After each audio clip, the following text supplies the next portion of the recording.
Chapter 1. Pemberley, November 1811. Georgiana's eyes were red. Her tears had come and gone many times and left a salty residue on her cheeks.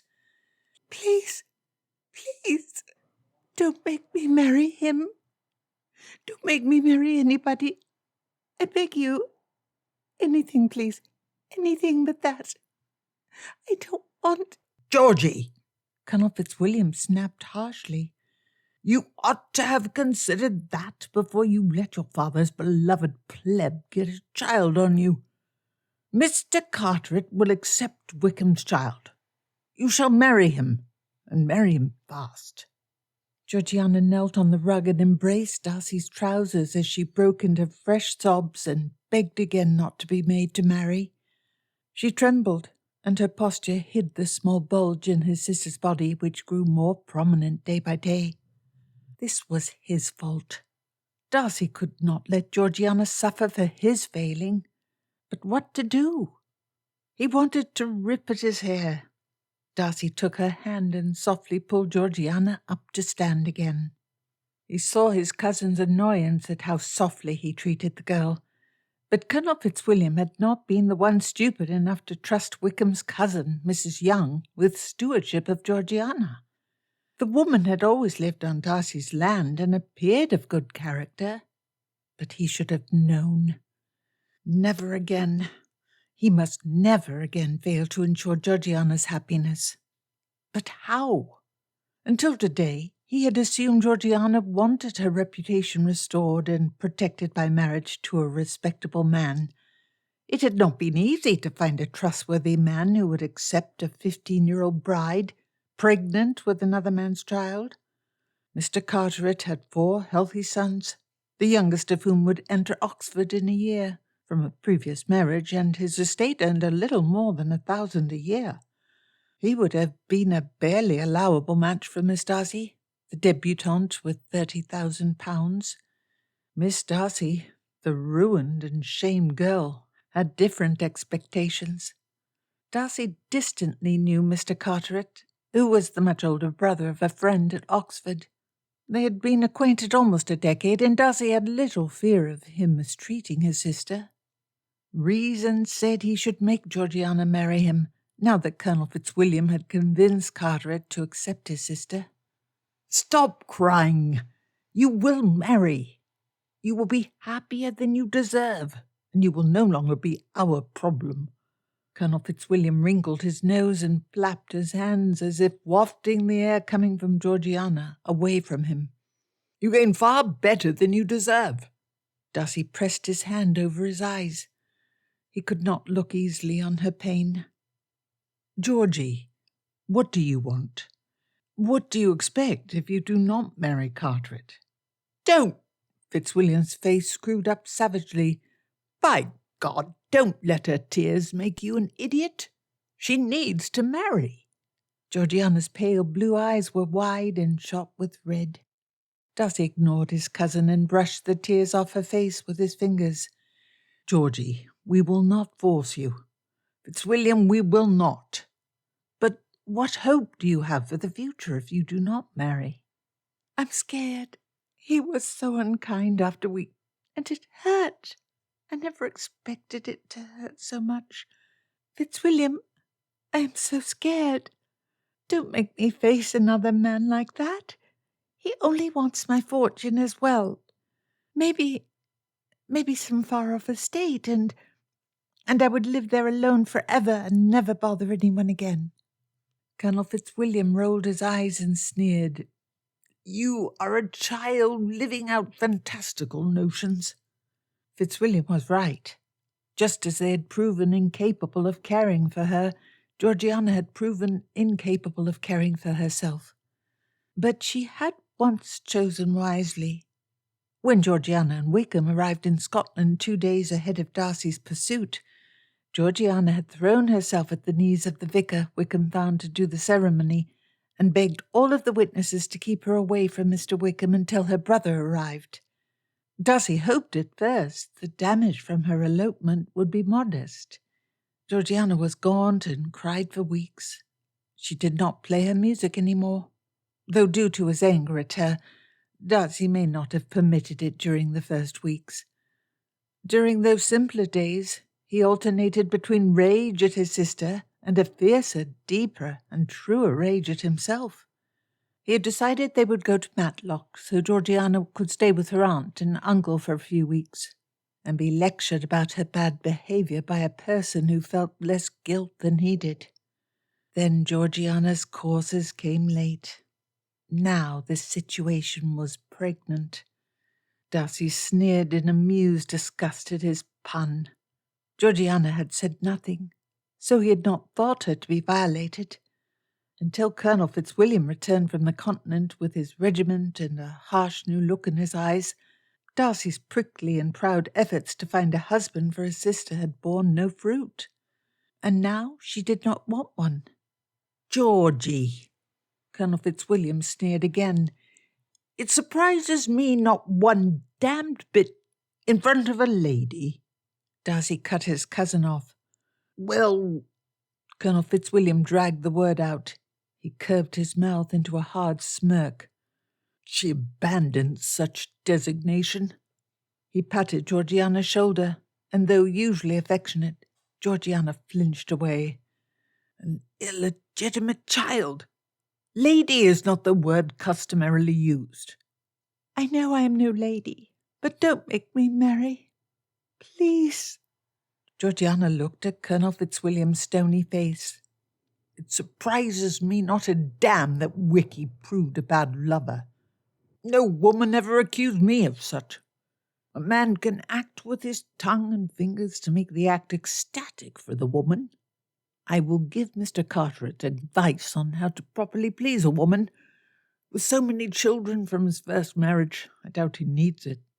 We shall write into the marriage settlement that he must use that advice to enjoy the income from your fortune. Georgiana's eyes and mouth popped wide. Darcy exclaimed, Do not speak so crudely in front of my sister. God's sake, no longer a child, and she wishes to not be a gentlewoman. Fitzwilliam grabbed a decanter from the card table. He poured himself a stiff tumbler of brandy and swallowed it in a fast, jerky motion.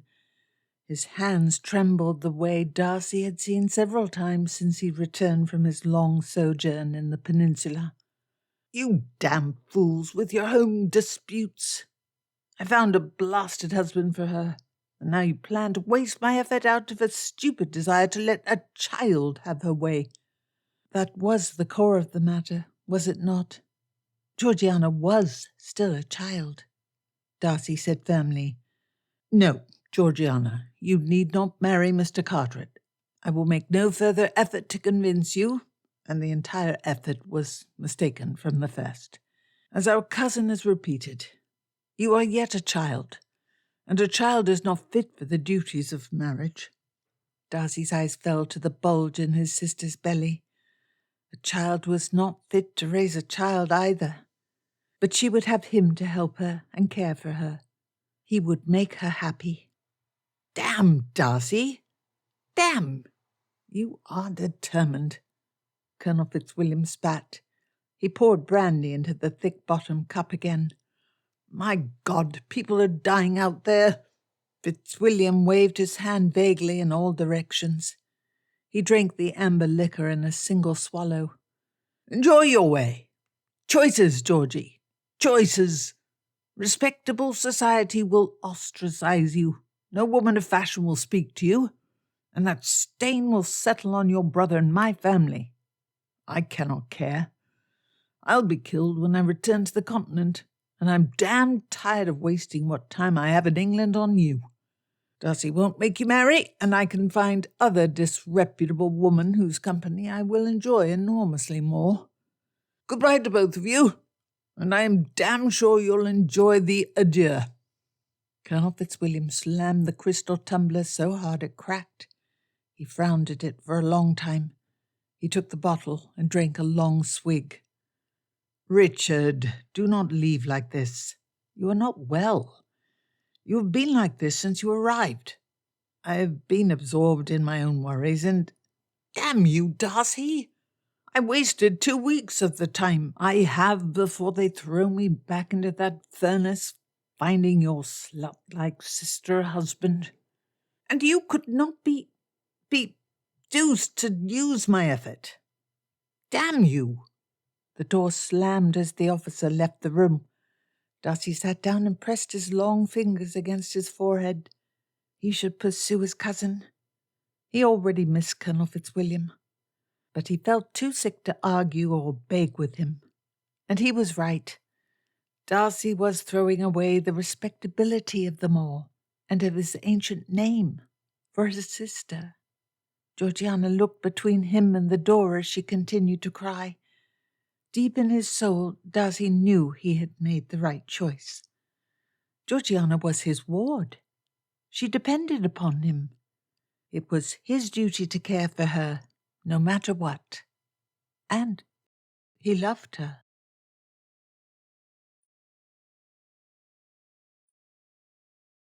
November 1816. Hertfordshire. Little Anne crawled up onto one of the seats of the carriage and sat on both of her knees while pressing her face up tight against the window to look out. Darcy smiled at the blonde girl, and he kept a hand on her shoulder to steady his knees as the carriage jolted. "And what do you call that?" Georgiana pointed out the window to the steeple of a country church. The little girl screwed up her face into an adorable pout, and she turned to Darcy and blinked her eyes adorably and asked with a child's lisp, "Please, Uncle Will, a hint." Darcy laughed. "No, sweet, you must learn to remember words on your own." The little girl settled herself on Darcy's lap and stared out the window with a frown. Georgiana smiled at them. "It begins with an S." Eventually they prompted the girl into saying steeple, and a new target was chosen. As Georgiana played with her daughter, Darcy lost himself in a reverie. The road was rural, but decently maintained. Darcy believed they had just passed through Meryton, the market town closest to Bingley's estate. There should be only 20 minutes until they saw his friend again and could rest from the long road. He hoped Georgiana would be happy here. This was the first time she would be the guest of another family since Anne was born. Until Mrs. Bingley visited Pemberley with her husband this summer, Georgiana had not been part of a friendly conversation with another gentlewoman for 4 years. It had surprised Darcy that Bingley took his wife into such a harbour of vice as Pemberley had become. He openly allowed an unmarried mother to stay resident. Jane Bingley was such a sweet woman that Darcy understood immediately. Her angelic nature was such that nobody could think ill of her. Mrs. Bingley and Georgiana immediately took to each other, and Georgiana, who Darcy realized then had been gasping for female conversation, soaked up all of the attention the other woman gave her during the Bingleys' weeks of residence at Pemberley. Bingley, a few months later, extended an invitation for Georgiana and Darcy, and of course darling little Anne, to repay their visit and join them at Netherfield.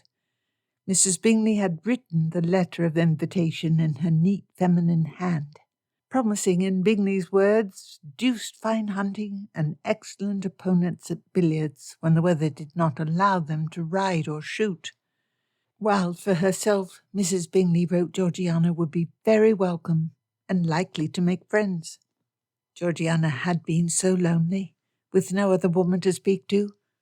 A soft drizzle fell from the sky when the carriage turned up the drive to Bingley's home. The driveway was bordered on both sides by lush evergreen Italian cypresses, and then the carriageway opened up to show a handsome red brick building of 2 stories and near 100 feet on a side. Heavy white marble columns framed the portico on which Mr. Bingley and his wife stood, protected from the rain, with several servants.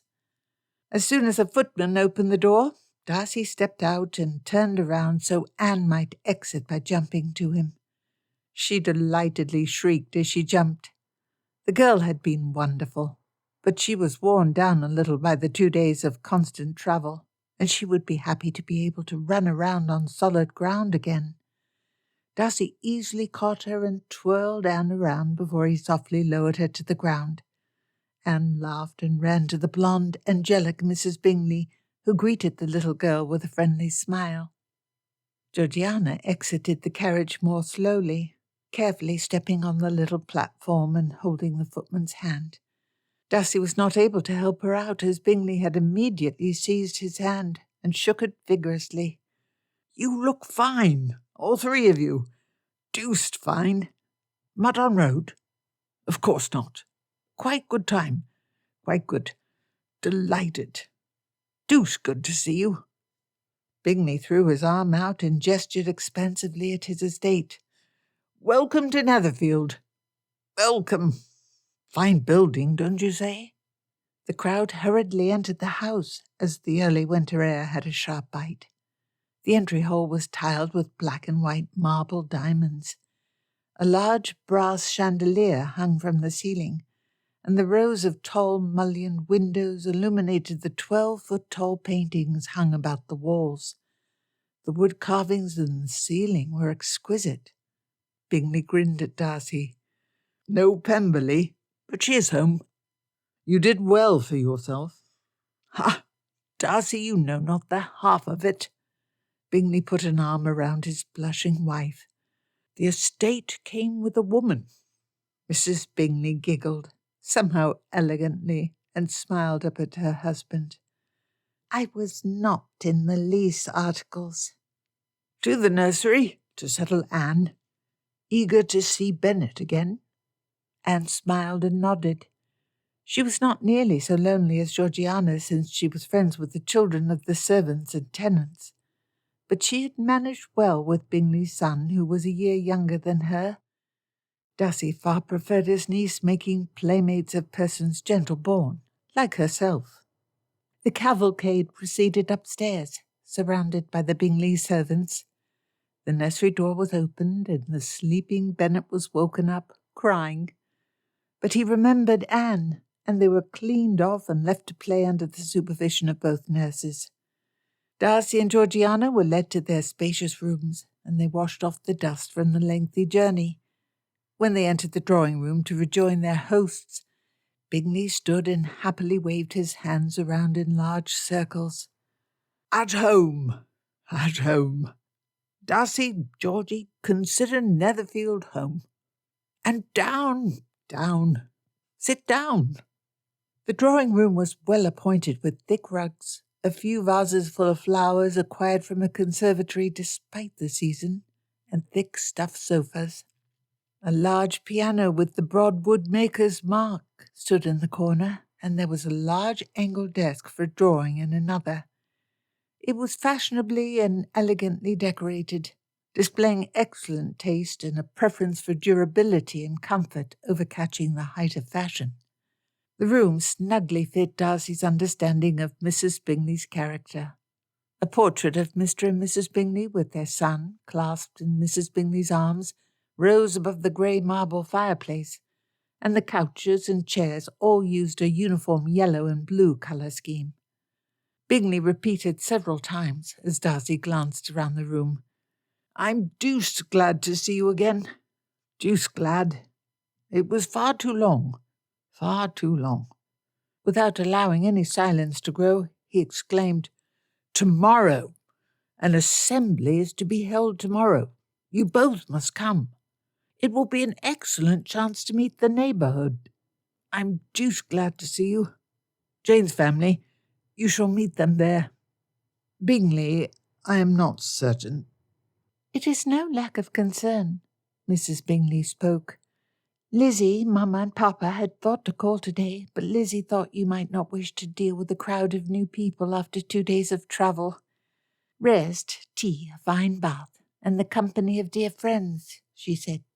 "Tomorrow we will prepare for the assembly ball, Lizzie and Mamma as well. Papa never attends assemblies. A 3 miles trip between Longbourn and here, so most convenient if we meet at the ball. Georgie, I'm so eager for you to meet Lizzie. You also, Mr. Darcy." Unease blossomed in Darcy's stomach. It was a poor idea to try attending an assembly. Georgiana's colour and expression said she felt the same. A girl with her history attending an assembly would be bold indeed. Such would show disrespect to the community. I do not think an assembly is a good idea. Ridiculous! Bingley slammed his hand against his armrest. He spoke in a bluff voice, as though no other interpretation was possible. A friendly neighbourhood. Why, I had not been here 2 weeks before it was as though I had known everyone half my life. Such friends. Not 2 weeks. I told everyone, Jane too. Georgie Darcy is the sweetest girl in the United Kingdom. Upon my honour, France too. Darcy saw in the tilt of Georgiana's face a little hope. She was wondering if she could attend a ball. Every girl liked balls, even the shyest, and his failure to protect her had deprived his sister of that chance. Darcy desperately wished she could enjoy the life a woman of her birth and position ought to be able to. Bingley gripped his wife's hand and said, Janey, you told other ladies, at those no-men-present calls and garden parties and none such, you told how admirable a girl Georgie is. Lizzie is eager to meet you. Despite, Jane blushed and looked away. You are a good girl. No kind Christian creature could think it improper if you attended an assembly. No, I am unable to imagine such. I have lived in this neighbourhood my entire life. I know everyone most intimately. Everyone. You only lived with poor Mr. Wickham. Darcy harumphed at him being described as poor. Dying at Waterloo had been much too good for the man. A bare handful of days. You acknowledge your fault, and it has been some years. We possess Christian charity here. Showing the killer instinct which Bingley only possessed when press-ganging his friends into society, Bingley sensed Georgiana's weakness. Pray do promise you will come, Georgie. You'll enjoy the dance so much. Aha, I see your eyes, that smile. A ball catches your fancy. Do promise to come. I will have a terror of the time dragging Darcy without you. If he does not come, we might as well all stay home. That would be melancholy. Your brother stands so tall, and he cuts a terrifying figure on nights when he has nothing to do. Georgiana laughed nervously. She looked at Darcy, her eyes attempting to see what his opinion was. Darcy frowned. Bingley sounded so sure. Darcy gestured between Georgiana and himself. We flee self-deception. Georgiana is a fallen woman. She will be seen by your neighbourhood, by any neighbourhood, as such. It is exceedingly improbable that you always worry. Remember that time at Cambridge? I was right then. Which time at Cambridge? Darcy smiled thinly, too worried for his sister to be amused. Bingley gesticulated wildly. You know when. His face reddened and he coughed, and he looked between the women. It went very well indeed. Darcy looked at Bingley as though he had no memory of the particular evening involving too much strong drink, 2 goats, 3 university dons, the nudity of a mutual friend, and a grand view of the sun rising over the university town while sitting on the slippery roof tiles of a tall building. Could you add specifics? I am unsure what event you refer to. That is all I have to say about that time. It ended well, in the end. I know my neighbours. By my word, friendliest persons in all England. Darcy rubbed his chin. Georgiana's blue eyes were downcast. She awkwardly smoothed out the sleeve of her dress again and again. She wanted to go. She would receive some rudeness, but it likely would go no further than refused introductions. Bingley was the largest landowner in the region, and his father-in-law was, from what Darcy understood, the second. Georgiana would like to watch the ball, even if she could not participate in it. And she would at least be able to dance with himself and Bingley. Every opportunity to enjoy a season and the entertainments young girls fantasize about had been cruelly held distant from her. Every woman, Darcy had been made to understand, thought a ball was a wonderful thing. Well, if you are sure it shall not cause a scandal, Darcy sighed, fearing this was an error. we shall attend tomorrow. Georgiana's worried smile at Darcy's pronouncement was almost painful. Mrs. Bingley clapped her hands. Now, you need something perfect to wear, Georgie.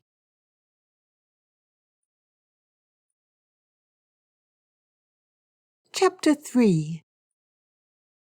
Elizabeth Bennet whistled as she completed her morning walk. Fine, brisk day, without the real cold of winter, yet having something of stark beauty. She walked through the little shrubbery behind the front entrance of Longbourn and up to a back door which opened into her father's study. She quickly opened and shut the door. A cold gust of wind followed her, shifting the papers upon Papa's desk. Pray shut the door, dear.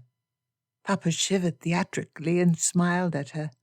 The air bites shrewdly. It is very cold. Elizabeth laughed at the line from Hamlet. It is a nipping and an eager air. What hour now? I think it lacks of 12 by most of the day. You are the one with the clock in your room. Come, sit here. Papa gestured at her chair. You were supposed to let me say, no, it is struck. The clock struck 12? Indeed, I heard it not. This season we're in the spirit walks. You have forgotten your Shakespeare. Papa laughed good-naturedly. But sit here. Help me with these figures. I made some mistake adding the accounts. Elizabeth laid a friendly kiss on her father's forehead, right beneath the wool cap he wore for warmth. She laughed when he recoiled. Your lips are frozen, Lizzie. You may love winter walks, but I prefer to be warm. Papa then pulled her head down so he could kiss her cheek. Elizabeth settled into the brown leather chair which always sat next to her father's chair for her use, and she pulled in front of her the account book he'd been looking through, and the paper to the side where he'd attempted to add up the entries for the last month in pencil. Papa looked at her with the pleased smile he always had when they were together. His eyes were bright and alert, and his dark grey sideburns bristled several inches out from the sides of his face. He wore a thick red cap that had been tipped back by Elizabeth, exposing the front of his bald area. His hands were encased in a pair of grey wool half-gloves that left his fingers free to easily manipulate the quill, but kept his hands somewhat warm. While the air in the room was hot in comparison to the freezing outdoors, Papa had kept his room chilled so far this winter. It was a small economy to save on coal that he had adopted when the crash following the end of the war reduced their rent substantially, only a few months after the fund Mr. Bennet had set aside for his daughter's dowries had been depleted by Kitty's marriage. There still was a substantial amount set aside for Elizabeth, which Mr. Bennet intended to grow once more, but it was insufficient to be really comfortable upon. You completely missed this purchase of feedstock for the horses, and the purchase of the new grey to replace Molly when she died. Also, when you added up the income, you incorrectly added the value of Mr. Green's rent. Elizabeth took a bite of a juicy apple from a bowl Mr. Bennet kept on his desk, so he would not need to interrupt his studies by calling for a servant if he grew hungry before dinner. There, correct now. Papa grinned at her, pulling the account book back towards himself. What would I do without you? Hire a steward. As Papa looked at the figures himself, muttering quietly as his fingers jumped from number to number, Elizabeth looked back out the window again. Today was beautiful. Grey, overcast, the bare sticks of trees looked sharp in the pale sunlight, and the background of clouds promised rain or flurries of snow. In places, little dustings of snow from yesterday's surprisingly early winter snow remained unmelted. Elizabeth never complained about the weather. There was so much beauty in it, and she was returned to her favourite place in the world, Papa's study, while Papa was also there. Very good, very good. Papa now wrote the final sums into the big account book and blotted the ink before closing the accounts. Your walk? Did you call upon anyone? I speak too often on the delights of leafless trees and cold air for you to wish to listen to me enthuse about that. Elizabeth frowned, rather displeased by what she had learned. The Lucases told me the committee which manages the assemblies, you know, Lady Lucas, Mamma, Mrs. Long, Mrs. Golding, they absolutely will not allow Jane's female guests to be admitted to the rooms tonight. Sir Lucas had set off a bare quarter of an hour before I called to inform Bingley, Jane, and the Darcys. Poor girl! To be given the cut direct by the whole of the neighbourhood at the first expedient date after her arrival. Mr. Bennet raised his eyebrows. Mrs. Bennet told me nothing of the matter. Mamma will be quite displeased to find the other ladies dared such a thing in her absence. Papa smiled. Her nerves will be disordered for some time. They have been present much less of late, since Mary and Kitty both married last year. Perhaps it is time for a return visit. Elizabeth and her father shared a smirk. Neither held much sympathy for her mother's damaged consequence. It was kind, said Elizabeth, insofar as kindness can be attributed to such an occasion. Her daughter hosts Mr. Bingley's friend and his scandalous sister. My mother could not be an uninterested party in pursuing the duty of the committee to maintain propriety and protect the moral standards of the neighbourhood. Mr. Bennet laughed. Standards, propriety, defence of the community, a brave stand against the moral degeneration of this late age.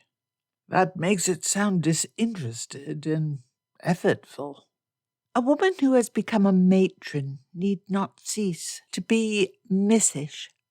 And young ladies, think of those girls, such as Maria or I.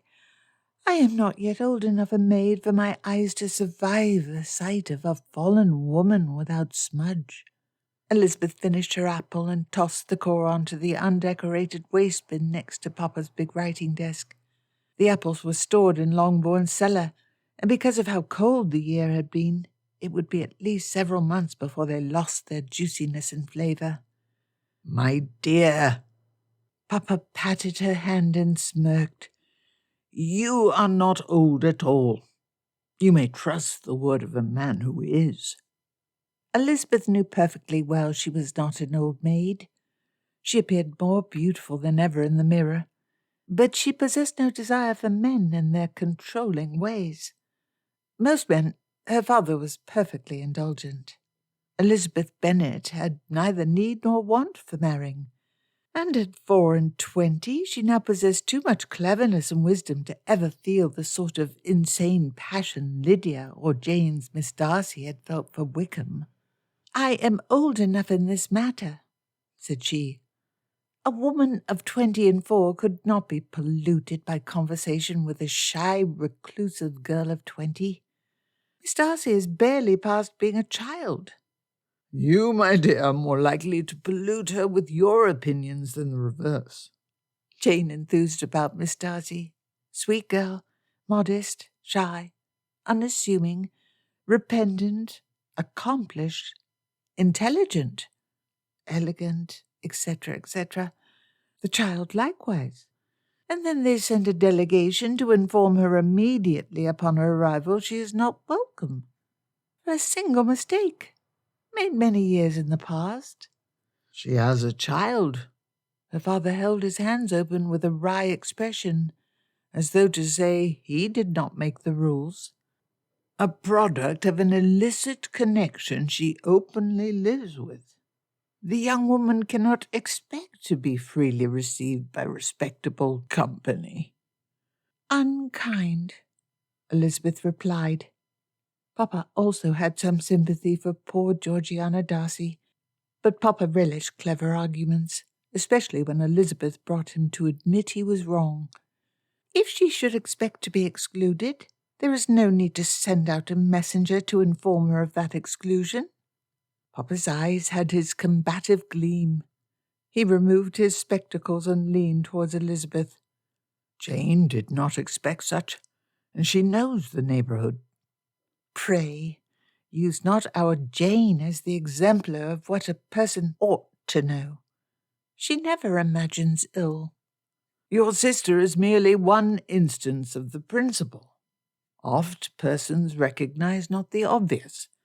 Kinder for a single person, a violently inoffensive one, such as Sir William, to be sent to ensure she does understand.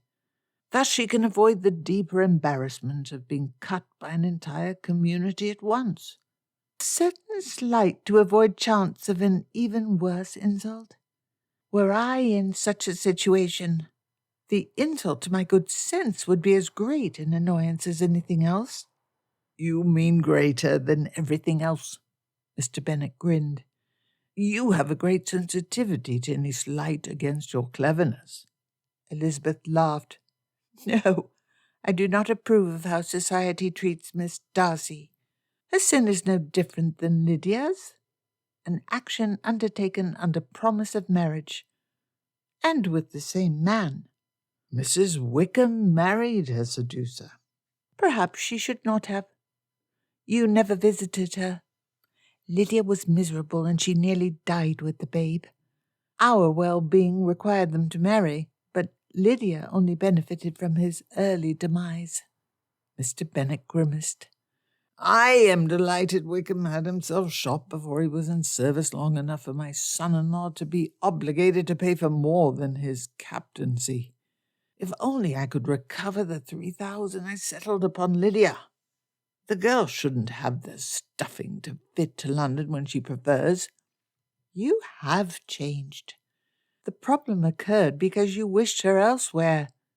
"I proved to be a poor father, I know." He shuffled the papers in front of him into something a little like order. "You might like Lydia today. She is hardly the same girl she was 4 years ago." "Deuced young, a fool, and too happy in the company of gentlemen for my comfort. I don't trust her discretion." Elizabeth pinched her lips together and nodded. Lydia was very fond of the company of men.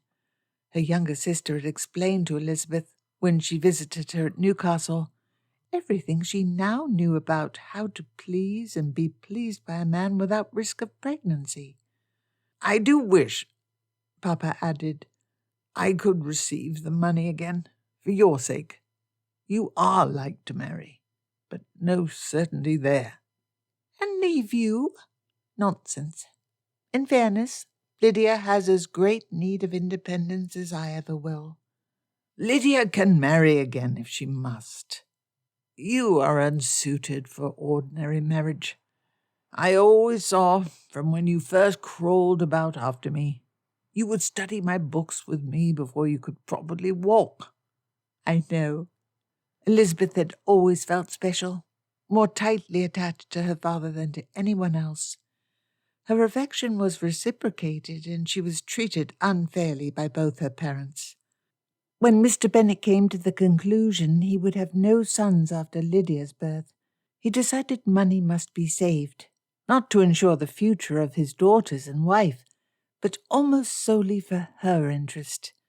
Near £500 were cut from the estate's annual expenses, and while Mr. Bennet sold his hunter and the pack of foxhounds, most feeling of deprivation came from her mother. Mr. Bennet had never been much of a sportsman. Mrs. Bennet wished an extra pair of footmen to dress Jane in new expensive and fashionable gowns each season, and to have the most impressive delicacies on her table when she entertained. Mrs. Bennet correctly blamed Elizabeth for this diminution of her consequence, and she claimed her happiness. Mrs. Bennet scolded Elizabeth for turning her father against her, begged her to convince her father to let them spend money more freely, and railed against Elizabeth for thinking she was better than her sisters. At that age, Elizabeth fully shared her father's every opinion, so Mrs. Bennet's conviction that Elizabeth was wrong for thinking herself better than her sisters only fed a belief she was in fact better. Elizabeth had been rather spoiled as a child. Likely she still was. If I had ever realized I would have to pay out such a large sum to see Lydia married, Papa sighed. It seemed at the time a cheap and convenient means for her to find some pleasure. You were right, and I have long since admitted it. Wickham had agreed to marry Lydia in exchange for Mr. Bingley and Mr. Bennet providing him £1,000 apiece to cover his immediate debts. Mr. Bingley undertook to purchase a commission for Wickham each time he became eligible to purchase a higher rank, and Mr. Bennet settled an additional £3,000 upon Lydia, and £50 income as her share of Mrs. Bennet's fortune. Fortunately, when Wickham's captaincy was purchased, he transferred to a regiment which would a year later be posted to defend the Huguenot farmhouse near Waterloo. Lydia has not abused what independence she has. Elizabeth kicked her foot deeper under the desk, wriggling into her chair. Mr. Bennet shrugged. Papa wished a different topic of conversation, so Elizabeth returned to the earlier one. The difference in how Miss Darcy and Lydia are treated is fashion, not morality. Mr. Bennet tapped his finger on the dark wood of his desk. He nodded decidedly. Allowing such a woman to participate fully in a community would provide a bad exemplar for younger ladies, such as yourself. They say it themselves. Neither morality nor fashion, but practical reason drives the unfortunate creature's exclusion. Papa winked and Elizabeth giggled. This commits you to the claim that Mrs. Wickham provides a good example. Aha! I see what you mean, to do. My disapproval of that married woman is well known to you. Unkind. Your own daughter? I confess my former mistake. Lydia is a fine example for the women of other families. She shows the importance of marrying for love and affection and adolescent whim. Elizabeth opened a compartment in the desk to take out her dainty stationery so she could write a letter to Mary, who was the wife of the vicar who lived 30 miles from Longbourn in Essex. She began to sharpen the nib of her pen. I can have nothing further to say, except if the purpose is to prevent imprudence. The presence of a girl who will preach against such behaviour is likely to be more salutary than Lydia's advice. How does Lydia advise her unmarried sisters? I've always wondered since the first time you mentioned such advice. Elizabeth flushed. An indelicate subject. Enough on her. Defeat admitted. My victory again. Elizabeth rolled her eyes at her father's crowing. She dipped the quill into the ink and began to scratch out her letter. Mr. Bennet stood and browsed the bookshelves. As he pulled down Cicero's letters, he asked, Pray, give your opinion, your true opinion. Do you wish to befriend Miss Darcy? I know not. Not yet. Elizabeth glanced up and returned her eyes to her work. Jane likes her very much. I ought to need no further recommendation. But we all know Jane only sees the good. Miss Darcy is a darling, shy and sweet creature, I am sure. But the imprudence demonstrated by all involved, especially in how her brother left the young miss unguarded. The bare facts of the story leave me prejudiced against the participants. Her brother ought to have made her marry Wickham or another. Goodness, no. Mr. Bennet smirked, showing he'd known Elizabeth would reply with such horror. Such a permanent solution as marriage? And to a man she did not love? That should never be considered as a solution to anything, not even an equally permanent scandal and an illegitimate babe. Perhaps marriage would have benefited the child, but Miss Darcy's daughter has privilege enough.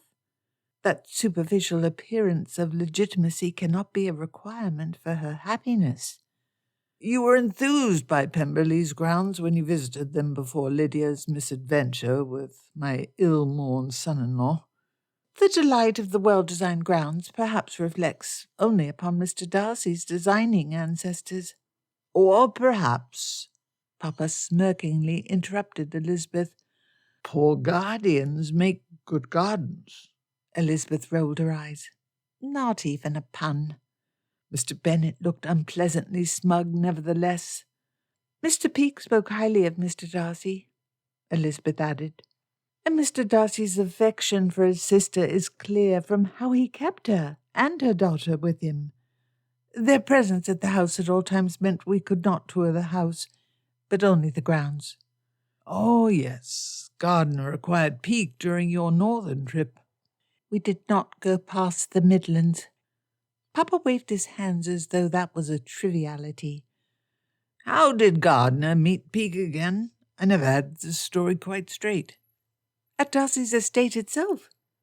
He was an under steward at Pemberley, and because he was Mrs. Gardiner's cousin, he gave us our tour of the estate, and then he called at our lodging in Lambton, and Mr. Gardiner convinced him to leave his position and join Mr. Gardiner's firm.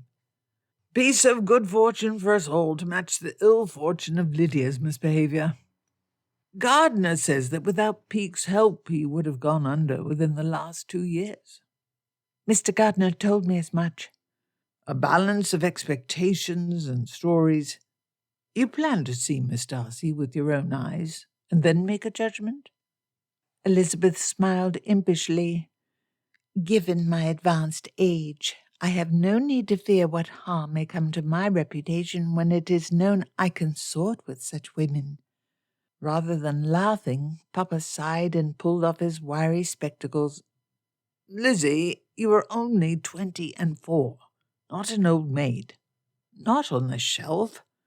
Had your goal been to marry expeditiously, you would have good reason to be shamed for having reached such an advanced age unmarried.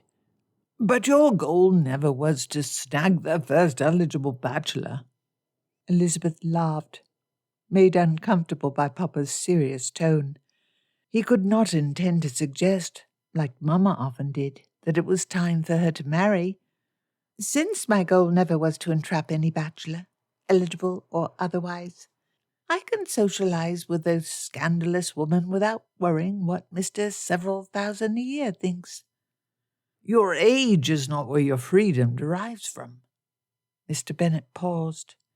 Elizabeth looked at him. He had an expression of wishing to say something, but uncharacteristically lacking words. Do dismiss all thought of marriage. Papa hurriedly added, There is no gentleman who could interest you in this neighbourhood, but widen your circle of acquaintance. Maybe in London. You wish me to leave you alone to face Mamma's nerves? Never. You would be lonely without me. Elizabeth rubbed her hand harshly over the edge of their desk. She remembered Lydia, swollen with child, complaining about marital duties. Jane and Bingley's bland friendliness. Despite her cleverness and sensibility, Mrs. Gardiner always deferred to her husband. Lizzie, I shall not live forever. Mr. Bennet's voice made Elizabeth look at her father, almost unwillingly.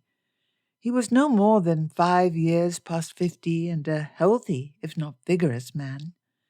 But in the lines and grey hair, time was slowly catching him. Understand what you truly want. You do not need to marry. Were I to die tomorrow, there is already sufficient in the funds for you to be almost comfortable, but some day I shall not be here, and I fear, my dear girl, you will be lonely as well. Most husbands I have seen would hardly make a good companion. Find a gentleman who is unique, as you are unique. I ask you only to be open to fortune's bringings. This is your happiness which concerns me." Elizabeth's heart glowed with tenderness towards her father when he showed his deep concern for her well-being. She did not want her husband to come between their closeness. If Papa had his way, he would do nothing but spend endless hours with his books. But affection for her had led him to work to make the most of the estate and to control his wife enough to allow economies to be found. They had always, for as long as Elizabeth could remember, been bound close. She'd spent nearly as much time in this room with her father as she had asleep. "Papa," Elizabeth held her father's arm and kissed him on the forehead, "I am not made for unhappiness or loneliness. You know I am not. You are healthy and will live another 20 years, at least. And when you do die, many, many years from now, I shall cry a long time, and then I will find some other spinster old maid who is quite clever and who loves to laugh as much as I do, and we shall continue our resources and be very happy together. You have my oath. I love you too much to ever allow myself to be really unhappy." "My dear daughter," Papa kissed her on the cheek, "I only worry for you, that you will miss forms of happiness. Do not close yourself." Chapter 4. A certain enthusiasm towards the assembly grew in Darcy over the course of his first evening at Bingley's Manor. Georgiana had no clothing suitable for such an evening out, not having expected any such opportunity to occur. She and Jane planned how to alter a dress to make it look suitable, and both ladies and their maids spent hours in embroidery and stitching. Anne was allowed into the drawing-room with Bennet, and she clapped her hands and enthusiastically watched her mother and Mrs. Jane. The next morning, Sir William Lucas called to return unhappiness to them all. "The committee, we're beholden to each family of the neighbourhood. You must understand, you must. Young ladies there, young girls, just come out. Please understand." Sweat glistened in small beads on Sir William Lucas's bald head, and he absolutely refused to meet the eyes of either Bingley or Mr. Darcy. His eyes lit for a second on Georgiana, sitting next to Mrs. Bingley on a blue and yellow sofa with a floral pattern. He flinched away from Georgiana's white, calm face. "Not London. We're not London. Or Derbyshire, where you have such great houses and scandals. Miss Darcy's delicate situation, well, this is quite, you know, moral standards must be maintained. Propriety. You cannot blame me, or the committee. Do not expect me to approve of you." Darcy sneered. "My sister had a child out of wedlock, and we have not done the fashionable thing and found some way to hide the whole event. So your little small country assembly will not allow her attend a ball, because you have raised your daughters so poorly that you are convinced imprudence is catching. You have had your say. Be gone." Darcy waved his hand dismissively and turned and walked towards the divan Georgiana sat upon. Sir William sputtered and attempted to reply. Bingley winced at Darcy's curt dismissal of his neighbour from Bingley's house, and then clapped his hand on Sir William's shoulder and talked in a quiet voice, trying to convince Sir William to go back and change Lady Lucas's mind. This was a mistake. The whole trip had been a mistake. Darcy silently gripped Georgiana's hand. Once Bingley and Sir William left the room toward the hall. After a few minutes, Bingley returned. "Well, I never. I had no idea." Bingley hemmed, hawed, and stamped his feet. I have more than half a mind to never attend an assembly myself again.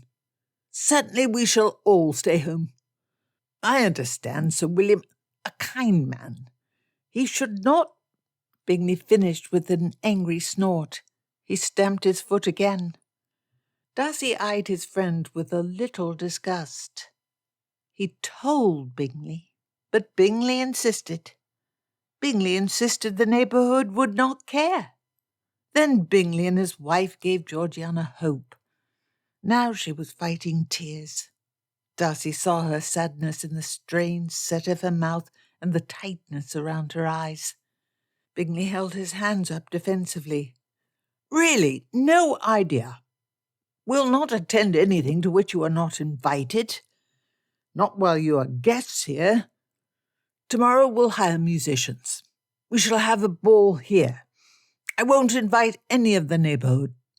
They'll learn how angry I am." "No," Georgiana spoke with a teary catch in her tone. "You must go. Do not offend your neighbours on my account. I deserve my treatment. I know it. I don't expect other people to— You and Jane should go to the assembly. Jane, you looked forward to it very much. You too, Fitzwilliam. You would be bored with just me and Anne here, and it would be terribly rude to Bingley to not go with him." "Now, Georgie, you are our guest. Awful host if—" Don't ruin your enjoyments on my behalf." Georgiana was near tears, and Darcy sat next to her and put his arm around her. Georgiana slid closer into Darcy's embrace. "Please, Fitzwilliam, you give up your own pleasures for me so often. You don't plan to go for me, but I'll be terribly unhappy unless you go to the ball." Darcy sighed. He did not even wish to go to the ball except for Georgie's sake. But he had never been able to refuse his sister when she had those tears in her eyes.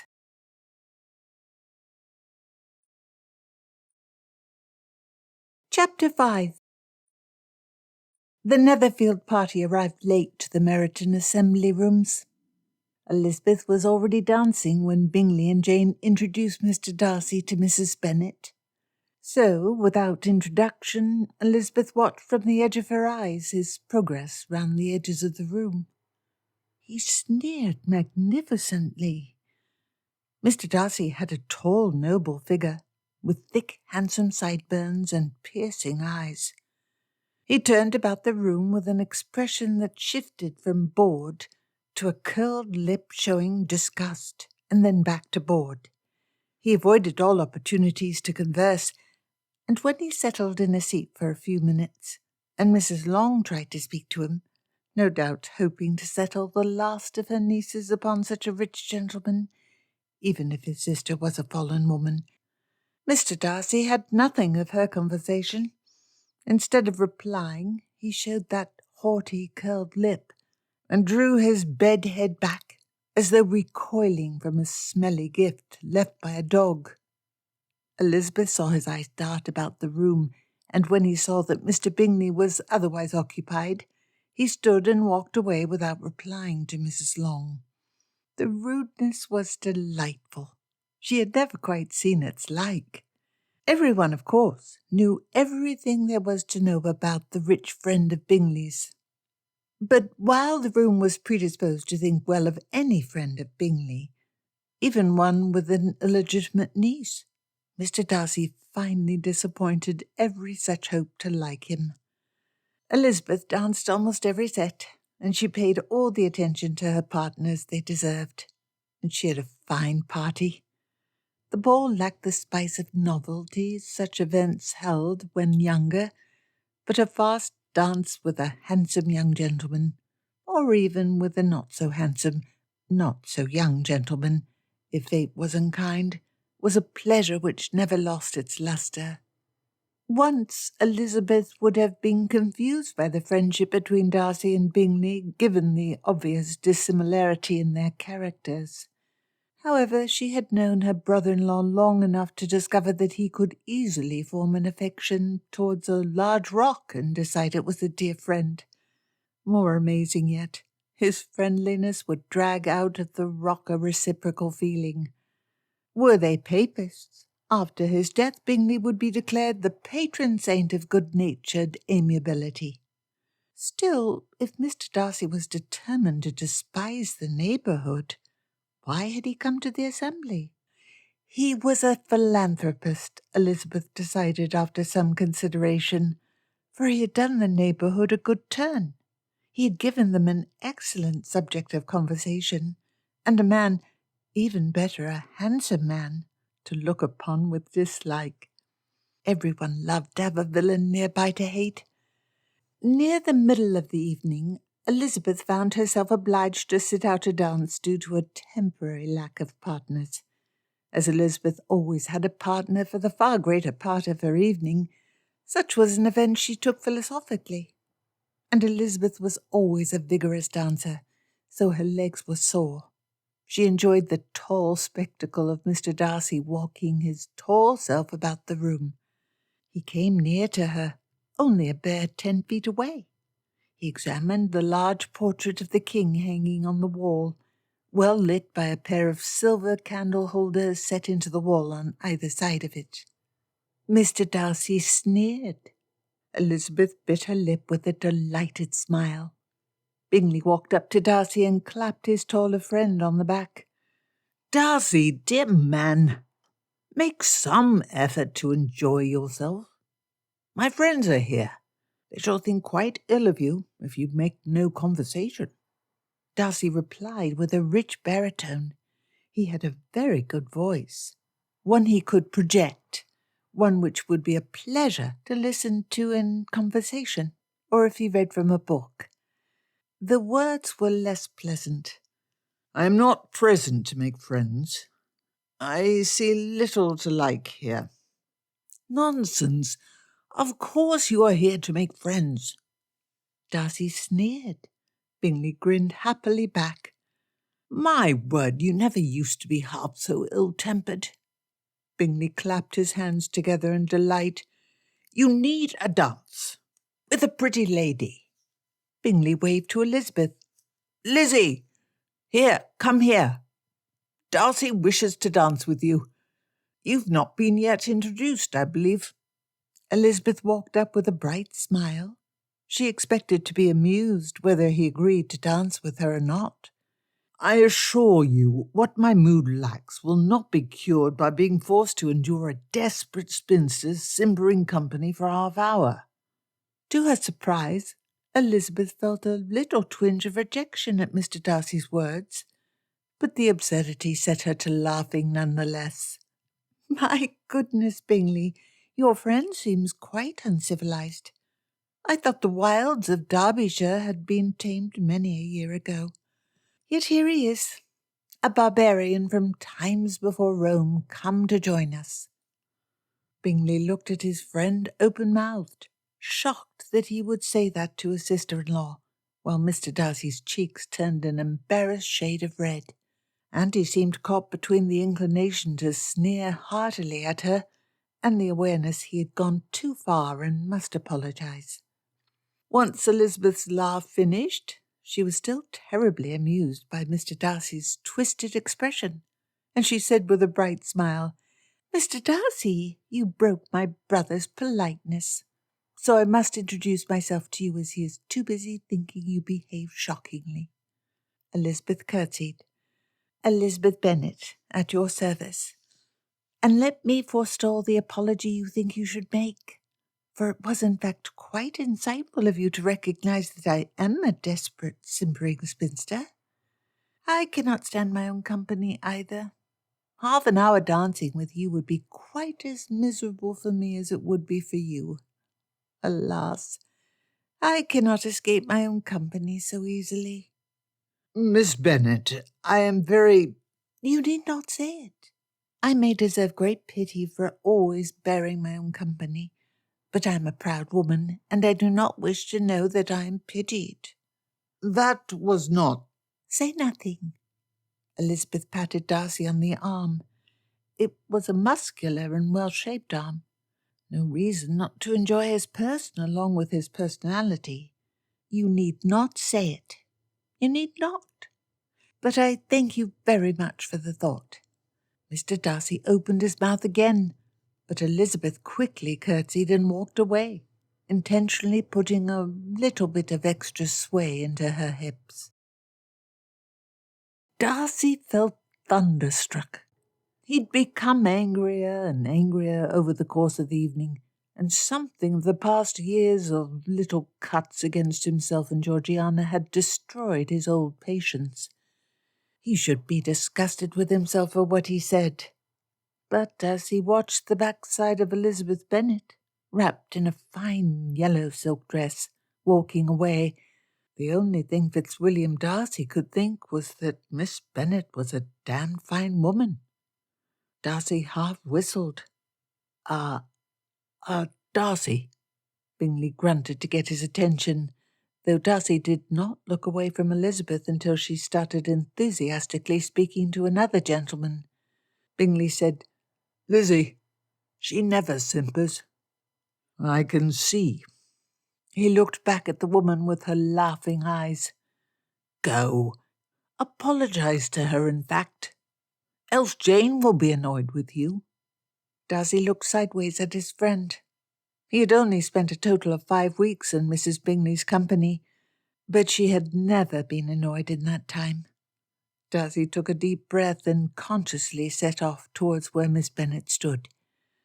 But as he did, Darcy thought, "Why should I be required to apologize?" Miss Bennet was 24, quite old to be unmarried. Mrs. Bingley had talked up her sister a great deal. Every time he poked his head out of Pemberley, he was thronged by poor women who hoped that if they convinced him they would overlook the stain on his sister's character. He might give them the joy of an income which was 10,000 a year, and likely more. Gentlemanly etiquette required one apologize for truth. He was yet a gentleman. Before Darcy managed to work his way around the room, Miss Bennet had been led to the dance floor. She waited across from her new partner for the music to start. Darcy settled into a chair with the plan to approach her for a proper apology, which he must do for Bingley's sake, as soon as the set ended. The chair was an old wooden thing that was 3 inches too short for his height and creaked under his weight. The air was laden with the scent of sweat and spilled wine. The strings of the light Scottish reel grated after several hours of listening to similar music. Darcy hated balls. Miss Bennet was a graceful dancer. Darcy watched her with a heavy frown, determined to see fault, despite his initial impression of her attractiveness. He had excellent eyesight, and he could see that she smiled readily, with rosy blooming cheeks and dark flashing eyes. She had a light, easy step, and she danced both with greater energy and elegance than her partner. The yellow dress fit her perfectly, showing off the neat curves of her figure while not being at all immodest. Damn, there was nothing of the old maid in her appearance to despise. He might look for fault, but could find none, besides a few failures of perfect symmetry in her face. She was 24. In a few years, that exceptional beauty would desert her. She must be desperate to find a husband, but he could not imagine Miss Bennet ever acting like the young Mrs. Desperate for his attention, who oriented all their behaviour towards attempting to please and impress. She never simpers. When the next set ended, Darcy leapt from his cramped chair to approach Miss Bennet. He felt distantly annoyed by his own eagerness to speak to the young lady, and how hopeful he felt that she would yet have her set free tonight to dance with him, when he asked as part of his apology. "Miss Bennet." Darcy spoke as he stepped up next to her and the gentleman she spoke to, but he stumbled to a halt when she looked him directly in the eyes. Her eyes were really delightful. She smiled at him cherubically when he did not speak. "Mr. Darcy?" He stiffened himself to look more solemn and made a modest bow. "Miss Bennet, I am most sincerely apologetic for my faux pas, and I beg you to forgive me." "Does he look sincerely apologetic?" Miss Bennet turned to her companion. "That is a very disapproving expression." The young man shrugged and held his hands open. "I have not been introduced to the gentleman, so I hardly would dare venture an opinion. He does look disapproving." "Of course." Miss Bennet slammed her hands together with enthusiasm. "Mr. Lucas, this is Mr. Fitzwilliam Darcy of a giant house with a delightful park in Derbyshire. Mr. Darcy, Mr. John Lucas of Lucas Lodge, a mere half-mile from here." Darcy frowned. "Is your father Sir William, who called upon us this morning?" "Do not judge Mr. Lucas by him," Miss Bennet replied. "He is the less inoffensive son of his inoffensive father." Sir William had offended Mr. Darcy, but the two gentlemen bowed to each other and said what was appropriate. Miss Bennet's reference to Pemberley reminded him that Mrs. Bingley had said her sister had visited Pemberley some years ago, an event he vaguely recalled, not because he met the party, but because his under-steward of the time, a promising young man of about 20 named Peake, had been a cousin of the Bennets' aunt, and had been convinced to leave service with him and join the firm of their uncle. Since she'd seen Pemberley, of course she was desperate to capture him. No woman could ignore the charm of such an estate. Once the introductions were complete, Miss Bennet asked again, "Now that you have been introduced to Mr. Darcy, you have no reason to hide your true opinion. Do you think Mr. Darcy looks sincerely apologetic?" Mr. Lucas smiled. "You are the one who prides herself on excellent judgment of character?" Darcy frowned. "I assure you, I know I ought not to have said that. It was a thoughtless and unconsidered statement. Pray tell," Mr. Lucas had a very interesting expression, "I fear I am missing the most significant element of the conversation. What statement does Mr. Darcy feel a need to apologize for?" "He only turned into words what every gentleman must think upon meeting me for the first time. Why, look at that woman. She must be 35, a spinster and desperate for a husband. I do believe she will attempt to flatter and ingratiate herself with every gentleman." Mr. Lucas laughed. "Ha, ha! Are you blind? Our Lizzie doesn't look a day over 30. Miss Bennet laughed and pushed Mr. Lucas's arm. And though Darcy thought she looked pretty as she laughed, he felt more than a little offended that she laughed at him. "I have apologized. You are still quite attractive, Miss Bennet, and nobody would think you look like an old maid yet. And I'm certain your advancing age has not made you desperate. You still have a few years." That had not come out precisely right. Mr. Lucas's mouth fell open, and Miss Bennet's eyes snapped to him. Her lips shaped a delighted smile. "I knew you would be worth knowing. A man who says what he thinks always. But I worry for you. My age is not near so advanced as yours. Are you desperate for a wife? For if this is how you choose to flirt, you are likely to remain desperate for some time." "I can marry near any woman I choose whenever I desire her. My fortune ensures that, and it shall not diminish with age." Darcy's mouth twisted with a little annoyance. "Even were I quite old, I would never become desperate for a wife. You naturally ought to understand that your charms are of a more limited duration." "Pardon me," Mr. Lucas spoke as Miss Bennet drew herself up with flashing eyes. "Do you attempt to apologize or explain why your statement was true in the first place?" "My apology was refused." "I dare say," Miss Bennet spoke. "There are many stupid women. You shall always be able to marry one of them, but never a clever one. However, stupid men like stupid women. so you have nothing to fear. Ah, you are wrong, for in my experience, clever women like money more than the rest. Miss Bennet arched one eyebrow and gave him a sceptical look. You have met a clever woman? I fear you may have been deceived. You are spinsterish in your personality, insulting those happier women who have found a husband. Darcy saw in Mr. Lucas's expression that he had again stepped over some line. However, he didn't care. He felt again every annoyance of the entirety of the ball. And he imagined Georgiana lonely at home, playing with Anne and wishing that she once could be allowed, for only a few hours, to act as every other girl. And this lady had the temerity to insult him and refuse his apologies. His normal politeness was gone, and he had this desire to find some insult which would stick and make her flinch.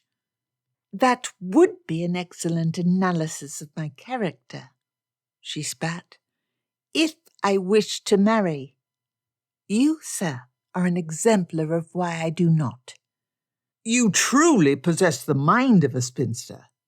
Astonishing, shouting to everyone that it is your own choice not to marry. Not only is that a lie to protect your dignity, but also a stratagem born of desperation.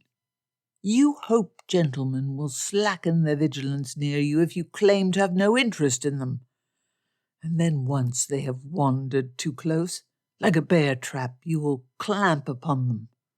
Does it astonish you so much to imagine a woman might not have any interest in you? Darcy shrugged easily and said in a mild tone, It does. I do find it unbelievable. Miss Bennet looked skyward, her pretty eyelashes fluttering up, and bringing Darcy's eye to the clear, thin line of her eyebrows. Heavens, she said, you are the perfect gentleman. Vain, overconfident, and with the most horrid beliefs about women. Vain? I do not have vanity. I confess that I'm proud. But where there is real superiority of character, pride will be under good regulation. You, though, you are a bitter old maid, snapping at everyone about you, and disliking other women, and making a pretence of disliking men. Under good regulation? I assure you, Mr. Darcy, this conversation proves you are not under good regulation. The moment snapped into clarity, and Darcy flushed, feeling more embarrassed than he ever could recall. Had he just spent the past minutes insulting a young lady? He had seldom been in polite company since Anne's birth, but his good breeding should not have deserted him. It was no excuse, but there was something incredibly provoking about Elizabeth Bennet. Seeing that her words had struck him, Miss Bennet gave him a triumphant grin and said, I of course accept your apology, Mr. Darcy. She turned to a gentleman who had approached them as they spoke. Mr. Golding, I believe my next dance is yours. For the second time that evening, Darcy watched the sway of Elizabeth's yellow-clad hips as she walked away, and he thought to himself, That is a damned fine woman. The thought was joined with an absolute certainty that he was an idiot. A few hours after midnight, the clatter of the returning carriage and the doors being opened by his wife and Lizzie woke Mr. Bennet from his nap. When Lizzie burst into the drawing-room and kissed his cheek, he could see from her delighted air that she had enjoyed the assembly. How was your evening, dears? Following his usual practice, Mr. Bennet avoided the crush at the assembly hall and spent the night with a book in a comfortable chair next to the piled fire in the drawing-room. Oh, that horrible man! Mrs. Bennet shouted. That man may be Mr. Bingley's friend, but Mr. Darcy is the most odious, disagreeable man I've ever had the misfortune to be introduced to. Mr. Bennet raised his eyebrows and shared a smirk with Elizabeth. The very most disagreeable? How remarkable! Elizabeth plopped herself inelegantly onto a sofa and said with a laugh, "On the contrary, I found him most insightful." Mrs. Bennet cried out again, "Heavens! Awful, what he said about our Lizzie. Bingley and Lizzie tried to hide it from me, but Mrs. Long overheard. She, the scheming woman, rejoiced in the knowledge, I dare say, rushed to tell me. He called our Lizzie a spinster. A spinster! Our Lizzie! She is very old now. I've always said she is very old. She must be losing her beauty at a rapid pace for her to be remarked on so harshly." Elizabeth rolled her eyes. Seeing that Elizabeth was uninjured by whatever had been said, Mr. Bennet placed his book to the side and reached over to pat Elizabeth on the arm. "Now, dear, that hardly shows any great insight on his part. For though, contrary to your mother's claim, your beauty is undiminished, he must have heard from Jane or Bingley that you are 24, an age where some might begin to consider you, what is the term, on the shelf." Elizabeth laughed. "No, identifying me as a spinster showed merely an ordinary level of observation, though to say it as I walked up to join him and Bingley required an extraordinary level of frankness. The insight came from realizing that I am both desperate and simpering from a single glance." "Simpering, you say? Great insight into your character. You do seek to ingratiate yourself with all you meet. I shall exert myself to make a better acquaintance with such a Pericles." You must. Papa, you shall find him delightful." He was, of course, ordered by Bingley to apologize, but when he did, it was wonderful. While he apologized, he made it clear he yet stood by his view that, of course, I was desperate to marry him, and he added he could not believe that a woman would not wish to marry such a man as him. "You liked him very much indeed." Such arrogance, such conviction of every woman's admiration. That cannot help but appeal." Elizabeth laughed and yawned. "I am to bed now."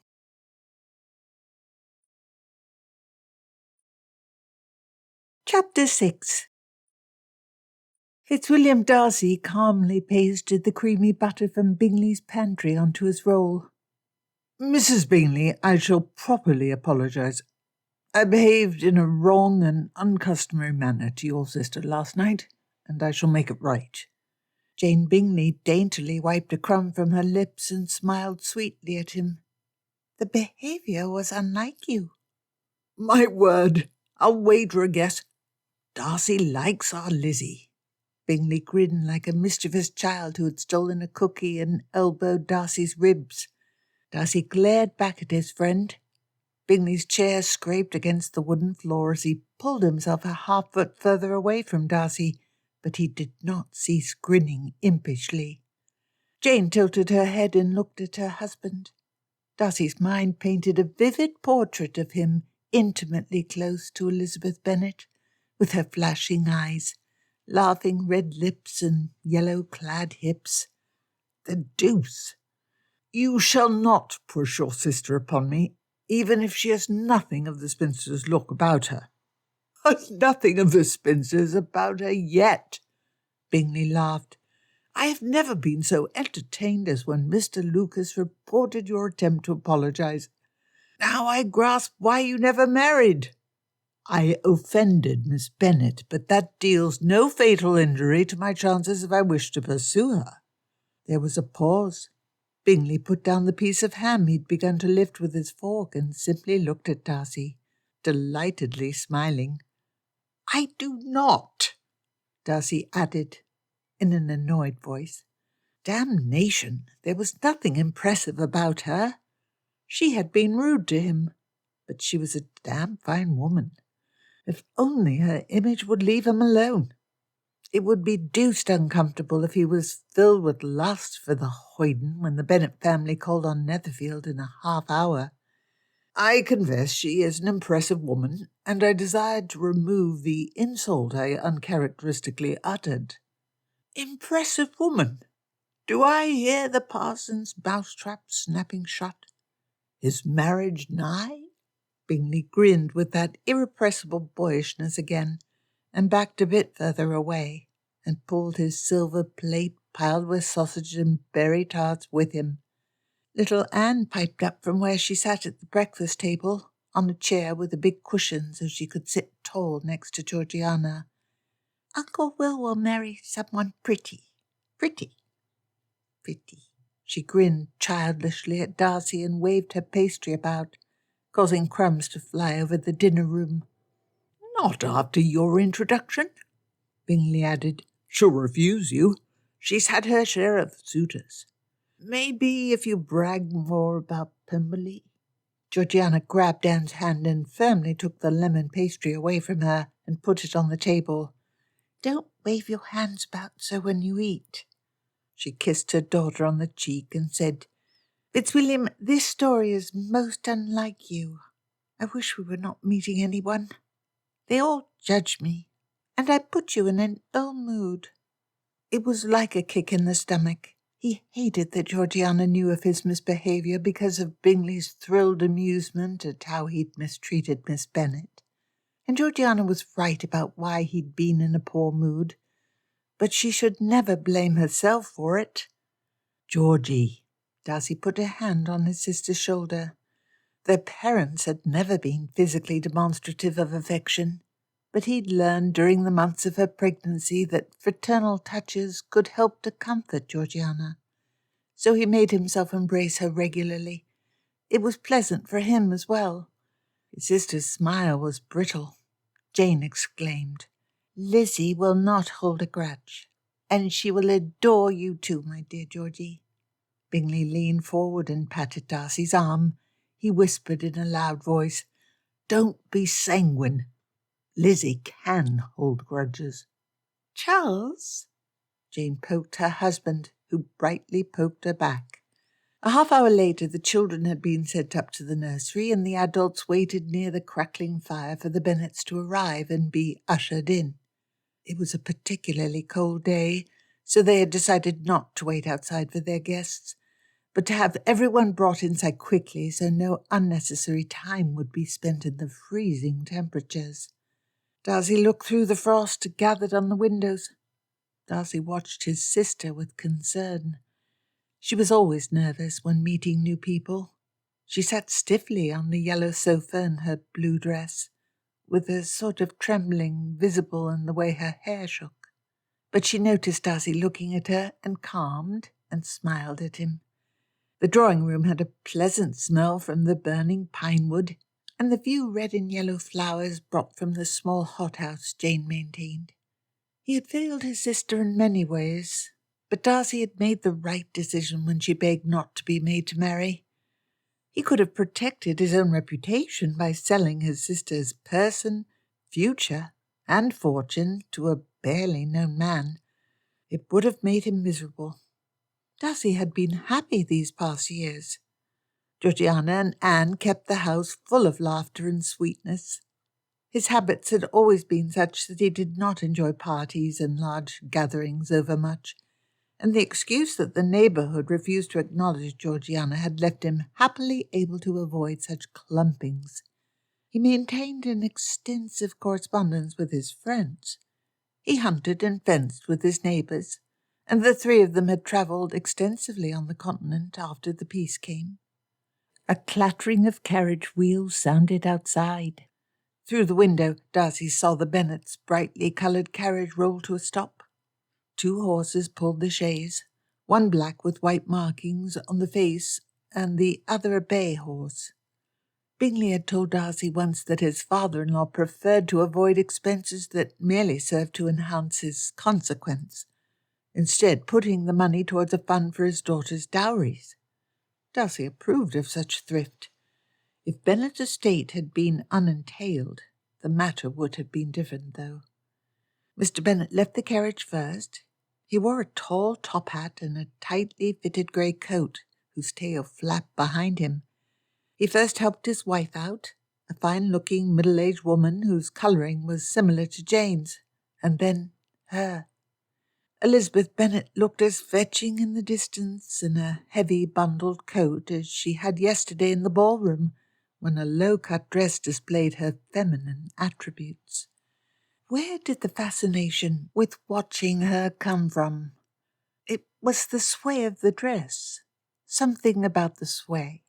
She wore a pretty yellow bonnet with a lace fringe which hid her hair, except a few black curls which fell around the edges of her face. As if drawn by his gaze, Miss Bennet looked up at him.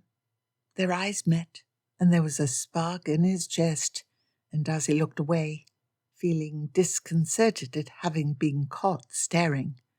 He walked back to his armchair. His stomach was unsettled, and there was an odd awareness of where he placed his hands. Where should they go? He would not show any interest in this woman. He would not let anyone, even a dear friend, push a woman upon him.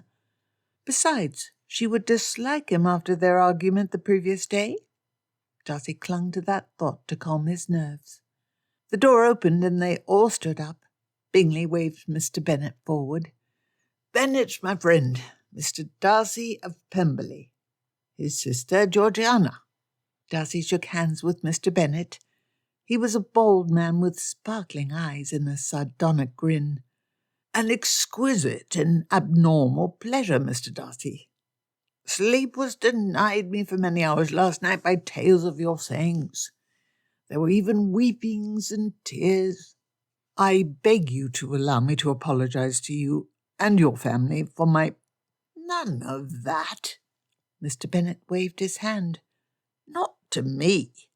You captured Lizzie's character perfectly, without hearing her say a word. The usual manner with which a man judges a woman's mind." "Papa," Miss Bennet elbowed her father, "I confess to being provoking last night." She was provoking now. Darcy could not keep from looking at her. Such eyes, such a face. There was a mole to the side of her nose, and her fine lips twisted in a delightful smile, and her dress was pulled in with a ribbon beneath the bosom that showed off her form. After waiting for him to say more, Miss Bennet turned to Georgiana. "It delights me to meet you. I swear I shall not judge you by your brother's discerning opinions upon my person and character. I shall judge you by Jane's opinion of your character, high as the clouds." Georgiana shook her blonde hair and blushingly stammered out a reply. That had been the time when he should have apologized to Miss Bennet again. "Come." Miss Bennet drew her arm through Georgiana's elbow. "Over there. We'll sit on the sofa and properly acquaint ourselves. Leave men to manly nonsense." She walked away from him again. Her hips clad in a dark pink dress made as compelling a sway this morning as they had the previous night. Darcy realized he was staring at a young lady's rear directly in front of her father, so he jerked his eyes away and said to Mr. Bennet, "I do not deserve such condescension, but I pray you will not judge me solely upon my words last night. I'd expected a different sort of man than you appeared to be last night. I was utterly dissimilar to myself. Alas, disappointment! If you behave in the mode of yesterday every day, I would derive great amusement." Darcy had been told that Mr. Bennet had a teasing, sardonic manner. "I would by no means curtail your pleasures, but I do not make a practice of insulting young gentlewomen." "Young? We know your real opinion. At my daughter's age, her looks are a tender subject." Darcy's face stiffened into an authoritative mask. He knew he was being made fun of. He deserved some punishment, but he despised that his own actions had turned him into an object of fun. Mr. Bennet looked like a happy cat playing with a mouse. "Say something. What weepings and wailings I endured last night." Darcy glanced at Miss Bennet, who faced them. But all her focus was on Georgiana as she spoke quietly to his sister, who nodded as Miss Bennet spoke. Darcy did not believe she'd cried at all. He looked back at Mr. Bennet. "I ought never have allowed my ill temper to lead me to say such things to your daughter.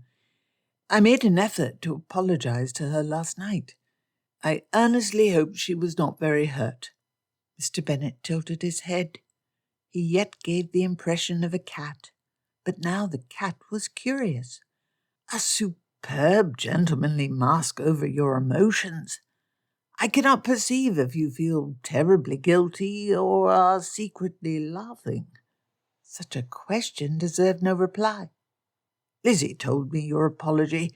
You explained she ought take no offence, as you are deeply attractive to women due to your substantial wealth and oversized pile in Derbyshire, and that you know she must be desperate for a husband since her charms will not last long. Incorrect.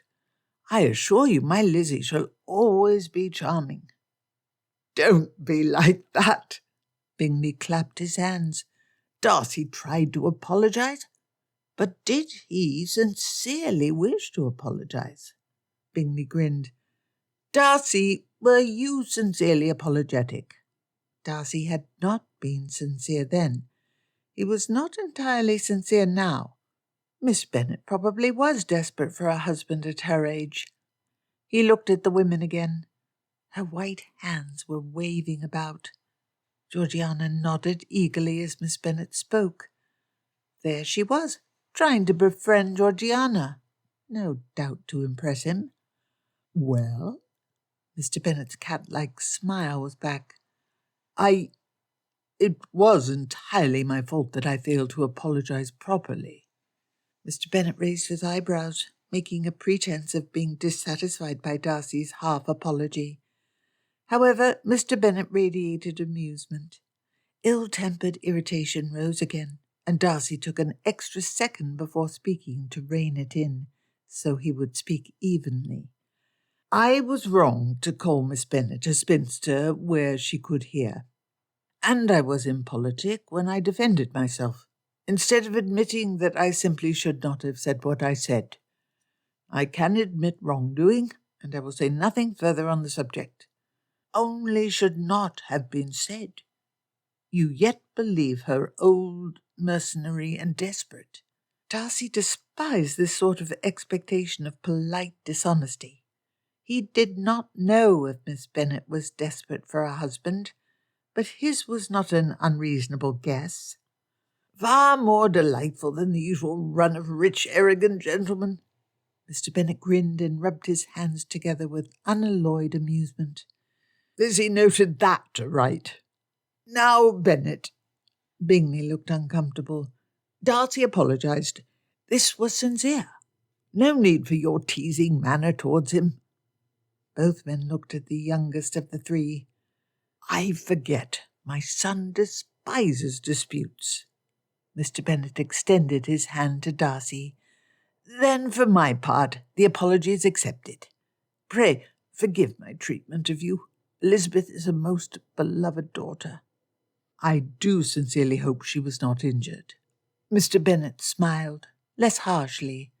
"Lizzie found nothing but amusement in what you said. Thus no harm done." Darcy glanced at the women again. Miss Bennet was looking at him, and their eyes met. She frankly looked at him with that mischievous twist to her lips and her dancing dark eyes. Darcy felt himself begin to flush, and he turned away. He did not like being an object of amusement to her. "Pray tell," Mr. Bennet asked, "how do you stave off the horrors of boredom and the Byronic ennui which affect all cursed with any sense and born to too much wealth, besides bringing middle-aged ladies to tears?" "Your daughter is not middle-aged." Mr. Bennet glanced at the ladies. He did so quickly and lowered his voice, smirking slyly. "You brought my wife to tears with your aspersion on Lizzie's looks."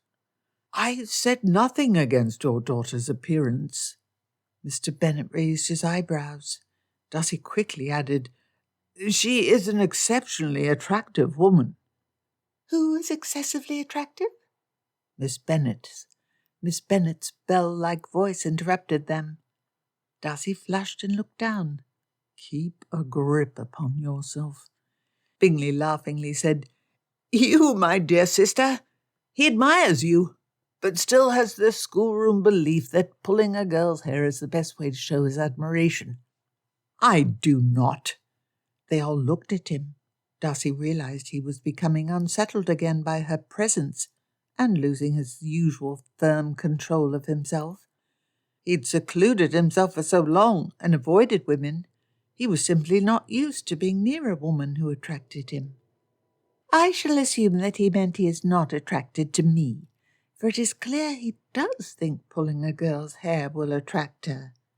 Miss Bennet laughed. Had any of my vanity survived the previous night, it would be crushed by this. I have never had a man so sharply reject me twice. But I fortunately only have pride, not vanity. "Miss Bennet, I beg you to allow me to apologize to you once more. What I said the previous day absolutely should not have been said." None of that. You still believe I am desperate for a husband.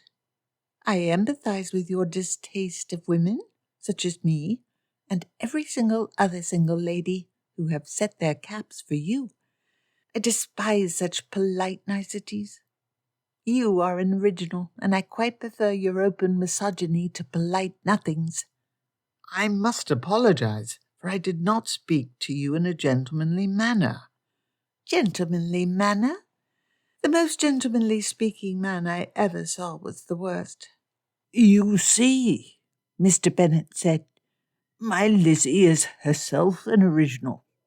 If you wish to court her, insulting her will go far better than pretty nothings. I do not wish to court her." Miss Bennet looked at him frankly with her intense eyes. He flushed again, but this time refused to look away. The connection between their eyes roiled in his stomach. Their gazes lingered. Something changed in her eyes, and it was she who looked down with a reddening face. Darcy wanted to explain himself to her, to take back the expression of disinterest and to say something pretty to her.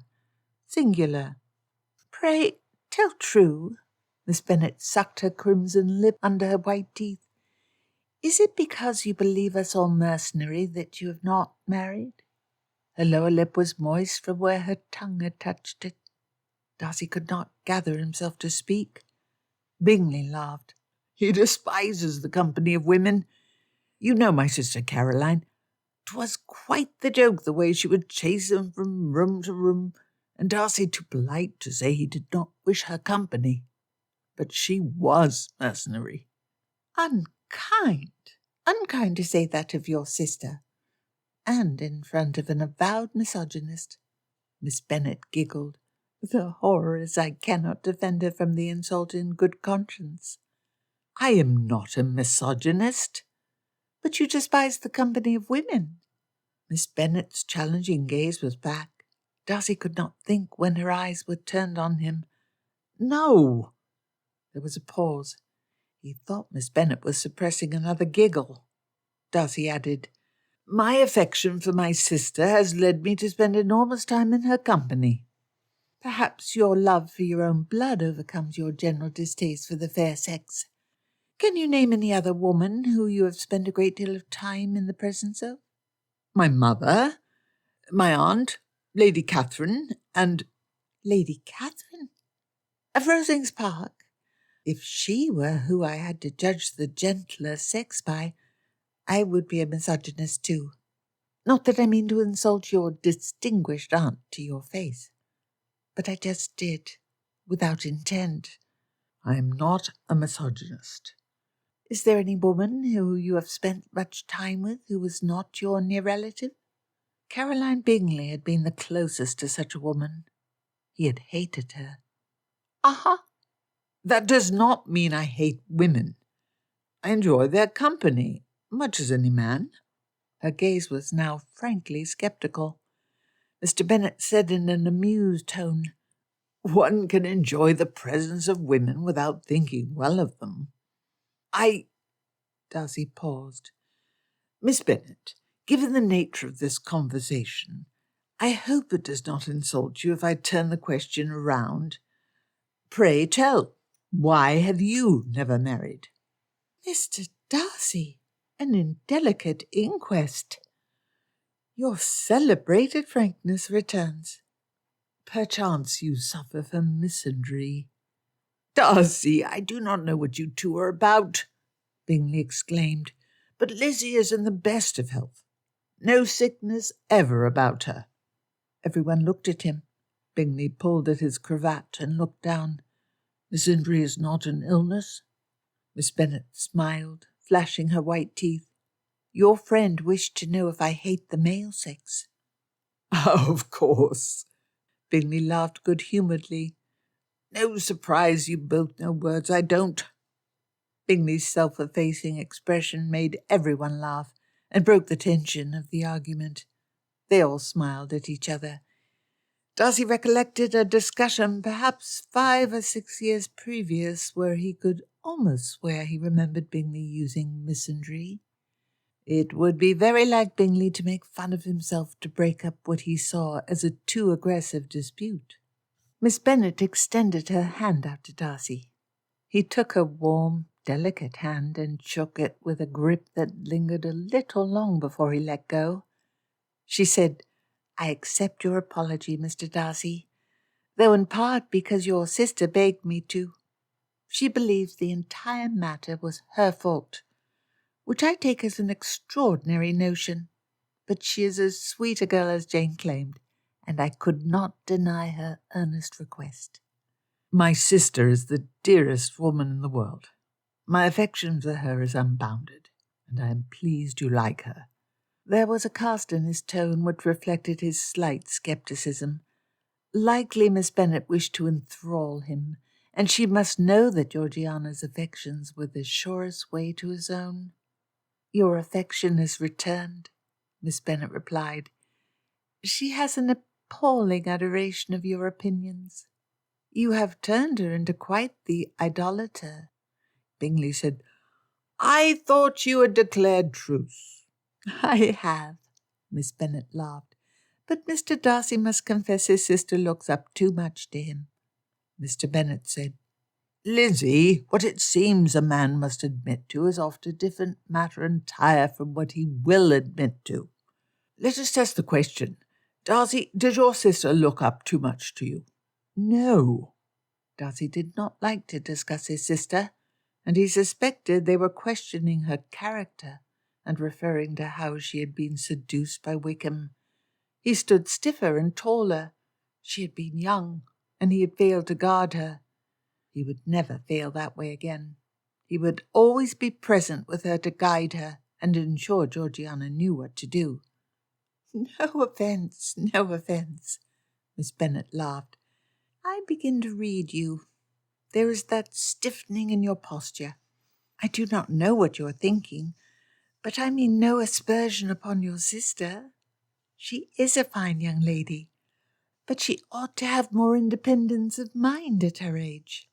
She is sensible, and she should not refer every time she is asked for her opinion on a matter of fashion, or politics, or books, or whether we shall call upon each other tomorrow, to your opinions. Darcy tilted his head. Is that all you meant? Miss Bennet and her father shared a long glance. Mr. Bennet twisted his mouth in a wry manner, and Miss Bennet nodded. Darcy felt an odd envy for how she and her father seemed able to communicate without words. He oddly wished to converse with her in that intimate manner. Miss Bennet said, I assure you there was no hidden reference to the origin of your niece. I do not judge women of 20 for the actions of their 15-year-old selves. My gratitude. You are a prickly sort. Miss Bennet laughed, throwing her head back and displaying the line of her white neck. But you have earned your ill temper honestly. Yet seeking a hidden motive in everything said to you will lead you into much error. Darcy looked closely at Miss Bennet. She met his gaze frankly again. Perhaps she was not trying to seduce him.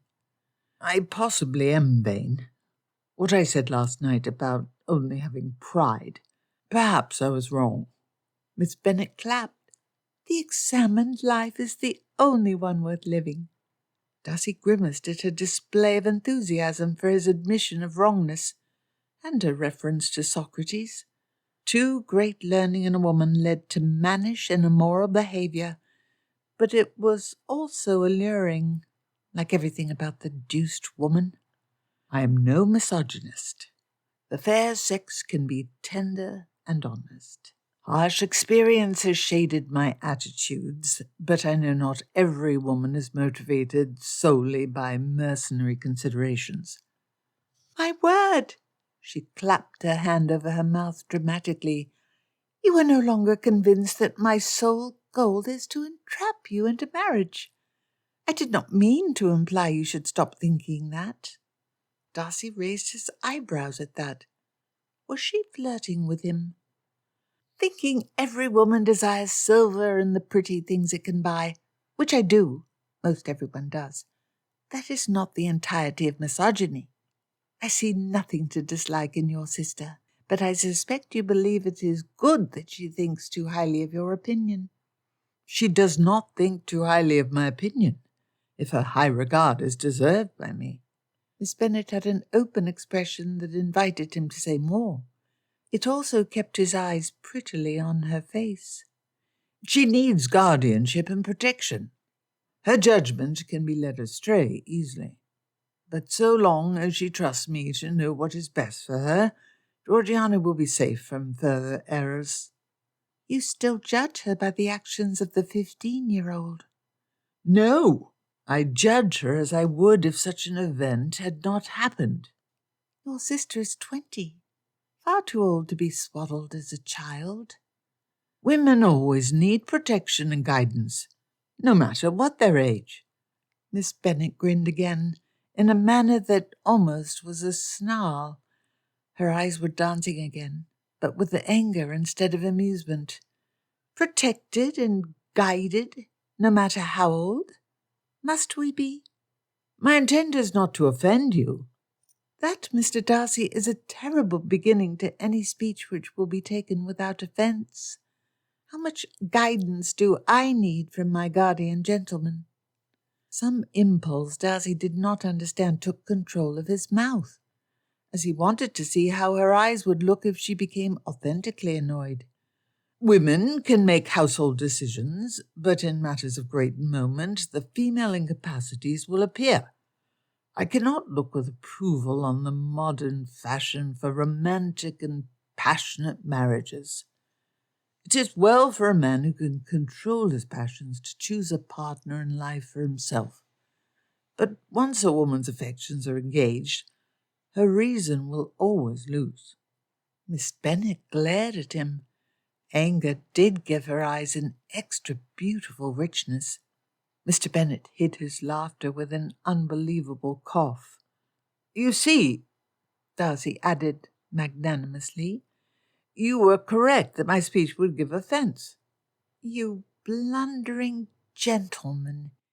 Yes, I suffer from misandry.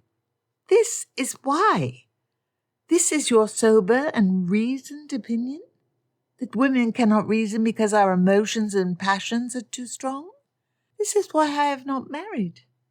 History proves women cannot manage their passions.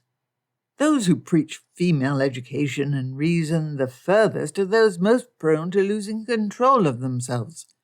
Gentlemen always maintained themselves in good regulation. Elizabeth sneered at him. Darcy flushed at the reference to his words the previous night. He did not think he was well regulated now either. There was something about Miss Bennet that made him behave differently. Men are alike with women, Miss Bennet added. You and I are the same sort of being. Women are tender and sweet and vulnerable. Some fiends choose to abuse a woman's soft, affectionate nature, but gentlemen seek to protect those women who are precious to them. I am one who acts as a true gentleman. I try, at least. You are a misogynist. I adore my sister. I think highly of many women. You think ill of us all. You have said we are all weak and unable to reason. Surely you know many examples of women who cannot reason when their affections are engaged. Your sister, Lydia, I understand, is as much an example of this frailty as my own sister." Miss Bennet rolled her eyes and sneered. "And you pretend to be able to reason? You speak for women, but I could speak for men equally well." "I understand you. You can bring up an example of a man's foolishness for every foolishness I have seen committed by a woman." A clever reply. Miss Bennet rolled her eyes, clearly unimpressed by his admission that she had a point. "You are learned." "I will not be flattered by that." "But despite your reason, when a great passion takes you, you will be unable to pick prudently, and it will be the responsibility of your father," Darcy nodded towards Mr. Bennet, who inclined his head with twinkling eyes, "to protect you and ensure you make a wise choice. And if he cannot, then your brother." Darcy gestured to Bingley. "Nay, do not bring me into your spat." Bingley had been looking between the two of them. He glanced toward the window and coughed. "The sun! How bright it is! A perfect day for shooting. Much warmer than before. Darcy, I promised fine game. Mr. Bennet, with us?" Miss Bennet sneered and curtsied. "I see we have strained my brother's patience with our argument too far. Good day." She curtsied, barely, and walked where her mother and Jane talked with Georgiana.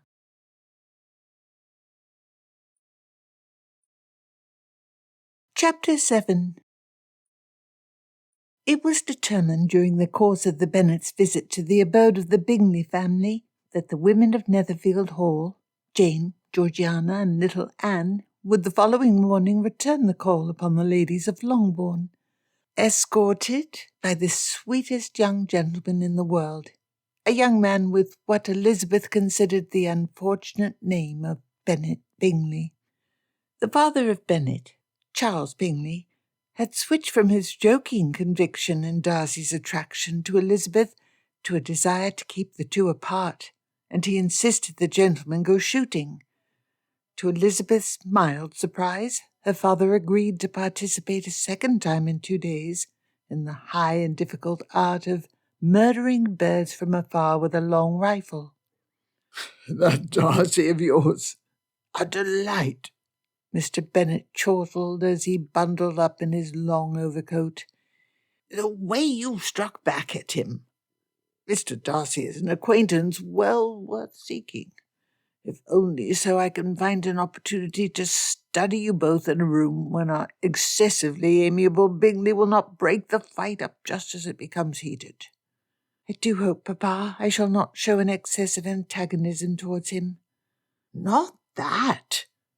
It would be quite a bore if you do not." He did apologize, almost sweetly. A fine-looking man. A very fine-looking man. Elizabeth smirked. She had been unsettled by their childish staring contest.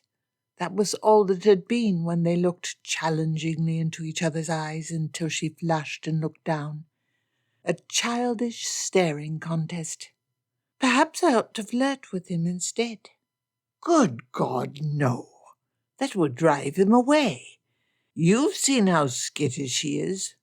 If he is this paranoid of the motives of a woman who teases him mercilessly, think how he would see a woman who makes a show of liking him. Nay, you'll not land this elephant with honey." Elizabeth rudely snorted. "His appearance caught your notice." Mr. Bennet smirked. "Be strong, my darling. Be strong. He railed against all women. Strike back. Find some claim that will bite him, for the honour of the fair sex." "Papa, we shall not fight merely for your amusement." "Ah, I wish you to fight merely for your amusement." Papa squeezed the last button of his jacket closed. "I ought to lose a stone or so. This coat does not fit as it did when I had it made." You might have the stomach let out. Admit defeat? Not yet. He held out his cheek, and Elizabeth kissed Papa's bristly sideburns. Revel in the violent death of birds.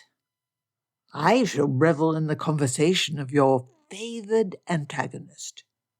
Mr. Bennet went out the front door and closed the door quickly behind him, a breeze of cold air shivering in behind him. He leaped on to the back of his horse with a surprising spryness for a gentleman who had from a young age preferred study and books to more sportly sports. Elizabeth watched her father through the drawing-room window. She loved her father. When he was gone, she picked up a book to read while she waited. It was no great duration of time until the Netherfield party rolled up the road, ensconced in their large, fine carriage, and pulled by 2 pairs of matched bays, and with a resplendently dressed coachman with a jaunty cap seated neatly in the driver's seat. Mrs. Bennet smiled out the window contentedly, eager for Bennet and his small friend to arrive. Besides Jane, Mary had a child, but as she was settled some 20 miles distant, Mrs. Bennet could not dote upon that granddaughter the way she doted upon her beloved Bennet. Kitty's most recent letter announced she was expecting, and the babe had quickened. The pile of Bennet descendants was to increase. Elizabeth and Mrs. Bennet bustled to the front door. Mrs. Bennet opened the door wide, letting in a draught and preempting Mrs. Hill's role as the housekeeper. In, out of the cold. The children could catch cold. Grandmamma! Grandmamma!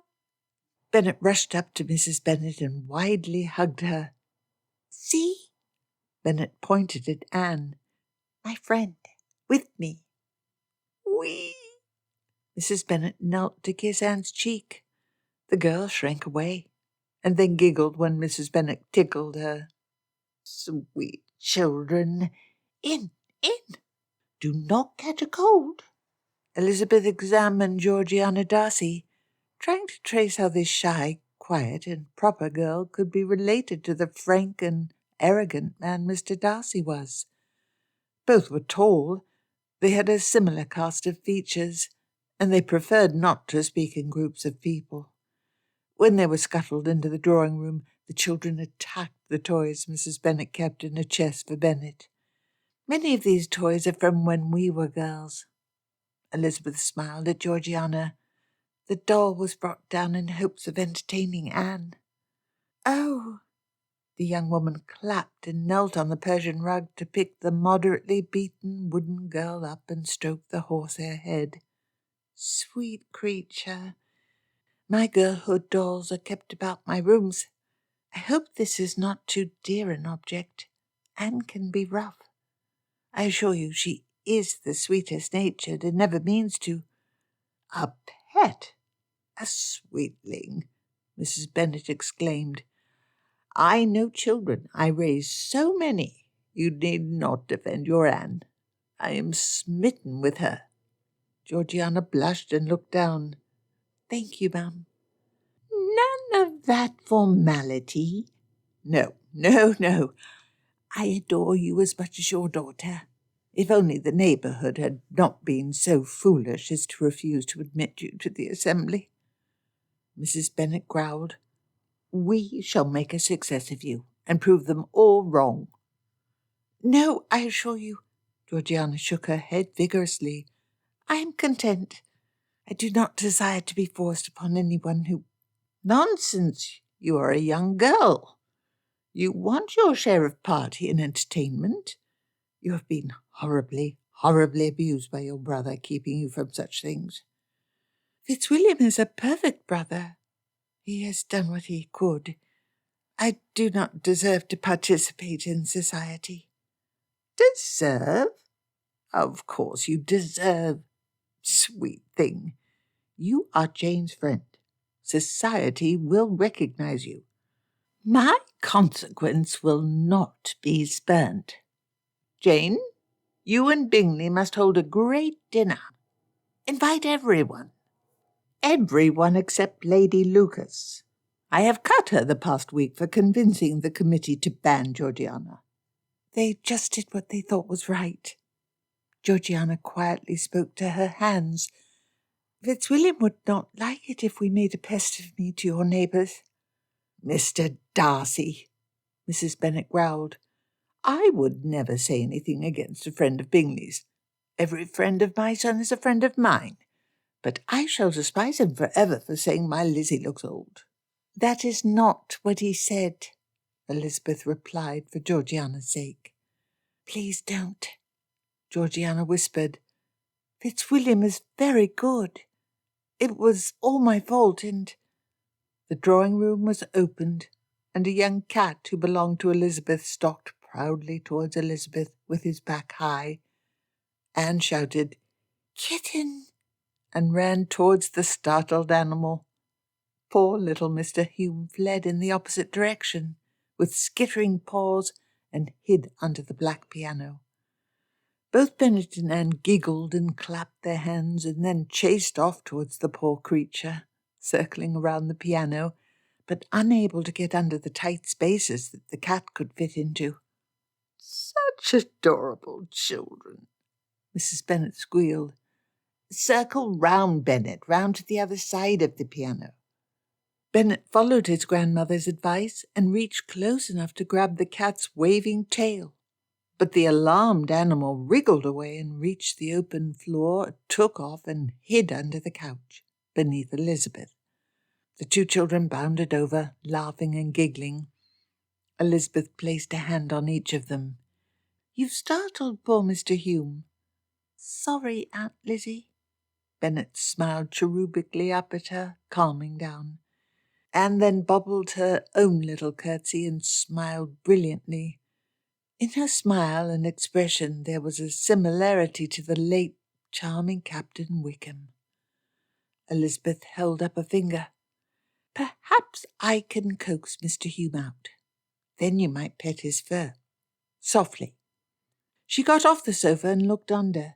The cat's wide eyes looked back at her, framed by adorable striped fur. Elizabeth softly made a ch-ch-ch sound with her tongue and held out her hand. The cat sniffed Elizabeth, and no longer scared by loud squealing from the two children, Hume struck first his little pink nose out from under the couch, and then in a flowing movement he jumped into Elizabeth's arms. She picked him up and settled the little creature on her lap. He rolled over so his tummy could be rubbed. Elizabeth nodded to the children. Bennet nudged Anne so she could go first, and with wide eyes the little girl softly placed her hand on the cat's belly. Hume purred loudly, and Bennet came around the other side of Elizabeth to scratch him behind his ears. Georgiana smiled. "What a pretty animal. How old?" "Not yet a year." Anne exclaimed, "Kitty!" again, and her excess of enthusiasm led Mr. Hume to rouse himself and walk in a dignified manner away along the couch. Bennet picked the cat up and got batted with a paw, but the boy giggled and held on to the cat. "Not too rough," Jane warned. Bennet looked at his mother, and the cat escaped once more and ran to the other side of the room. Rather than hiding, Hume stopped in the middle of the floor and looked back at them. Elizabeth suspected her cat had decided he was comfortable and wanted to be chased. The two children squealed and obliged him by running at the small animal. Mr. Hume waited until they were a few feet away to skitter in a different direction. "Your brother," Mrs. Bennet spoke to Georgiana, "could have no objection to you meeting the respectable people of the neighbourhood. Some still respect the name of Bennet. A grand party for you at Longbourn, and another even grander yet at Netherfield. Bingley can hold a proper ball. Our rooms are hardly big enough for a half-dozen couples." Georgiana's eyes widened. Jane added, "Your brother wishes you less lonely and more social. Meeting all our true friends in a private setting would be the best way." Goodness, the poor woman was trembling. Elizabeth leaned forward and touched Jane's shoulder, as the children ran across the room once more, chasing Mr. Hume to a new hiding spot. "Miss Darcy, you do not want to meet a vast room of strangers. A small group instead. 2 couples, perhaps. Particular friends. John Lucas and his wife, and Mr. and Mrs. Golding. Old and particular friends of Jane and I." "You think?" Georgiana's shoulders and trembling relaxed. I might like that." What had Jane been thinking to plan to take this poor girl to an assembly?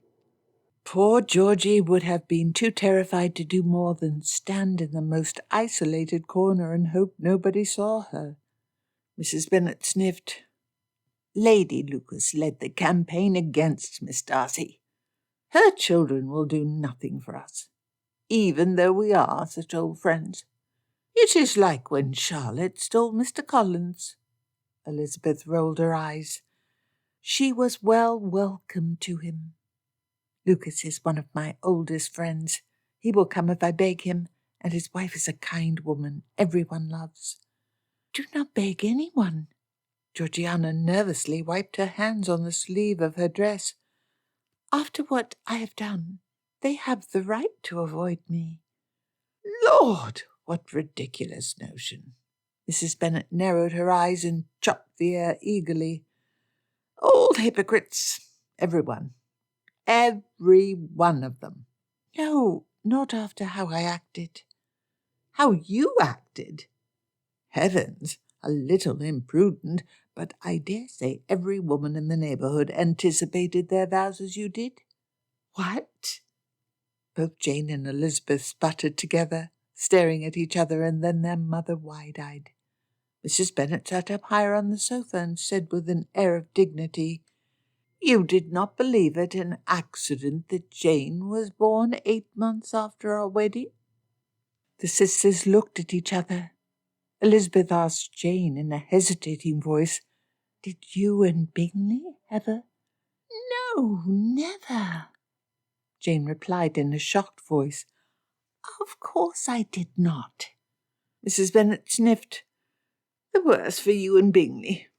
Elizabeth, you should have given them more space during all of those walks. You were a quite poor chaperone, entirely different from my sister." Elizabeth looked wide-eyed at her mother. "Lizzie was a perfect chaperone," Jane exclaimed. "Surely not." Georgiana looked around at all 3 of them. "I cannot believe any good woman would—" "Believe it," Mrs. Bennet spoke firmly. "I did. Lady Lucas certainly did. I remember her. They were much poorer then, and I was still a girl, but she was showing with Charlotte's bump on the day the marriage was solemnized. Sir William had not been too eager then for her, so they waited till the babe quickened to start the banns." Mrs. Bennet laughed disgustedly. "Now she hurts a perfectly sweet girl to gain possession over me by harming my daughter's guest." Elizabeth could not repress helpless, horrified giggles at the story, and the very unwanted information about Jane's conception. Jane laughed with her, followed by Georgiana and Mrs. Bennet. The children gathered around the adults, begging to be told what was so funny. Jane picked Bennet up and swung him around. "An adult matter. Quite boring." Mrs. Bennet beamed adoringly at the children. "You must be hungry after all that running. Lemon tart? Do you want? Come with me to the kitchen." Elizabeth smiled to herself. It was not wise to feed children sugary treats so early in the morning, but they both happily clapped at the promise.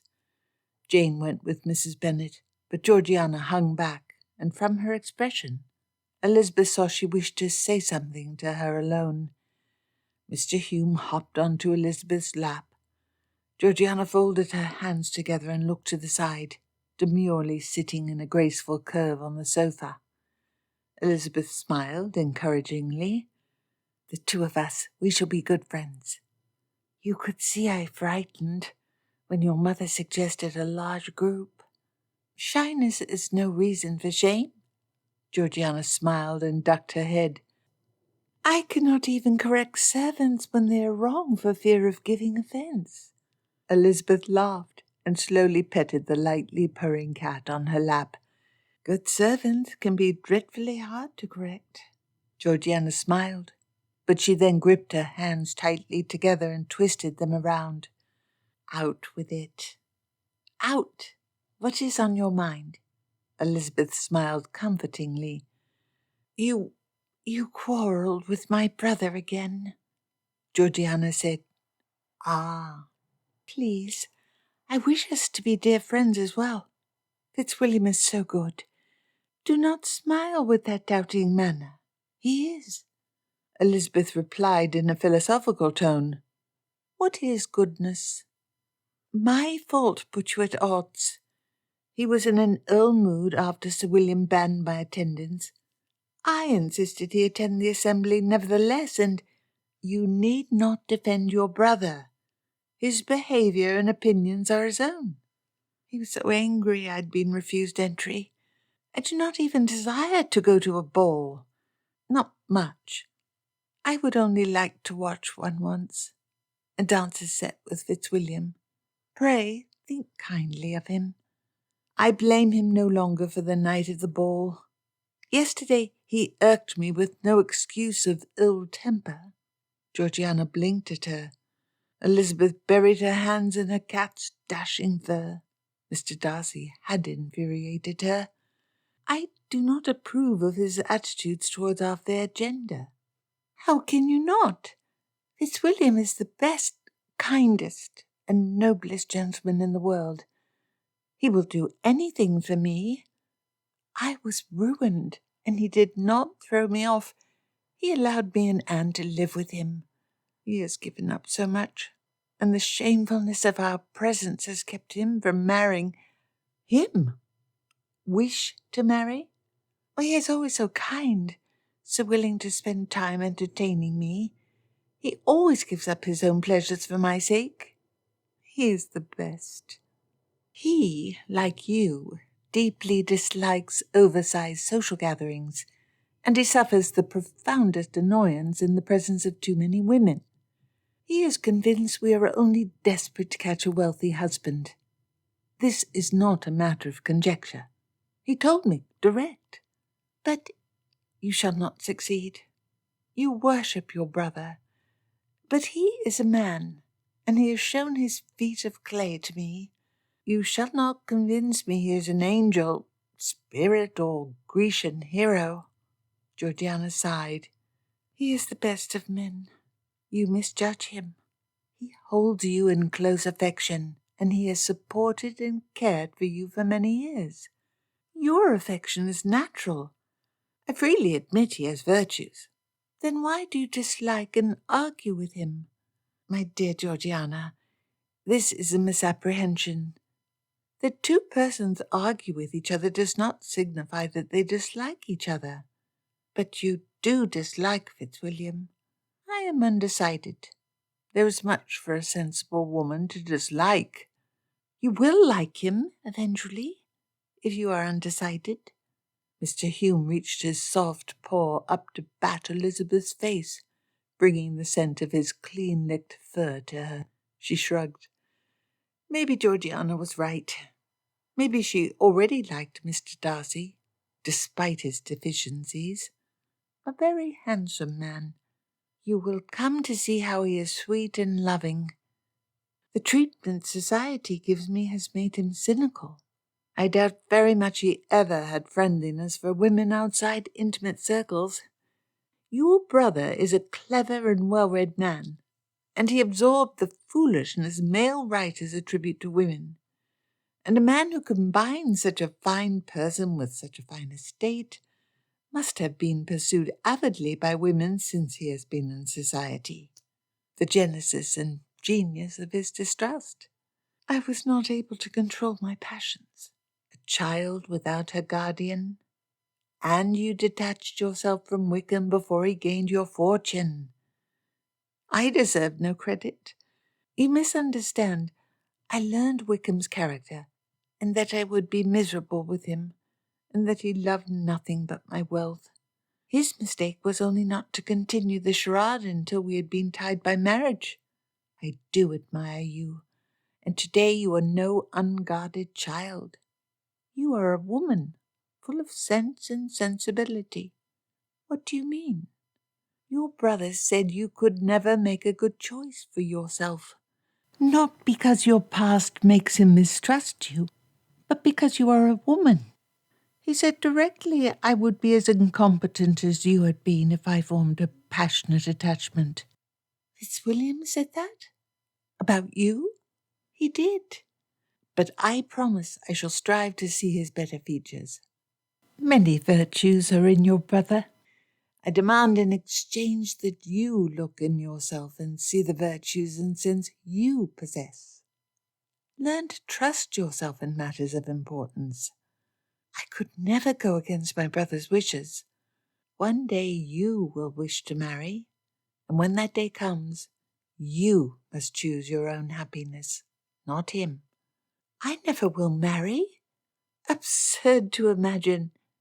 With a loud bustle, the door to the drawing-room was burst in, and the two children ran in, jumping up and down, made energetic by the treats stuffed into them. Mrs. Bennet and Jane followed them in. Anne ran towards them, alarming Mr. Hume, who meowed and jumped up to run once more under a sofa. Instead of chasing Hume, Anne childishly leaped onto Georgiana's lap. The mother opened her arms and held her close. Tasty! It was. The pastry. Bennet says his grandmamma always has treats. She told me that I am a perfectly dressed young lady. Grandmamma Bennet is such a nice woman. I wish I had a grandmamma. Georgiana kissed the girl's forehead. The little girl turned to Elizabeth. Your mamma is so nice. Elizabeth giggled. Might I hold her? Georgiana pushed Anne to crawl into Elizabeth's lap while Elizabeth held open her arms. The child made a fragrant, warm weight. You like my mother? Elizabeth asked. She gave me so many tarts. Anne held up 3 fingers, one of which had a smidge of jam left on it. Mrs. Bingley is nice too. Everyone adores Mrs. Bingley. Elizabeth cuddled the little girl while she and Georgiana played silly little games with her. Then a knock, and the door opened again. Anne jumped off Elizabeth's lap. Uncle Will! Mr. Darcy swept her up into his arms in a single, effortless movement, sitting the girl high in his arms and listening with a smile while she happily babbled. Lord, he made a handsome figure. Elizabeth's insides twinged at seeing him appear so fatherly. Her breath caught. The attractiveness of a man was usually increased when he showed care for a child, but this was more intense than ever. Elizabeth helplessly watched Mr. Darcy's innocent smile as he nodded at his niece. He was lit by the window, making every strong angle and firm contour of his remarkable face jump out at her eyes. Anne pointed towards Elizabeth. Her winsome voice lisped, My new friend, Miss Lizzie. Come meet her. She is so nice. Mr. Darcy looked at Elizabeth, and an embarrassed flush crept up Elizabeth's neck at being caught leering at the gentleman. She looked down and quickly back towards him. He still looked at her, but from his expression she had no sense of what he was thinking. Anne pulled at the lapel of Mr. Darcy's coat and begged him to go meet Miss Lizzie. He walked towards her, easily and securely holding the child in one arm. Almost helplessly, Elizabeth rose to greet the approaching man. He stuck out his free hand to her. Miss Bennet, I am pleased to see you. Elizabeth quirked her mouth mischievously as she shook his hand. Even though I have defeated you in honourable verbal combat twice? Once only, madam. He smiled back at her. It made his face glow. She'd once encountered in a terrible novel for young women obsessed with marriage the phrase, he was unfairly handsome. An absurd notion, she had thought then. Fitzwilliam Darcy was unfairly handsome. I believe I gained a victory twice. Elizabeth had a bubbly smile. Nay, you had scored against me in our second match, but while bloodied, I was yet undefeated when Mr. Bingley divided the combatants. I was surprised he allowed you freedom to seek out a third match. I resorted to stratagem. Georgie, are you well? I worried about you. That was why she could resist Mr. Darcy. What did he imagine was to happen to his sister in their house? Darcy's care for his niece was sweet. That for his sister was cloying. Georgiana glanced at Elizabeth as she smiled. Very well, we played and talked. I do like Miss Bennet. You do? Darcy smiled at Elizabeth. Then I must thank you again. She has promised to think more nicely of you. Elizabeth bit her lip and then smiled very widely. That was not precisely what I promised. You made a promise of your own. Oh, Georgiana blushed and looked down. You did say you would look for Fitzwilliam's better features. Elizabeth looked at the gentleman. Goodness, that grin was a very superior feature, and he was almost a foot taller than herself, and such well-muscled arms, and those deep eyes when he looked at her. And what, Miss Bennet, are my better features? Your tall figure? Elizabeth clapped a hand over her mouth and giggled as both Georgiana and Darcy looked at her. Anne squirmed to be set down by Darcy. This is why I must remain clear on what your failings are. Elizabeth shook her head. Else you will place me at quite a disadvantage. Was his face a little red, or was that disapproval of her accidental forwardness? Darcy said, I would not wish you at a disadvantage.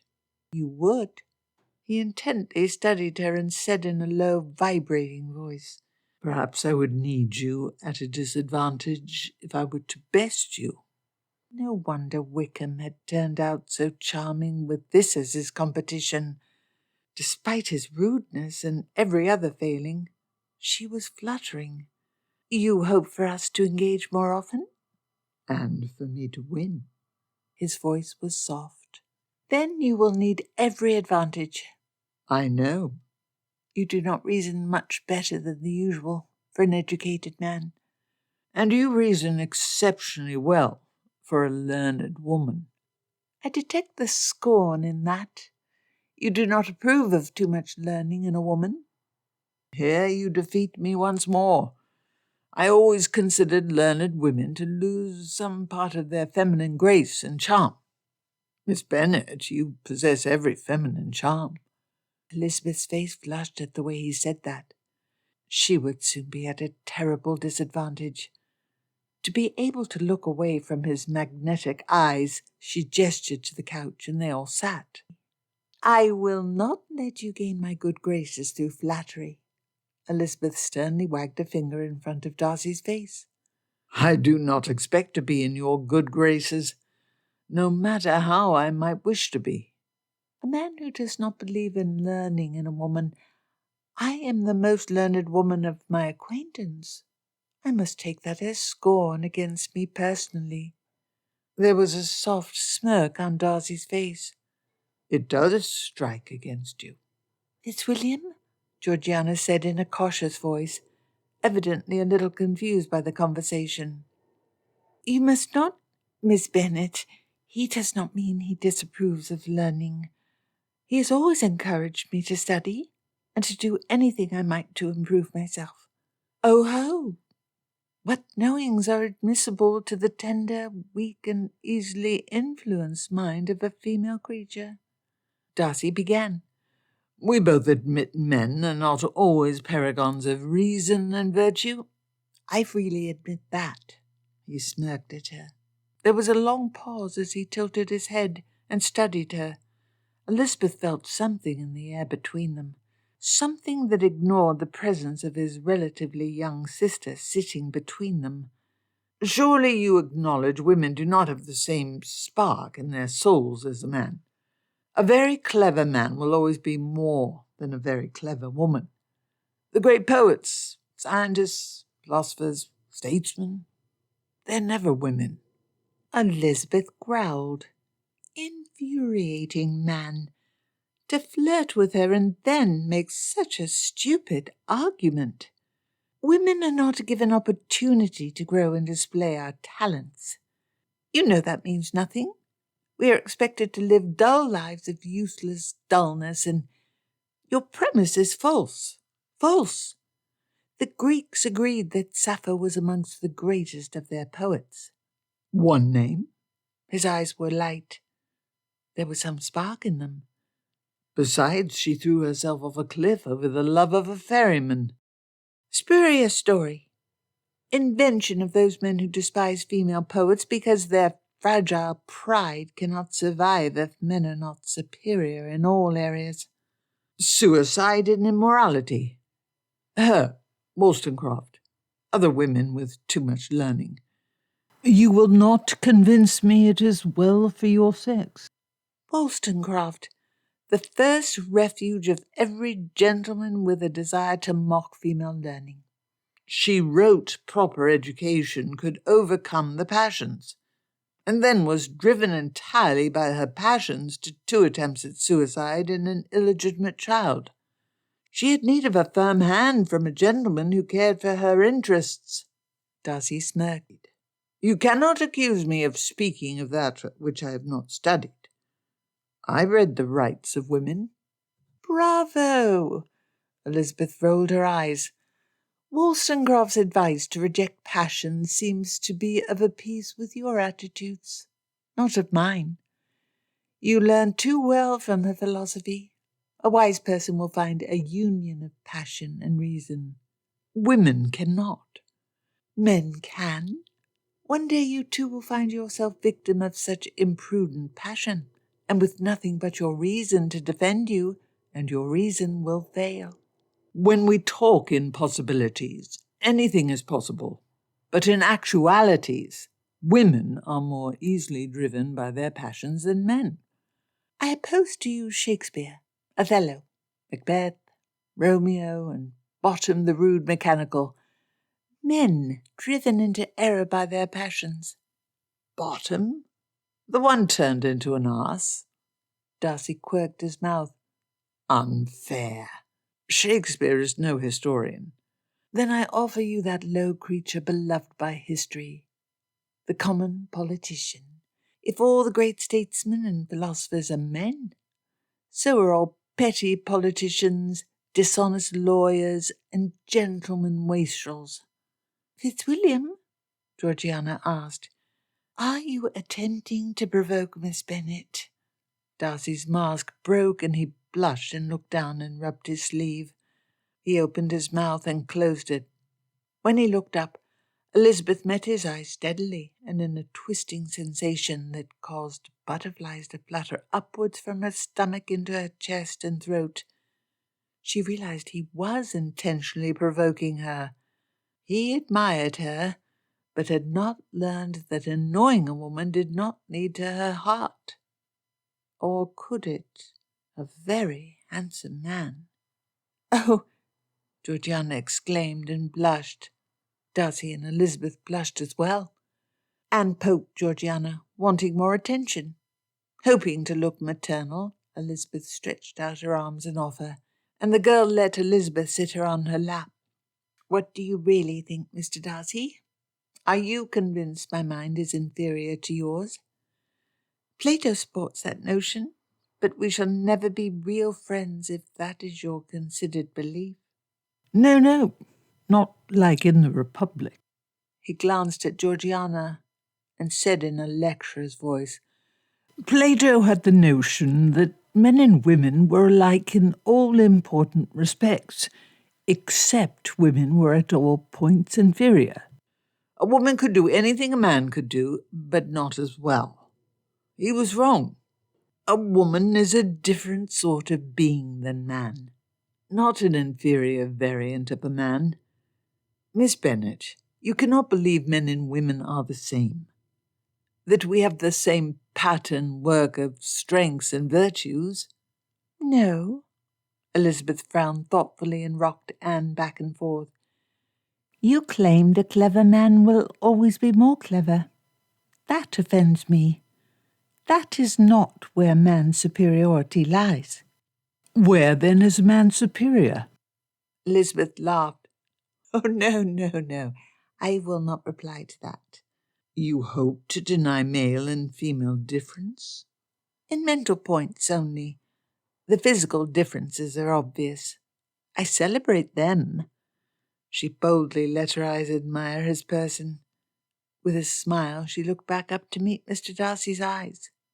Do you not celebrate them as well? He blushed like a schoolboy. Darcy glanced at his sister. Is that your considered belief? Males and females possess no differences in the mind? Are not differences in the body enough? They explain other matters. She wanted to leer at him again. Darcy said nothing. He just looked at her, deep into her eyes. Her stomach was flipping again. He broke the gaze and looked at the fire with high colour. Nay. Some great men have been deficient in the body, but not the mind. Homer, Milton, the blind poets. The difference between man and woman is not a matter of the body alone. Sappho and Wollstonecraft. A greater thinker than Burke? You dislike Burke? Georgiana laughed. Now I understand why Bingley separated you two. She took Anne from Elizabeth's arms. Fitzwilliam, whether Miss Bennet or you are right about which sex is the cleverest, she is as learned and clever as you. Darcy blinked as his sister walked away. Miss Bennet, what did you say to my sister? Perhaps you two have not spoken often about the intrinsic inferiority of my sex. For my part, I think anything that makes her begin to see you more as a mere human is salutary. I beg you to leave my sister to my management. I shall treat her as any adult woman of my acquaintance. Darcy grimaced. Handsomely, it was unfortunate. He did everything handsomely. You worried she was lonely. Now you worry when she has friends. She is my sister, in my care, and I love her. I shall always worry, no matter what. The mischievous glint returned to his eyes. I expected her friends to have the nature of Mrs. Bingley. Elizabeth swooned and fluttered her eyelashes. I am one of those women, not safe for impressionable young girls. You do know how to flatter a woman. He smiled, also handsomely. And you claimed flattery could not move you. You like being said dangerous. I have never been called that before. Elizabeth grinned unabashedly. He did know how to flatter a woman. I beg you not to hide your sister from my influence. You are too good-hearted to intend her real harm. I am good-hearted. Am I also an angel? An imp. Elizabeth laughed. She placed her hand on his well-muscled arm. Mr. Darcy, we shall be friends. He grinned back at her. You like my manner of flattery? No one flatters me like you do. None of the hordes of gentlemen circling around you. At mine age, spinster already, how many gentlemen do you think there might be? Elizabeth dramatically touched her breast, and then she laughed buoyantly. They both knew they were flirting with each other. Her whole body was oriented towards Darcy, and he faced her. You have as many admirers as you wish. Darcy paused for a beat and grinned boyishly again, showing that he knew how arrogant what he would say was. But he said it for the fun. We are very much alike in that. Elizabeth laughed. Your pile draws every rational or passionate woman. I refer to your hair, not your home or your rents. He shrugged, roguishly smiling, and pulled at his locks. Deuced fine head of hair. I empathise with your difficulty in fending off admirers. I do have many. Darcy laughed. Ha ha! Miss Bennet, I declare we shall be good friends. Chapter 8. The following afternoon, Darcy found himself in the midst of yet another shooting expedition, arranged by Bingley. Oddly, his friend had not improved his aim, despite his enthusiasm for the sport. Once again, Mr. Bennet was part of the party, and Darcy found himself coming to like the sarcastic wit of the older gentleman.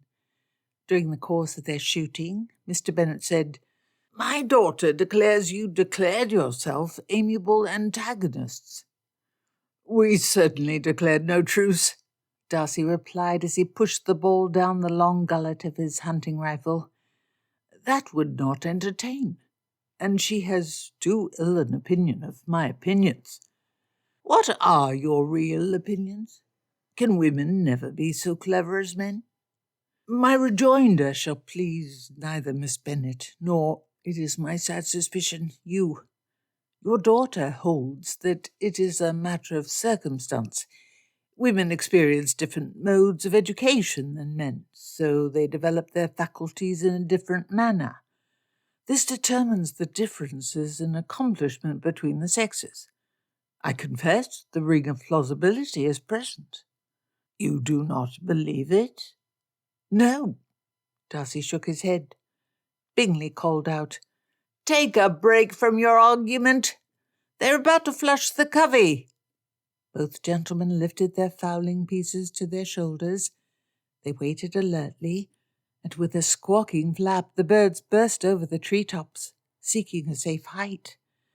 With a near simultaneous crack, 3 guns went off, and 2 birds fell squawking from the sky. "The deuce!" Bingley exclaimed, as Darcy and Mr. Bennet released their dogs to retrieve the catch. Mr. Bennet said in an even voice to his son-in-law, "You forgot again to account for the wind. Too impatient." "I understand, Darcy," Bingley replied. "The man does everything deuced well, but at your age and with all the time you spend with books, you ought not be able to beat my catch so easily. My eyesight is kept in good practice by the books." Mr. Bennet looked at Darcy. "Why are you yet convinced men are superior in the mind, despite the example of my daughter?" "Different, not superior." "Ah, men are only superior in the ways which are important, while women have superiority in those which are not important. Miss Bennet became almost vicious after I suggested men have greater cleverness. Any aspersion on her sharpness and cleverness will land you more grief than one upon her age and fading looks. If your goal is to court her, you have done a fine job so far." Darcy grimaced. Was Mr. Bennet mocking him for how he'd insulted Elizabeth, mocking the idea that he might admire her, or simply mocking him? Or maybe Mr. Bennet, in his sardonic manner, told the truth, and he thought that the verbal sparring he had with Elizabeth excited and exhilarated her as much as it did him. "Your opinion considering Lizzie's cleverness." Mr. Bennet tapped the butt of his rifle against the ground. "Give it. What says your frank and original mind?" "You wish to know because I am courting your daughter?" Bingley laughed. "A joke, Darcy. I was joking. The 2 of you would make a horrid couple. Mr. Bennet sees that. So much argument. It would exhaust her spirit." The dogs returned carrying the dead birds in their muzzles, and Darcy took his bloodied bird from his hunting hound. He opened the string of the bag, deposited the dead pheasant, and tied it up once more. Darcy wiped his gloves off on the cloth provided for that purpose by the gamekeeper and calmly reloaded his gun. "I question," Mr. Bennet said, "every gentleman who shows such understanding of my daughter's character. A claim about the cleverness of females deals in generalities. Your daughter is a particular... I may attack female cleverness without saying anything against her. Slippery, slippery, but clever. Elizabeth will not accept such slipperiness. The idea that men and women have the same potential endowments in mental pursuits feels entirely wrong to me. I confess I have no proof beyond the general experience everyone has of the world, which different persons interpret in different manners. It would be a most peculiar matter if the Lord created man and woman so different in all other respects, woman so well adapted to being man's helpmeet and support in body and appearance, if she was not also formed to be his helpmeet in her mind. A religious fanatic's reply, then. Nay, Darcy shrugged. I attend church, I believe, but I am no enthusiast. I do not believe. And Miss Bennet? She named her cat after that Scottish atheist. Do not assess her opinions in this off mine. She believes, at least a little. Hume is worthy of admiration by all. I appreciate the philosopher's arguments, even if I am unconvinced by his irreligion. His history of England is unparalleled. Deuced good story. The guns were reloaded, and the gentlemen waited for the gamekeeper to flush the next covey, leaning on their tall rifles. The cold wind rustled through the bushes. Bingley filled the quiet. Bennet, will you join the fox hunt this year? The older gentleman shook his head. I've no taste for the sport any more. Young man's game. You are enjoying this shooting so much. Darcy did not wait for him to reply to Bingley and asked Mr. Bennet, Your philosophy regarding women and men? Do you share your daughter's radicalism? Lizzie's cleverer than I. Mr. Bennet shrugged. He made little circles in the dirt with the boxwood stock of his rifle while looking at the trees. And I have a high regard for my own cleverness, so my general experience of life is entirely different from yours. There was a crashing sound, and the next covey was sent up. Darcy sighted his rifle carefully, and he hit his bird once more. It was deuced fine shooting on Bingley's estate. There wasn't as much space as in Derbyshire, but more than enough birds for their group. Mr. Bennet checked his rifle carefully to ensure it had in fact fired with the other guns. Darcy thought the older man was annoyed that this time he had missed while Bingley struck his bird. I clearly heard 3 shots.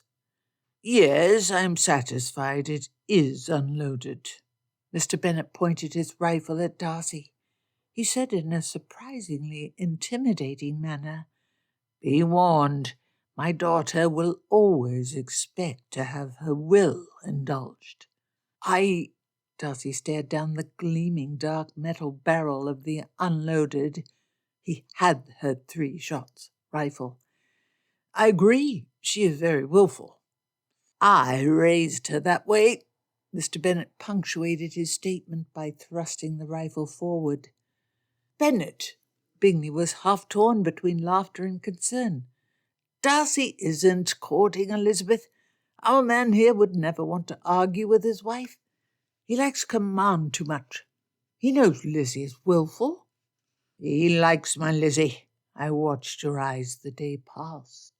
Mr. Bennet waved the gun around, its muzzle making small circles, moving between Darcy's chest and his stomach. You admired her person to an excess. I had realized it was impolitic to stare at a woman in such a manner whilst her father stood next to me.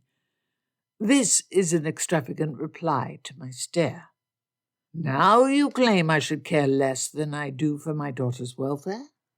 Those are the words of a scoundrel. I do not. Merely that you should not threaten him with a gun every time a man looks on her with, matters are not serious. You do not know if you will become serious.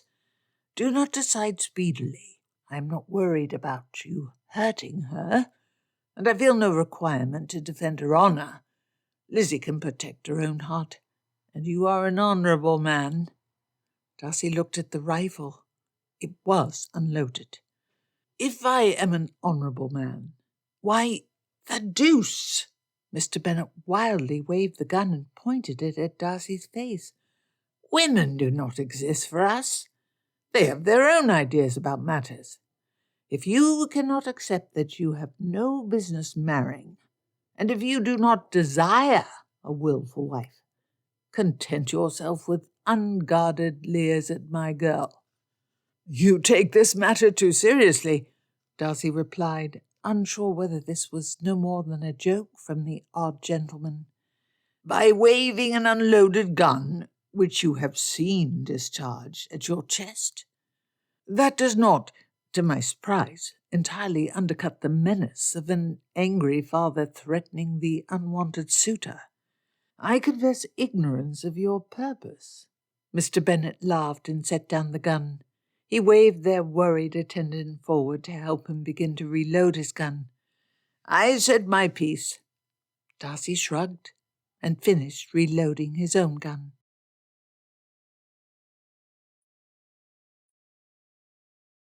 Chapter 9. Elizabeth set out after breakfast on a bright November day to visit the Lucases, specifically John Lucas and his wife, so that she could invite them to dine at the same table as Georgiana Darcy. The past day had been full of cloudy prognostications of doom for her purpose. Mrs. Bennet talked, once Georgiana and Jane left, at thudding length about those scheming Lucases, the condescension she had shown to Lady Lucas, and the way England had fallen into decline in these latter days. Mrs. Bennet had never entirely forgiven Lady Lucas for Charlotte's deeply lamented marriage to Mr. Collins, and this latest provocation heaped great addition onto existing complaints. Elizabeth received some of the opprobrium heaped upon Lady Lucas. After all, the woman would never have dared such a thing if her daughter was not to inherit Longbourn. Elizabeth had always known Mrs. Bennet held some confusion about the details of the entail, but to forget that it was Mr. Collins, not Charlotte, who was the inheritor, struck her as a worsening of the misapprehension, though the laws of England did make a man and his wife one person. Who was the man? Mrs. Bennet predicted Elizabeth would suffer a ghastly failure when she asked Mr. Lucas to attend their party. Why would John Lucas, a dutiful child, undercut Lady Lucas's desperate, doomed leap for social superiority over the Bennets and Bingleys? There might be something to her mother's mistrust of her dearest friend. Elizabeth none the less thought her friendship with Lucas and his wife would overcome family loyalty. "Hello, hello." Elizabeth smiled broadly as the housekeeper shooed her into the low-ceilinged drawing-room. She was not sure if it was fortunate that Lady Lucas was absent, but Maria sat embroidering with Mr. Lucas's wife and the gentleman himself. "Good day, good day." Lucas stood enthusiastically, and with rustic sophistication took Elizabeth's hand and kissed it. "My dear Eliza, as always you brighten our day." Elizabeth smiled back and pressed her hand to her face. "Goodness, you make me blush." Lucas's wife, Felicia, said, "'Tis true, even if my husband speaks as a coxcomb." "I confess I am here to brighten the day," Elizabeth replied as she sat. "First, what news?" "All of Johnny's teeth have arrived." Felicia laughed. "I can sleep at last now that he is not gnawing and crying every day." "Sweet boy." Elizabeth laughed with a feeling of relief. Teething was a frequent cause of convulsions, digestive dysfunctions, and sometimes the untimely death of children. The wait for teeth to erupt always worried those who loved the child. "Bring this paragon forth, so all may admire his magnificent jaws and teeth." John Lucas rolled his eyes. "Do not talk of my son like a horse to be sold at auction." "I do not. Such a grand beast would never be sold." Felicia laughed. "For my part, You can freely call the boy a grand beast, though I love him dear." As she spoke, the maid brought the giggling toddler into the room. "I believed you would want to see him," Felicia said. "I called for Johnny as soon as I realized who our visitor was." The child crawled in Elizabeth's lap and cooed and touched her face. "Lassie." "Wholly correct. Luzzie," Elizabeth giggled. "How many teeth do you have?" The child held up his chubby fingers as he counted out all of the teeth, before losing track halfway through. He then proudly opened his mouth so Elizabeth could examine for herself. Teeth. Adorable. If only she had her own child to cuddle, kiss, and play with. That was a new thought. What strange quirk of the female animal gave her now this desire for her own little child to climb about her, and to beg for her attention, and to wholly depend on her? Lucas pulled his chair closer to Elizabeth's. "What errand brought you?" Elizabeth felt a slight nervousness before asking the question. She would feel terrible if she could not introduce Georgiana to these friends. Worse, a refusal would occasion a substantial degree of awkwardness. Lucas would accept her invitation. They had been friends forever. Not so close as her and Charlotte before Charlotte's marriage, but close. Lucas even had a tendre for her when they were both younger. "I have an invitation to dine at Longbourn, but only for 2 of you." Elizabeth gestured to Lucas and Felicia, then waggled her finger at Maria. "No disappointment. You are too impressionable in your maidenly state to survive contact with Georgiana Darcy." Lucas and Felicia looked at each other. Lucas asked, "You wish Miss Darcy to be introduced to the neighbourhood in a circumscribed manner?" "Circumscribed. A fine word. We hope the circle shall widen. Never fear, Maria. Your maidenliness will protect you from contamination." "Who else? The Goldings?" "And perhaps an extra man, so it will be a set of matching couples. All of an age with us. If a success, Bingley shall throw a private and exclusive ball for her to be showcased to the best. That is the least missish of the neighbourhood. You would not wish to miss it." "Oh, a ball!" Marie exclaimed, clapping her hands. "What would I wear?" "You would not be invited." "But remember your maidenly delicacy." Maria stuck her tongue out, showing that she'd been acquainted with Elizabeth since before she could walk. "I want to meet Miss Darcy. She cannot be so indelicate in her speech as our Mrs. Wickham, and no one stops me from talking to Lydia." "Yes, Maria," John Lucas said, "but Lydia was a married woman. You should know nothing else about the matter." "Oh, Lydia told me everything about the matter." Elizabeth raised her eyebrows and asked in a slightly breathless voice, "What matter, pray tell?" "You know the matter."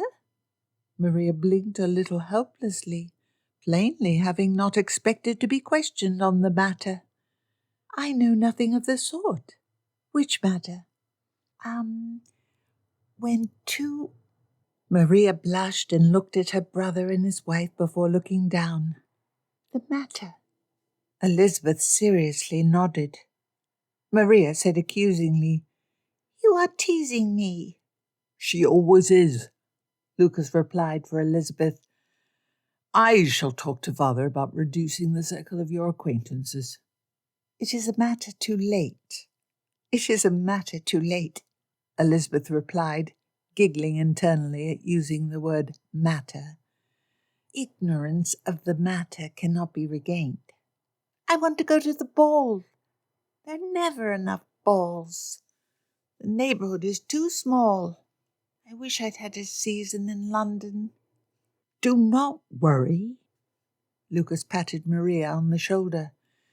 "I shall tell you every detail." "Faith, you never remember anything." Maria crossed her arms with a huff. "I want to go." "If it cheers you," Elizabeth said, "Mrs. Bennet hopes to keep your mother away." due to her horrid efforts to elevate her consequence above her natural consequence. Lady Lucas was pleased that she was listened to, and that the committee agreed it was a kindness to exclude your mother from the decision.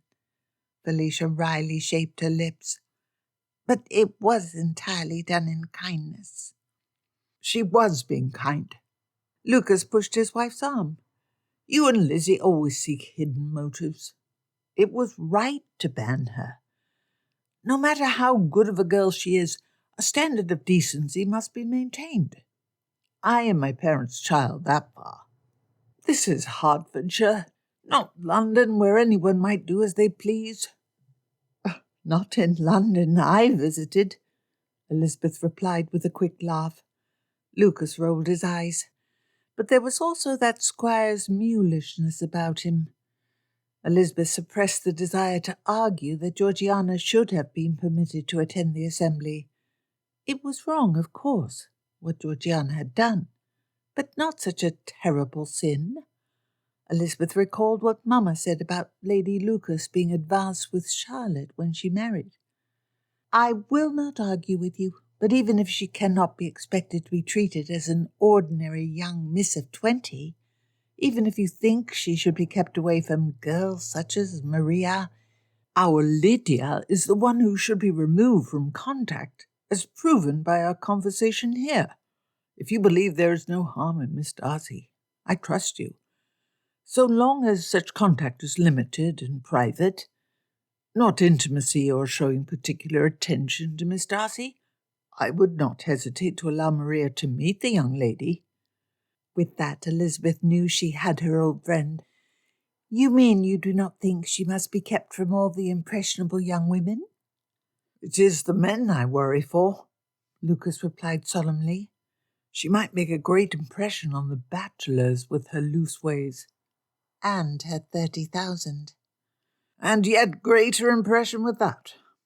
Will you then enter the den of iniquity our angelic Jane has transformed Longbourn into? Elizabeth grinned. You seriously wish our presence? Felicia asked. I do. I confirm Jane's report. No one ever trusts her when she describes a person as good because she is Jane. Nothing except sweetness and excessive shyness in Miss Darcy. The opposite of her brother, though the family connection can be traced. Is this to flirt with Mr. Darcy? Lucas replied quickly, smirking. He laughed at the way Elizabeth's mouth fell open. Ha! Ah, Lizzie, at last. You want to impress him. Grown so desperate in your spinstress years as to... Mr. Lucas, to claim a woman a spinster. Darcy claimed you were a spinster? To claim a respectable old maid would actively seek to impress a gentleman. Fie! I saw how taken you were with him. I see through you. Never. Oh, yes. You were taken by him. Deuced tall fellow. Lucas held his hand up high above his head to demonstrate. I do not deny that. Just your ability to see through me. I hide depths. Felicia inserted. She does. All of them laughed. Lucas and Felicia looked at each other, and she nodded. Lucas said, Lizzie, I dare say we'll be attending your dinner. Oh, I wish I could meet Miss Darcy, Maria exclaimed. Mr. Lucas elbowed his sister. Running to perdition with Lydia? Not today.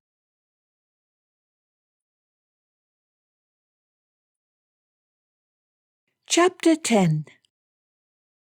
When Elizabeth returned home from her visit with the Lucases, she softly walked around the garden to the back entrance so that she might avoid her mother's questions about the meeting. Elizabeth was in a fine mood, and she had no desire to hear Mrs. Bennet's pique about Lady Lucas once more. She entered through the unlatched heavy green back door that led to Papa's study room. A bluster of cold air came with her, rattling Papa's sheets of paper and making him draw his unfashionable but comfortable brown woolen dressing gown tightly about himself. Fine walk? Papa asked such a question most times too. Success. Elizabeth almost bounced as she pulled off her lambskin gloves and coat and hung them on the rack next to the door. Papa would prefer if Elizabeth always used the front entrance to avoid adding the cold to his room, but he did not begrudge her the opportunity to avoid questioning by Mamma. Elizabeth walked to the piped stove to stir up the fire and add a few new coals, letting her nose and cheeks warm from the cold. The weather had turned poor enough that Papa had begun having a fire always lit in his favourite room. Papa picked his book up again and said as he thumbed through the pages, "John Lucas allows his bride to meet such a scandalous woman as Georgiana Darcy? I hope he knows what he is about." They have been married nearly 4 years now. Hardly newlyweds. Elizabeth enjoyed the flurry of sparks that flew towards her face like fireflies. After she put the new coals onto the fire, she closed the door and held her hands close to the hot metal. Ah, married long enough that he hopes she will be corrupted. By mine and Jane's, Georgie? Elizabeth laughed. Disappointment waits him. Elizabeth went to her chair and pulled her stationery out to place on the worn surface of her father's walnut desk. She had several letters to compose for her circle of friends. Most significantly, she owed Charlotte and her Aunt Gardiner reports upon Mr. and Miss Darcy. Elizabeth first scratched out a few paragraphs to Charlotte. She had met Lady Catherine's nephew, who broke Anne's tender heart, Mr. Darcy, and his sister, who never was spoken of except in hushed tones for Lady Catherine. Elizabeth added her impressions of Georgiana, and then a laughing sketch of the first night at the assembly when she met Mr. Darcy. Halfway through the letter, Elizabeth laid down her pen and nibbled on the back of her spiky feather. The memories were vivid. Arguing with Darcy, his handsome smile, the amusement that he managed to turn into anger and then back into amusement, the sense she'd beaten him that time in their little verbal combat, then other meetings. He made her angry, actually angry, but he was so handsome, so handsome. Those smooth, firm lips, the length of sideburns, the angular shape of his chin, the way his coat fell around his hips, the long tapering line of his legs, the shape of his fingers. Elizabeth shook herself. She needed to finish the letter to Charlotte. Elizabeth did, and then she began a letter to Mrs. Gardiner. First, she asked for news. Was it true Mr. Gardiner had made Mr. Peake a full partner after only 5 years in his employ? What were the details of this news? Then Elizabeth wrote about meeting the Mr. Darcy at Pemberley, and her mind wandered. Of course it wandered to Mr. Darcy. Elizabeth stared outside at the rattling branches of the oak tree, the withered hedges, waiting the return of a warm season to blossom into greenery once more. The bushes more like grey piles of sticks than plants. So beautiful. But her land's beauty gave her a dissatisfied ache. She had seen these hedges in this winter many times before. There was some new desire in her being, some sprig of verdure, and it ached for more, for different. Elizabeth pushed that nameless sensation away, confused. Her mind settled on Mr. Darcy in his tall, lean form. Little Anne leaping into his arms. He would make a fine father one day. Hopefully to a son, since with his attitudes he should be given no control over a girl. Georgiana turned out well, though quiet. "Tuppence for your thoughts, my dear."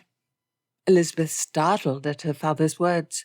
She blushed, realizing it had been some minutes and the fire had burned much lower since the last time she had moved. My mind was wandering. From whence to where? Elizabeth looked at the banked fire again. Red coals glowed in the grate. The air was lightly chilled, but Elizabeth was warm. She had been thinking of Mr. Darcy as a parent, She blushed and shook her head. No, I intend such knowledge to remain private. It must have been a serious matter to distract you from a letter. I have written industriously. Not a line for at least 20 minutes. If you are working, you do so much like the hare in the tail, industrially resting so you might outrun the tortoise in the end. No, it has not been near that long since I stopped writing. Papa pointed to the tall, old pendulum clock he kept next to one of the bookcases in a corner of the room. Its brass arm hypnotically swung back and forth. I timed you. 20 minutes. Elizabeth glanced at the black-painted box of the clock. The hour was surprisingly late. What bothers you, Lizzie? I am concerned how our introduction of Georgiana shall go. Papa raised his eyebrows and peered at her over his eyeglasses. Really? Elizabeth blushed at her small dishonesty. Papa knew she had something else bothering her. My friends will accept her, Elizabeth said confidently. Everyone knows many people do such things. Do they? They do. But what concern were you really worrying upon? Mamma told me a story about Jane and your marriage that surprised me. Is it true? Mr. Bennet opened his mouth. He closed it and blushed. No new subjects till we have exhausted the first. We were examining the matter that bothers you. I like Georgiana. Expecting manners to change so that a woman in her situation would be accepted at any assembly is absurd. Such will never happen. But she deserves chances to dance and dress well and flirt with the young men. I will see to it that she has that opportunity. But what were you really thinking on? Elizabeth sighed and scooted her chair closer to Papa. She could not hide from him. She took his hand and rubbed it. Is it so horrible? He smiled warmly at her. Oh, Papa, I have become bored. That is horrible to you, since you are perfect. Bored? You? Every week I do the same thing, and I've only realized it now. I walk the same winding path, then read a book, usually of a sort I've read many times before. I meet the same persons, all tiresome. I wish a change. At your age? But you are so old. Most who have reached your age wish to live in unvaried retirement. Elizabeth rolled her eyes. London? With the happiest will in the world, I will give you the money for a good visit. There is no lack of variety there. London? In this season? With the fog? No. Besides, the sort of people to be met in London. In the country one is bored by the sameness of people. But in town one is horrified by the variety. And the constant balls and routs. I have tired of balls. I could never have imagined as a girl that could occur. But other than seeing Georgiana do well, I anticipate no pleasure for myself at the ball Jane is planning. And dancing with Mr. Darcy, a low voice in her head sounded. Mr. Bennet laughed. Oh, not even balls. Oh, be still. I am an old enough old maid to value sleep over dancing till the light brightens the horizon, whilst I am in the arms of a stumbling young man. Do all your young men stumble? Perhaps your problem has been them. Elizabeth laughed. To crave a difference after a period of some years is no strangeness. Mr. Bennet pulled off his spectacles and paused, looking at her intently. You could visit one of your sisters. We could travel about, you and I. Explore some place you long to visit. You would do that for me? Elizabeth smiled brightly. She added glowingly, But I know you hate to travel, and I would not do that to you. My strange longing would not be satisfied. Have you thought of marriage? Marriage? I shall lose you one day, Lizzie, and I shall miss you exceedingly. But I will also be very happy and— Ridiculous! You will never lose me because I am too particular and strange in my ways. I would only take a husband who has all of your goodness and who I can confide in as I do you. Pray find a husband not exactly like your papa, but you must choose carefully. I'll not choose at all. No, I thank you kindly. I have never felt anything which would lead me to make such a wild choice. Not even that Mr. Darcy, who you send those sharp glances at every time you meet? Mr. Darcy? Papa smiled at her expression, but he tilted his head in a demand she say more. You mean I send sharp retorts at him? With the glances? He is completely wrong. Completely. I would be ridiculous if I married such a man. With his decided opinions on women and— Papa smirked at her, clearly enjoying the passion she was working herself into. His expression also doubted her pretense of disinterest. I may like to look at him, I confess that. I may like to flirt with him. But know the difference between a small infatuation and love. What I feel for him is not love. One may lead to another. Ha! He would be quite resistant to my charms, even if I wished to catch him. I considered his arguments with you a form of determined courtship. Elizabeth laughed. No. And I would be as poor a match for him as he for I. He wants a woman quite the opposite of me. Sweet, tender, easily ordered. A woman who argued with him at every turn would never do for that man. You have thought about what woman would do for Mr. Darcy, then? Elizabeth blushed. I determined that she was my opposite in every point. If Mr. Darcy desired a woman who always made the pretense of sweetness and obedience, he would have been wriggling in the parson's mousetrap many years past. Yes, Elizabeth replied sourly. She hated the idea of Darcy being married to anyone but her. That was not good. Her feelings were moving beyond simple admiration for his form and frankness into a real attraction. Elizabeth was a reasonable creature, and she would not permit herself to fall for a man such as Mr. Darcy. No, she would not. It would have made his happiness had he married such a woman, Elizabeth said. Alas, his happiness is nothing to me. As a fellow human being, a kind person would care for his happiness, while an infatuated woman would make pretense of caring not at all. This deserves some particular gesture of disdain. Elizabeth reached her arm over and moved the collection of essays Papa had been reading to the opposite side of the desk from him.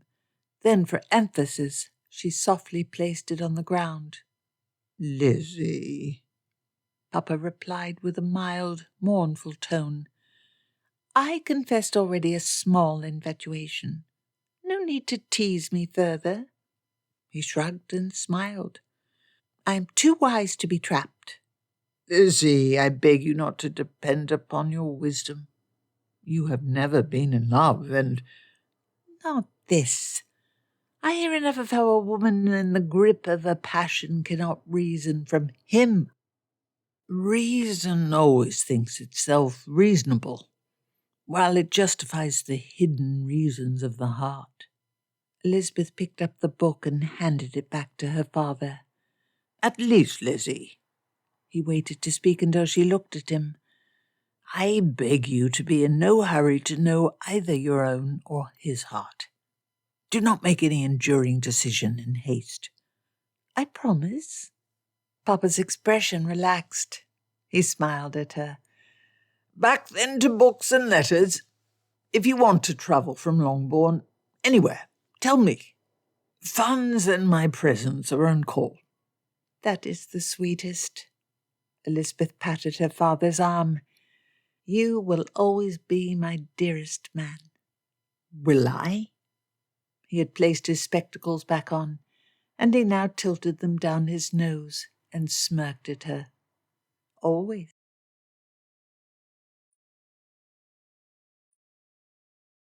Chapter 11. When the meal passed, Darcy was decidedly surprised how well the dinner at Longbourn with Georgiana had gone. Mrs. Lucas and Mrs. Golding immediately took to Georgiana, and while Mr. Lucas insisted on winking and teasing Darcy about the day that they had met and how he had insulted Miss Bennet, Mr. Lucas was an intelligent man who rather reminded him in some ways of Bingley, without the shine of sophistication that the time he spent in the city gave Bingley. Georgiana was happy. That was what mattered. Elizabeth sat next to Darcy at dinner, teasing him regularly, but she had real friendliness in her manner for the first time. He felt more friendliness as well. Even if the plan to make Georgiana the centre of a ball held by Bingley before Christmas did not succeed, he had never seen Georgiana like this, chattering with new social acquaintances. The men did not remain gathered in the dining room for long, and Mr. Bennet led them back to the drawing room after less than half an hour. Soon as he entered the drawing room, Mr. Lucas looked about and clapped. "A dance! We must have a dance. You do not mind, Mr. Darcy? There is no entertainment which crowns civilized society better than a dance." "I can enjoy a private dance," Mr. Darcy smirked, "though the art also is practised widely amongst the uncivilized." Mr. Lucas laughed good-heartedly. "I conceived you to be no great friend of the art when you resisted the temptation presented by all our local beauties, even the elderly ones at the assembly." "Mr. Lucas learned his philosophy about dance from his father." Elizabeth tapped both Darcy and Mr. Lucas on the shoulders. "I foresee a problem. We did not hire musicians. Who must sit out so they can play?" "Lord," Mrs. Bennet said, "I wish I had learned, so I could indulge you. I am far too old now to dance. Lizzie, you did learn. You ought to display." "Mamma, you are yet young enough. And me play?" Elizabeth laughed, her lips entrancingly wide. "Not with any skill. But I sit if demanded." "Lizzie can play well," Jane said to Georgiana and Darcy. "I doubt it not," Darcy replied. Rather than looking at Elizabeth, Darcy looked at Georgiana. She had ceased to play after Wickham seduced her. He missed his sister's playing, but he had never begged her to resume, because the first time he suggested her playing, she had become unhappy and made her disinterest clear. "Mrs. Golding will happily play the first reels," Mr. Golding said. "There is only room for a pattern of 4 couples. I shall turn the pages. We will happily watch you all turn about." "Then I shall need to dance." Georgiana tugged at the sleeve of Darcy's dinner coat and half whispered, "I do not know. I do not wish the Goldings to need to lose the pleasure. Perhaps I should." "Pray, is something amiss?" Elizabeth looked at his sister. "Georgie, do you wish something other than dancing? The party is for you, and if you would rather cards or conversation—" "Oh, no, I wish to see you all dance."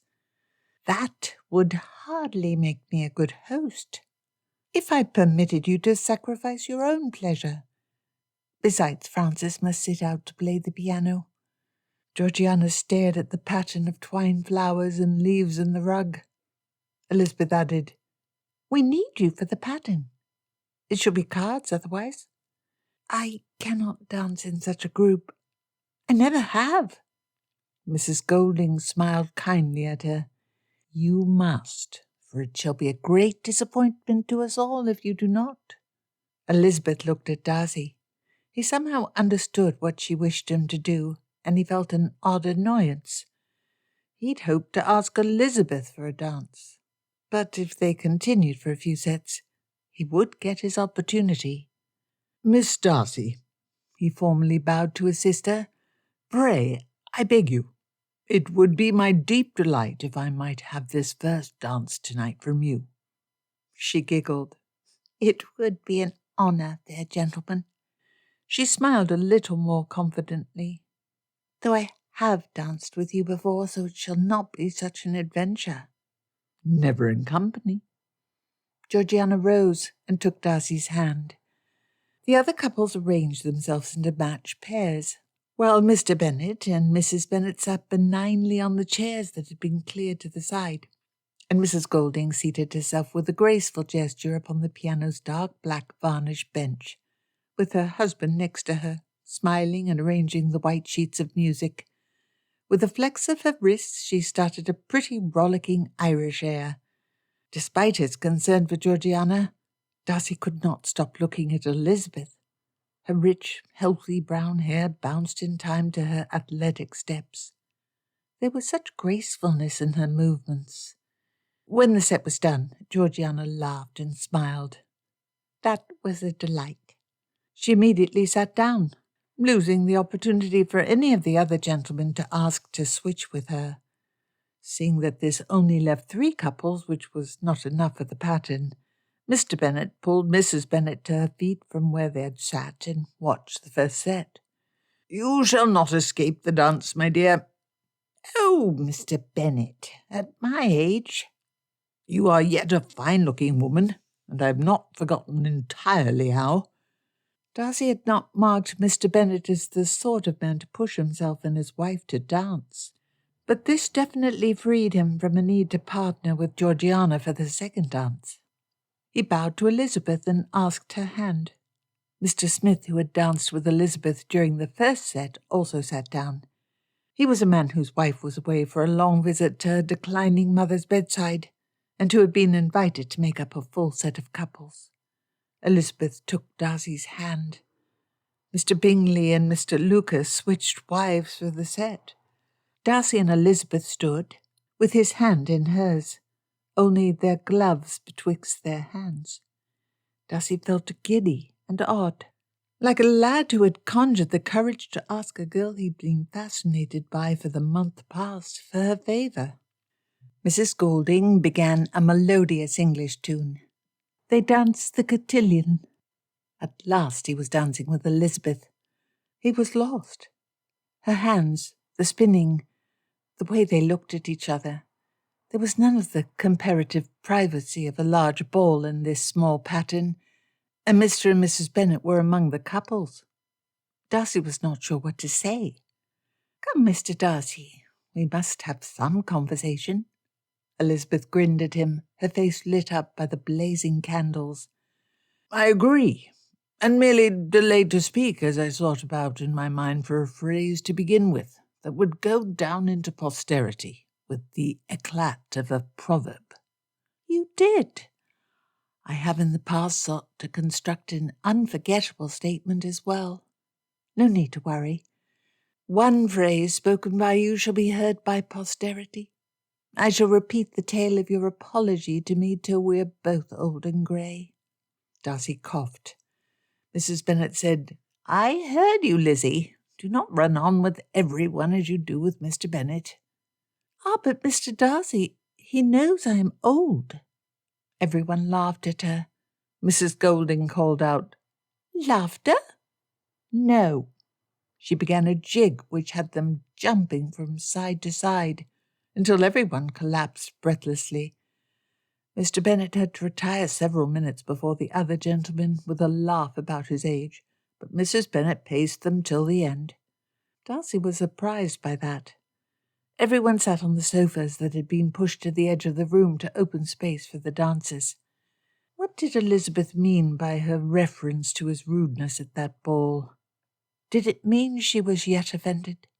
Or did she mean to refer to a shared past and an intention of a shared future? For if she expected to have nothing to do with him when she was old and grey, there would be no reason to repeat the embarrassing story. Elizabeth smiled at him when she noticed his regard. "Miss Bennet, did you ever create a proverb?" "What?" "You said you would attempt to find some statement that would be remembered forever.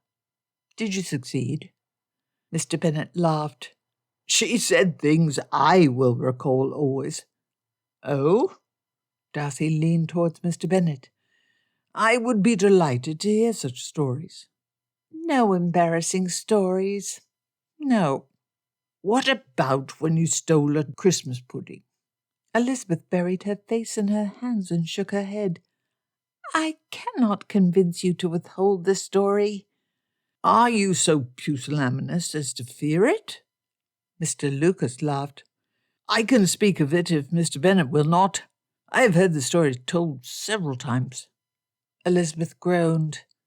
"And if Mr. Darcy has no interest in the tale and would prefer a different topic of conversation?" "I assure you," Mr. Darcy said, "I am quite ready, nay, eager, to listen to any embarrassing tale about Miss Bennet." He winked at her, and Elizabeth laughed. Mr. Bennet said, "This was when, 14, Lizzie had been reading Plato, and a few days before Christmas she had a desperate craving for one of the puddings, and could not wait." Mrs. Bennet said, "Our Christmas puddings are of the finest quality. Everyone in the neighbourhood agrees. The Bennets have made the finest Christmas puddings for generations." "Which is why Lizzie stole one from the pantry," Mr. Bennet continued. "I expected to punish her, as she knew they were not to be touched till Christmas Day. But Lizzie sat in a corner of the house with a completely empty plate, not even the crumbs left." "Unfair," Elizabeth, laughing, interrupted her father. "There were crumbs." "Not even the barest crumbs left upon her plate, and she groaned piteously. The poor girl looked sick, and well she should be. An entire pudding, a fair-sized object. Lizzie clutched her stomach, and she looked mournfully at me and said—" Darcy watched Elizabeth blush prettily. "Papa, 2 horses draw the human soul, one full of reason, and the other which solely desires pudding. And I must strive to only give rein to that horse which will not give me such an awful tummy." "Must you include tummy every time you relate the story? It is a quite childish word." Mr. Bennet grinned. "No need to punish her upon hearing such a statement. I knew the crime had become its own punishment." Elizabeth rolled her eyes. "Mr. Darcy, I entreat you, do not build your entire impression of me upon such stories." Mr. Lucas stood again. "The time for another dance." "I am exhausted," Mr. Bennet said. "I shall retire and leave the floor to the younger blood. You do not want me and Mrs. Bennet to hover about the entire night. Elizabeth and Jane can host you admirably. Lizzie, do not light fires to the draperies to stave off boredom. The fire might spread to the books, and we would be left in the cold tomorrow." "No promises, Papa. No promises. You ought to stay out if you wish to protect your drapes." "Nonsense," Mrs. Bennet giggled, her colour high and enthused from her dance. "You are quite old enough, the lot of you." "Even me, Mamma? Unmarried as I am?" Mrs. Bennet stopped and frowned. "Now, Lizzie, do not go on pointing it out to everyone. It does you no credit to refer to your age." "I assure you, Mrs. Bennet, your daughter could pass with ease for a girl of 20. Mr. Darcy bowed in her direction, wanting to do something to mollify the older woman. Mrs. Bennet smiled in surprise at Darcy. "That is very kind of you to say." "Goodness, I hope 'tis a polite lie," Elizabeth replied. "Georgie, you are a pet, but I would not wish to be mistaken for so young as you." "I am not so very young, and I have lived a great deal, and youth always believing itself to be maturity. I shudder to imagine how my aged self, when I am at your stage of life, dear Mamma, will consider my current pretensions to wisdom. I quite despise, with just cause, myself at 20. "I," Mr. Darcy replied, "have a high opinion of myself at 20. "Heavens! That terrifies myself more than anything." Elizabeth grinned at him. Mr. and Mrs. Bennet retired from the room. Mrs. Golding returned to the piano, but Elizabeth pushed her away. "No, no, no. Go dance. My pleasure this evening has been had." Elizabeth smiled brilliantly, and Darcy thought she looked at him as she said that. "Have your turn. I do not practice so much, but I can turn my way around a piano a little. Mr. Darcy, I demand you to turn my pages for me, if the master of Pemberley can manage such a task." "For a lady, I can manage anything." "But what about me?" Georgiana bit her lip. "I must dance with Fitzwilliam to complete the set." Elizabeth glanced at Mr. Lucas and then at Darcy. Both gentlemen gave small nods, and Elizabeth said, "You shall dance with Mr. Lucas for the next, and perhaps Mr. Golding after." "But—" Georgiana looked at Darcy pleadingly. "Do go on," he said. "I would like to watch you in a dance." She looked at Mr. Lucas. "I never have, except Fitzwilliam and the instructors." "It shall be my deep honour, and it shall also be my pleasure." He took her hand and charmingly brushed his lips over it. The couples who were to dance lined up. Elizabeth looked at Darcy with her flashing eyes. "Pray, turn my pages. I need assistance." "With alacrity, charming mademoiselle." Elizabeth's lips twisted, and Darcy blushed. He shook his head. "I greatly suspect that veil to be the prettiest speech you have ever heard." Elizabeth sat down on the stool and patted the seat next to him. "Do you intend to fish for a compliment?" "Whatever vanity I possess, we established early that I do possess vanity. My dandyish or rakish banter are outside its wide scope." He sat next to her, their legs brushing against each other. Darcy had never been so aware of anything as he experienced the closeness of her body. The smell of her rose perfume made his chest feel light. She flipped through the notebook of copied music sheets, written in a neat hand. "You can follow the music well enough to tell when to change the page?" "I can," Darcy replied, studiously not looking at where their legs touched. He was familiar with this sort of task from the days when Georgiana still played. "Do you think all flirtations are rakish?" Elizabeth asked, shifting her weight in a way that pressed her knees slightly into the springy muscles of his leg, determinedly disapproving of the greatest feminine pleasure. A man who has every woman desperate for him, due to his pile, can afford to disdain flirtation. Lesser men must— here it is. Elizabeth looked up to make sure the couples were assembled in their positions, and she began to play. After she had played for long enough to have a feel for the tune, Elizabeth said cautiously, in a distracted voice, "You who have heard the finest of performers must disdain my petty efforts." "Lovely, entirely lovely." Elizabeth's fingers stumbled, and she smiled widely. Unconsciously, Darcy thought, she pressed her thigh further into his. "I thought you disdained flirtation. And this is the easy part." "You fill it with feeling." "You must say that to all the pretty girls playing music." "I never say that." Elizabeth flushed. Darcy said with a smile, "Is it you who now searches for a compliment?" "You are a charmer. Do you really never compliment a girl's playing?" "Not with meaning, except Georgiana." Elizabeth did not say anything at first, filled with the effort of a particularly fast part of the music. "Georgie can play? Jane said nothing of it." "She does not any more." While Elizabeth's eyes did not leave the sheet of music, he thought there was sympathy in her manner. Darcy swallowed. "She would, in the past, before Wickham. She had an extraordinary genius for music." "What made her to stop?" "I know not. She chose to not play. I always took great pleasure listening to her. She never played again." "You wish she would begin to play again?" "Only if she found joy in the performance, not for the sake of acquiring impressive accomplishments." That I approve. Papa always was much like that with what he expected us to learn. We might choose what we enjoyed instead of what society dictated. Darcy shook his head with a smile. I did not mean that as a suggestion to anarchy in studies. A child should both show application and be directed by her guardians. Elizabeth laughed. What accomplishments matter if the impressive ones do not?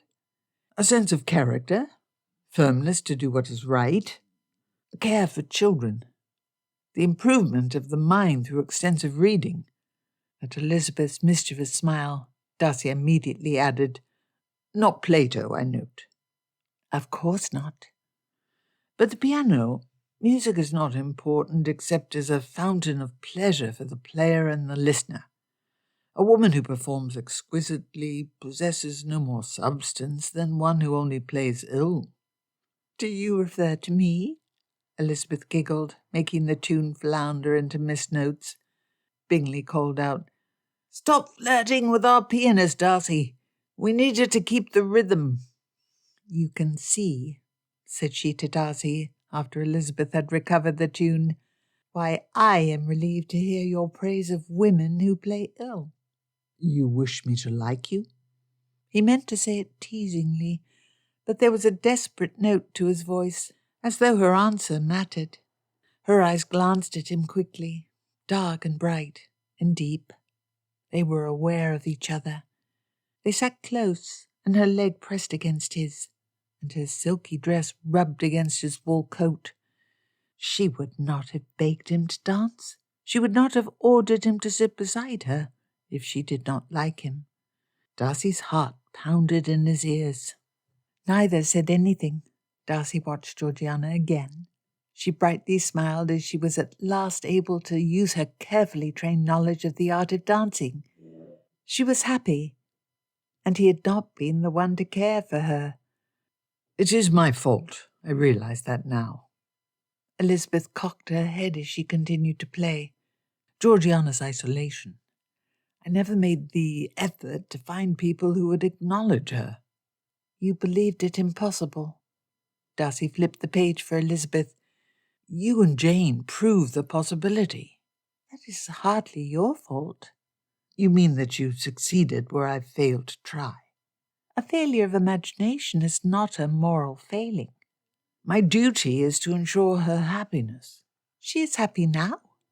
I cannot but think of how many years wasted, how her life would have been different if I diligently looked for society that would accept her and Anne. I feel a dreadful guilt. One should strive to remember the past only as it gives one pleasure. My guilt is too grand for that. I do not enjoy social gatherings in general. Elizabeth smiled at the piano as she played. I know. After my inexcusable rudeness, you must... Too many people pressing round about who I have no or little acquaintance with. I far prefer solitude, or to be with my dearest companions at evenings. My favourite location in the whole of this world, Elizabeth's hand slowed and the music became sweeter, is a bare 20 feet from where we sit. My father's library, when he occupies it. He and I need not talk, not at all. To sit next to him with a book, to look out the window and drink from a steaming cup of chocolate or tea. I understand your yearning. Darcy closed his eyes. Elizabeth's music interacted with his soul. She lacked technical perfection, but there was a sensibility in her timing, a feel for the emotion, which made her playing beautiful. Darcy imagined her rhythm as a brilliant dawning of the sun, lighting the clouds reddish and causing a beam of light to burst through and illuminate a forested hill in the distance.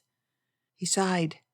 Georgiana's exclusion from society gave me an excuse to disdain the company of all except close friends, while making a pretense of a noble sacrifice for her sake. I was misanthropic and selfish, and I hurt my sister. Nonsense. She was denied all opportunity for society due to my selfishness. Would Would you have endured 1,000 unpleasant evenings with strangers, begging for your attention, for her care? Elizabeth paused for emphasis. You would have. I know your character sufficiently to say that. The dance ended, and Elizabeth stopped playing and bowed to the couples on the floor, who clapped for her. She looked to Darcy, her deep eyes touching his. You need not feel poorly. Your failure, insofar as you failed, was a lack of imagination, a lack of a genius for understanding your fellow man.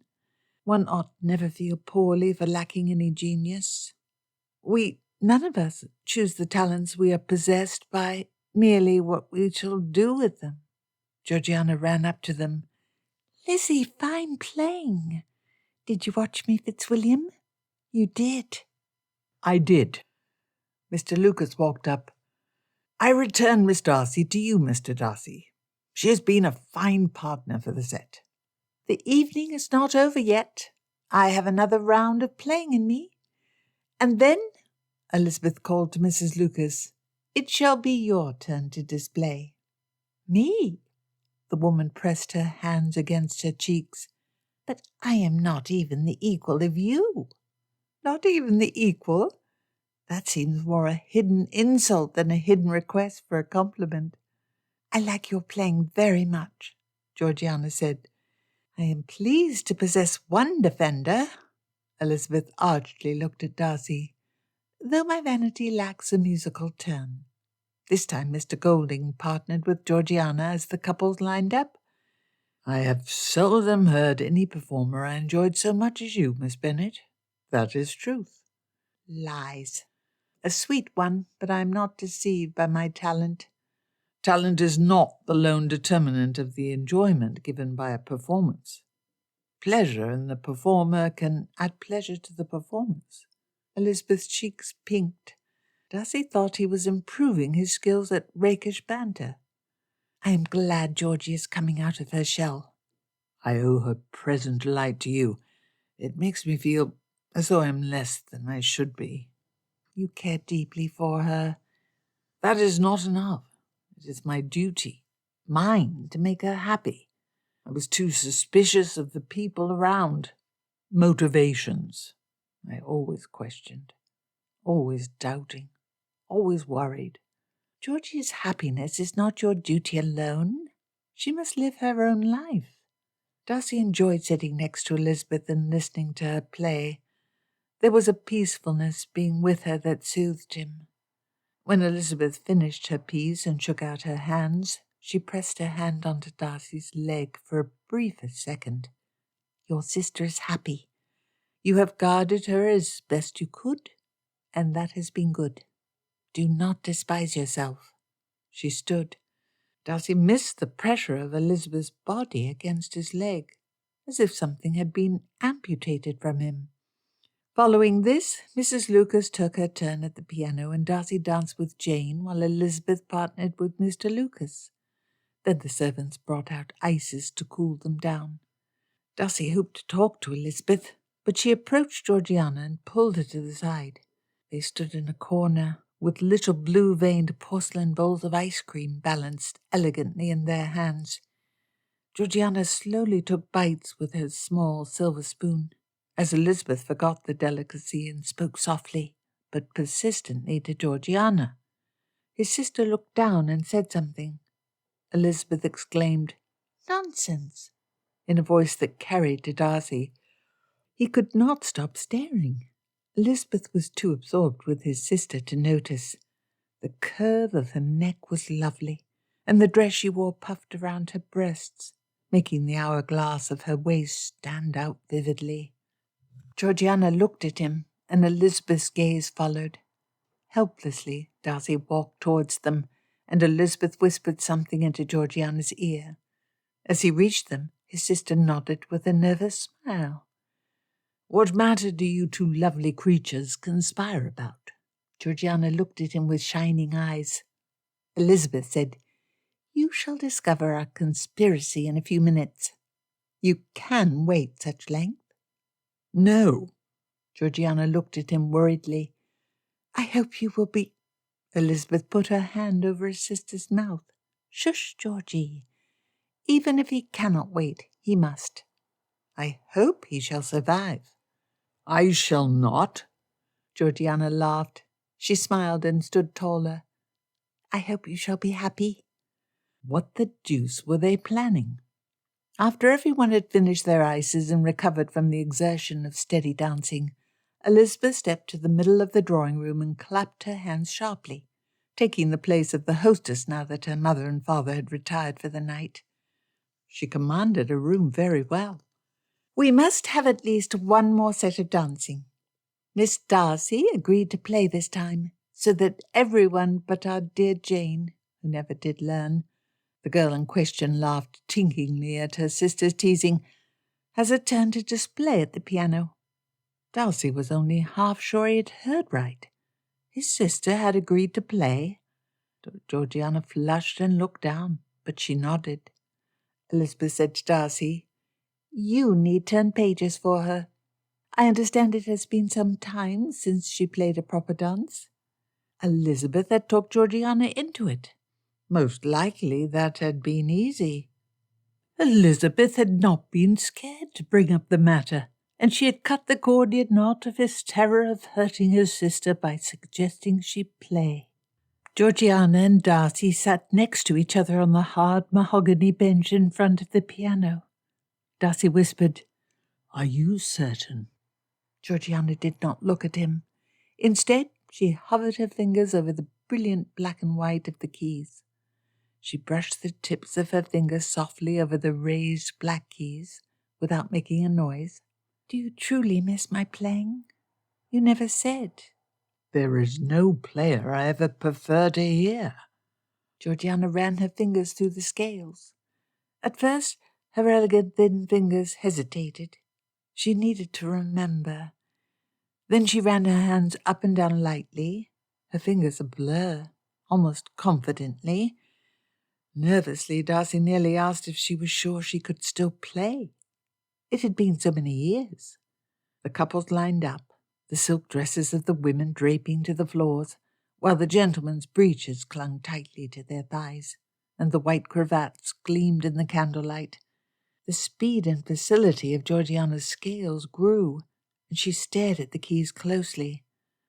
Perhaps she stared at them to avoid thoughts of the audience, rather than to help herself.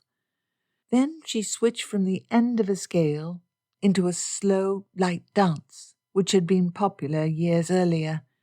Georgiana practiced the delicate tune again and again. She had loved it. Tears began at the edges of Darcy's eyes.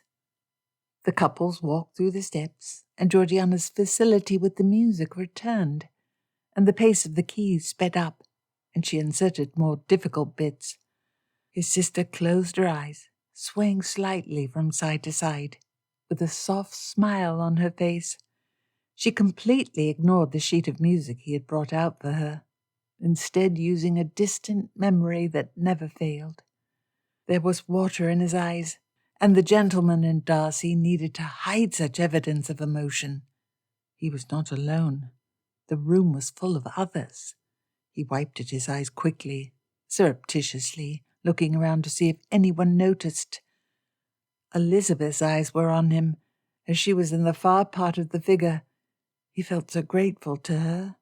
She softly smiled at him, and then the dance continued, and she stepped through the circle so that she was no longer looking at him. As he watched her form walk through the steps of the music, something deep changed in Darcy. Everything had been clouded before.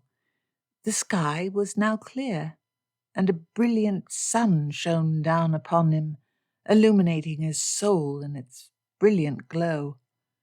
A voice, firm and confident, spoke from the innermost part of his heart. You are going to marry that woman. It was absurd.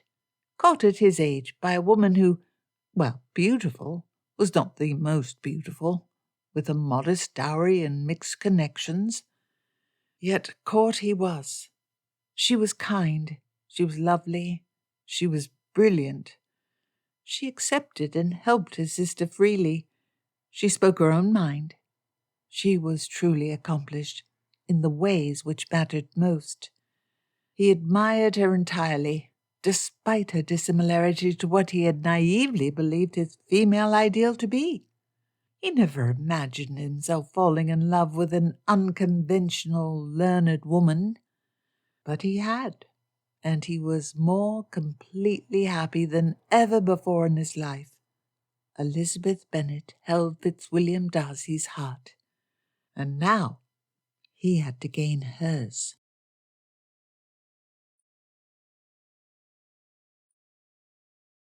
Chapter 12. The next morning was a brilliant, crisp day. Despite the season, it seemed as if every cloud had been driven from the sky, and there was nothing but the glorious ability to see for miles. Elizabeth wrapped herself warmly in her favourite red jacket and shawl as she walked up to knock on the entrance to Netherfield. She had come to call on Georgiana and Jane. Strange exaltation sat in her stomach. She did not understand her mood, even though last night had been a great success. Mr. Darcy was a fine dancer. She was now piercing through to his soul. He was so vulnerable. He took so much upon himself, expected so much of himself, and he was miserable when he did not achieve it. They liked each other greatly. She could host his dinners and balls. He had said he was happy to do such things for those he loved. Nothing too grand, not too often. Darcy was not the sort who would like many grand entertainments to impress the whole neighbourhood in the way of Bingley or Mrs. Bennet. But he had liked meeting new persons and beginning to become their friends last night. He liked John Lucas and Felicia. Surely that must be a sign. She was again imagining marrying Mr. Darcy. She had told herself 3 times this morning to stop. She was losing control of herself. She could not stop thinking about him. She would be rational. When Mrs. Bennet had stood in the passageway, decked out in as much lace as a dressmaker's mannequin, to go out for the morning, Elizabeth had begged her to head in the direction of Netherfield so that she could call on Georgiana and Jane. Elizabeth hoped Mr. Darcy would be gone, so that she could have a little bit of peace in which to question Georgiana about her brother.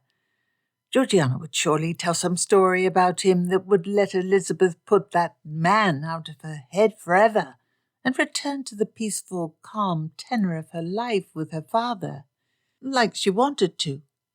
The carriage ride took its time. 3 miles could not be travelled in a minute, even with a jangling chaise and a dry, cold day with neither ice nor mud. They called on 2 acquaintances on the way. Mrs. Bennet intended to use the day to crow like a cawing rooster to everyone about how well Georgiana had been received by John Lucas and his wife, the children of the night, and the Goldings, such an old and respected family. Mrs. Bennet also bragged about the ball that Bingley planned to announce in a day or 2 for Georgiana. On account of Lady Lucas's interference with the Assembly Committee, Mrs. Bennet felt any success Georgiana achieved more keenly than the girl herself. The second friend they called upon lived only a half-mile from Netherfield. This was not more than a modest walk, so Elizabeth set off to the house alone. Mrs. Bennet exclaimed, as Elizabeth left, "Tell Jane greetings, and sweet Bennet too. But I shall not call today. I'm far too busy. 'Tis more important to finish the matter once started. After last night, everyone should hear from me. I warrant I can get Georgiana invited to every house without a young daughter, except Lady Hampton. I do not like enthusiasts. They say she's low church." Elizabeth left and started to walk along the hard dirt road shaded by bare oak trees with a smile. She rather doubted that her mother knew what the difference between high and low church was, but she certainly knew that being low church was not the thing. Maybe Darcy would think her strange and forward to walk to the home, even though her sister was its mistress. At present Jane was overshadowed. Netherfield meant Darcy. "All alone. I am disappointed in Jane. And your brother." Those were the first words Elizabeth spoke upon being led into the nursery where Georgiana supervised a game played between Bennet and Anne. Both children leapt from their finely carved set of backgammon. "Lizzie!" She laughed and picked each up with a giggling swoop to kiss them on the foreheads before placing them down. "Abandoned by all! Terrible! I am quite happy. Quite." She smiled. "Jane needed to make calls this morning, and my brother is quite used to how I sometimes prefer solitude. Goodness, a hint I ought keep this visit short." "No," Elizabeth laughed. "I am happy to see you. You see, I had opportunity to think already. Roll the dice, Bennet. It is your turn. Your company is always welcome." "Only mine?" "Certainly not only. Does your brother often leave you alone? I imagine he would hover to ensure you did not waste time on fruitless, overly learned pursuits, to ensure you do not read sentimental novels or the like." There, subtle. Georgiana could not possibly gather from that question that she was probing for a serious purpose, which was to confirm it would be a terrible idea to marry him if he should ask, which he would not. "I am so happy." Georgiana bounced on the stuffed sofa, unfortunately ignoring the question. "I am exceedingly eager for Bingley's ball. It will be a little ball. Do not expect one of those glittering parties in London with 1,000 pair, all titled." "Lizzie, the entire peerage is much less than 1,000 persons." Elizabeth blinked. "It is?" "Yes, you can count the entries in Debrett's." "Does that include the baronets?" "They are listed separately by Debrett in the baronetage." "Ah," Georgiana's face twisted in an odd expression. "I am not certain. No, not the baronets. I did not count them." "Gracious Georgie, when did you count all the entries in the peerage?" The girl blushed and waved her hands side to side. "Liked Mr. Lucas and Mrs. Golding so much. So kind. I admire them both. And thank you for encouraging me to play. Fitzwilliam was so happy. He cried a little, I swear. I've never seen him do such a thing." Elizabeth had seen him cry and wipe his eyes. It was surprising. It filled her with something strong and strange. "I had so much fun." Elizabeth grinned at her sunnily beaming friend. Georgiana was really adorable, with her long neck and coltish pose. She looked so young, despite having a child and 20 years of age. Her eyes brimmed with enthusiasm. The two children finished the round of backgammon, Anne winning. They begged permission to open the chests of toys across the room. The women smiled and shooed the children off. I felt odd, almost like I was in a dream, to be part of a dinner party. It is my fault Fitzwilliam never entertains. He told me directly yesterday that he does not enjoy parties. Did he? I can barely remember before Wickham. He opened the house oftener. Last night was great fun, so he must wish to entertain more often. He had enjoyed it last night. When she hosted entertainments for him at Pemberley, she would arrange matters so that he could have sufficient solitude to still enjoy his evening. That deuced ridiculous notion again. Darcy and she would not marry. Marry? Ha! No, she did not want to marry him. Him? She definitely did not. Mr. Darcy chose not to entertain more. His failings are his own. Every one of us has failings enough to feel poorly about without addition. Not you. Elizabeth laughed. I have failings enough. I refuse to feel poorly about them. Why have you never married? Elizabeth blinked at the question. Do not imply that is a fault. Georgiana looked down and studied Anne and Bennet, who were engaged in some negotiation involving a wooden soldier Anne held, and a painted pink wooden pony with a strand of real horsehair for the mane and tail that Bennet held. "I see where your joke came from. I am only curious. You speak as if it is my choice. A man must ask." Georgiana had a superb sceptical look. "I have, I confess, had suitors." Elizabeth smiled widely. She could convince him to ask. Elizabeth added in an airy voice, "A fair few admirers, ardent. Alas, none who I wish to wed." Georgiana rolled her eyes. "You must have had rich and handsome men after your hand." "Handsome men? I have had a few." Elizabeth winked. "And one or two with wealth. Alas, 'twas my misfortune that those with wealth had not looks." "I do not believe you," Georgiana laughed. "There must have been some suitor both eligible and handsome. You have a sufficient dowry, and you are so pretty." "Flatterer." "Anyone can see it." Georgiana blushed. "My brother sees it." "Mr. Darcy thought her very pretty?" She knew he did. But somehow Georgiana, noticing that he noticed her, something twisted in Elizabeth's guts, like a kitten chasing butterflies in her stomach. Bennet and Anne ran up, with Bennet lifting his arms for Elizabeth to pick him up. "Look what Anne brought." He held up a beautifully carved horse. "I want one like it too. Tell Mamma for me." Elizabeth laughed. Anne said in an eager voice, "Uncle Will gave it. He can get one for Bennet." Elizabeth kissed her nephew seated on her lap. "Mr. Darcy would be happy to acquire such a toy for you." Elizabeth looked at Georgiana. "The wrong man is worse than not marrying at all. I demand to be seen as an equal, and never expected to act contrary to what I wish due to my husband's whim or will. A hopeless matter. I expect too much." "No, no.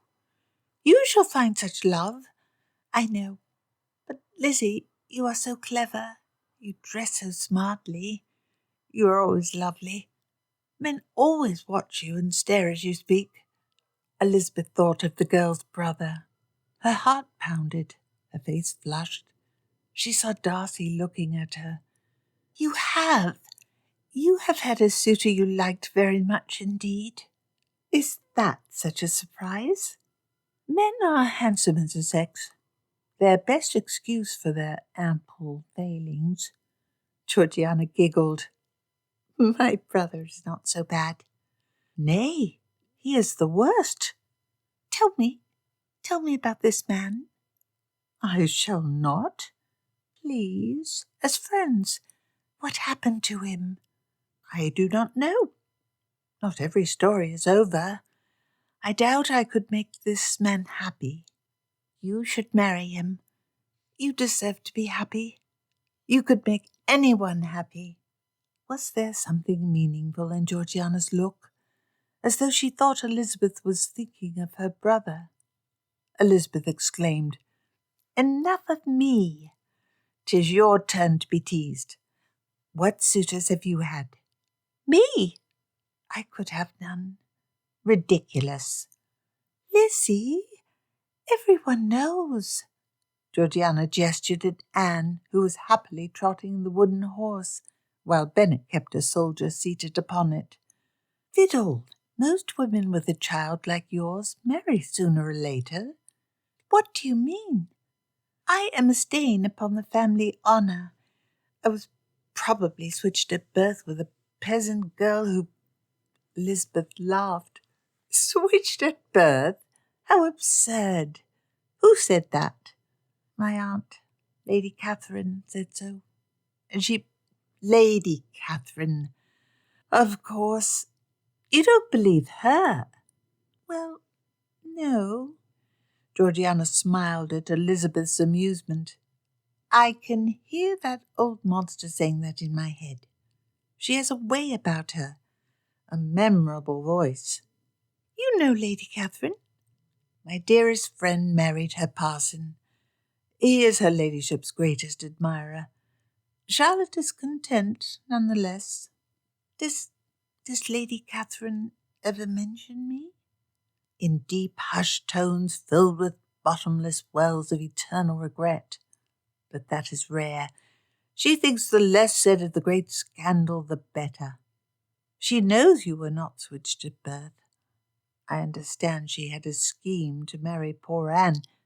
Little Anne piped up from where she played with Bennet. Me? Marry who? Who? Georgiana ruffled her daughter's hair. We were talking about my cousin, Mr. Burke. You have not met her. She has my name. I want to meet her. You both were named after my mother, who is in heaven now. The seriousness of this observation quieted the little girl. She exclaimed to Bennet, My turn to draw with crayons. Yea, crayons. The two children went to the box where such supplies were kept, and rather messily pulled out the supplies and thick paper given to the children. Lady Catherine demanded Fitzwilliam expel me, and she cut the relationship when he would not. The family was fractured, but Fitzwilliam will do anything for me. An infatuated part of Elizabeth's mind swooned with Georgiana. How sweet of Fitzwilliam, Mr. Darcy, to give up so much for his dear sister. Elizabeth voiced her other thought. The entire matter was worth it because he could cut relations with Lady Catherine. Being forced to visit with her regularly is a matter of nightmares. I jest not. I had one about her once. 'Tis alone sufficient reason for me to be happy I refused Mr. Collins. Mr. Collins? Your aunt's parson. He is my father's heir also, so almost rich. Oh, he then married your dearest friend? Rare, poor judgment on her part. I have come to accept no woman is perfect. Even I err. Rarely. No, not you. Georgiana laughed. You are distracting the topic. Has anyone caught your eye since Wickham? No one would marry me. It is a hopeless thing to wish for. Do you wish for it? Georgiana looked down. I do not wish to marry a man who only wishes to have my fortune. You have an insultingly low opinion of yourself if you think that is the only reason a man would wish to marry you. Perhaps. You are right so often. Elizabeth laughed. Do not think me wiser than I am. Even if you did not set your cap for him, some handsome creature must have caught your eye. Georgiana blushed. Aha! There was. He could not have liked me. Are you sure? Men like the look of you. You just do not notice. I cannot remember. Georgiana blushed and she lowered her voice. Near the time I had Anne, the steward's assistant. He was kind to me, and he explained everything about the workings of the estate that I was too frightened to ask Fitzwilliam. I had been so curious. We were friends. But then he left. Ah, the handsome steward's boy. You are still a gentlewoman. I would look elsewhere. I know, but I liked him so much. If he had Lady Catherine was right this far, I would never stand upon pretensions to being a gentlewoman. He was more than a servant, and extremely clever. And Fitzwilliam was unhappy when he left. Fitzwilliam and the steward had hoped to groom him to take over as the next steward or man of business. That makes this sound a little better, Elizabeth smiled. But your brother would wish to see you marry higher than that. He did not make me marry when I became with child. Mr. Darcy found you a husband? Yes, well, Richard, my cousin. He was my guardian then, But he resigned it when Fitzwilliam refused to make me marry Mr. Carteret. Richard talked Carteret into it. But I didn't want to. I wanted— What did you want? Georgiana looked at her hands. No matter of reputation is worth tying yourself to a man you do not love or cannot trust. Georgie, I admire you. Had I been 15, I probably would have followed my guardian's orders. No, it would not have been— I have still felt guilty, because it would have been easier for everyone if I married. He was 45, and Fitzwilliam saw my tears. He only asked me if I was wholly sure I did not want to marry. Richard was furious. He had been Fitzwilliam's closest friend, and since they have barely spoken. Mr. Darcy did not try to make you marry? Elizabeth asked with some surprise. Not at all. Not at all. All he needed was to know I wished to remain single. I may have misjudged him. Her emotions towards Darcy became warm and soft. She had always resisted the attraction she felt for him because she believed Darcy had too great an expectation of obedience. But that tension in her was dissolving away if he simply listened to Georgiana when she begged him for her to be able to choose. Most men, Elizabeth added, would have done anything to hide the stain on the family name. He is the best brother in the world. I often wondered if he would have been happier if he had made me to marry. He could have married then. Do not be ridiculous. He adores Anne, and he adores you. He has not married because he is a prickly man who only wants a prickly woman. You have made me realize that.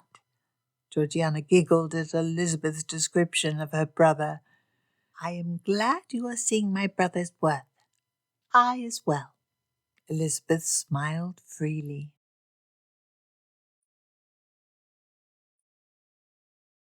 Chapter 13.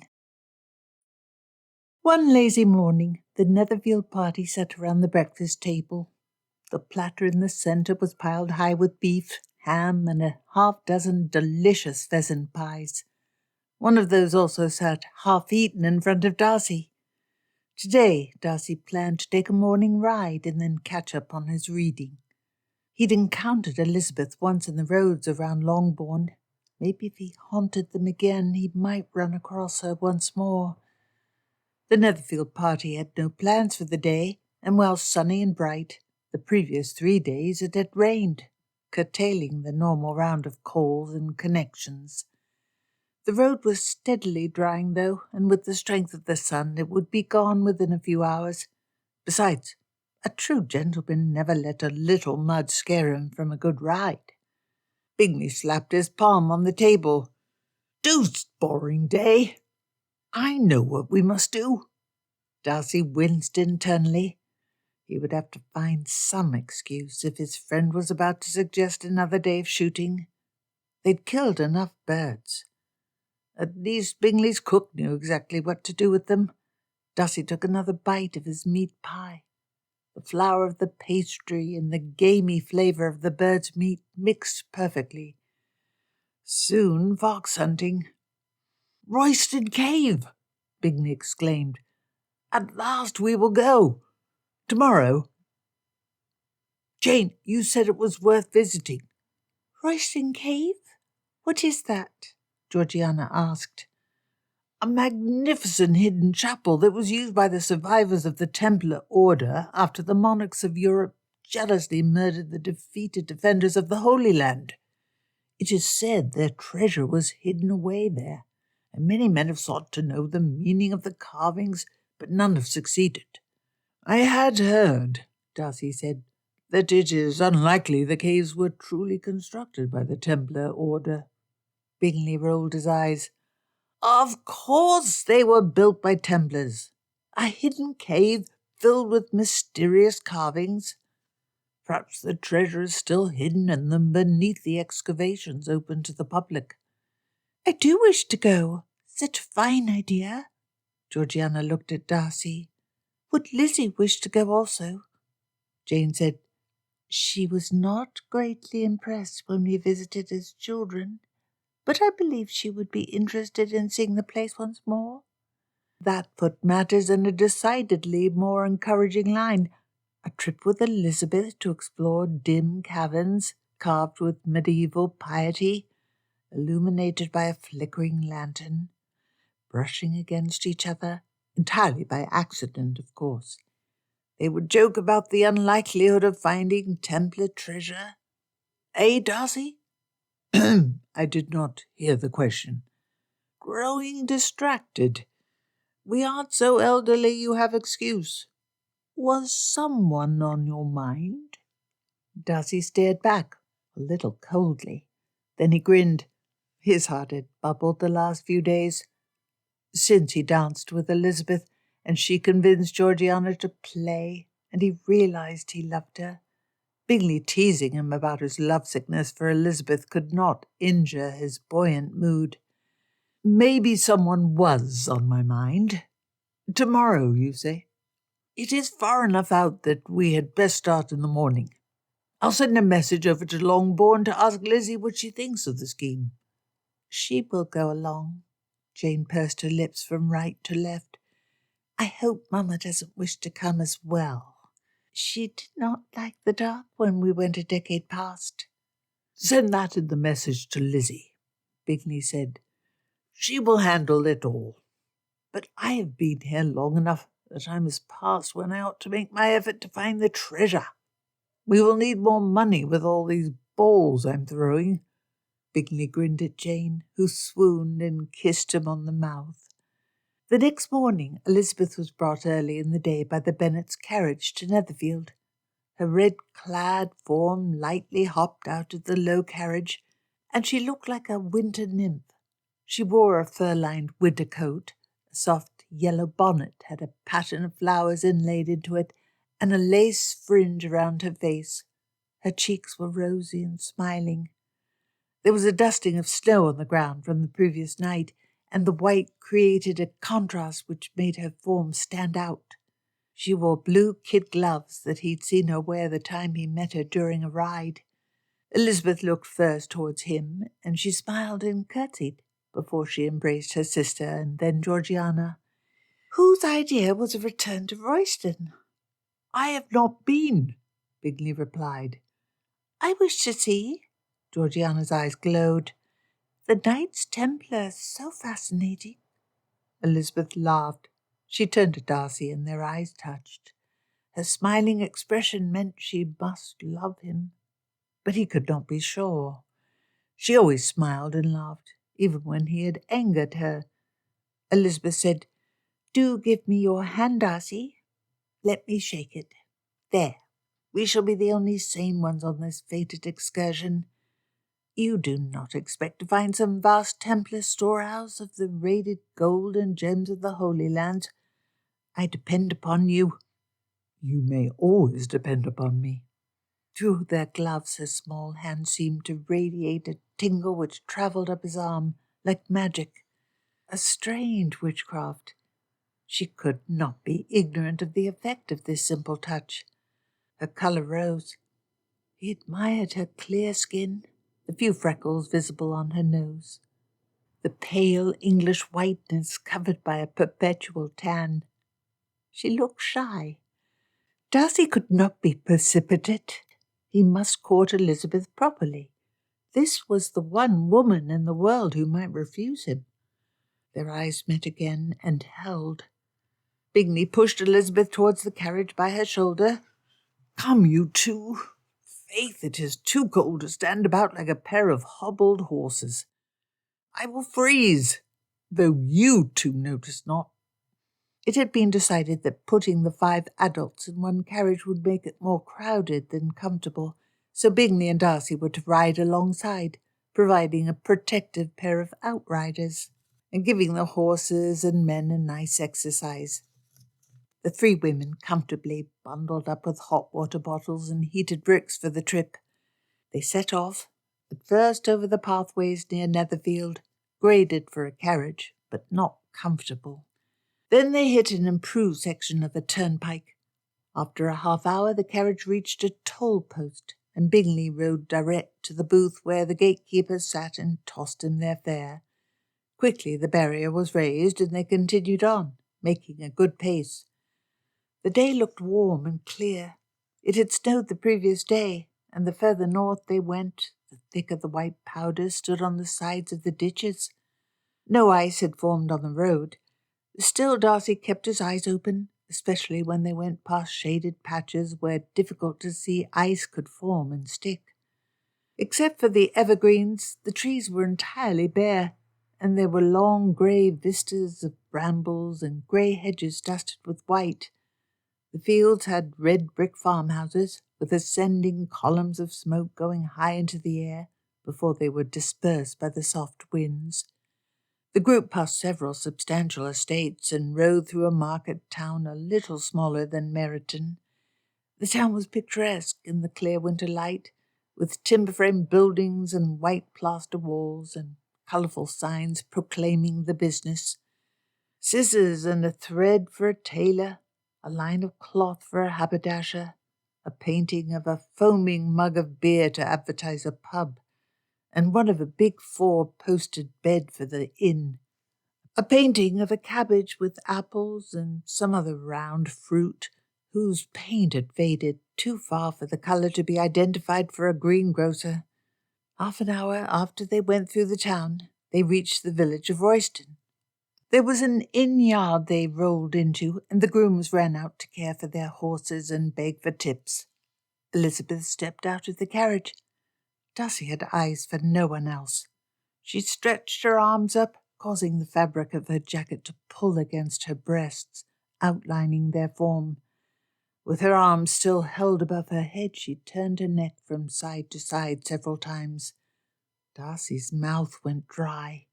She lowered her arms and looked around and smiled at him. "I have been to Royston once before, when I denied the possibility of finding secret treasure. What I meant in truth was that I would be most put out with you if you should find its secret chamber when I could not. Perhaps we ought to hunt for it together, and then share equally upon the discovery." She smiled back, and his stomach swooped. "I shall stick close to you, like a limpet, or as if we were nailed together." "Yes, you should. I might cheat you of the treasure if you were not close." Elizabeth nodded, her eyes aglow. Their party was greeted by a white-haired, smiling, short man. "Greetings, greetings, lords, ladies. Greetings. Welcome to my abode," Bingley said. "You are the owner?" "I am Mr. Watson. I built the tunnel that leads to the caves. Are you hoping to see? I've heard a deuce lot about it. Fine sight, fine sight.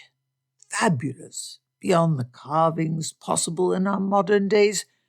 There is likely some treasure hidden within the caves.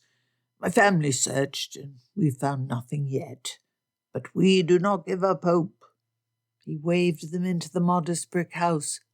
Come in. The entrance extends from under my house. I built the current entrance many years ago now. When I was a boy, visitors had to take a ladder down some 20 feet, and then we lowered a lamp by wire. Much improved now."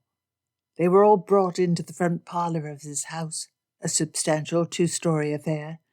The man clapped his hands, and when his maid came out of the kitchen, with a smudge of flour on her cheeks, he exclaimed, "The best! Bring it out. Mulled wine, pastries, some meat. You must be famished from your trip. Far better to eat here than get something from the inn." He lowered his voice and spoke half to Darcy and half to Bingley. "I fear me that the inn does not match the standard such grand personages as yourself expect. Also," Darcy ordered, "provide refreshment for our servants." Of course. 6pence to visit the caves. Do you want them to see as well?" "Deuced good idea," Bingley replied. "He would be a terror if Martin drove us all this way, and didn't have a chance to see the carvings." If you all go at once, the room would be crowded with too many people. After you gentlemen have visited, you might refresh yourselves a little longer while your men take their chance to look." After this was agreed, and Darcy handed the man a half-crown for the refreshments and the fee to visit the cave, the 5 of them entered the thin tunnel. The stairs downwards were slippery with moisture and almost warm, despite the season. Each of the gentlemen was handed an oil lamp to carry, along with one held by Mr. Watson. Elizabeth took Darcy's arm as they carefully stepped down. Her face was flushed from the wine and the cold. She grinned while looking at him, her face less than a foot from his. Darcy's stomach twisted. "I have not forgotten your promise to share the Templar wealth." "We will share together." "I like that. Together." "I would never cheat you." Her sparkling eyes were barely visible in the light of the lamps. "Oops!" With a laugh, Elizabeth's foot slipped under her, and Darcy caught her and held her arm until she was stable. His lamp swung wildly in his other hand, the iron button of it lightly bouncing against the rough stone wall of the tunnel. Mr. Watson called back tensely, "Caution, sirs! Caution! The stones become slippery in winter." "I am yet in perfect health." Elizabeth had a laugh in her voice, and she gripped Darcy's arm tightly. He gripped her wrist. "In all respects, fine." When they reached the end of the tunnel, the cave was almost dispiritingly small after the long carriage ride. Crazy shadows from the shifting lanterns danced about, and the ceiling sloped upwards to close off at a point at perhaps the height of a fashionable drawing-room, a little more than 20 feet above them. That ceiling was barely visible in the dim light. The cave had a circular floor of about 20 feet around. Mr. Watson pointed at the carvings, shining the light to make them more visible. "St. Christopher, the patron of the Templars. There, Mary and the baby Christ." He held the lamp high, moving from image to image too quickly for Darcy to study and take in the carvings. "In those nooks, some statues." Georgiana and Jane linked arms, and they laughed together and talked rapidly. Georgiana eagerly examined one carving after another, while Bingley and Mr. Watson held up their lamps for the women to examine the walls at their leisure. Darcy and Elizabeth walked to the other side, with her hand resting softly on his free arm. Darcy held up the lamp. Many names and other pieces of writing had been carved into the soft limestone walls around the carvings left by the medieval monks. "John and Rose, 1797. Tom Miller. Long live myself." Darcy snorted. Elizabeth looked at him, and he freed his arm to point. She then leaned down closer, holding his arm again to study it. Then she laughed, a tinkling, good-humoured sound. "A little disrespect to His Majesty, methinks." "Pray tell. How do you know it was not left by the king when he visited?" Elizabeth giggled, and she put her hand on his shoulder and leaned closer to Darcy. Her eyes glanced to where Mr. Watson stood, with Bingley and the other 2 women. "Upon my honour," she whispered into his ear, "he would have told us if ever a royal had visited." Elizabeth stepped away. Darcy looked at her, glowing and smiling. He leaned towards her. She obligingly tilted her head so that he could whisper his reply into her finely shaped ear.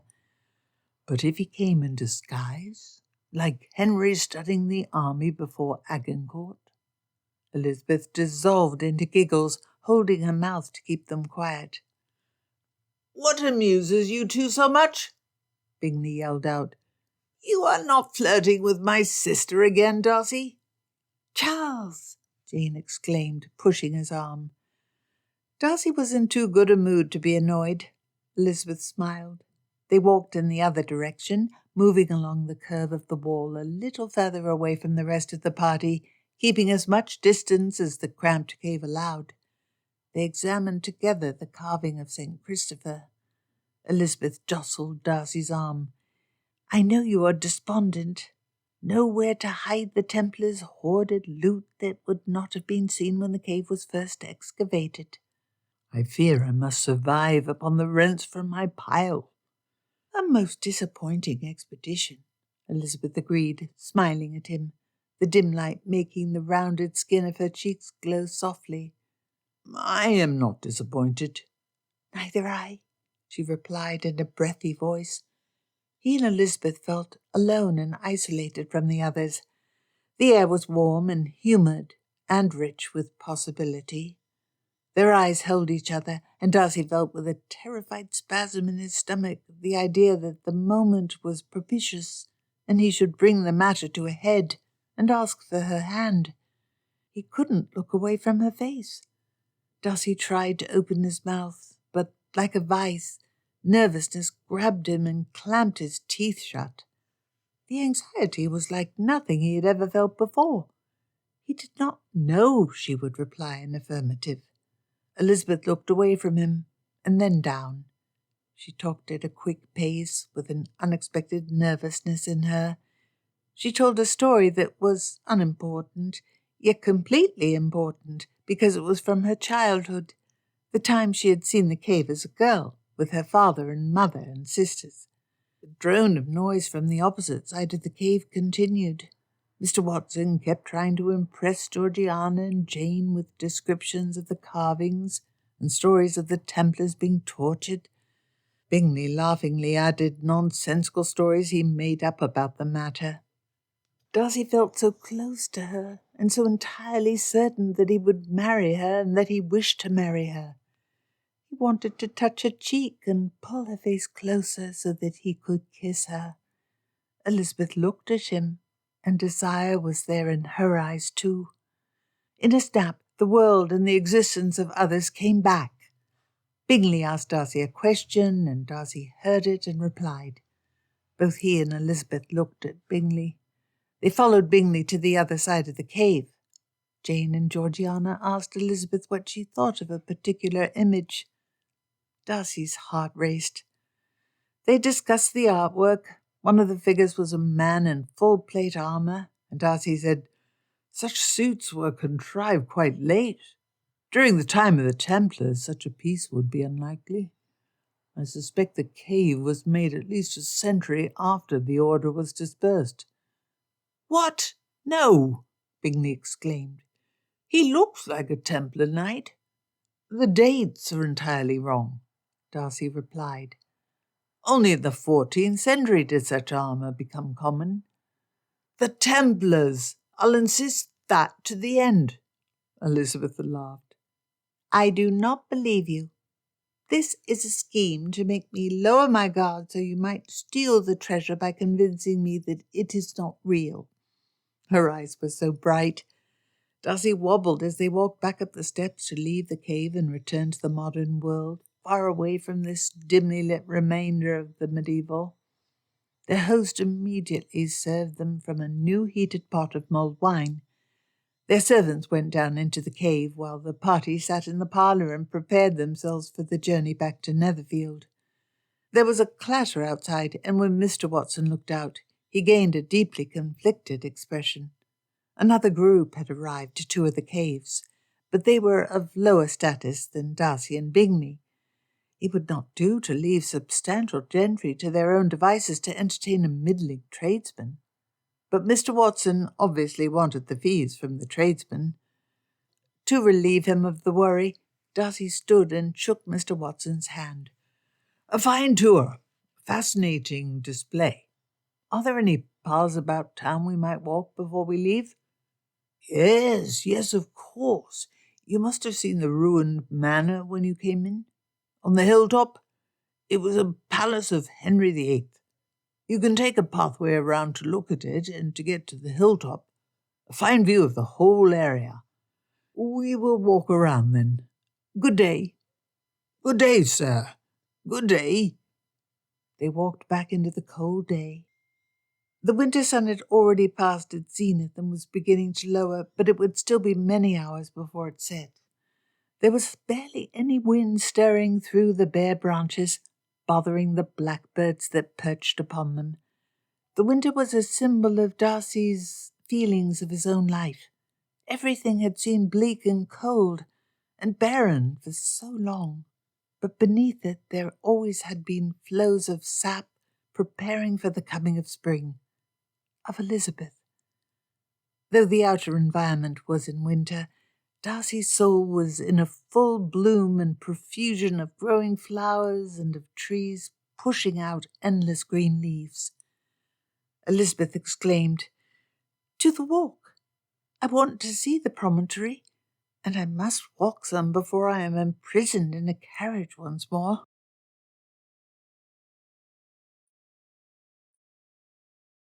Chapter 14. Bingley's ball was to be held 4 days before Christmas, and the day before that ball, Elizabeth's favourite relations, Mr. and Mrs. Gardiner, arrived at Longbourn. In tow with them was another friend, Mrs. Gardiner's cousin, Mr. Peake, who had been in business with Mr. Gardiner for the past 4 years. Mr. Gardiner strode confidently into Longbourn, tossing his cap onto the rack and allowing Mrs. Hill to help him out of his travelling coat.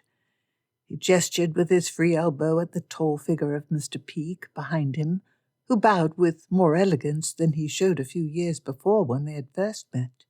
"Do you mind an additional person?" "Lord, no." Mrs. Bennet happily shook his hands.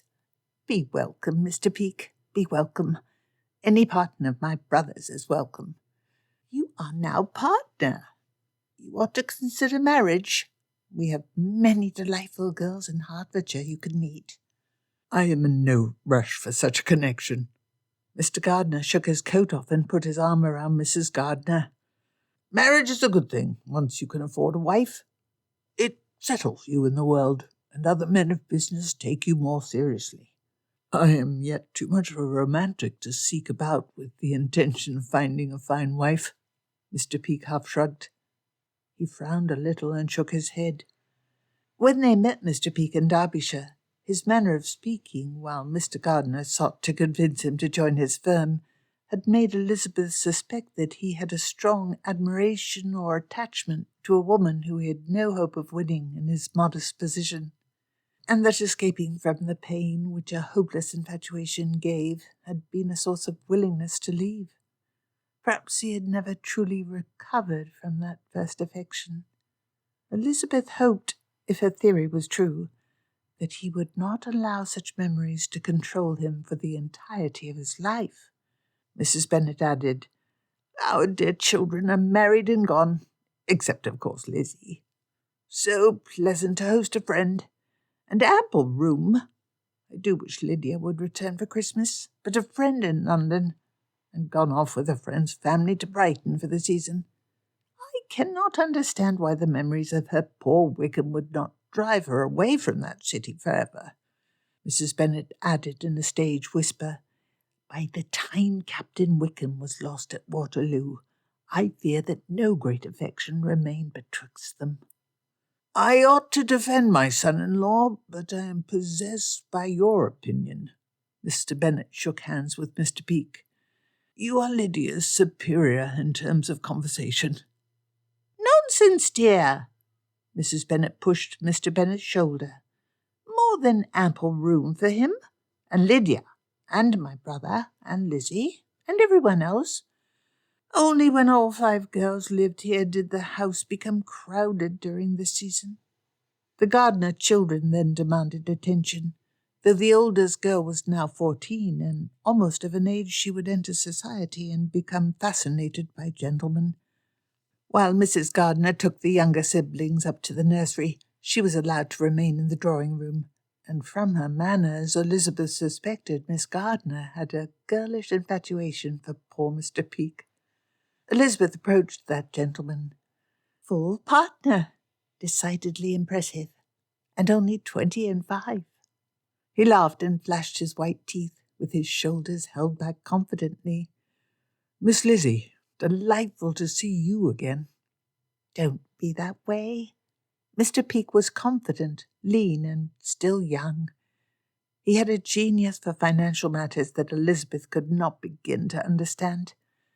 The young man had matured enormously from the youth Mr. Gardiner had convinced to join his firm. I am now more impressed with you. I am now well acquainted with your old employer, Mr. Darcy. He is a man worthy of remark, and giving up a position with him was a compliment to my uncle." "Mr. Darcy? You are?" Mr. Peake cocked his head to the side. "When did you make his acquaintance? I had believed he was stuck permanently at Pemberley with his sister." "You must have known he is a friend of Bingley. Mr. Darcy and his sister have been present at Netherfield for a month now. This brings up a matter of importance. Tomorrow a ball at Netherfield, and both Mr. Darcy and Miss Darcy shall be there. The ball really is mostly for dear Georgie's sake." "Georgiana Darcy? Miss Darcy is present at Netherfield?" The sharp tone of inquiry caught the edge of some memory of Elizabeth's. "She is, a sweet and shy girl. Jane made a pet of her when she and Bingley visited Pemberley, and I have met her now. We would fight endlessly over sweet Georgie if Jane was not such an angel." "What has become of Miss Darcy? I hear from my friends about estate matters, but we were friends, me and Miss Darcy. Does she do well? And her babe?" "She does very well. I have been introducing her about this neighbourhood. You may ask her yourself how she does within the hour. The Netherfield party is to call, so Mr. Darcy and Miss Darcy can be introduced to the Gardiners." Mr. Peake's eyes turned to the window outside with a surprising intensity. Was it her imagination? Georgiana mentioned a man who'd left Pemberley who she had liked, who had been training to take the steward's place. Mr. Peake had been the under-steward. Elizabeth liked Mr. Peake, and he had made a success in a highly respectable line of trade.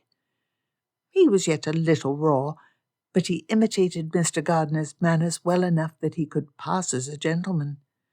If there was a mutual affection upon reconnecting, that Mr. Peake would do very well for Georgie and Georgiana for him. An impossible attachment without Anne and Georgiana's scandal. But Georgiana could never make a splendid match. Such a marriage would connect the Gardiners in an additional way to her and Darcy. She should not assume that she and Darcy would marry, but it seemed matters headed in such a direction. Georgiana's dowry would provide useful capital that would help the Gardiners expand as conditions in the country improved. The sound of the heavy coach and four pulling up brought everyone to the window to observe the large Darcy carriage pulled by 4 matched horses, with a splendidly dressed coachman in livery and a postilion and 2 footmen following on the sides. Darcy stepped out, ducking his head.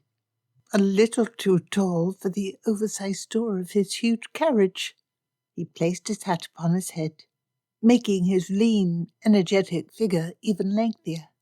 How could a man be so tall, yet appear so solid? Georgiana, bundled in a fur coat, followed him out. Anne jumped out after her, leaping into Darcy's arms. He caught her easily and swung the little girl around before placing her on the ground. Behind them, the Bingley carriage trundled a little slower and less magnificently up the driveway. Soon as they entered the house, Darcy, Georgiana, and Anne were brought to the drawing-room.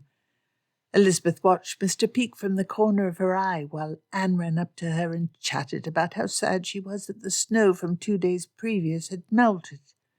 Mr. Peake's eyes went straight to Georgiana as she entered through the drawing-room.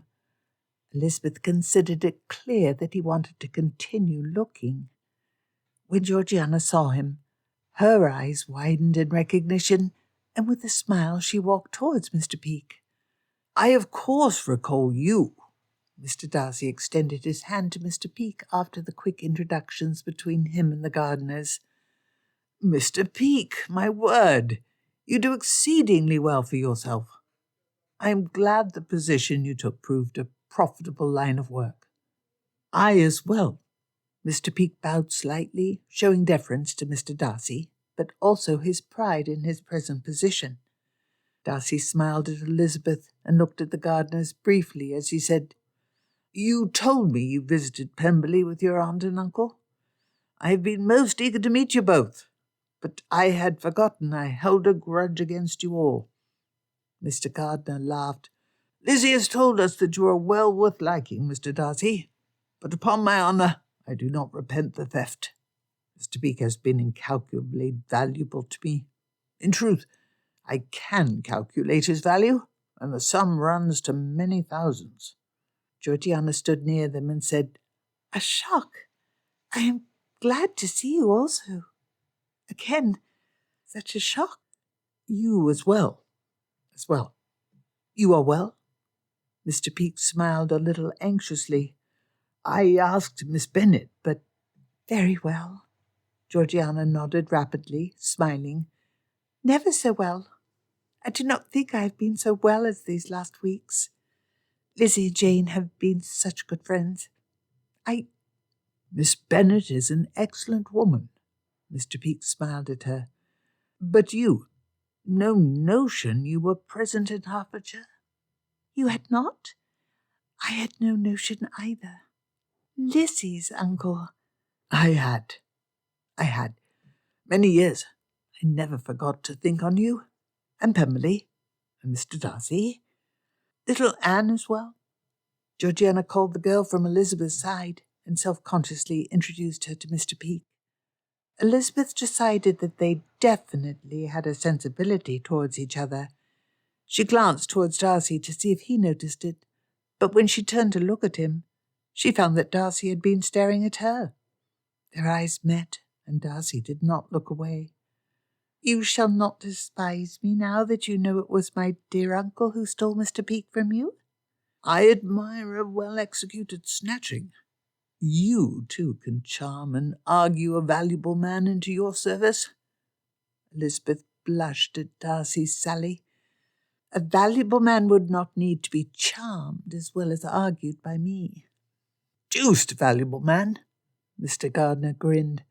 "Mr. Darcy, Lizzie has been writing all about you in her letters to us. You had quite an introduction." Darcy blushed and waved it away. "Pray tell, how have you used my old employee? I must hear he is profitably employed. My loss should benefit another. He prevented my bankruptcy during the crisis. Mr. Peake has a genius for predicting prices." Darcy tilted his head. "Forgive my asking, you did not suffer too much during the panic? Miss Bennet indicated your firm did well. But it is not always a matter that a woman who is a niece would be privy to. Was it not India fabrics that you work in? That has shown difficulties." Darcy smiled at Elizabeth. "I apologize, though, for speaking of a matter of business, but I have always wondered how Mr. Peake got on. I thank you for your letters. You said you had been raised to a junior partner? I ought not brag, but I am now full partner. The firm does very well. It's entirely his doing. Peake doesn't brag beyond his due." Mr. Gardiner clapped his wife's cousin on the shoulder, speaking in his typical clipped accent. "Making him a full partner, it was the thing to do.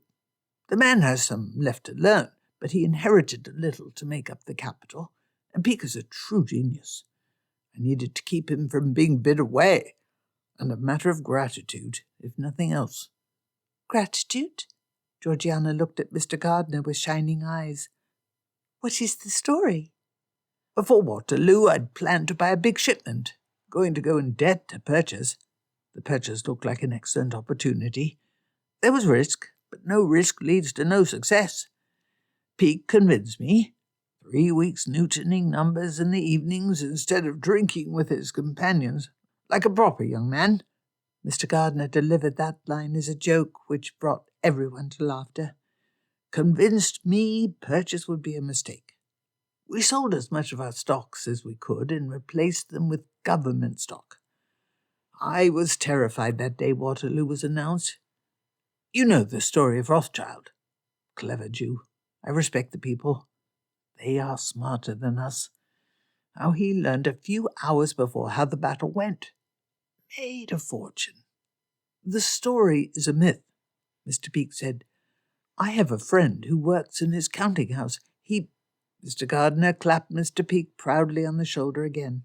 Such a fine fellow! Friends with a Rothschild. A clerk in the counting-house. Mr. Gardiner waved the difference away. The story is too good to be false, even if it is not strictly true. Stories can be like that, while in real life we must stick to facts. I prefer my stories to be truth. Mr. Darcy glanced at Elizabeth and Georgiana. And perhaps we should discuss stories. I would not wish to bore the women with tales of business. I quite prefer my stories to be entertaining, Elizabeth replied. Too much truth, if boring, is unpardonable in a matter that relates to people who we shall never meet nor care about. I met Mr. Rothschild once and might well meet him again, Darcy responded. That argument will not work upon me, Miss Bennet. Elizabeth grinned back. You claim you cared deeply for Mr. Rothschild? He was respectable enough for one of his sort. Georgiana said, I wish to hear the story. What happened after Waterloo? We held most of our capital in government paper at the time. Not everything, but enough, and we made a tidy profit with Rothschild. I, too, held a great deal in mortgages and government stock, Darcy said. My rents have fallen lower than since my grandfather's time, but the loss in income was cushioned by that. I have purchased substantial acreage from less foresightful neighbours. True wealth comes from land, Mr. Gardiner said sagely. Nay, Mr. Peake shook his head. Paper is just as much income as anything else. From the perspective of the owner, the difference is an illusion. Mr. Darcy, I have not forgotten your lessons. There is vast difference between a landlord and an absent owner. Supporting tenants is as much a matter of honour as it is income. Despite speaking to Mr. Darcy, Elizabeth noted how Mr. Peake's eyes flashed to Miss Darcy as he made this speech. They flashed often to her, and in turn Georgiana glowed and forgot to look away shyly the way she did with most others. Very promising. Of course it was not her place to arrange anything, but Mr. Peake, you will be present at our ball tomorrow, Elizabeth said. Would you mind attending Miss Darcy for the first dance?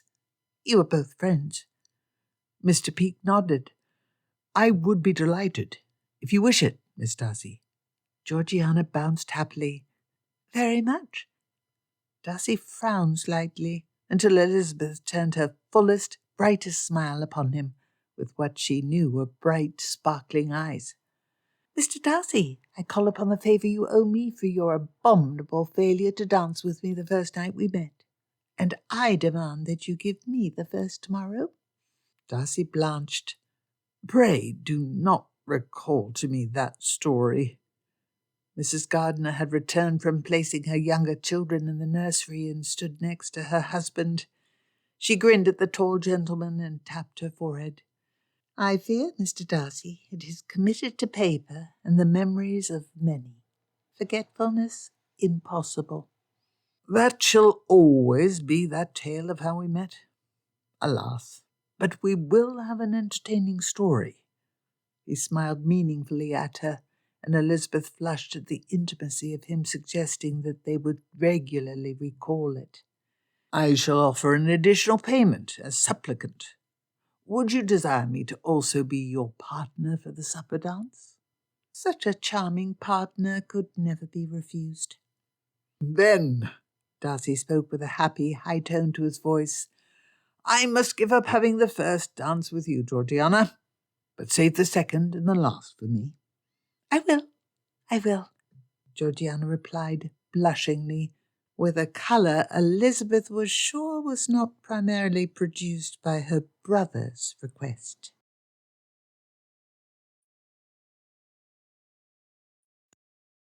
Chapter 15. During the course of the afternoon prior to Bingley's ball, Elizabeth dressed with more than usual care. She had not been this giddy about the prospect of dancing since she had been a young miss in her first year or two within society. Giddy, happy, irrational, hopeful, desirous, and frightened. She was like a carriage driver who had tangled the reins and could no longer control the horses. Perhaps she should neither encourage him nor accept him if he offered. She was too independent, and despite her love of their conversation, sharp arguments and shared jokes were not sufficient foundation for a life together. These doubts did not affect her preparations in the slightest. During the course of the afternoon, Elizabeth eagerly asked both her mother and Mrs. Gardiner for sartorial advice. Then she ignored their advice, after which she decided she looked terrible and changed her clothes precisely following her relations' instructions. Then she removed half of that outfit to follow her own inclination again. She sent her poor maid down to Meryton twice to acquire ribbons and flowers not available at Longbourn. Elizabeth settled upon lacing and Christmas blossoms woven into her hair. Her hair was fetching. She went through every single one of her scarves and 8 necklaces before settling upon the first shawl and the second necklace attempted. She, however, had grown tired of her absurd indecision when her hair was made, and for Georgiana's sake, she wished their party to be present at Netherfield early, so she simply wore it without further adjustments past the first attempt. Bingley's ball had turned into a large affair to which the entirety of the community was invited, and few chose to not attend. It amused Elizabeth.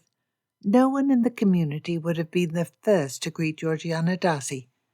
The Lucases and Gouldings met her due to their enduring friendship with Elizabeth and Jane. But once the society of the neighbourhood collectively determined Georgiana Darcy was a sweet creature with no harm in her, and that she would not conveniently disappear, how to treat her became a difficult question. No one wished to miss a Netherfield ball, and Bingley would only invite a person willing to acknowledge his guest. What a dilemma for the defender of morality and community standards! Bingley's balls were the grandest affairs in the neighbourhood, exceeding in splendour, not in size, the public assemblies. Everyone liked Bingley, and Jane was adored by every gentleman, and still liked by every lady. This ball was to be particularly good. Bingley had hired musicians from London, not the town players everyone hired and who performed the assemblies, and Bingley was using the last of the wines from the famed French vineyard in Margaux that had been placed in the cellars of Netherfield 2 decades past by the old baronet and sold with the house. Bingley's cook was the best in the neighbourhood, and he always laid out a fine supper during the break. Initially, Bingley gave only a few invitations to people who were carefully selected to be willing to count a girl like Georgiana amongst their acquaintance. But once they agreed to come, the rest of the neighbourhood did not wish to be left out of such a good party. For almost all that was a greater consideration by far than any moral squeamishness or worry about what others would think if they acknowledged Georgiana Darcy. But once all of the couples and matrons had begged and hinted their way into invitations, everyone agreed the young maidens should also be allowed to attend. What possible harm could occur at such a crowded venue? In short, everyone was to attend the ball. Everyone in the neighbourhood was to be introduced to poor Georgie, and Elizabeth had strong fears for how the shy girl would support herself under the sudden exposure to near 100 superficial well-wishers. So with her hair pronounced beautiful by her father, her mother, her aunt and uncle, her enthusiastic maid, and by Mr. Peake, Elizabeth set off in the carriage to Netherfield. She still thought a different style of flower would have been better.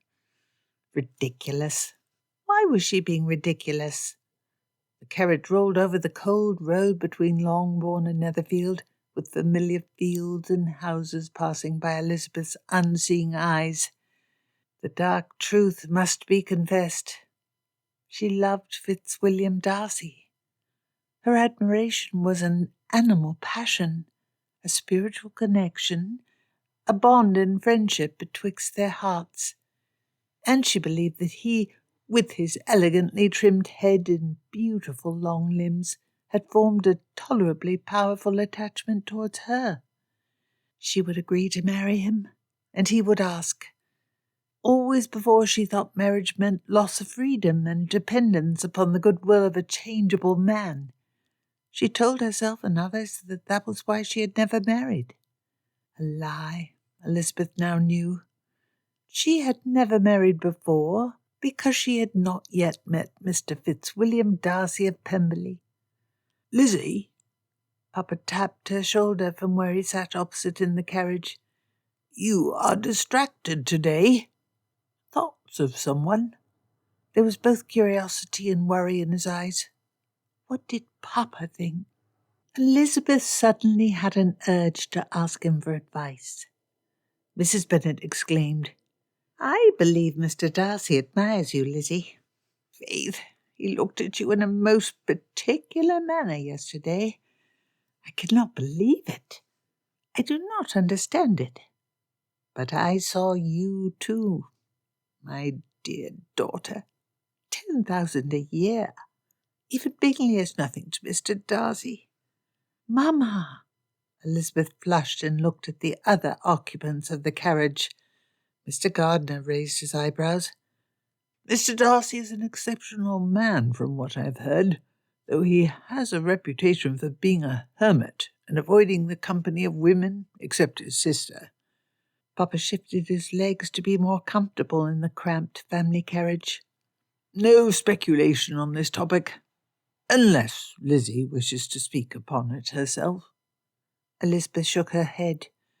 Matters had gone so far that even her mother expected an engagement, despite the initial meeting betwixt Elizabeth and Darcy having been comprised of Darcy insulting her and her laughing in his face. Mrs. Gardiner told her many years ago when they sat together in the gardener's yellow drawing-room in London, in a speech Elizabeth had always kept deep in her mind, that in marriage disagreements would always arise. Couples always argued, and two persons, no matter how in love, never agreed on every matter.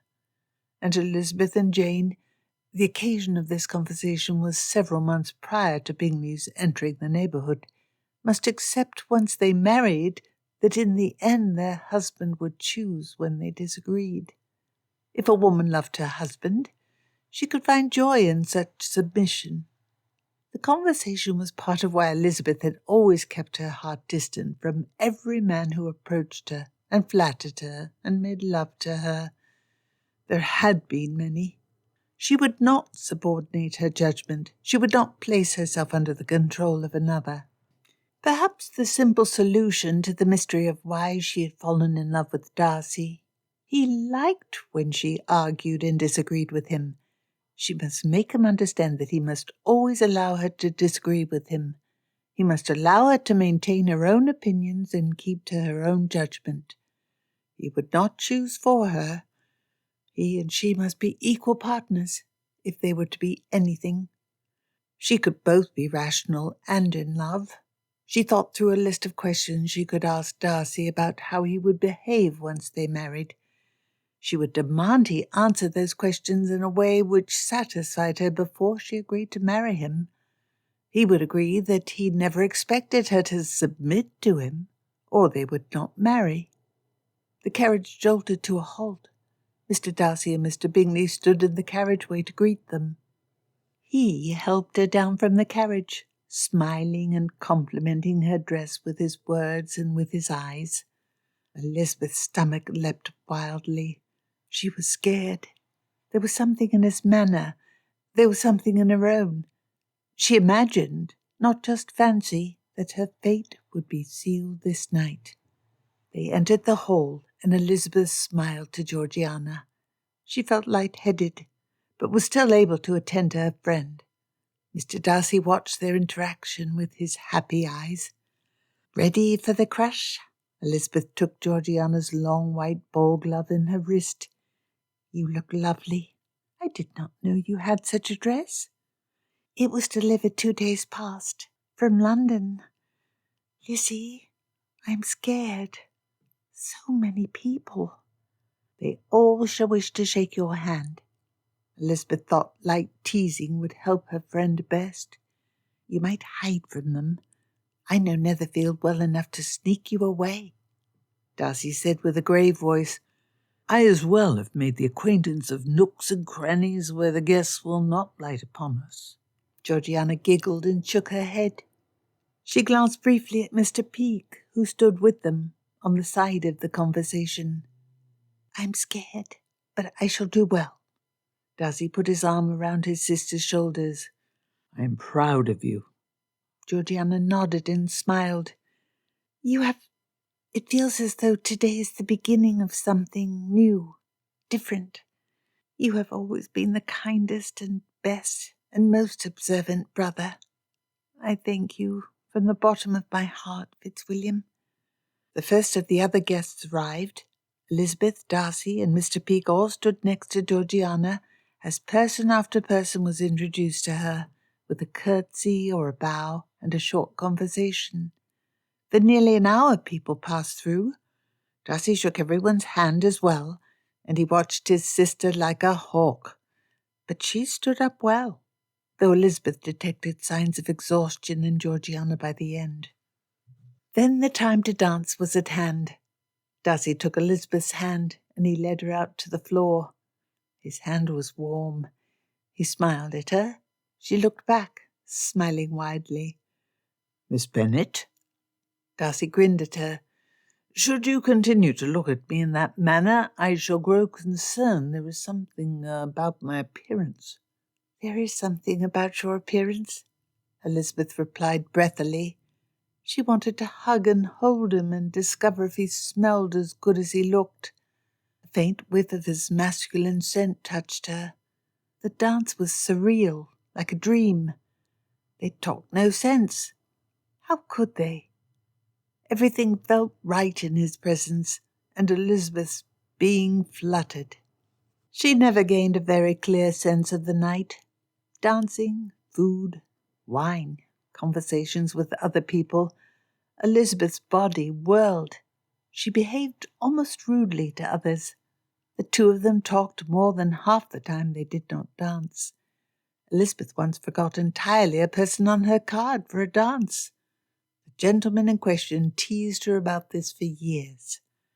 After supper, the parties broke apart and a confusion of people moved through the rooms and many guests left. A room with card tables was occupied, and other rooms for resting, and many of the women retired to the drawing-room to rest and converse. More determined couples returned to the ballroom once the supper table had been removed and the musicians brought out once more, though the hour was past midnight. With a wordless agreement between them, they decided to escape public scrutiny for a half hour. Elizabeth and Darcy found a small, warm nook in the conservatory to sneak to, away from other eyes. The room was slightly warmed by a coal stove during the entirety of the year to protect the delicate plants. The instant they sat next to each other, their knees brushing together on the wicker chairs in the flowered room, Elizabeth and Darcy became awkward. They could no longer look at each other, though their bodies were only 6 inches apart. Their eyes were against the opposite walls. Darcy sat still, while Elizabeth looked down and up and every way. She decided to encourage him. Elizabeth could not allow his nerves to overcome his resolution. This waiting for him to speak was dreadful, and she feared something could go amiss and separate them, one from the other. Mr. Darcy? Elizabeth's voice cracked, hardly a propitious beginning. He looked at her, his eyes shadowed by the few candles they had carried with them. Your sister, she has become dear to me. To see her so happy. Yes, Georgiana. I owe gratitude to you and to Mrs. Bingley. Without you... It is you. You have ensured her happiness. You have been all that is good to her, all that is noble, and all that is kind. Darcy smiled, a little weakly. That differs highly from your usual description of my behaviour. over-attending, controlling, without giving her sufficient scope for her own opinions. I value your opinions greatly." "Mine!"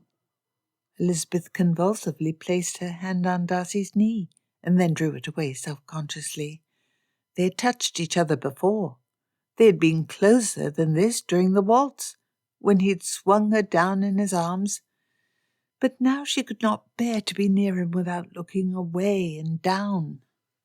The scent of the blooming flowers filled the air, rich and sweet.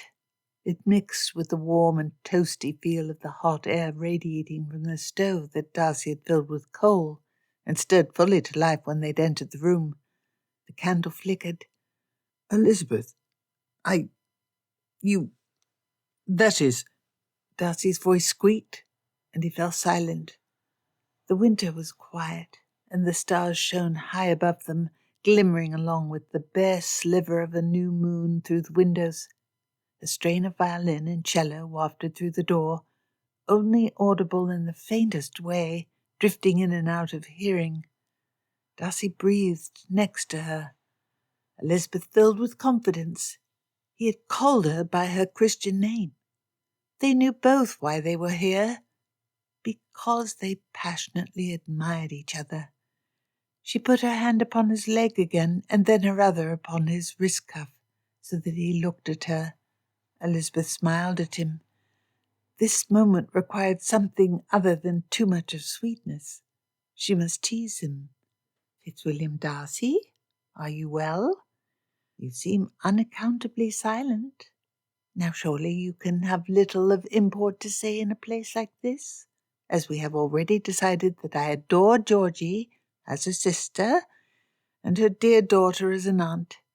If only I were your brother—" Darcy's mouth fell open. "You do not mean—" He smiled seductively, slowly. "Is that what you wish? Because I would like you to be Georgiana's sister." She shook her head, first yes, and then no, as she remembered what she had said, and then she frowned. She could not think. Not now with his eyes on her in this way. He took her hands and he stood, sliding out of his chair, and then he knelt on one knee. Her heart felt like to burst. "Elizabeth Bennet." He paused, not with hesitation, but to savour the sound of her name on his voice. "Elizabeth, my dear Elizabeth, you cannot be ignorant of my feelings. You must know that I ardently admire and love you." She nodded, her face eager. "Your goodness, your impertinence, your sweetness and your cleverness, your learning and your teaching, your touch and your smile, your face and your spirit, your heart and your soul, you call to me. Your spirit calls to me. I'd never hoped I might feel as I do with you. Your body glows in my eyes. When you speak, I adore your voice. And when you make me listen, I adore your mind. You are a woman perfect for me." Yes, I am for you." "I ask you for your hand, for you to let me hold your sweet hand for my entire future life. I beg you to travel my path with me, beside me always. I offer all of who I am, my state, my name, my person, and my soul, to love and honour as I shall love and honour you. We shall be happy if you make me the happiest man in the world." Elizabeth nodded eagerly. "Fitzwilliam, Elizabeth could not speak through her smiling tears. "I am so—" Darcy stroked her cheeks with one hand. Then he continued, showing that he still did not always know when to stop. I never imagined that my wife would be a woman such as you. I imagined my attachment would settle on a woman different, more traditional, less forward, and with better connections, and a larger dowry. But you are nevertheless perfect for me, and—" "Darcy, Fitzwilliam. Elizabeth squeezed the hand she held her hands with, caressing them, feeling like a bird soaring above the clouds. A proposal of marriage is no time for your celebrated frankness. Darcy's mouth snapped shut. It is not, he said ruefully. I just created another story that shall be told at length to posterity. Only to my closest companions. The rest will hear only the first part. He smiled at her. Fitzwilliam Darcy, I've come to ardently admire and love you. I will marry you, but repeat the earlier portion of your proposal again. Elizabeth Bennet. He brought his face close to hers. I ardently admire and love you. He studied her lips and then her eyes. She tingled with anticipation. He laid his lips upon her forehead. Most ardently. Elizabeth squirmed and moaned softly, her back pressing against the chair as she arched her chest and hips towards him. He put his hand on her burning cheeks and brought her mouth up to meet his. He kissed her softly. Elizabeth's eyes closed as she let his firm lips take the lead. He nibbled and sucked, and she felt the pleasure of his touch pull at her loins. It was entirely different and better to experience such a kiss than to hear or imagine what kisses were like. Elizabeth moaned, reaching up her hand to entangle the back of his hair. Darcy's abominable cravat kept her from reaching at his neck or skin. He whimpered as her fingers pulled at his hair, and his arms went around her back, squeezing her tight. They slowly ceased to kiss, and he held her body against his, her head cradled against his chest, both breathing heavily. Elizabeth, at last I have the right to call you that. You still must ask my father. Elizabeth grinned at him. After all, women depend on the wisdom of their males to avoid mistakes in such matters. He pulled her mouth to his and cradled her skull in his wide, warm hand. Imp. Elizabeth's stomach was so light that it was a wonder she did not take off and float away like one of those hot air balloons. Fitzwilliam, her Fitzwilliam, smiled as she did. The look of complete happiness became his face very well. He said, Say we shall not wait long, a month for the banns to be read. Then you can come home to Pemberley with Georgiana, Anne and I. We will be a happy family. An entire month? You do not plan to drag me off immediately like a borderlander claiming his woman? Darcy kissed her again. He pulled her body tight against his. Her ribs happily creaked. He declared, My horse can manage both of us. In the noise of the ball, they will not hear us gallop away. He could carry her off tonight with a blunderbuss to frighten off pursuers, the two of them on his horse, her clinging to his back. They would find some cave in the northern moors to hide in for the night, and there enjoy the fruits of love. Elizabeth's stomach spasmed with the image, and she pressed herself into his body, wrapping one arm around his back, and she dragged her fingers through his hair. He moaned into her mouth, making her quiver with delight. Drag me off, my frank, barbarous lord. Darcy laughed and picked her up and held her in his arms, so that her mouth was level with his. Elizabeth kissed his face and cheeks and kept her hands around his neck to help support her weight. After a minute, Darcy let her down with an oof. You are heavier than you look. Laughing, Elizabeth replied, That smacks of insult. They stood next to each other, their foreheads pressed tight, their breathing calmed. It was impossible to stop smiling. Darcy said exultantly, Pemberley will be full of joy. You shall love the inside of my house, our house, as much as the outside. We shall be so happy. Huh? You expect my happiness to come from your pile?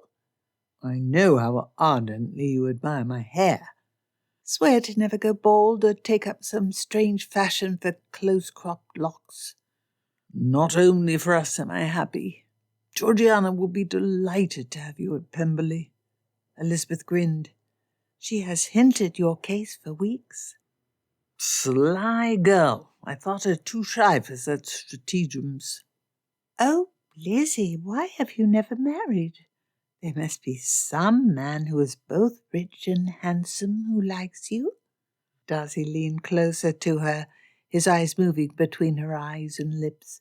He whispered in a voice that suggested he paid little attention to Elizabeth's words. Did she? Those very words. Elizabeth placed her hand on her breast to swear the truth. Darcy's eyes followed the movement to linger on her female assets. She added roguishly, "Do you not like my eyes still?"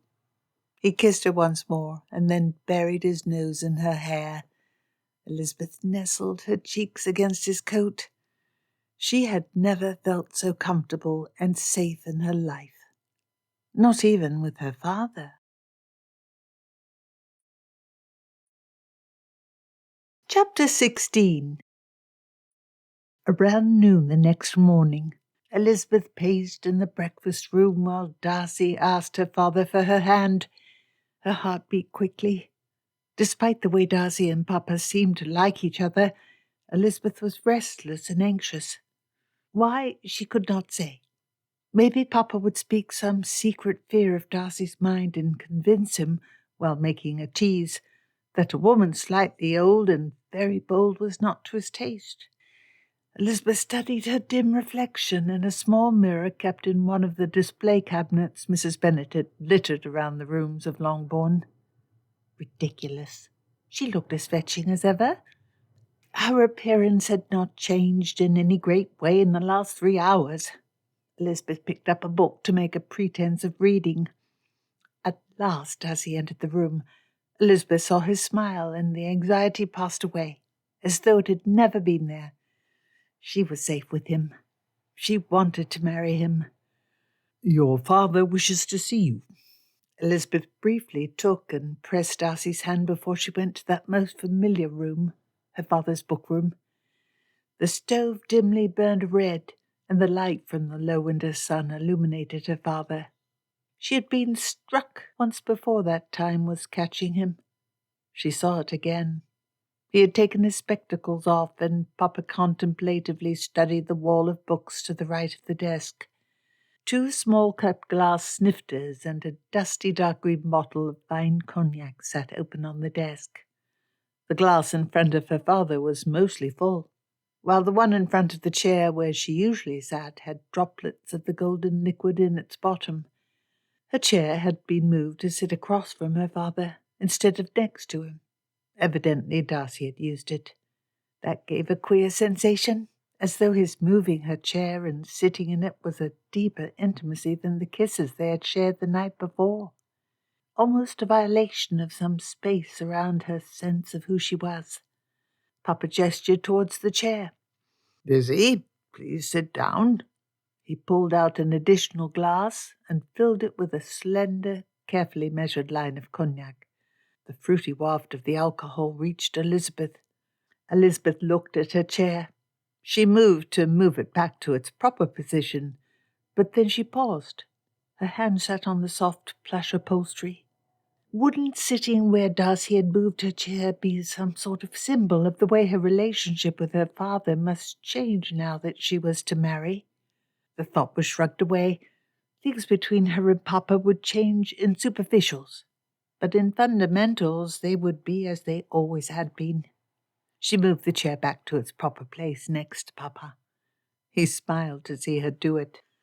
As she settled herself, Papa took a sip of his cognac and let it rest in his mouth before swallowing. Very good batch. Even Mr. Darcy praised me upon the flavour. Gift from Gardner, a few years back. I hid it for a special occasion. Elizabeth sipped, slightly surprised by her father's commentary. He was not a gourmand. I gave him my consent. Mr. Darcy is the sort of man I would never refuse anything if he condescended to ask. Besides, I don't have time for that nonsense about father's choosing. You have a mind of your own. By refusing my blessing would do nothing to change it, if you'd settled it." Papa's dour manner frustrated Elizabeth. "You are capable of frankness. If you do not approve, say as much." "I neither approve nor disapprove. I only worry. I did not marry well. Do not say anything, you know this. We lived together tolerably, and I have been happy. I never really placed my expectations of happiness in my wife. A man can waste his time as he chooses, while women's time is wasted at her husband's choosing." "Mr. Darcy would never mistreat me or—" I know. Papa wearily held his hand out to stop her from speaking. "You are in love, and Darcy is sans pareil, the character of a perfect gentleman. He will never mistreat you, but you and he may differ in what you expect, and he is a man who will have his will done." The perfect gentleman. Elizabeth threw that as an insult at Darcy once. She laughed. "Papa, I have not forgotten the delightful spats we had when we first met." "He is a proud man, accustomed to having his own way." "I am a proud woman, able to oppose him. I am who he needs. Mr. Darcy does not want a wife who would obey him in every way. He needs a prickly woman." "What will he do with her once she is his wife? An extension of his family, name and self?" Elizabeth felt cold and frightened. She thrust that emotion away. She loved Darcy. She trusted him. I am no untried child. I know what I am about. "There is time to change your mind. It soon shall be past such time. If you possess any uncertainty, Lizzie, I beg you to ask yourself rationally and be sure." "I have considered. You perhaps are jealous, Papa? You said I ought to marry, but this shall be a great change for us both. We have been so tightly connected, and it will not change, not in the foundation." "Dear Lizzie, I only worry for your happiness." "And Darcy will be my happiness. You shall always be welcome. Mr. Darcy will send his best carriage to fetch you if needed. Pemberley has a vast library. We will expect you to look at the rare books many times. You will come often. Do promise." "Lizzie, I will go anywhere you are, as often as I am wanted." "That will be very much. Mr. Darcy agrees. He does not like too much company, but he will always welcome having you near." "I hope so, since if he marries you, I shall be there oft." "If? Papa, I assure you I have thought this through." He sighed and patted her hand. "I did not rush wildly into an attachment. My reason is as in control as it ever has been." Mr. Bennet pulled his cap off his head and rubbed the bald patch on top. He then picked the cap up and put it back on. "I attempted to question him subtly, but I have gained little sense of how Mr. Darcy shall act as a husband. I doubt he knows either." "Oh, Papa." Elizabeth impulsively leaned over and kissed his forehead. "I do dearly adore that you care and put yourself out to such effort." "I worry for you, sweet girl." "I shall no longer be your burden." "You shall always, no matter what, be my burden. You are my daughter. Never a burden, always a joy." "I will be happy, Papa. I will be completely happy." "I hope so." Mr. Bennet swiped his hand over his forehead. "Please do not let me face the prospect of seeing my dearest child unhappy with her choice of partner in life." Elizabeth was deeply moved. Though she had always known of the depth of her father's care for her, she embraced him. He said, "My blessings you always carry with you. Be happy, my child." But as she left, Elizabeth felt some odd presentiment of anxiety. Darcy's tall, lean form smiled at her. Anxiety, worry, and thought about other than him was passed away.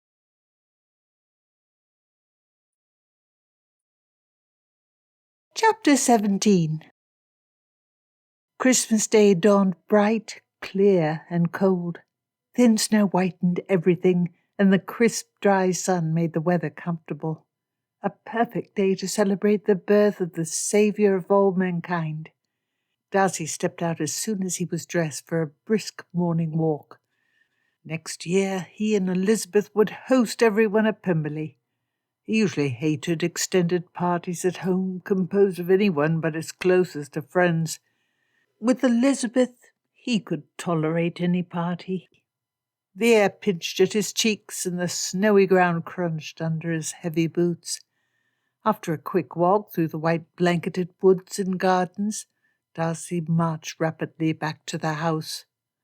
The past few years Bingley had held a big New Year's celebration, including a fox hunt and a ball at Netherfield, while Bingley's mother-in-law, no one believed Mr. Bennet to be the one driving the Bennets to host, held a comparatively modest celebration feast on Christmas Day. Around noon, Darcy and Bingley would ride with a group of local gentlemen around the neighbourhood before they all headed to Longbourn. His fortunate sister and Jane were to travel to Longbourn, and Elizabeth immediately following a Christmas breakfast. When Darcy briskly stepped into the house, he saw that the Yule log still sat smouldering in the hearth. It had been dragged to the house from where it had been cut the previous day, with all of the servants following and singing carols. Then the family members poured oil and salt over the wood and lit the log on fire using splinters from the previous year's Yule log that had been saved by the Bingleys. It was bad luck if the log went out too quickly, and Darcy took it as a pleasant omen, fitting with his high feeling this season, that the ashes had not died out yet. Bingley came down the big stairs in an elegant dressing robe. "Darcy, old man, Darcy, out already on Christmas morn?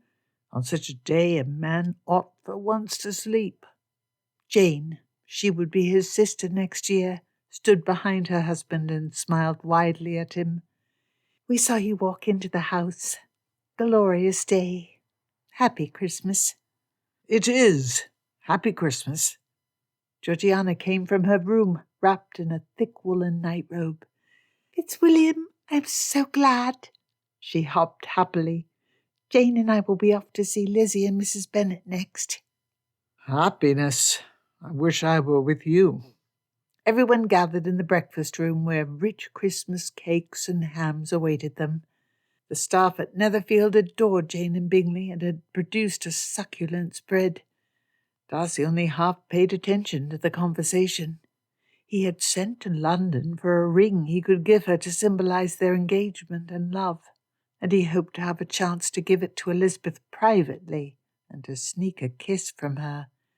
Georgiana's exclamation caught his attention. "Oh, Mr. Peake is not to ride out with the other gentlemen?" "The man is a good sport," Bingley replied. "Sprained his foot yesterday when we ran across the ice that had formed on Golding's Pond, and—" "Horrible!" Georgiana clapped her hands together. "The weather is hardly cold enough for ice skating." "This is why we did not invite the ladies," Bingley grinned. "No worry. Too small a pond to drown a man. Not when his friends are there to crack him out if the ice cracks. Bear 2 ells deep." "How does Mr. Peake do? Fitzwilliam? Is he well?" His sister's concern for their old employee showed well for her general concern for those beneath her. She had been raised well. "Mr. Peake took only a minor harm. He can even walk a little. The sprain is mild. But leaping on and off horses or dancing shall be beyond him for several days." Georgiana nodded seriously. When Darcy rode up to Longbourn early in the afternoon with the crowd of gentlemen come to be feasted for the evening, Elizabeth hurried out to greet him in the cold air, along with the other ladies coming out to welcome their men. Elizabeth smiled rosily at him. "Mr. Darcy, I have awaited you desperately this past hour and a half." Darcy leapt down from the horse and kissed Elizabeth upon the cheek, as that was as much as could be appropriate, even betwixt an engaged couple in public. "You? Did all Mr. Bennet's books burn up? I cannot smell smoke, but—" "I can talk rather than read," Elizabeth replied primly. Darcy theatrically gasped. "Aha! You are bored on occasion by the society of ladies as well. I too suffer greatly." "I am a lady. Do you become bored by my company?" She raised her eyebrows and thinned her lips. "I know you are more a lady than any other lady, yet I am never bored by your society. I believe it to be a paradox philosophical." Her presence made Darcy euphoric, and he knew he talked nonsense. She giggled. "You should have occupied yourself giving French opinions to other women." "French opinions?" Elizabeth grinned. The novelty of being engaged still managed to distract me from every word spoken by my friends.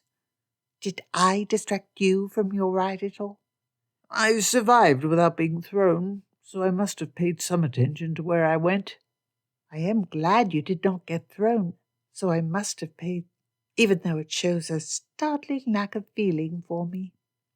"Do not worry, Lizzie," Bingley laughed, holding Jane round the waist. "He has been the most horrid company since the evening he met you. Calf-like and lover-like. You need not worry how obsessed our Darcy has been." "Calf-like?" Elizabeth spiritedly smiled. "Mr. Darcy, you ought to be made of sterner stuff than that." "How can I protest? If I claim that Bingley exaggerates, then I will downplay the depth of my affection for you. Yet I hardly enjoy being compared to a yearling." "What a difficulty. Poor Darcy.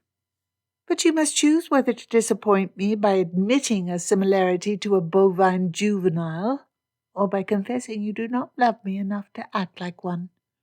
"Inside, inside. Move the dispute inside." Bingley waved them in from the cold, half pushing Elizabeth by the shoulder. "Lizzie, I can tell you, the day after you met, he insisted he did not desire to court you.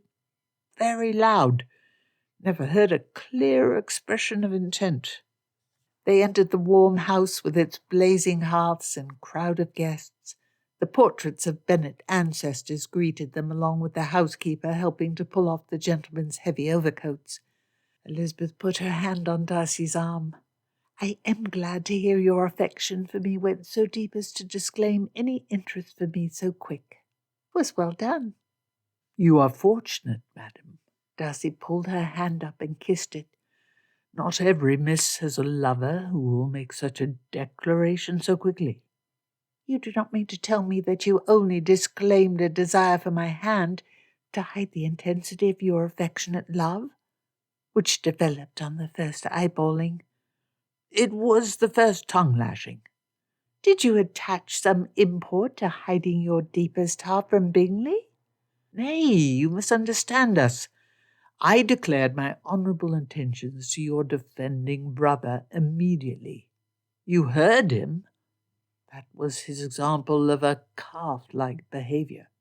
Bingley held up his hands. "I only report upon Darcy's behaviour. I do not wish myself to be examined. Lizzie, can't you be satisfied with teasing Darcy? I am not the one who must be teased mercilessly. Darcy must be teased. Punctuating his eternal smugness is the greatest advantage of the match."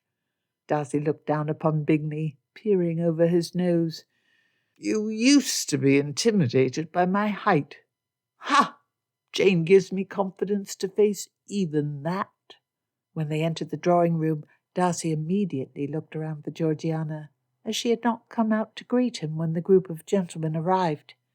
Georgiana sat in the corner of the drawing-room, kindly keeping poor Mr. Peake company. Mr. Peake sat with his leg elevated on a footrest with drinks and chocolates near him. He looked comfortable adjacent to the blazing fire, and he sat in what must be the most comfortable stuffed chair in the house, except the one that Mr. Bennet occupied. Elizabeth's young cat sat on his lap, allowing the gentleman to slowly scratch his ears. Darcy no longer pitied him. Everyone spoke loudly and happily. Darcy found the buzzing friendly instead of oppressing. He would face anything to stay in the same room Elizabeth smiled in. However, rather than sticking calf-like to his love, Darcy had a duty he must attend to. While he thought Mr. Peake was safe for his sister to speak to, Darcy thought he should speak with him and Georgiana for a while to ensure there was nothing of concern in the man's manner towards Georgiana. Mr. Peake tilted forward as he spoke, his wrist wide and open.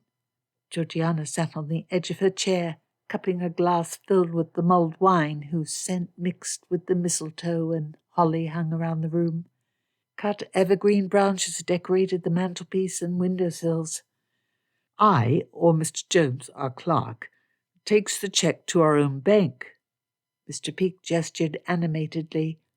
That evening, each bank sends a clerk to a tavern on Lombard Street to exchange the cheques received during the day, and they settle any residual balances owed in cash. Quite an efficient system. But how do they prevent mistakes? Georgiana leaned forward with rounded, unblinking eyes, and every pretence of eagerly listening to Mr. Peake describe the minutiae of London banking. You must tell me more. Oh, Fitzwilliam, Mr. Peake is telling me how banks worked. I always wondered how you can pay a dressmaker who banks with Barings with a cheque drawn against our bank at Lloyd's. Good God, Peake, you entertain a lady with tales of banking? I find it interesting, Georgiana replied, almost indignantly. The man in question smiled and spread his hands wide. She asks detailed questions. Darcy tilted his head and shook it. He sometimes did not understand Georgiana. It is kind you indulge her. I am glad you have not found the enforced inactivity a cause for unhappiness. Quite the opposite. My Christmas Day has been precisely what I wished it to be. Yes, Darcy nodded. You monopolized female attention whilst we were gone. But alas for you, the other gentlemen are arrived, and your immobility will prevent you from pursuit of your favourite. Peake laughed uncomfortably. I expect to be content. A girl with you upon her mind would be drawn to you. I begin to speak like Bingley. Darcy shook his head. I am in an ebullient mood, like none I've known. I already presented you my sincerest congratulations, but your good fortune is great. Miss Bennet is an extraordinary woman. I never have met her like. Nor I, and I am the fortunate one who has captured her. Capturing women? As if cold, Elizabeth stepped up next to his shoulder. You are not over-attending your sister again. I merely described my heartbreak when she did not come outside to greet me. Darcy winked at Georgiana. I was not enough? Elizabeth replied brightly. Your presence was beyond ample to ensure my happiness. But yet my sister ought to have rushed to my side the first instant I arrived. In past times she would do so. Georgiana laughed. Lizzie is quite enough greeting for you. You did not wish a substitution. Soon others joined their conversation, and everyone had a happy time. An hour later, the mixing of the party led Darcy and Elizabeth to be alone together speaking in the hallway.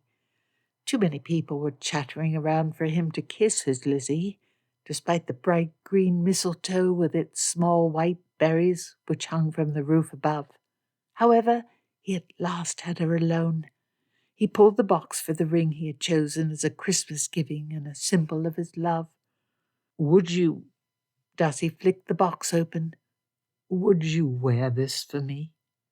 I shall put a ring upon you when we marry, but I want you to wear something more specific than a wedding band, and I want you to now wear my ring. It is lovely.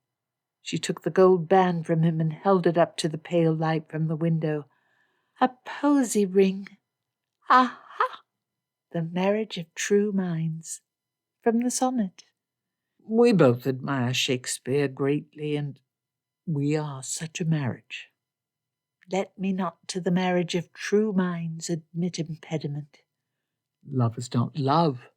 Darcy replied, which alters when it alteration finds, or bends with the remover to remove. Oh no, it is an ever-fixed mark. She slipped the ring upon her finger. Perfect, Fitzwilliam, perfect. He nearly bent forward to kiss her, but there were several other people conversing in the hall, with steaming mugs held in their hands. Darcy leaned close to Elizabeth's pertly shaped ear. "Lizzie," he whispered happily, "do you not hate the presence of other people?" She pushed his chest in a manner intended to pull him closer. Abominable statement. On Christmas. He leaned again to her ear and breathed softly over the delicate ivory skin. Elizabeth shivered. "I cannot kiss you the way I crave amongst so many." "Are you capable only of thinking about kisses?" "I have the capacity to keep my mind upon many objects at one time. A necessary accomplishment. I am capable of not thinking about kissing you." She laughed and, darting, kissed his lips when hopefully no one looked. "Darling man, but now I have given you your Christmas kiss, and you can expect no more." "No?" "No," she laughed. "Now, I must have some act of grand arrogance from you to remind me of the man I marry, since we shall grow cloying if we continue along so well." "We must argue to be a satisfactory couple?" No, we must argue to avoid being cloying. You despise an excess of sweet as well. "Is there no other way to avoid such excess?" "Kisses will not rescue us." They leaned their heads one towards the other, captured by the kissing of their gazes.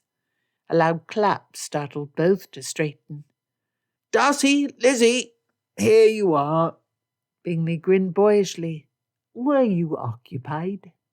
Elizabeth rolled her eyes, while Darcy replied, "If we were engaged in a private confidence, you could hardly expect us to admit it." "A private confidence? Is that your preferred term?" Bingley puckered his lips as though he were kissing.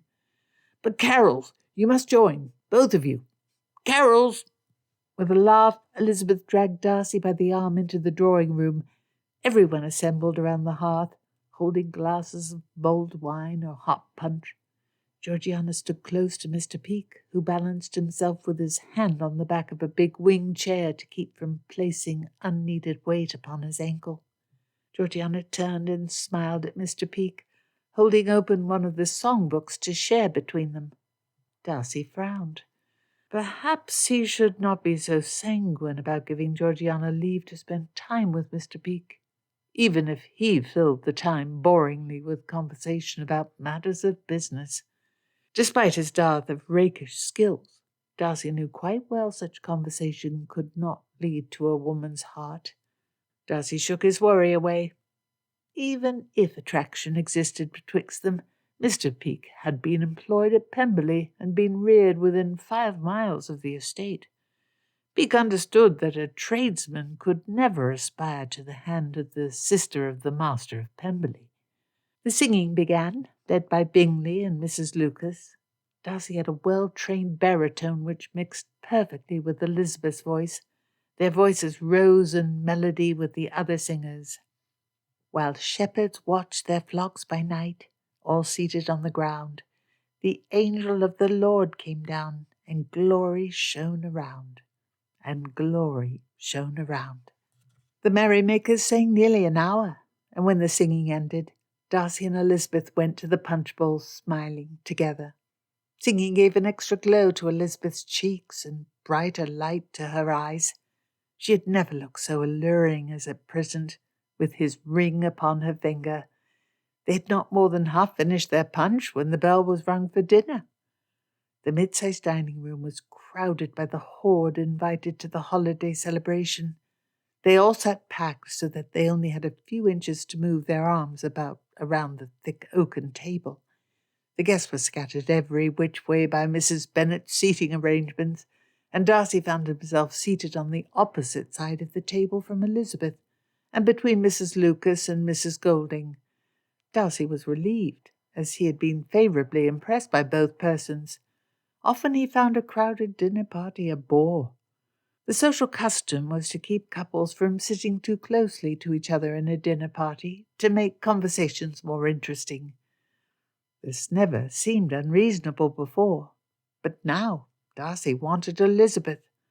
Roast goose, joints of beef, thick white soups, long strips of savoury venison, pheasants and ducks, and squash, potatoes, carrots, all cooked to a fatty deliciousness. The presentation in the crowded dining room lacked the spectacle of high society dinners in town, but Darcy liked how the food had been prepared to be eaten instead of looked at. The time he dined in the Prince Regent's pavilion in Bath, there had been puddings in the shape of castles, roast pigs dressed up as soldiers, and living centerpieces with food was served off the bodies of nude women. The Bennets' meal tasted savoury and sugary in turn. The wines were excellent, and the din of conversation made it almost impossible to hear anyone beyond his neighbours. The entire evening was infused with a convivial spirit of goodwill and the genius of the season. The platters of food were half emptied and then carried away from the over-full diners, with the remainders to be given to the servants and then the cottagers. Then heavy black Christmas puddings were ceremonially carried into the dining room on silver platters and placed down on the table. The puddings had been aged for the past month and were now delectably ready to be eaten. Celebratory brandy was poured over each pudding, then they were all lit at the same time. Blue and yellow flames leaped up, dancing in the air. The footman dished out onto the gentry's plates the burning plum pudding, full of raisins, cinnamon, and nutmeg and bits of dried apple, and held together with suet and egg. The smell of the brandy that made the thickest part of the mixture wafted with the fruit to their noses. Darcy smiled at Elizabeth sitting across from him and lifted a forkful to his mouth, as though saluting her. She winked back at him. He really detested the rule which kept them on opposite sides of the table.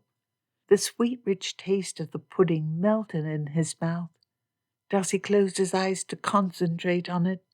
He now understood Mr. Bennet's story about Elizabeth stealing one a few days before Christmas to eat alone. He hoped Elizabeth would bring the Bennet's recipe to Pemberley with her. The alcohol in the pudding burned pleasantly in his mouth. Darcy swallowed the tasty bite. Then, too quickly for elegance, he shovelled another into his mouth. Mrs. Lucas, seated at his side, amiably said, "The Bennets have an old tradition of using a recipe that goes back to the time of Eliza's great-grandmother, I believe. The rest of the meal is exceptional for them.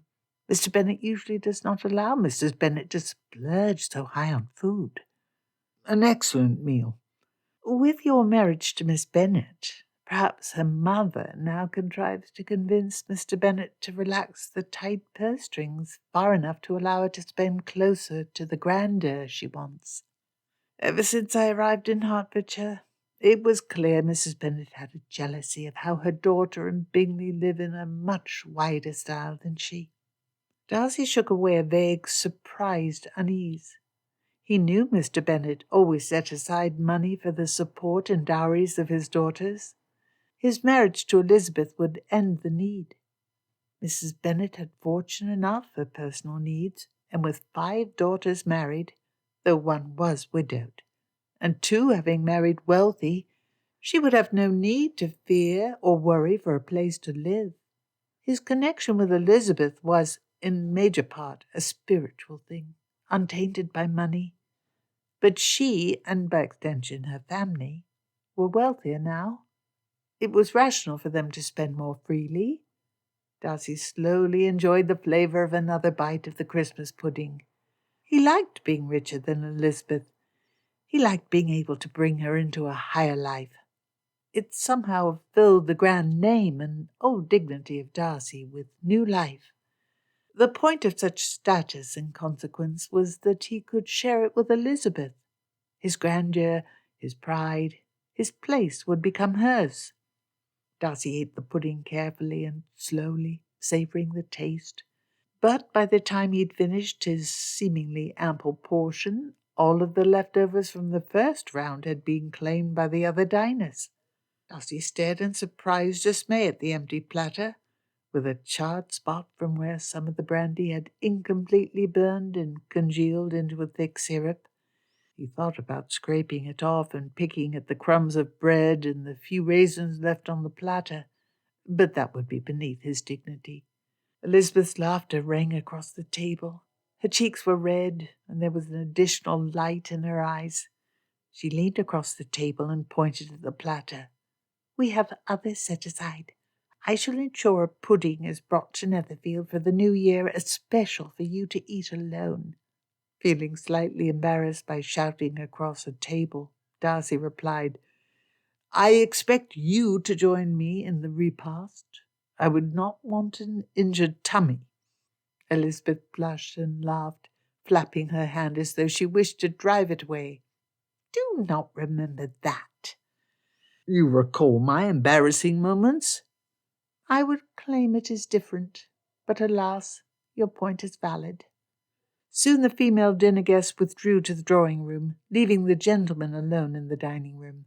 Everyone continued to enjoy mulled wine, punch, eggnog, and some ale.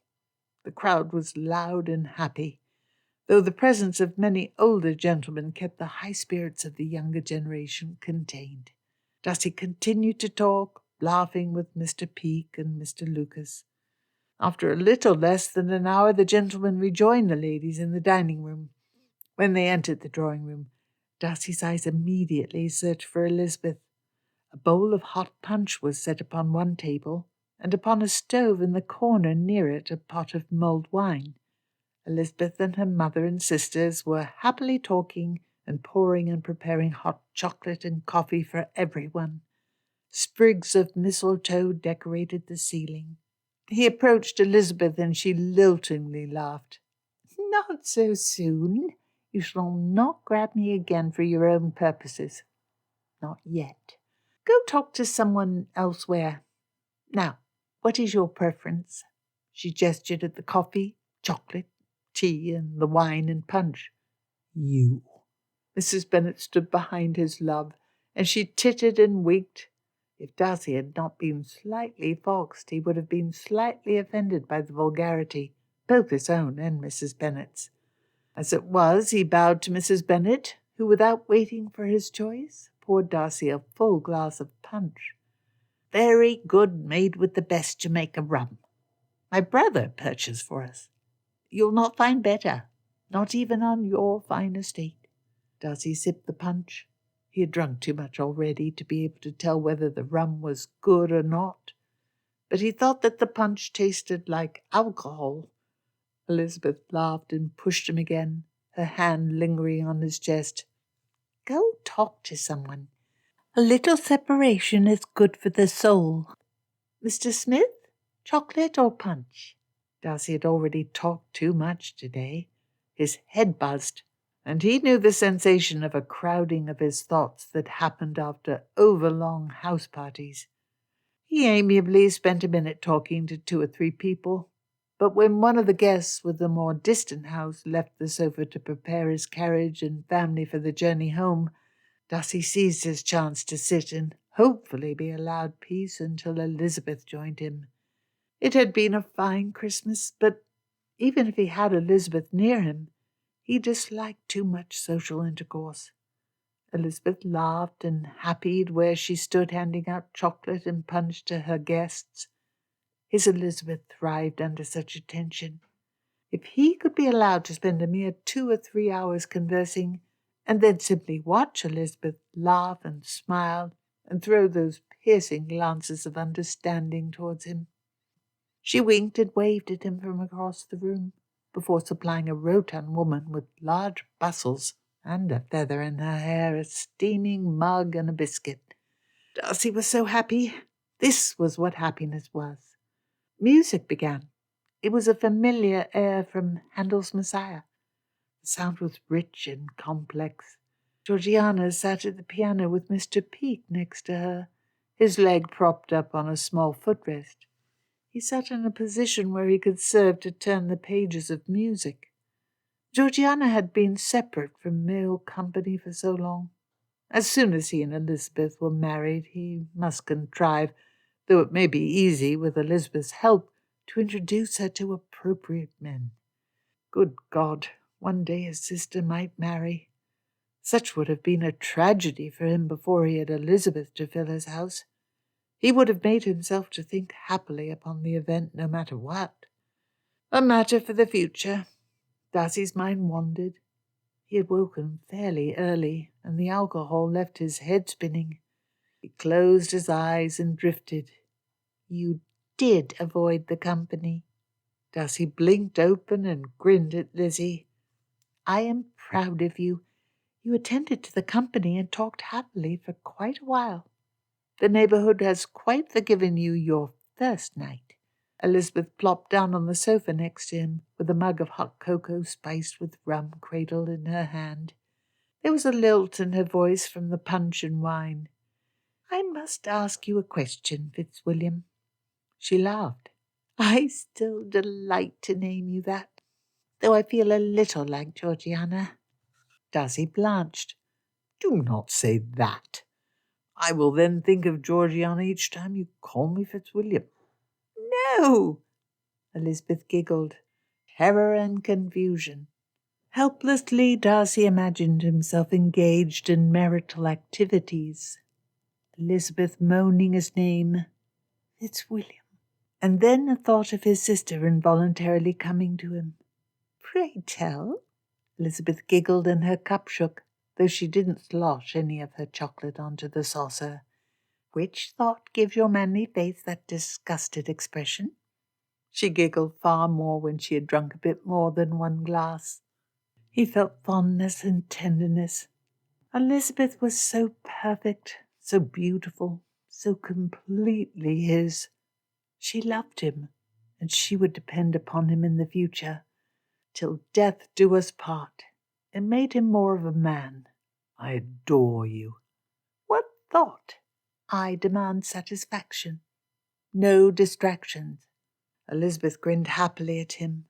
From the way her eyes dropped to his lips, he thought she was imagining their long kisses. Darcy self-consciously looked around the room. There were too many other people. Maybe they could find later tonight somewhere to hide for a little while. I cannot recall what I was thinking. Elizabeth huffed with a wry, turned-up expression of disappointment. Darcy poked her. Don't be disappointed. Thinking about you made me forget. Flattery will not give you escape from my inquisition.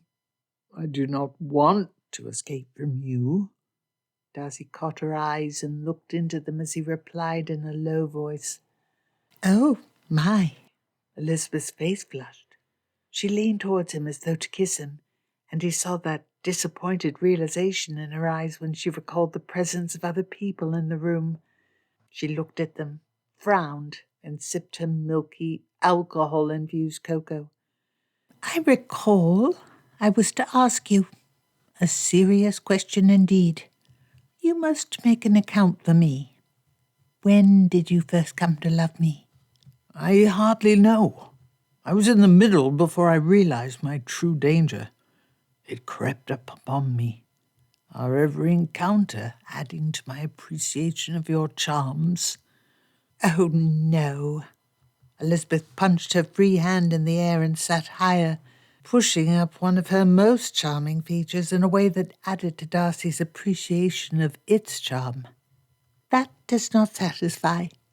There must have been some moment when you first had an inkling. I believe it was that first night we met, when you walked away. You were wearing a neatly cut yellow dress, and you had given me a righteous set-down which I entirely deserved. And then as I admired your backside, Darcy paused dramatically as he looked for some reaction from Elizabeth. You expect me to be shocked? I admire your backside quite often.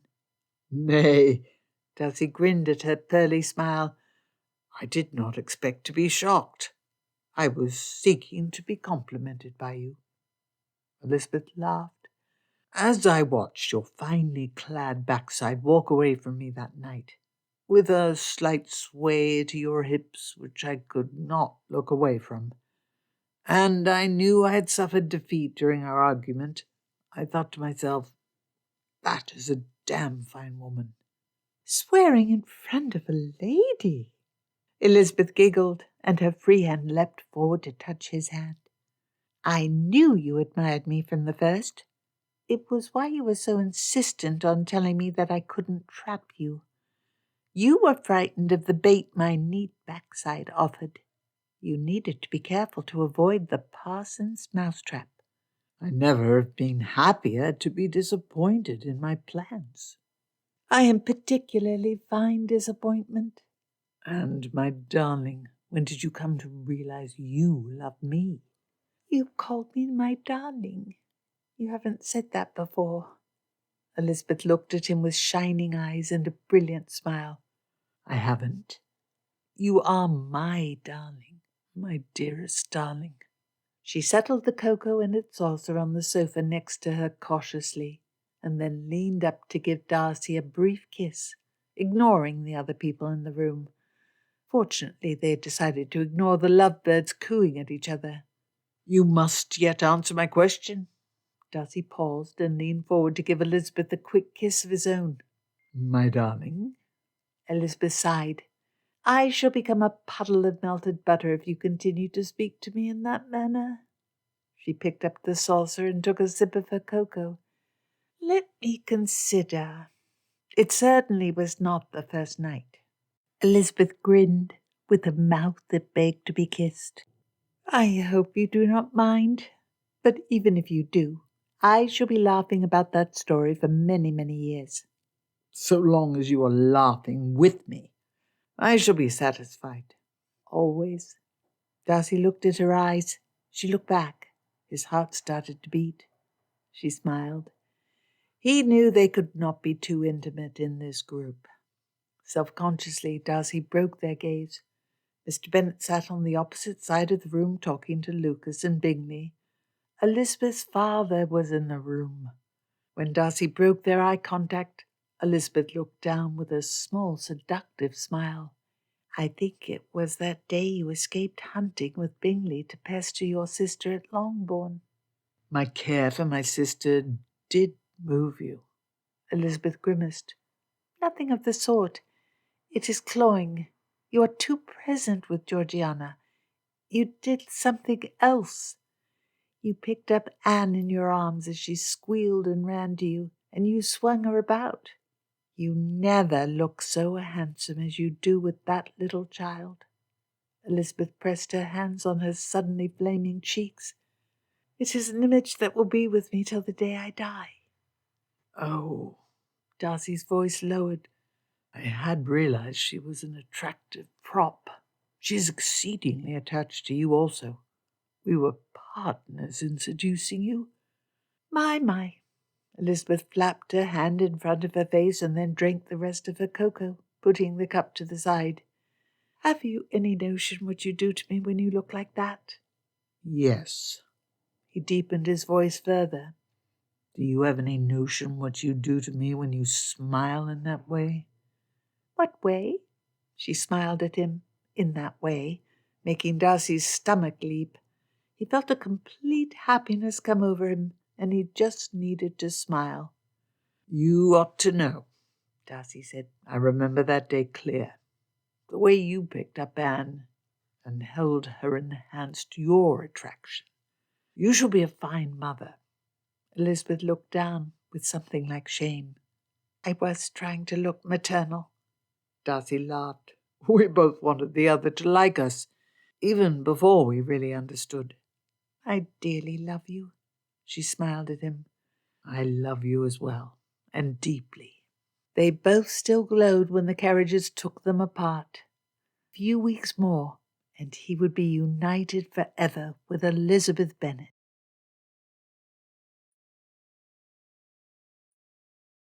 Chapter 18.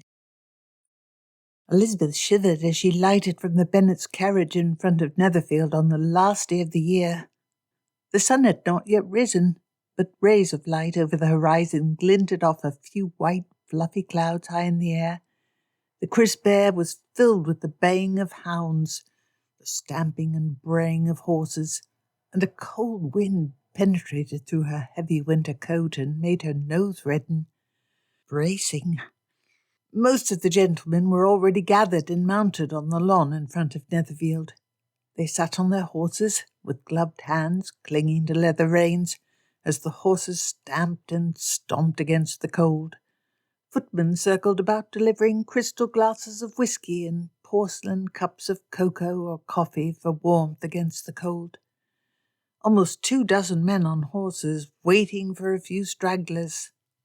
Tomorrow was the New Year, and Bingley was hosting a great hunt for the gentlemen of the neighbourhood, and a grand dinner afterwards for the ladies. Elizabeth had not needed to come so early, but she wanted to see Darcy off before spending the day in conversation with the ladies who were descending upon the house. As Elizabeth glanced around, she saw that Georgiana was out as well, smilingly talking to Mr. Peake, who sat on a grey gelding he had borrowed from Bingley's stables. It surprised her how well he took to managing the horse. He could not have much opportunity to ride in London. Mr. Gardiner loved to fish and enjoyed shooting, but the fox hunt was too much of a young man's game for him. But Mr. Peake had grown up in Derbyshire and worked on Darcy's massive estate for 5 years before he took his position with her uncle. Elizabeth's eyes surveyed the lawn, seeking her prey. There he was. Darcy sat tall and splendid in his red hunting jacket with large gleaming buttons and knee-high boots. The white tights that clung to his muscular thighs gleamed like snow. His horse was a massive stallion, who frightened Elizabeth at first, but she'd been introduced to the beast, and now she knew that he had a sweet temperament and enjoyed apples and bits of sugar. Darcy looked proud, stern, like the great gentleman and master he was. His eyes looked calmly over the men. Then he looked at her. His smile took her breath away. With the smallest motion of his legs, he directed his horse towards her. The smile destroyed the impression of noble severity. It made her stomach flip in little fluttering circles. He only looked at her this way.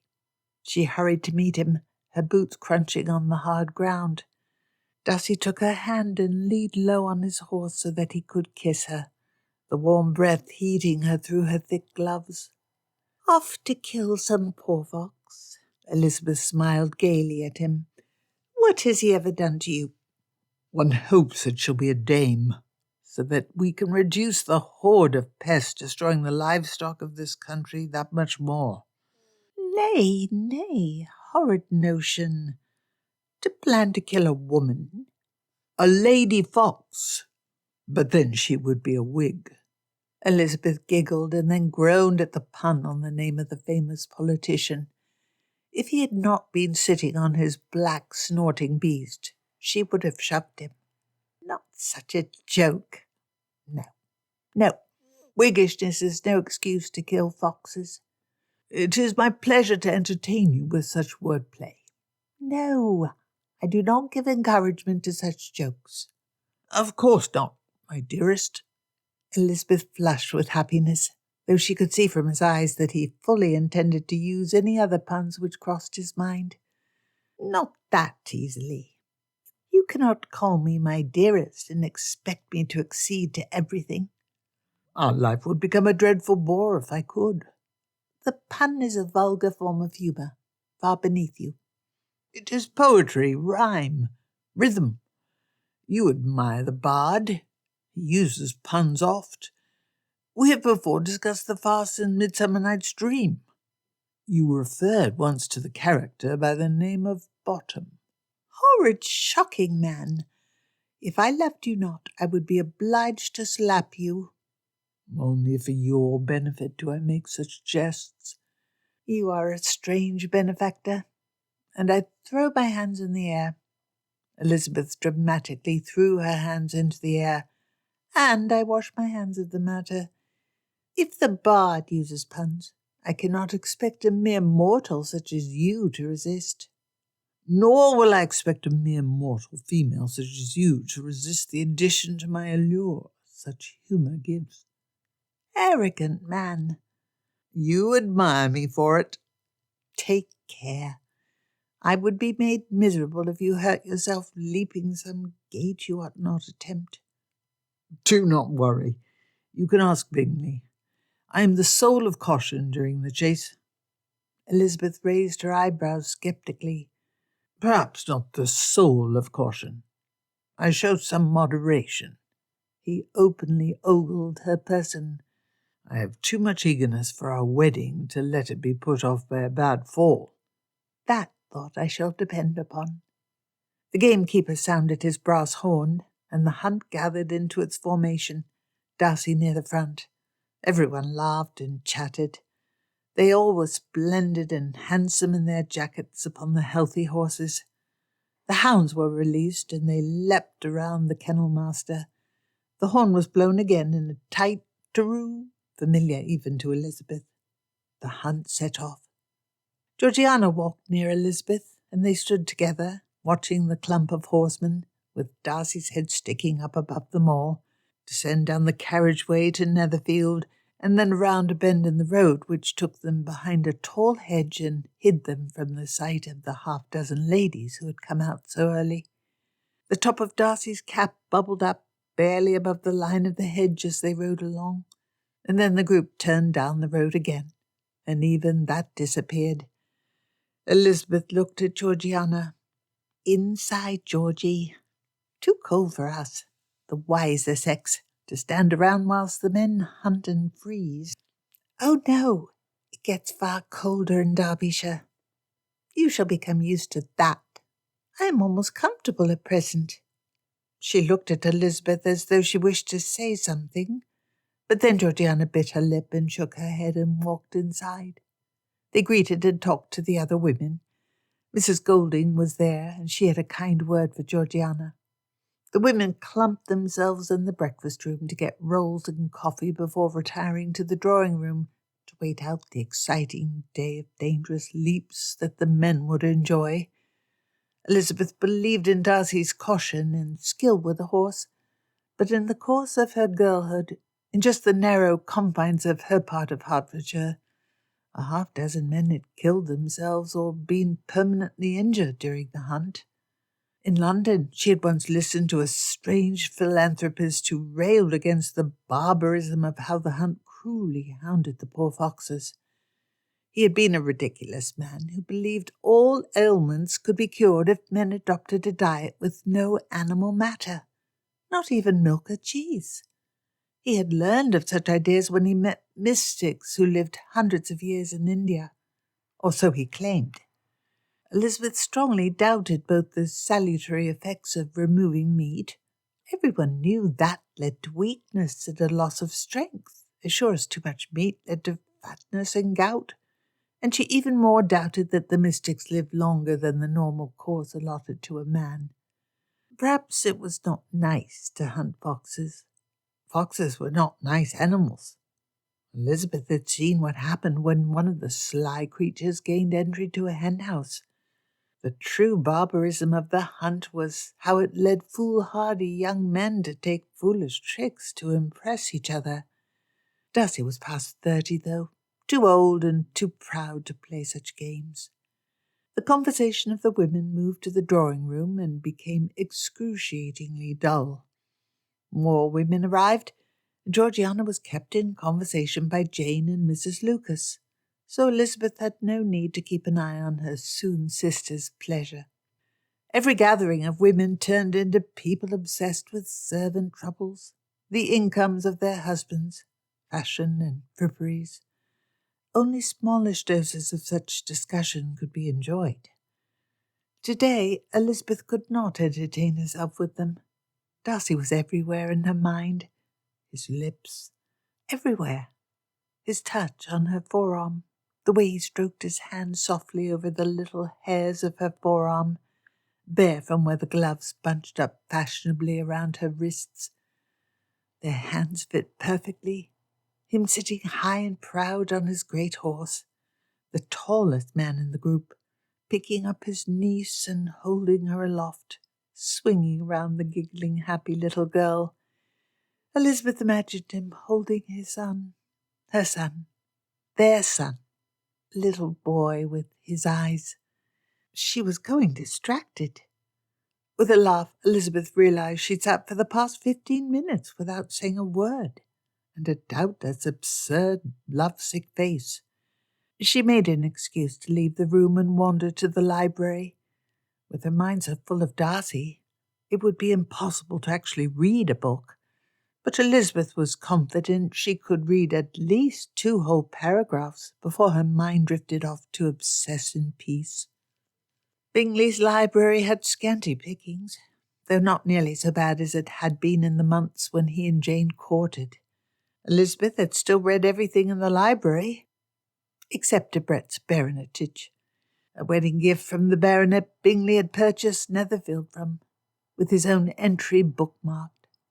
Not even boredom would drive Elizabeth to that level of desperation. Elizabeth studied the gold-embossed leather backs of the books. The editions were expensive and fresh. A proper library had books with a beaten red appearance. Jane was no good reader either.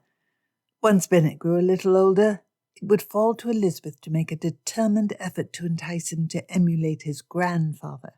Else Bennet would grow to be one of those hale and well-met country squires who only had hunts and entertainments on his mind.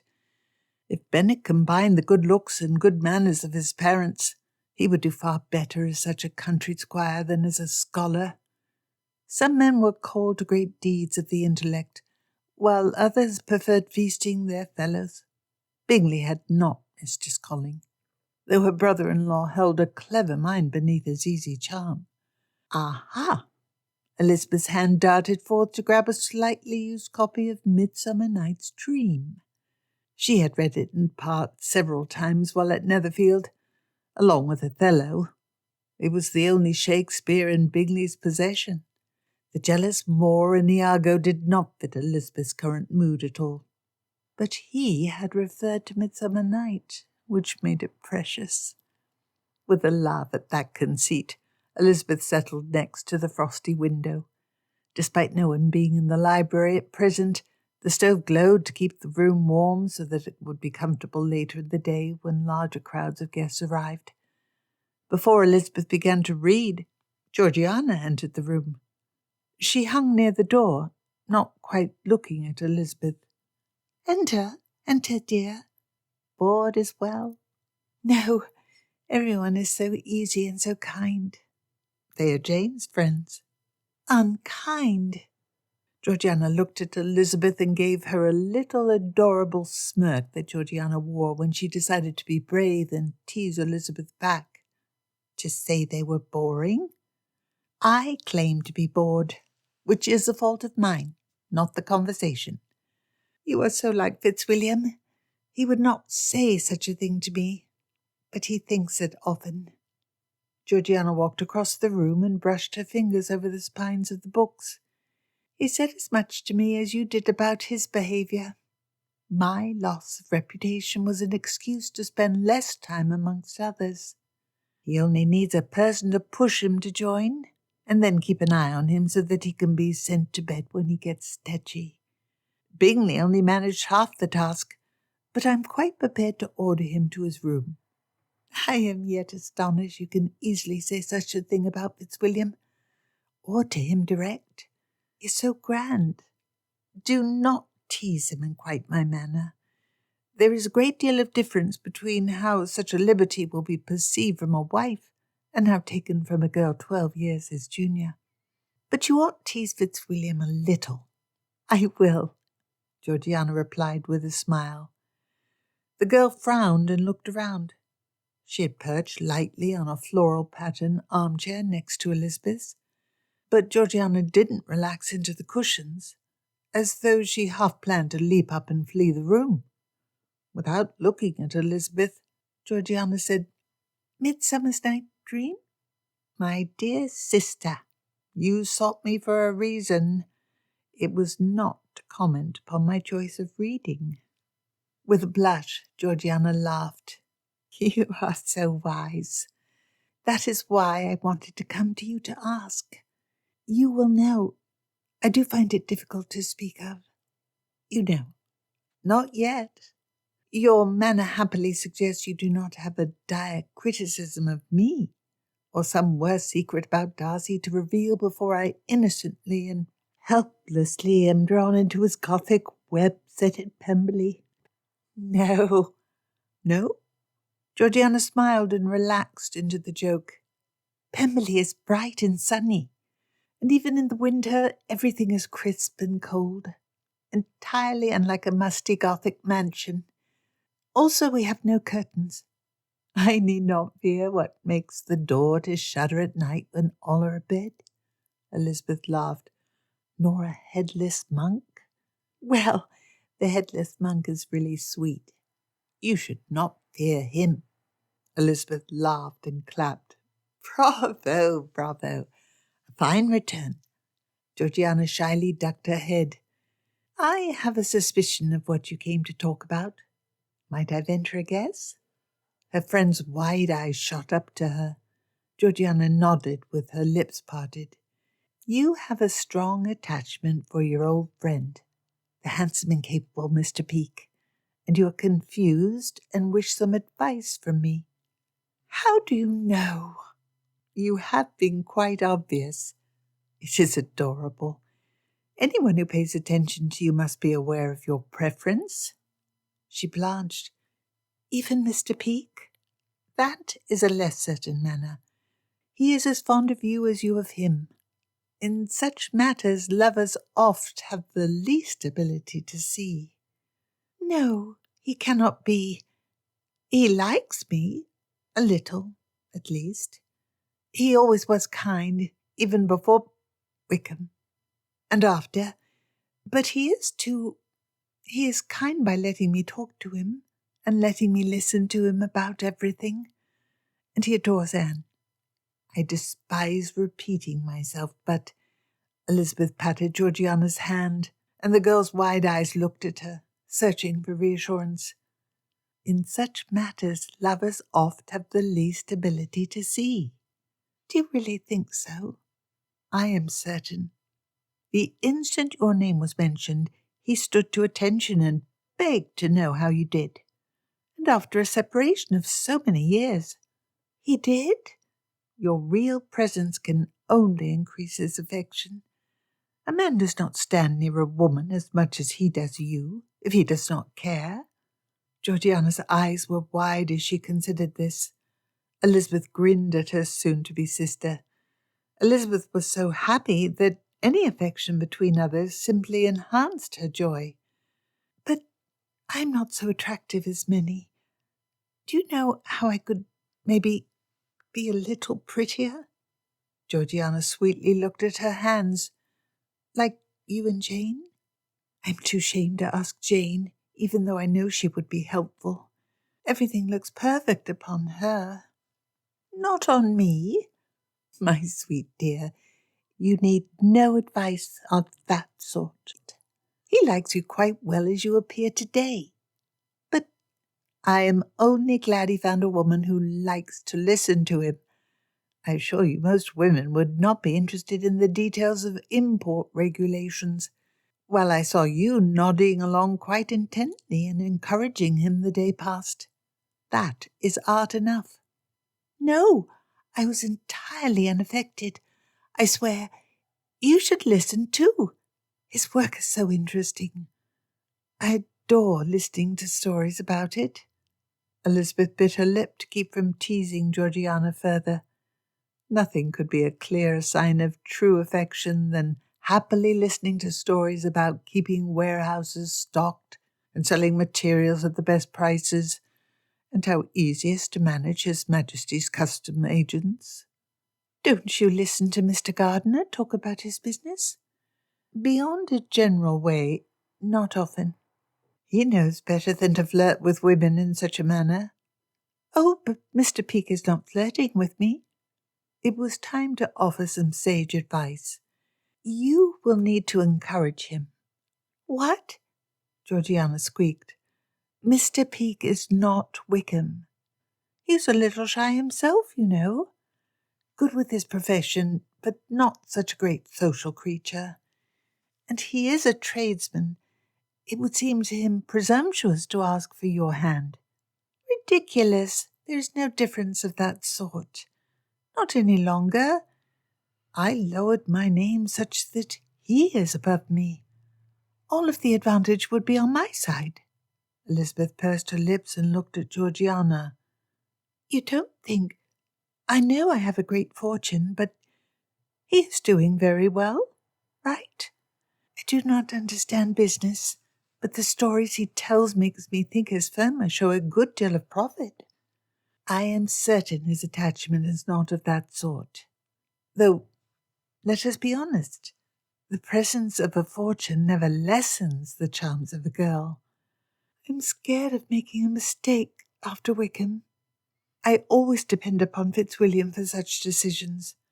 No. Elizabeth frowned, a strange anxiety and terror of possessing an opinion entirely different from Darcy in her guts. It was strange after they argued so much that she now would be frightened of disagreeing with him. Even if you do not think much of your just claims any longer, your brother has a high opinion of them. He is likely to dislike such a match, simply because Mr. Peake is in trade, and educated for it, rather than educated to be a gentleman. No, he would not oppose my happiness on such grounds. You know how sweet Fitzwilliam is. I am beneath any tradesman. I have repented, but I sinned. That sinning, and Anne, will always be with me. Elizabeth pursed her lips. She knew Darcy would not consider it in that manner. You must be mistaken. Mr. Peake could not like me so much. He does not take time to talk to every pretty girl in his path. Georgiana frowned thoughtfully and sweetly. She really was a pet, so worried about this. No thinking of this sort. You are well matched in temperament and mind, and there is a strong mutual affection which survived a separation of many years. That is what matters. Her friend bunched her hand up in a fist and, resting her chin on it, looked out the window at the clear, crisp morning. You really think he admires me? A little, at least? He does. They sat quietly. Elizabeth's eyes studied the familiar vista.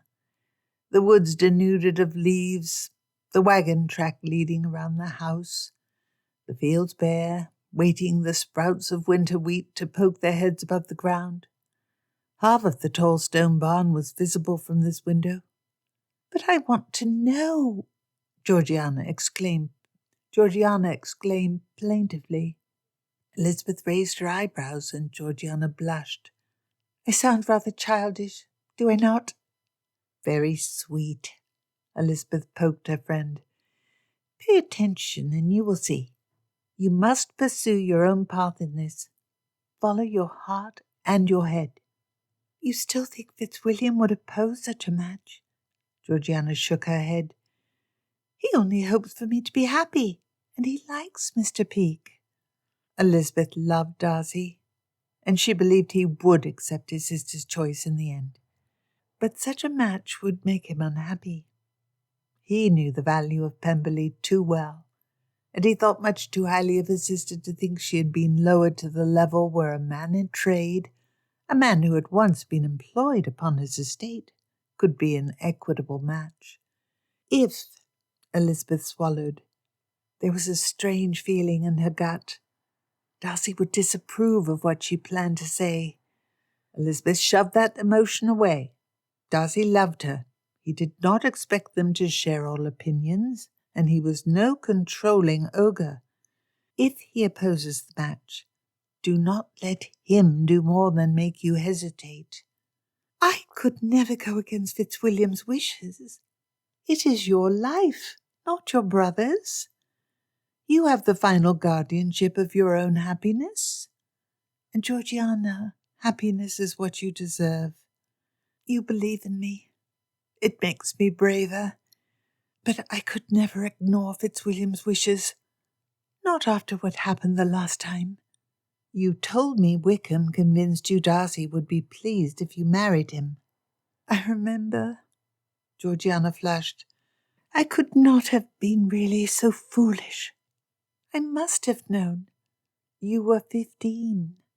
Do not underestimate your potential for foolishness at such an age. Georgiana rubbed her cheek. No wonder you did not blame me for what I did then. A girl capable of believing that. Georgiana shook her head and whistled in awed disgust. You are different today, wise and sensible. Never against Fitzwilliam's wishes. Perhaps he will oppose. I am not who I was. If he argues, listen. But when you have better knowledge from your own reasoning, act on what you know. Your brother is only a man. He makes mistakes. How could you marry him if you think that? I love him. I expect him to listen to me. Elizabeth smiled. Mr. Peake listens to you? Oh, yes. I can tell him anything. But he is wiser than me. You do not think he is wiser in everything. If so, I fear you will be disappointed. Georgiana giggled. Not everything. I am glad you know. An unequal marriage is never a good thing. Georgiana bit her lips and grinned. Then she looked down. But what if he is not fond of me in such a manner? Then you will depend on my advice to make you prettier and more forward. A man likes to know he is liked before he ventures on such a venture. Show him that. Bring him to ask you. Ask him first if it comes to that necessity. Surely not. Would you not like to be so brave? It would be ridiculous. You did not. Not with my brother. No, I was a little forward to encourage him. A lady ought never simply wait. Your brother had made up his mind, well before I had determined my own. You shall find this a difficult matter to believe, but he was nervous. I gave him a little reassurance. Lizzie, I am so glad you are to marry Fitzwilliam. I am even happier. Georgiana grinned. Especially since you are to marry Mr. Peake so soon, Elizabeth added smilingly. It would not do to leave Fitzwilliam alone in Pemberley.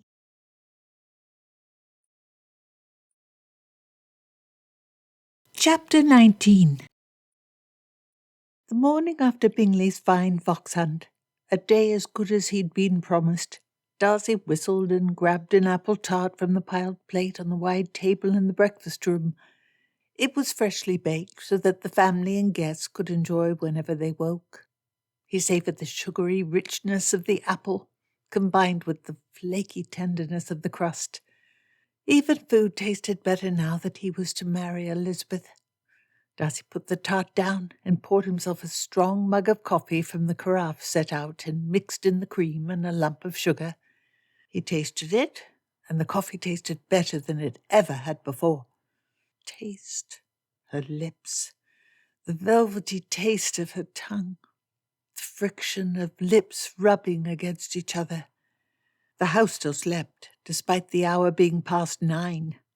The dissipation of the past night had not ended until many hours after they toasted the bell tolling midnight. Bingley yet lacked 30. He had excuse for not sleeping, but the bed had called too strongly to Darcy for him to resist, or even try to resist, after Elizabeth and the Longbourn party left. Why would he wish to resist and spend hours with Bingley's other guests when he could dream of Elizabeth? Darcy's entire being glowed at the memory of their dances last night.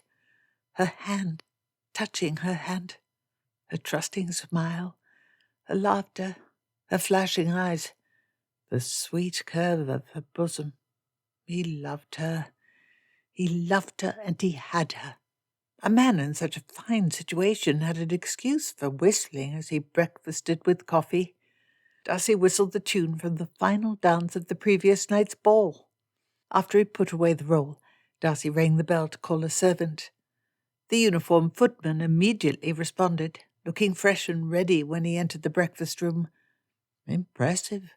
Darcy had noted this same man awake, parting the birth of 1817 late the past night. The footman had been dancing a spinning reel on the lawn outside with a pretty maid. Darcy said, "A sheaf of paper and quill, and ink." When the supplies were brought, Darcy seated himself at a small writing desk kept in the room, next to one of the windows, for the purpose of people being able to do such work while still remaining part of the party. His partial break from his cousin had lasted long enough. He still cared for Colonel Richard Fitzwilliam dearly, and if Richard would stand in a room with Georgiana, he dearly wished the man to be present at his wedding, and as more than simply a distant guest. They had been distant the times they had met for family matters since he had not made Georgiana marry Mr. Carteret. Elizabeth had mentioned meeting Richard at Rosings Park when she visited her friend, the wife of the parson. It caused him to have a longing to see his cousin again. "Richard, I know not what salutation to use. You were very angry with me, and I refused to argue with you. I withdrew from everyone following the events with Georgiana and the birth of Anne. I ought to apologize to you, and I think you ought to me. Neither of us were happy. Neither of us provided the friend the other needed. I do not repent of allowing Georgiana her choice to not marry. However, I heartily repent of allowing you to retire from me, and of not making an energetic and close effort to return our friendship to what it had been. I am to marry in a few weeks. A woman who you met once at Rosings, she tells me, Miss Elizabeth Bennet of Longbourn in Hertfordshire. I am entirely in love with her. It changes a man when he makes the choice to marry. Love for her fills his dreams and his breakfasts and travels and evenings with a glow. And Miss Bennet is wise. When I think how my relations with you appeared to her, I appear petty in my own eyes. I realize how I have missed our friendship and companionship. If you attend my wedding, it would be an added joy to a happiest day. You are my friend and my cousin. Once we were as close as brothers. I wish that again. Please attend and come a few days early, if you can, so we might reminisce. You remember Mr. Bingley? I am resident at his manor, Netherfield in Hertfordshire, near the town of Meryton. Please come. Yours sincerely, F. Darcy. Darcy closed the letter, and he held the wax up to a candle. It had been thoughtful of the servant to bring a stick of wax along with the writing materials. He sealed the letter, pressing his ring into the gooey wax that dripped onto the stiff paper, and he called for the servant once more. After the footman took the folded letter, Darcy let out a long breath. That was done. He felt powerful and happy.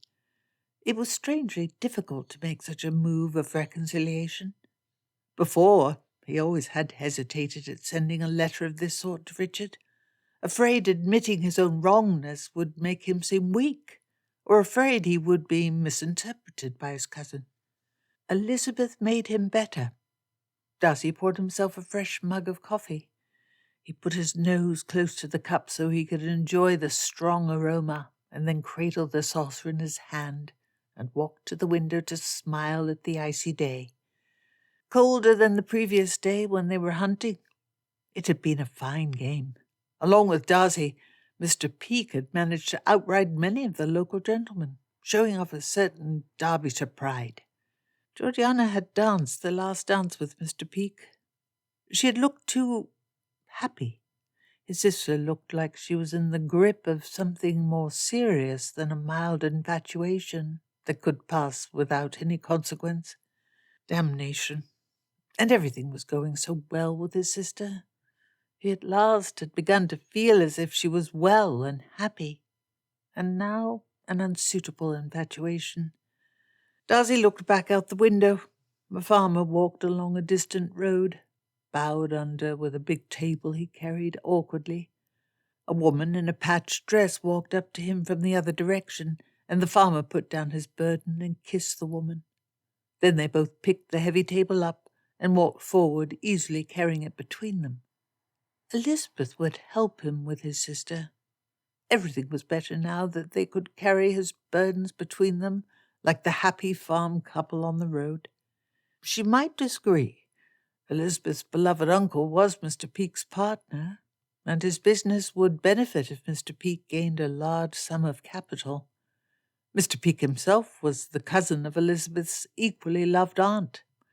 Darcy paced back and forth along the wooden floor of the breakfast room. He put his coffee and saucer down on the brown window-sill so he did not spill it. Elizabeth was not mercenary. She understood the importance of the distinction between a gentlewoman and a tradesman. Also, Mr. Peake was a good man. Darcy understood his character. He was solid and honourable. He would not abuse Georgiana's infatuation. There needed to be a separation between them, so Georgiana's fondness could cool. Elizabeth could give a discreet message to Mr. Peake, asking him to be more distant with Georgiana, for Georgiana's sake. In a few days he and the gardeners would return to London, and Georgiana would not see any of them. A few more weeks. The banns needed to be read. Then the marriage. He would possess his Elizabeth, the right to hold her body, to press her breast and stomach against him, to flatten her body tight against his as they embraced, to undress her slowly, undoing her dress, one pearl button at a time, and then letting it fall away, leaving her chemise exposed, and a cough behind him startled. "Fitzwilliam? I have a matter." Georgiana trailed off. Darcy looked at his sister, caught off guard by her entrance into the breakfast room. "That is, well, about Mr. Peake. I have formed—" Anxiety blended with Darcy's frustration with having his thoughts about Elizabeth interrupted.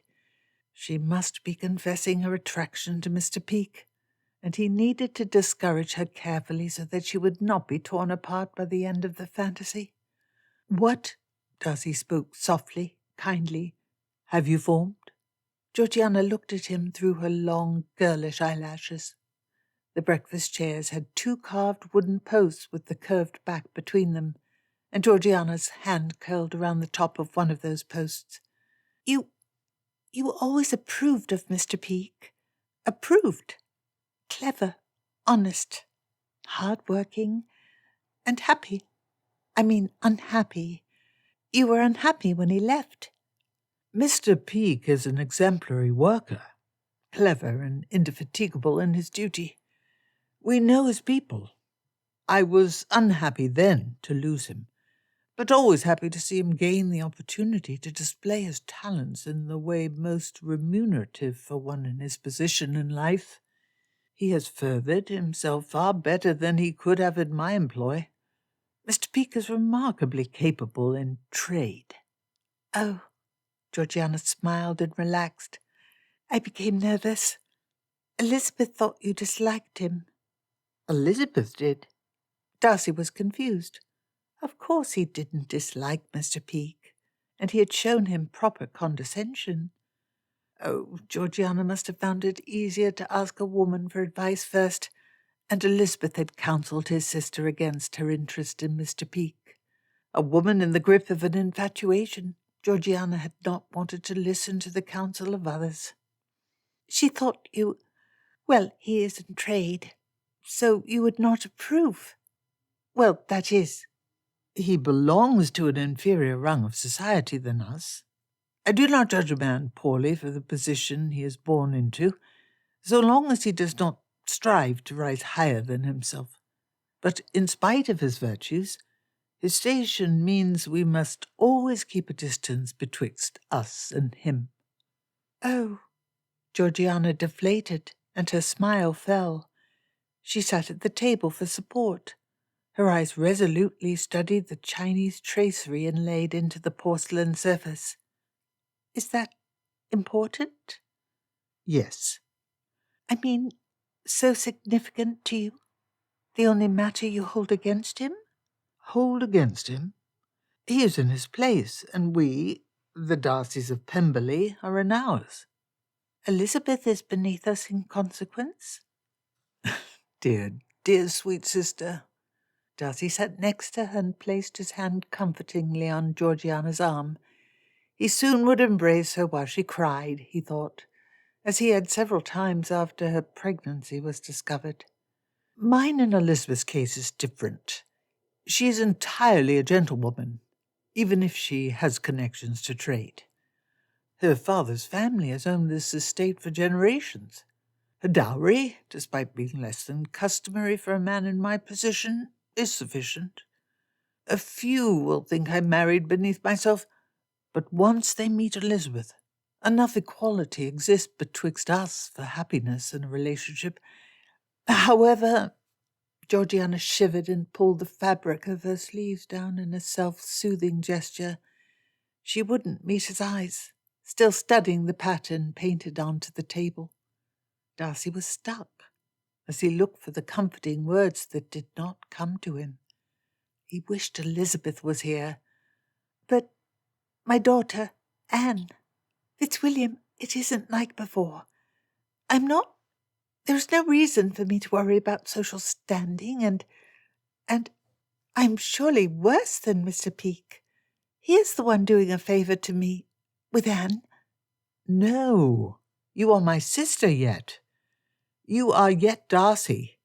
Not less than before. Nothing less than before. I want to marry him. I love him. Did he speak such rot? That idea that you are now lower than him? You do not doubt his character, or his good nature, or... A Darcy, not for a tradesman. My sister will not marry a man in business. She will not marry a man forced by his position in life to oversee his warehouses every day. And more, you will not marry a man who quits his business to live off the income of his wife's fortune. No, Alan would never do that. He adores his work far too much to retire from it. I love hearing him tell me about it. Darcy stared in worried frustration at his sister. He becomes bored by the end of the day of dissipation and party, like yesterday, and... Alan? Oh, she worried her hands terribly and lifted and put back down her cup of coffee 3 times. Georgiana started to pant. Darcy became quite anxious. He wished Elizabeth was here to comfort her. You do not understand. Dear Georgie, I spoke harshly. You like him very much to be imagining such things. We agreed to marry last night. Darcy was quite sure he had misheard. We did. I love him, and... You yet seek for a man to take advantage of you for your fortune. You learn nothing. No, not like that. Then what is it like? Another impoverished fortune hunter is... Oh, all wrong. This has gone wrong. Alan, Mr. Peake, he didn't. You must not think that. He is wholly different. I love him. He loves me. We... Like Wickham approached you for love? Georgiana looked pale and stricken as though slapped. I ought not to have said that. Darcy put his hand over his face. Your news is a surprise. I incorrectly possessed a high opinion of Mr. Peake. I had considered him to be man enough that he would refrain from taking advantage of your obvious affection. But it surprises me not that you lack the wisdom to see through the rake's pretense of love, since... A woman? Georgiana stood and glared. Since I am a woman? Do not insult my fiancé so. Mr. Peake took no advantage of me. He is principled and good. Her voice and eyes dropped to their normal, shy manner. You misunderstand. Oh, she wrung her hands. If I can only make you understand. Oh, Georgie, I must save you from this mistake. You will not have my permission. Not to throw yourself away on a tradesman. Please, his profession cannot be all you have to say against him. His position in society is enough. The door to the breakfast room opened. Darcy expected to see Bingley or his wife. He hated that such an important conversation would be interrupted. Elizabeth and Mr. Peake stood in the entrance to the breakfast room, being shown in by the Bingley's housekeeper. She looked beautiful, but nervous. Mr. Peake looked at Georgiana, who cried. Darcy said sharply to him, I have no audience with you, Peake. No business. I answer every answer you seek. No. I am shocked by your presumption in staring so high. But like Icarus, your high flight shall be burnt from the sky. I once held high opinion of you, no longer. Any faith any man put in your character was bestowed ill. You took advantage of a girl who has been secluded from society for the past years, and you manipulated her affections so that you could have an opportunity to gain £30,000.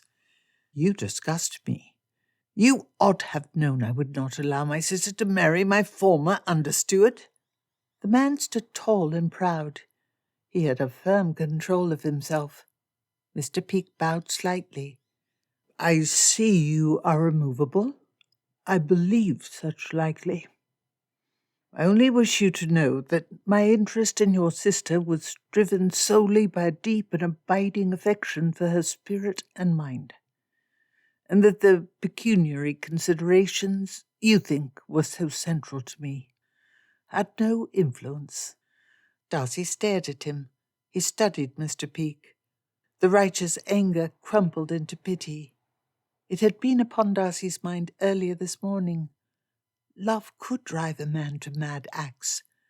Darcy knew that now. Mr. Peake's face was stiff, yet pained deep. Darcy ached with sympathy. If he lost Elizabeth, he would look much the same. It was a pity Peake was not of an appropriate station and family. Darcy said firmly, but kindly, I spoke in anger, and my assumption was fallacious. Forgive me for impugning your character, but my decision cannot be changed. You are no fit match for my sister. Fitzwilliam? Elizabeth walked towards him, a worried face. Do not be precipitous. Darcy looked at her. Nothing exists to consider. He is no gentleman. Do not be hasty. You already realize you misjudged Peake's motives. Elizabeth's eyes flashed, like when she was angry. He is no gentleman. There is nothing else to be said.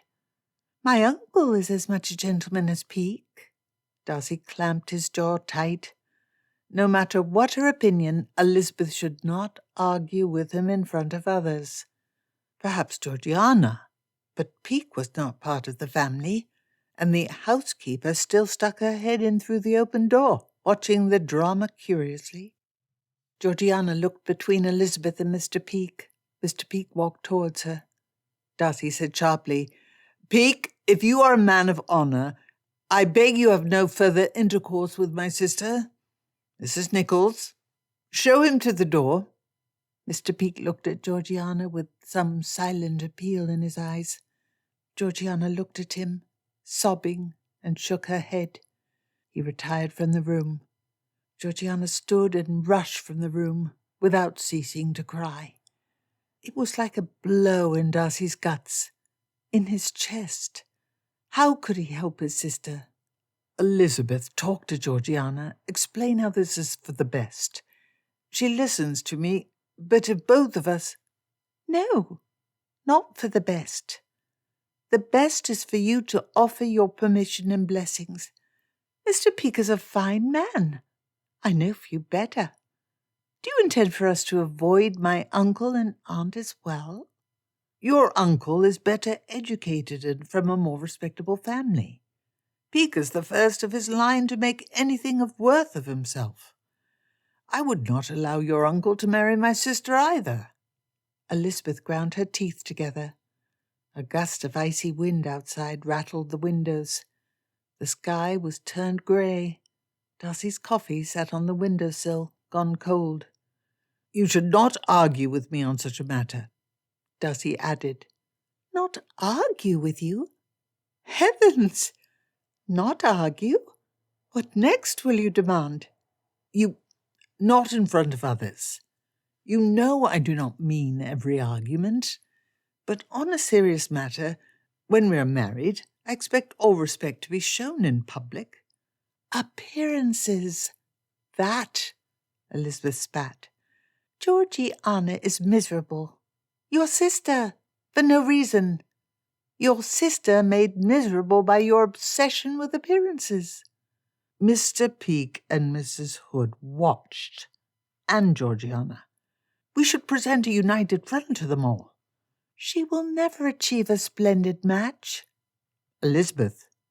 "Peake is her choice." "Her marriage is not her choice. I am her guardian, her brother. It is my place to determine her happiness." "Why do you not wish to see Georgiana happy?" "Elizabeth." I should not have said that. She covered her eyes and pulled out the chair she had gripped, and she sat heavily on it. Elizabeth looked at him with her deep, soulful eyes. "I am made so angry. But pray, let us talk rationally."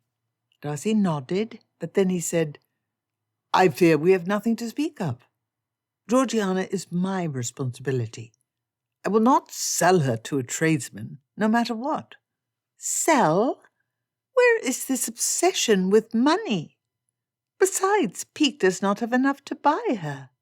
"Then he is a fortune hunter." "They love each other. You said you saw that." "Beneath? Under?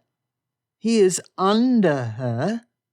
"Breeding creates inferiority, in addition to sex.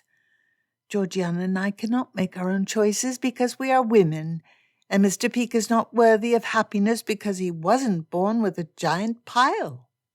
"A Darcy woman, a granddaughter of an Earl of Matlock, will not marry a tradesman. The shades of Pemberley would rebel at such pollution." Darcy took a firm pose. He stood before the breakfast table with one hand behind his back. He needed to make Elizabeth understand. He felt an uncanny anxiety.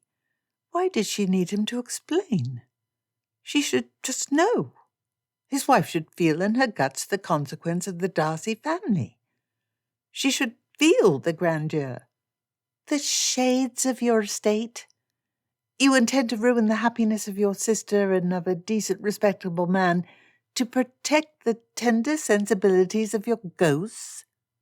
I had joked with Georgiana about your estate having Gothic tendencies, and now you tell me it was no joke.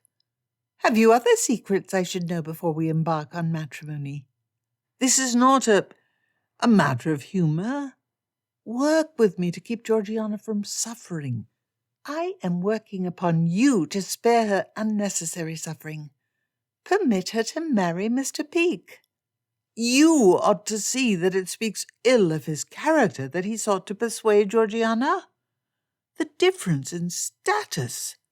You must understand. Why can't you understand? Georgiana has been isolated, and she is brimful of affection. If he had been a good man, he would have made no offer of marriage. It speaks ill of his character. Lizzie, just understand. Georgiana made the offer. Mr. Peake demurred at first for the reason you suggested. I had the entire story from him. He sought to cast himself in the best light. You are not listening to me. I do listen to you, but you do not speak sense. Isolation. That is your excuse. You kept your sister locked alone because you hated company and parties. That is your failing. Darcy clenched his teeth together. Elizabeth was right. He failed his sister in that way, and he ought not resent Elizabeth for reminding him so explicitly. Yet a little he did resent her for it. He had told her he felt that way in confidence, and she had comforted him and told him he had done the best he could for Georgiana. The colour drained from Elizabeth's face. She looked down and opened her mouth several times. "Forgive me. The thought had crossed my mind," Darcy spoke loudly, ignoring her words, "that you might be motivated by a concern for your uncle rather than a concern for my sister. The hopes for expansion he possesses. You must have thought that Georgiana's fortune would help him greatly." "You accuse me of base motives? When you judge a man solely by his position in society?" Elizabeth's face turned red. "Do you not wonder about my own agreement to marry you? Perhaps I solely accepted for your fortune." "I do not expect your affection to be entirely disinterested. I know you care for me deeply. Have you never thought with pleasure on my estate and what you might buy with the pin money that will be settled upon you? You like money as much as every other girl. No lies, Elizabeth.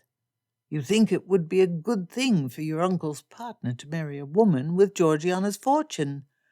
You, Elizabeth growled, standing up and throwing the chair she'd been seated in backwards. It tipped over to clatter against the floor. Elizabeth said icily, "To think of the presence of money as a good is entirely different from being driven by base motives. I am insulted." "Then what motive for supporting the match between a man of no consequence in trade and my sister?" "You great, vain, careless gentleman. You so choose that all connected to you shall be well connected themselves." "I do? My pride demands a better match for my sister. My pride ought to be your pride as well. You will be a Darcy too. What motive, base or foolish, drives you to argue for diminution of our house?" "Her happiness. Georgiana and I talked about her fond memories of Peake several weeks ago. She has not forgotten him, despite being apart for many years." "I must hold an even worse opinion of Peake if he made love to her at her most vulnerable time those years ago." "That is absurd. They talked." "He should have never spoken to my sister with such a thought in his head. He should never have permitted himself to feel anything, especially then. A servant! I feel a creeping disgust beneath my skin at the simple thought of such a man and my sister. It is more polluting than Wickham." "And this is what you think of me and my family?" "Enough. No more. My decision is made. On any other topic I would respect and wish to hear your opinion. But Georgiana has always been in my charge, and the sacred duty was entrusted to me by our father to watch over her and ensure her happiness." "No more? You say no more? I'm not allowed to speak any more? You silence me." "You would silence yourself if you felt as you ought." Elizabeth stood and paced the room. She chopped her hands through the air rapidly, speaking in a clipped, angry tone. "Her choice. A right to disapprove. You have that. But who she marries is her choice, her life, her choice, hers. Delay, but not deny. A substantial delay. That is wise, as they have not seen each other for years. But to prevent—" "I have spoken, Elizabeth. Nothing further. Speak nothing further towards me upon this matter." She furiously turned towards him. Her eyes flashed. The fabric of her dress swooshed around her legs and hips. There was a flash of lightning in the far distance as the storm approached. The light made the red in Elizabeth's cheeks stand out vividly. Rolling thunder sounded, pounding through the bare fields of Hertfordshire like the cannonade from a man of war. "You cannot end this matter. You cannot stop me. I will speak. I will be heard. You cannot end Georgiana's hope for happiness. It is her life." "My choice. My right. It is my right, and it ought be my right. I will not, never, ever, I will never let her marry someone so distant below her. Myself and you, once you have married me. Georgiana deserves better. She deserves the best. Lord, such a fool. I am not a fool. Me. I am the fool. Elizabeth threw her hands up in the air and paced. She refused to meet his eye. Every line of her person was tense and radiated unhappiness. A nervous, squealing feeling entered him. It was in his stomach. His chest felt like it was being squeezed, and his throat was caught by a vase. Something was dreadfully amiss. He could not read Elizabeth. She was angry. A voice in his soul said he needed to do something to mend matters. She was a proud woman, independent and fiercely committed to her ideals. He would not be moved in such a matter. She needed to understand that in their marriage he would be the final maker of decision. The storm hit the estate. It fell down, pouring rain and a heavy pattering on the roof, and the wind drove splatters against the window, making it impossible to see outside, except when lightning strikes illuminated the whole grey sky. Elizabeth paced. He must say something. He could not allow Elizabeth to think. She was thinking the wrong thing.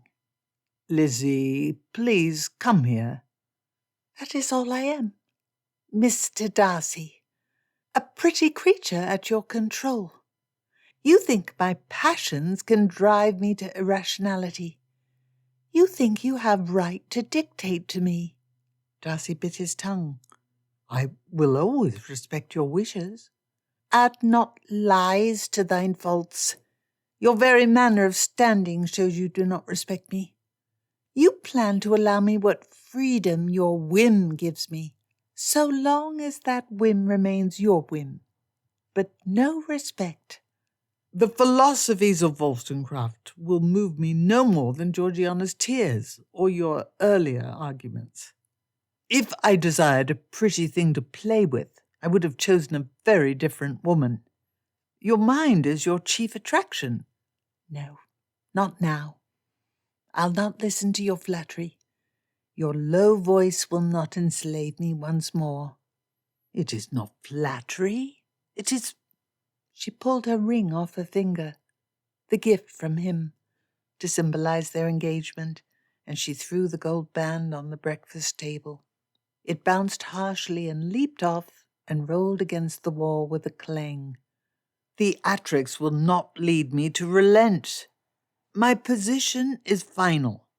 Georgiana shall not be permitted to marry Mr. Peake. You think this is theatre? That I jest? Everything froze in his stomach. The irony is you were right. My head said I could not trust you, but my heart, she tapped her bosom above that organ, demanded you. My passions overrode my reason and my father's advice. Elizabeth, stop this. Yes, my father. He was cautious in how he said it, but he believed I made a mistake. But he respected me far enough to do no more than to advise me to think carefully upon a match with you. Ha! If I'd been guided by my reason and my male relatives, I never would have even considered your offer. How does that make you feel? To be the poor, lusty choice of husband? That is nonsense. You are so vain. I am not going to marry you. I am jilting you, abandoning you. Think, however, ill of me as you wish. I will not marry you. No, Elizabeth. You love me. No, you cannot. I love you. I adore you. After how we kissed, you feel it too. You still feel it. He grabbed her shoulders and tried to kiss her. She wrenched herself away. No! You are too serious of a woman to do this. To break an established engagement. Please, I always will keep you and protect you. Georgiana's position has nothing to do with it. His guts were frozen. Elizabeth began sobbing.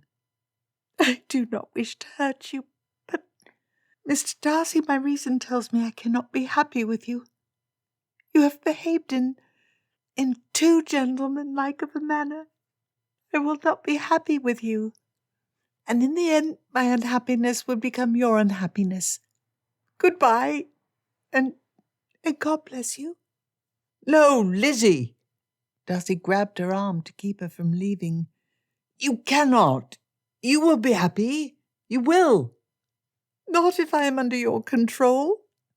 Not with a man who does not respect me. Not with you.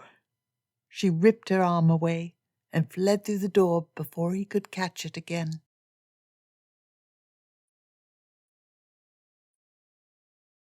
Chapter 20. When Elizabeth stormed out of the breakfast room, Mr. Peake stood with his shoulder leaning against a doorpost in Netherfield's entry hall. He had a defeated expression. Bingley stood there awkwardly, making desultory conversation with Peake. She shambled past them to the coat rack, and she jerked her heavy blue winter coat from the wooden hook. Elizabeth forced her arms into the coat, and then she yanked away from the housekeeper when Mrs. Nichols approached Elizabeth to help smooth the coat on. Elizabeth ordered the woman, "The carriage. Bring it. No delay." Bingley waved to Mrs. Nichols to not go yet and raised his eyebrows. "Awful weather." "Not yet. By no means not yet. Jane will be down presently. I'm surprised she is not yet down. Pray, do not leave so soon. Anne and Bennet will be brought down, and—" "Faith, Bingley, you ramble on too deuced much. Call my deuced coach. Give my deuced apologies to Jane, and she can visit me." "You and Darcy argued?" Mr. Peake asked, with a helpless manner. "He does not relent. There is no change in what he says." Elizabeth opened her mouth to reply with the mix of anger and hurt she felt. Instead, she shook her head. No. Her stomach hurt. Tears were interfering with speech.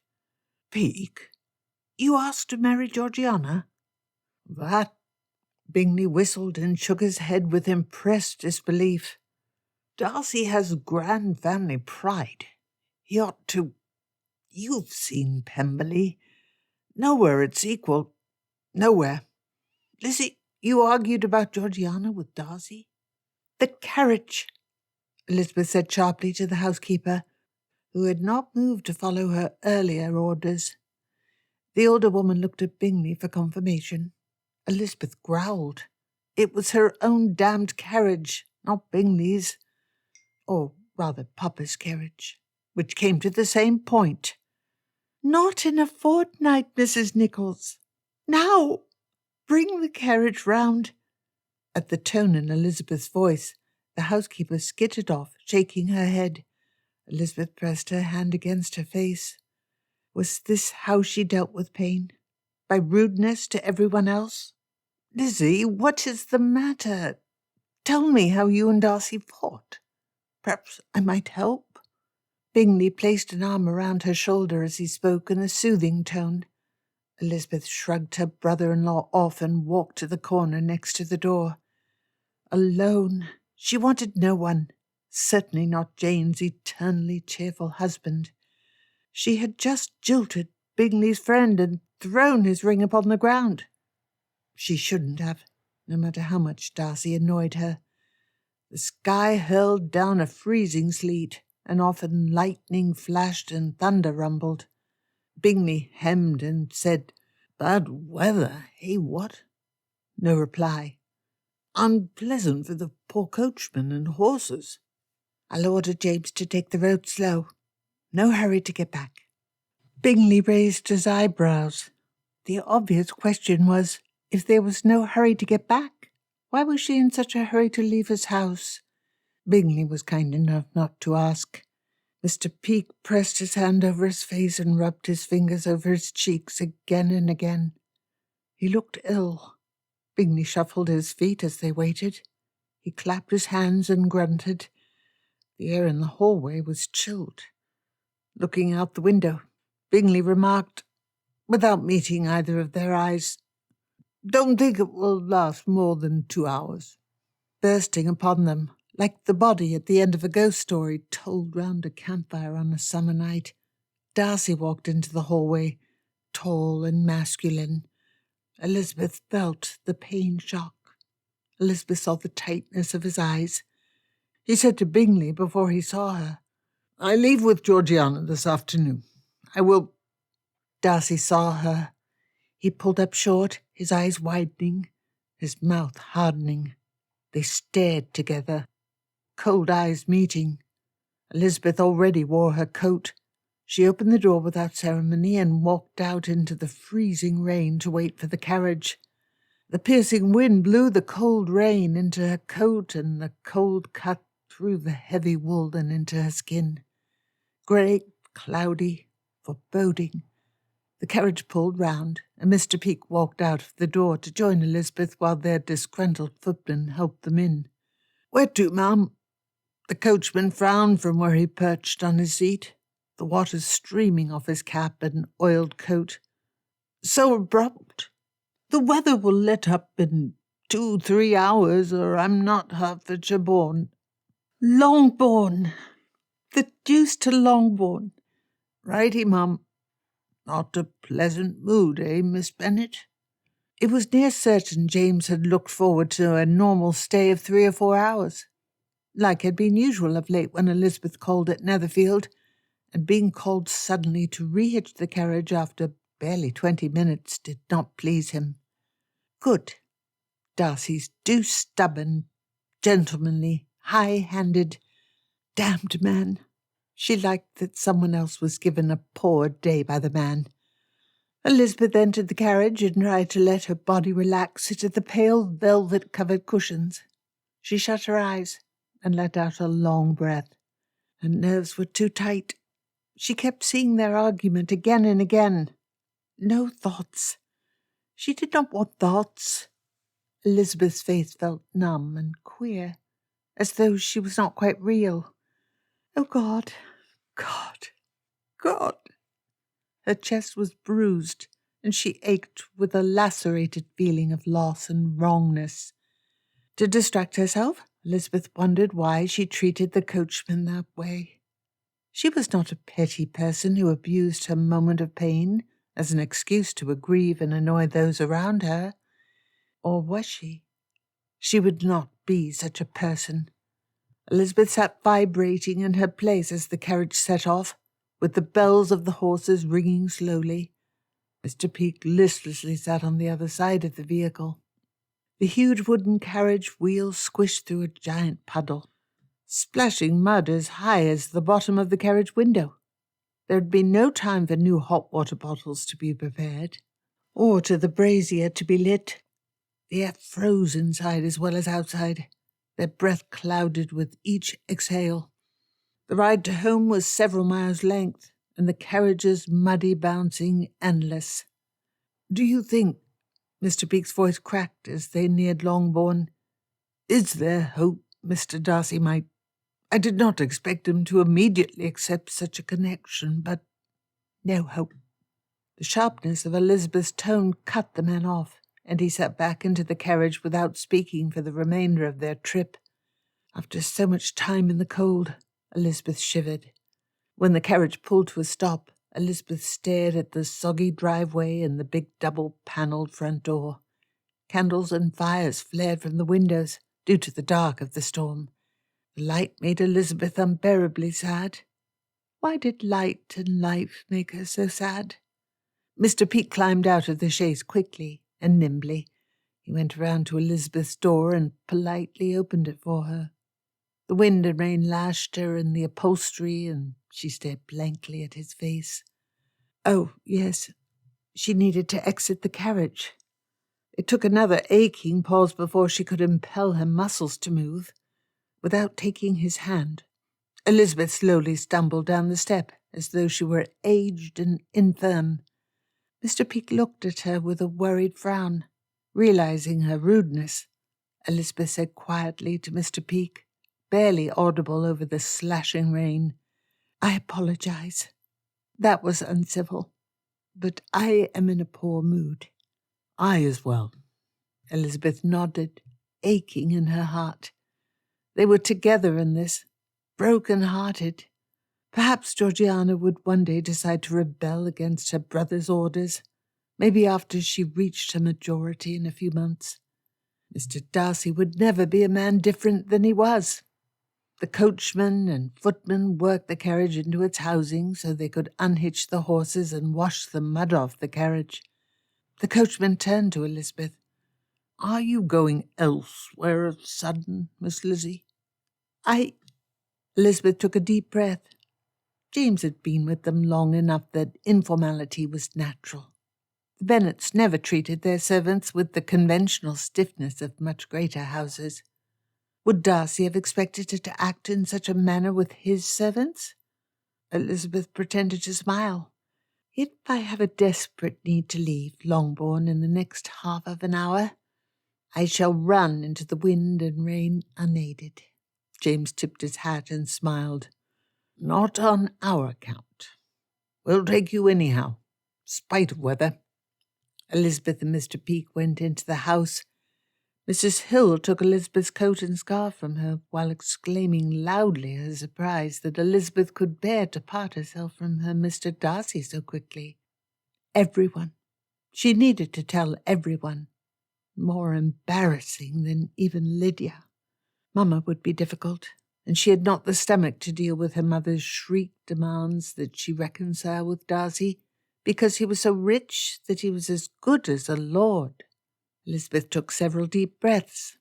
Delay would not ease the shame of jilting a man of 10,000 a year and admitting all her impetuous mistakes. The entire family is in the drawing-room?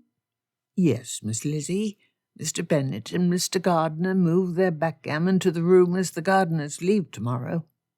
Elizabeth walked to the door, her hair damp from the wet blown by the wind under her bonnet. She stared at the handle. Despite her unhappiness, Mr. Peake felt no such anxiousness. He walked past her, opening the door and holding it for her, with a half-hearted smile. All were assembled there. Mr. and Mrs. Gardiner returned to London the next day, and they knew the nature of Mr. Peake's trip to Netherfield, to ask for Georgiana's hand. It was clear in their anxious expressions that they knew from the manner and time of the two's return that Mr. Peake had been refused permission by Darcy. Mr. Bennet sat next to Mr. Gardiner, his hand caught in an excited gesture as he turned to see who had entered. The backgammon board had been pushed to the side, with the position of the pieces showing that black had won. Unsurprisingly, the two continued good-naturedly, chatting without setting up a second game. "Back so fast?" Mrs. Bennet frowned at Elizabeth. "Mr. Darcy should have kept you longer. You've pleased him best you could. Men can be fickle. I understand neither you nor him. When me and Mr. Bennet went courting, I never missed an opportunity to spend an hour's time with him. Is that not true, dear?" "That is very true," Mr. Bennet replied frowningly towards Elizabeth. "Lizzie?" "And Jane and Kitty and Mary. None of them would have missed such an opportunity with their betrothed. However, I should speak not. I never understood you nor Mr. Darcy. To first declare you too old to look upon, and then to become your dearest friend, through arguing, and then to marry you. He makes no sense unto me, but it is only 2 weeks until the wedding, and there will be no wedding." Mrs. Bennet blinked cowishly at Elizabeth. Then she gasped and shook her head. "No, no, I will not allow it." Elizabeth tilted her head, curiously waiting to see how Mrs. Bennet would attack her for ending the engagement. "You must marry. You can't live together without marrying. I am not so French as to accept that from my daughter. Not even from you. No, we are over. Finished. We're not to marry at all. No marriage, no connection between us." Elizabeth's voice was like a tolling church bell declaring the end. "I am not to marry Mr. Darcy. Not at all. Our engagement has been ended. Our friendship, our relationship, over. Everything over. Fini? Terminated. Done. Mrs. Bennet peered at Elizabeth with concern. Mr. Peake exclaimed, "Not on my count. I pray you did not break your engagement because you pushed my cause." "I do not understand." Mrs. Bennet touched Elizabeth on the shoulder. "You do not look any older than you did yesterday, though your eyes are pained and you are unhappy. But that is because— Oh, my poor, poor girl." She embraced Elizabeth. "That perfidious man, after the engagement was even announced in the papers, to throw you over then. He knew your opinions and manners, and he had no cause to complain after the engagement when he discovered you would behave the same way you always did. Was that it? That you would not cease to run about as you always have? I have told you, Lizzie, but now is not the time. My poor girl, upon my honour, he should not have treated you in this infamous manner." The tight hug was comforting and surprising. She expected to be accused. Yet somehow the assumption that Darcy had been the one to end matters due to Elizabeth's behaviour still irked. Mr. Gardiner frowned. He gestured widely with his hands. "No, I believe it not. Not a man like I thought Darcy was. He broke with you over your support for Peake's suit. Too far on his part. Too far. He is deserving of thorough disrepute and opprobrium. You ought to sue for breach of contract. But you would not wish to. Scandal. Such a man. I'm shocked." "No." Elizabeth stepped away from Mrs. Bennet. He did not." Mrs. Gardiner had come next to Elizabeth. She embraced her niece. "What happened, Lizzie?" Lizzie, my dear daughter." Papa came close and touched her. Elizabeth threw herself into his arms and sobbed. The numbness was gone, and though kindly meant, each word spoken by her family was a claw scratching and scraping raw flesh. This morning, she had known this morn what happiness was. She had ended her engagement. And the fire burned in the grate, and the rain, its drops splashed against the window, and the others in the room, they breathed easily, though she barely could draw breath.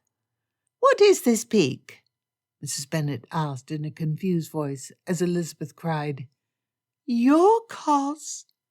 "I hoped to marry Miss Darcy, but Mr. Darcy refused my suit, and Miss Bennet argued my case." "Mr. Darcy jilted her for that?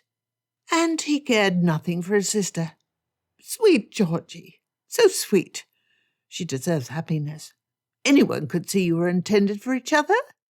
And 30,000. My dear brother's firm could use such money very well." "I swear that was no motivation for me," Mr. Peake replied quietly. "Heavens, perfidious man! Lord, such a creature! To think I liked him. To think I forgave him. To think what a dishonour it shall be. What infamy! Every one will know he dishonoured you. I'll speak. I'll not be silent. I'll ensure the entire world knows how Mr. Darcy betrayed you. I swear, Lizzie, I'll make the whole shame stick unto him. And You'll tell no one nothing." Elizabeth pushed herself away from Papa. She brushed her tears roughly away with the sleeve of her wooden dress, which scratched the skin around her eyeballs. "He jilted you, Lord."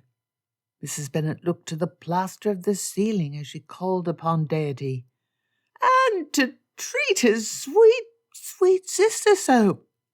He deserves to be despised." I did it. I jilted him. I ended that damned engagement." Elizabeth looked around the room. Papa frowned. Elizabeth said to him, "Pardon, I ought not use the damned word damn. Ladies cannot speak as gentlemen are suffered to. But I'll not be controlled. I'll not be silent. I'll not let a damned man dictate me. I'll speak as I wish. I'll be listened to or I'll leave. Darcy would not suffer me to run on as Papa suffers me. I ended our connection. Scream at me as you will." Elizabeth stared fiercely at Mrs. Bennet. Her mother had shrieked, shouted, and sworn never to speak to her again when she refused Mr. Collins' suit years before. Mrs. Bennet's eyes nearly popped from her face. Her mouth went into a big O, but she said nothing. Mrs. Gardiner put her arms around Elizabeth again. "My dear girl, are you entirely sure? At present you are in a passion. This is sudden. You had been so happy. Damned fool womanliness. He was right that I could not control my passions. If I must be angry to be sane, so shall it be. But how? What did he say?" Mrs. Gardiner tapped her hand against her cheek. "Is no compromise possible? Is there a chance yet to speak with him and reconcile? Such a decision should not be taken suddenly or lightly, never in anger, and such a man, with such grand consequence, he should not be lightly spurned. Though we could wish he would choose otherwise, you could not expect him to give permission for his sister to marry Mr. Peake. If I'm a fool in a rage, then I am a fool in a rage. I have no expectation for others to understand." "Lizzie, you should reconsider. Mrs. Gardiner cleared her throat. "I see you are angry, but be wise also. I beg you. Think while you yet have opportunity. I hope you have not offended him too greatly. A couple must learn to manage through difficulties, and not to abandon each other the first time that they differ on an important matter. And a wife must learn to submit herself to her husband's will. You will not be happy if you cannot learn to accept that gentlemen are not as you wish, and—" "Fanny!" Mrs. Bennet cut her sister-in-law off. "Lizzie is different from you and me. Lord, you give excellent advice, but Lizzie has chosen well enough for her own happiness in time past. We have security enough that she need not marry except if she wishes to. Lizzie, I do not understand you, but you are my daughter. You shall never hear a word of reproach or advice from me." "You were so happy that I was marrying." Elizabeth studied her mother's face. "You will bear the shame of my action amongst our neighbours, and—" "Bah! It would bore me to crow over Lady Lucas if my daughter was married to a man of 10,000 a year. I know you better now." She embraced Elizabeth. "Do not weep overmuch. Men are not worth such grief." I thank you, Mamma." "Mr. Bennet, you will not berate Lizzie either." Mr. Bennet smiled at his wife, also clearly surprised by what she said. "I had not the slightest intention of doing so." Pain stabbed Elizabeth in the gut once more. She had jilted Mr. Darcy.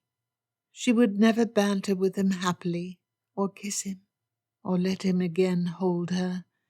Elizabeth pressed her hand against her chest. "God, God, God!" She pressed her hand over her beating throat. I must be alone. Pardon." Elizabeth retreated to the safety of the library, Papa's place, where no one else was. The fire crackled in the stove and warmed the air for Papa, despite the lashing storm outside. Elizabeth clumped herself into the chair. The weather made the days sound like a ruined castle. No, like a ruined hut whose owner had believed it to be a castle. That damned man. Georgiana sobbing. "No, you may not speak. I shall not listen to you." He thought she was beneath him. Beneath him. He thought that she only agreed to marry him for his money. Did Darcy think so little of his every other attribute? And so little of her? She didn't need his deuced money. She'd proven that. Ha! Elizabeth growled and rose. She paced forth and back, sweating despite the chill on the air that the smoky-smelling fire did not drive away. Too much smoke curled into the room. The chimney needed to be cleaned again. The ring.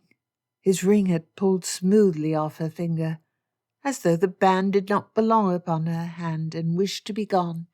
The glint of gold in the air, the clank, in a moment of silence between rolls of thunder, as the ring bounced against the table and then the wall. Where had her ring rolled? So angry! How had she become so angry? God, the look on his face. Never should she have ended their engagement like that. He lacked respect for her, her position in life. If he despised her uncle and his partner so grandly, surely some despite must fall upon her also. That was unfair to Darcy.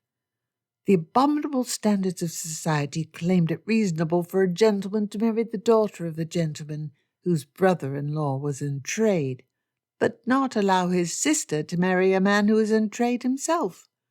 This was not hypocrisy, because Elizabeth's station in life was higher than Mr. Peake's. A sick pain bled into her stomach. She doubled up and pressed her hand against her guts. He would never look at her like that again, with that light in his eyes and that low, seductive voice. The smell of his coat. She missed the smell of his coat. Never, ever, ever. She would never find anyone whose conversation she enjoyed so much as Darcy's. It was 10 years since she had entered society, and she had never before met anyone she liked, like Darcy. Couldn't he have listened? This was his fault. Everything. The pain she'd felt now. Her pain. His damned fault. She had been cruel when they argued. He had been trying to care for his sister. He was merely bad at it. But that was not right either. She could not think lucidly. Damn! So sure when she pulled the ring off her finger. She had been so sure. She'd raged. Now she was beset round about by doubts. Elizabeth leaned her forehead against the cold window as the rain lashed against her forehead. She cried again. Pain was another passion. She could not marry a man who would not listen to her, and who dictated to the women under his control. Elizabeth plopped again into her stuffed leather chair and squeezed herself back into it with her arms around her legs. She stared at the gruesome grey day. A taste like the bitter dregs of a cold cup of tea sat in her mouth. The door softly opened. Elizabeth did not look away from the window. She felt disgust at being interrupted in her misery. A silver tray stamped with a floral pattern was softly placed on the desk next to her arm. Elizabeth looked at Papa, and he softly smiled at her and moved quietly to sit in his own chair. He picked up the newspaper and shook it out with a posture that indicated that he would happily be ignored by her, but that he would be present for her to talk when she wished. On the tray was a steaming mug of cocoa, a bottle of rum and a small tumbler glass, and a teapot and cup. Not knowing which form of liquid comfort she would desire, Papa provided 3 options. And rather than speaking, he quietly sat down to give her silent comfort with his presence, letting her choose when to come to him. She felt less alone. Papa. At least she had Papa. He sat, his eyes softly running over the newsprint. But Elizabeth knew his manners, and knew his mind was not on the paper, though he showed her the kindness to not subtly pay attention to Elizabeth. How could she have ever considered leaving home? Elizabeth picked up the spiced cocoa Papa had brought to her and sipped cautiously. A perfect temperature, hot, yet it did not burn her mouth. There was rum in the thick liquid. Elizabeth breathed in the scent of the ground cocoa through her nose, and she sipped again, luxuriating in the taste. She closed her eyes to keep herself from thinking and relaxed into her soft chair. The warm, comforting weight of the cup wrapped around her hands. The sense of peace lasted less than a minute. The phrases Darcy had used, his demand that she always agree with him in public on anything which mattered, the scornful sneer, holding his head ridiculously high as he insulted Wollstonecraft's philosophy. She had already told him that she considered Wollstonecraft's approach flawed. Did he never listen except when he spoke himself? He did. He remembered so much of their little conversations. I will not be changed by theatrics. Ha! She'd been serious in ending their engagement. Ha! Elizabeth put her mug down harshly on the tray. You had the right of it. Papa looked up at Elizabeth's bitter words. I near fashioned a terrible mistake. Papa shrugged. He did not smile, but he put down his newspaper to the side, folded it carefully down the middle, forming a thick paper cover for the desk. Sharply defined lines of newsprint on the white paper. He directed his full attention towards her, the way he always did when she needed him. You did. You were kindly about it. Elizabeth smiled sadly. Darcy would blame you for not refusing your blessing and consent entirely. Whatever effect it may have had upon Mr. Darcy, I knew you far too well to believe my refusal would stop you. Unexpectedly, Elizabeth laughed at Papa's statement. She would not have taken such a demand well. Papa smiled at her amusement, but it did not reach his eyes. So strange, to laugh when I am entirely miserable. I am miserable, though I ended it. I should be relieved that I evade a mistake. How can I laugh at anything?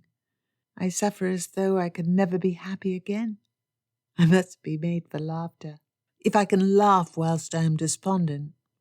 I laughed at a jest of my godfather the day my father died, though we both were heartbroken. That shall not do. This is the end of a relationship, nothing so serious as a parent's death. Elizabeth shivered at the idea. It is a small thing. You intended to spend the entirety of your life with Mr. Darcy. If you consider that a small thing, you are far more mistaken in that matter than you could have been in accepting his engagement. I was precipitate. I see now. But I felt I was sober and rational at the time. But like Wollstonecraft, or dear Georgiana, or all the women Darcy despises.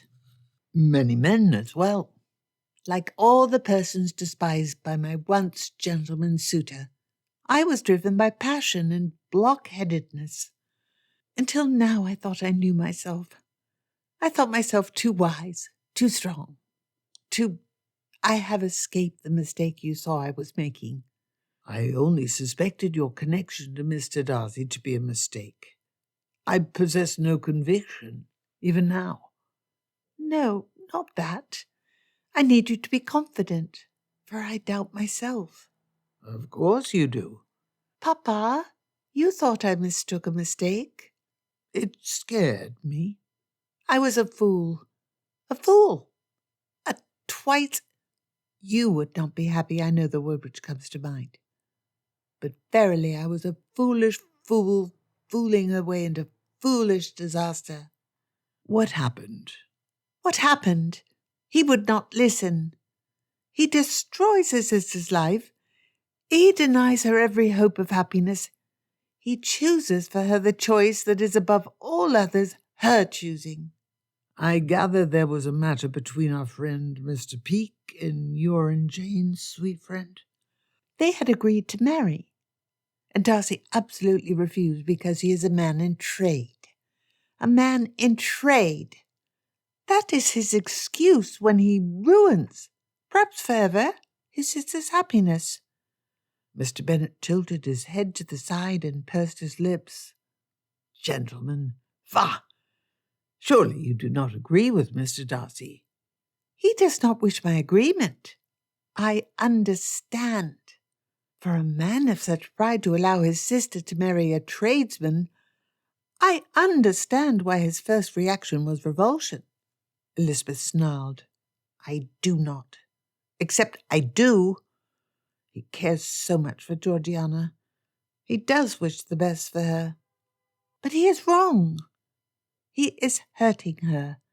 And Mr. Peake is my uncle's partner. It means he despises my uncle. If he despises Mr. Gardiner, by extension, he despises me.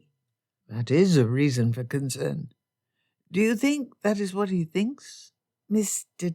Darcy does not despise Gardiner. Elizabeth slumped, some of her anger oozing away again. But he said he would not allow Georgiana to marry a man like my uncle either. And I love Mr. Gardiner dearly. Papa leaned forward and placed his hand on Elizabeth's arm. My dear, dear daughter, what really struck you so hard that you ended matters with Mr. Darcy? Elizabeth deflated. She had been so angry. For an instant she could only remember the tightness in her chest, the passion and certainty of her rightness, and Darcy's noble mouth.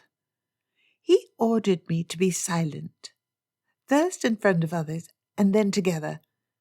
He absolutely would not listen to me. I expected that at least. I expect to be heard and to be respected. Ah. He would act the same in our private life. He is sweet, charming, and always happy to talk so long as that is his noble whim. But the instant I wish something unbecoming the wife of Mr. Darcy, the oppressor of 10,000 a year, then the truth will out. He will not listen. He will use a gentleman's will to determine for me without even listening. Heavens! Such a fool to think I could ever marry. Mr. Bennet took the tumbler from the tray and poured a thick helping of rum into it and pushed it towards Elizabeth. She gratefully took the glass and drank the whole in one quick swallow, realizing she wanted alcohol in her innards to burn away the pain in her guts. Elizabeth wiped her mouth, inelegantly. The night we became engaged, I had decided a list of questions to ask him before accepting his offer. Do not look at me so. I was to frame them politely. Questions to ensure that he understood what I wished from a husband, and that he agreed to allow his wife such liberties. And I did not ask. Papa took out a tumbler of his own and poured the spirit into it and sipped from it. Why not, Lizzie? I think it would have been awkward in a way, but mostly I think I was frightened of the answers. And I loved him so much then. I do yet. I love him, despite my anger. I love him right now. Did I make a mistake, Papa? How can I know?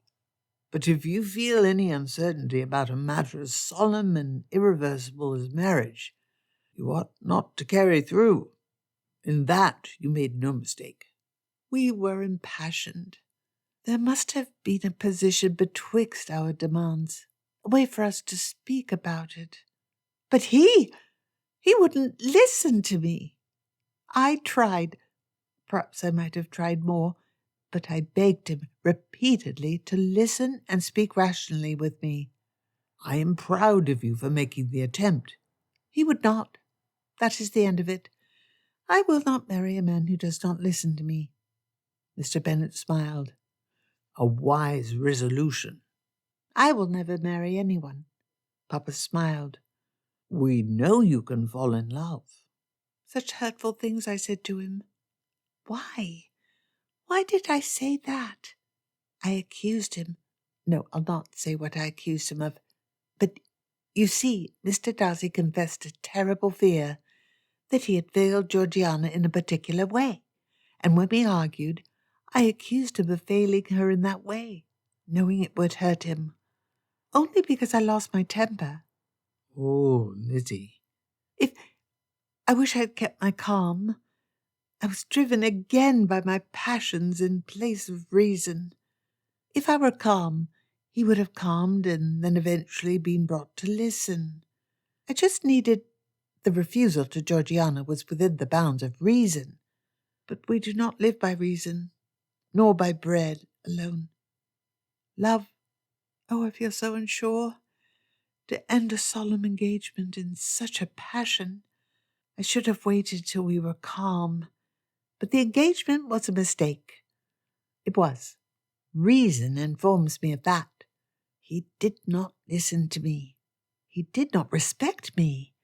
And he feels the right to control and manipulate the lives of those around him without their consultation. If you see Darcy in that way, you would be wrong to marry him. If only I had not been so angry. We could have talked once we calmed. I was not angry at first. He said he would not listen to me and that I should already agree with him. His wide eyes and open mouth, I shall always remember them. He accused me at first of theatrics when I threw my ring away. If I was calm, I do not think I could have ended the engagement. When he realized I was in earnest, Elizabeth pressed her hand to her stomach again. Papa looked at her with a queer expression, half horror and half amusement. You threw your ring back at him? It is horrible. How could I do that? I am a terrible person. Oh, Mr. Darcy. Papa laughed. No matter how enraging I find him, he deserved better from me. You two had not learned yet to speak to each other as equals. It is natural that such disagreements would arise between two proud and obstinate persons. And now we will never learn to communicate. It is over. The account is settled and closed. I should have given him more of an opportunity. I should have explained why I cared so much. I always believed he would listen to me when we argued. I do not think he understands why I ended it. Papa embraced her. He smelled warm and of tea and books and the newsprint on his hands. Lizzie, my dear Lizzie, I always adored you more than my other children. I could not help myself.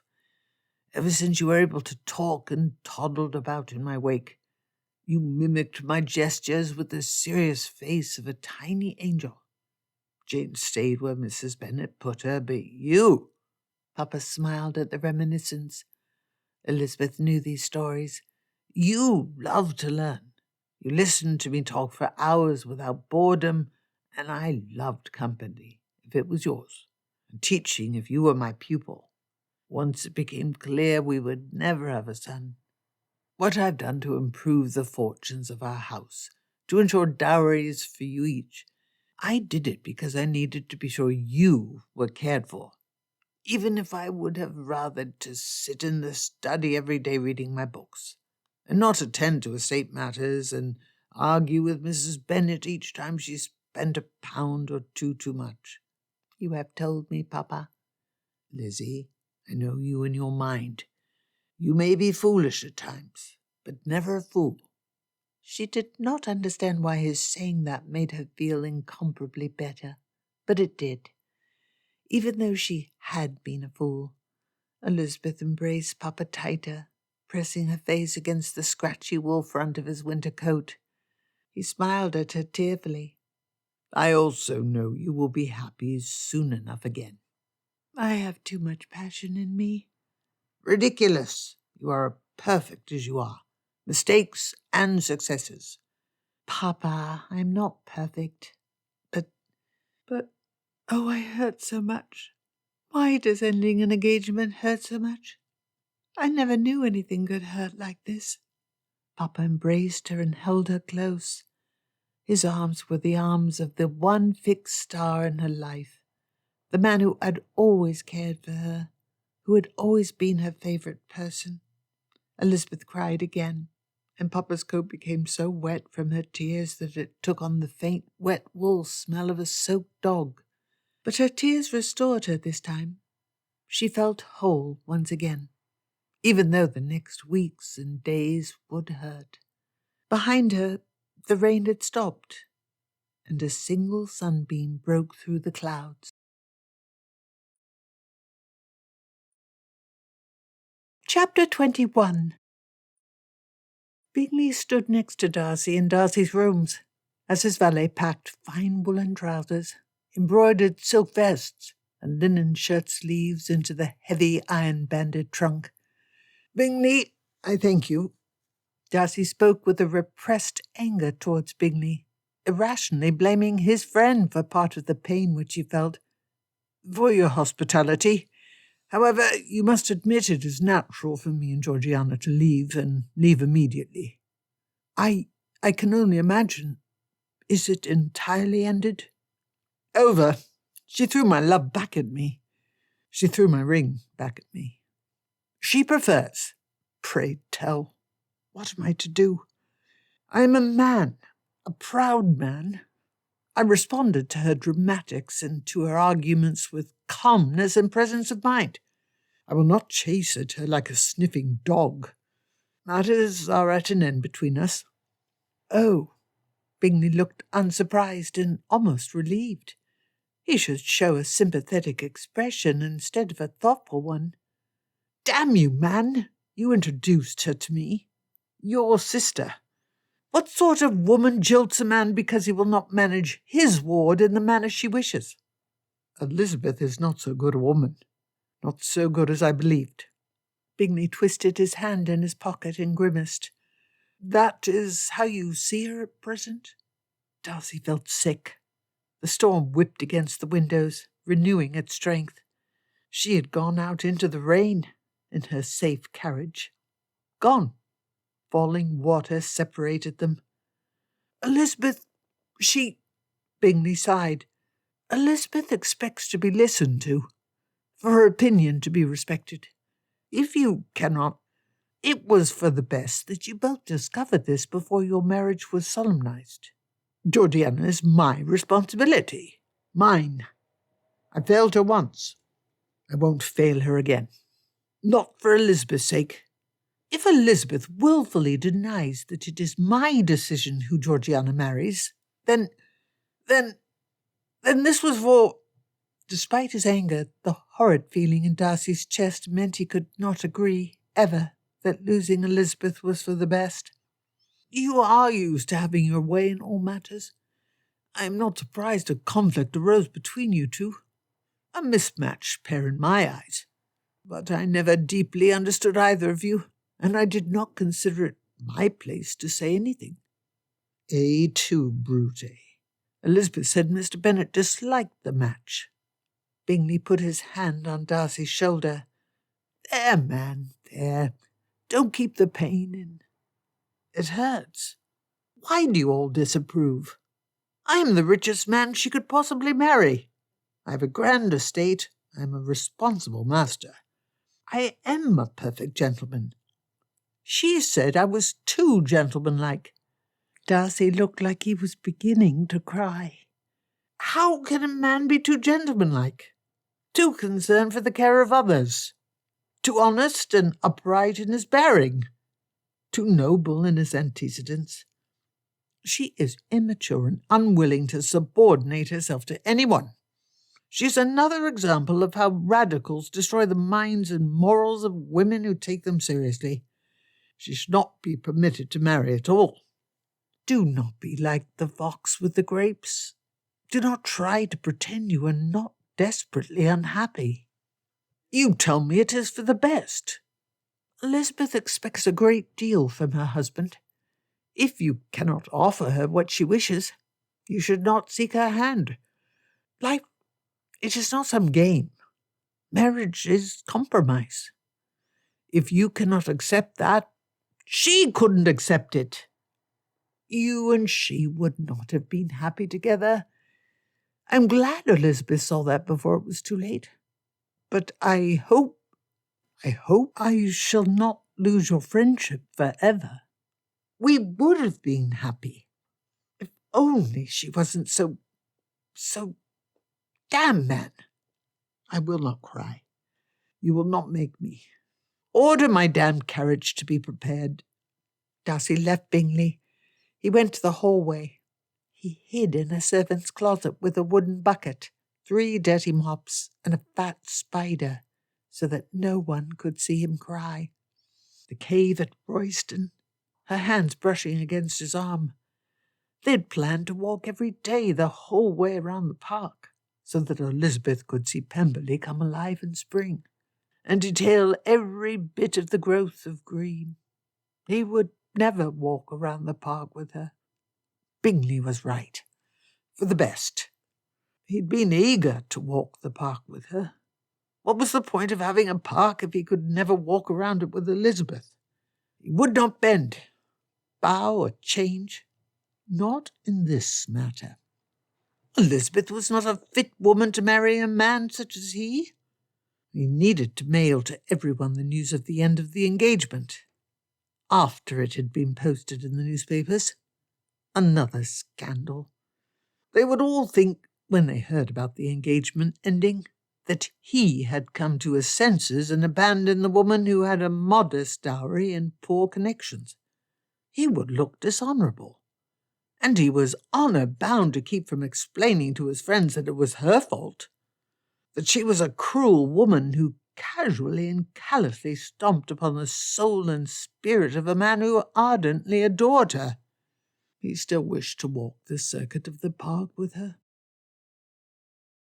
During the day following that day, the one during which his fiancée threw the ring he had given her to symbolize their connection and happiness in his rough direction, Fitzwilliam Darcy had the awareness thrust upon him that his sister, Georgiana Darcy, was not merely unhappy, but that she was in fact unhappy with him.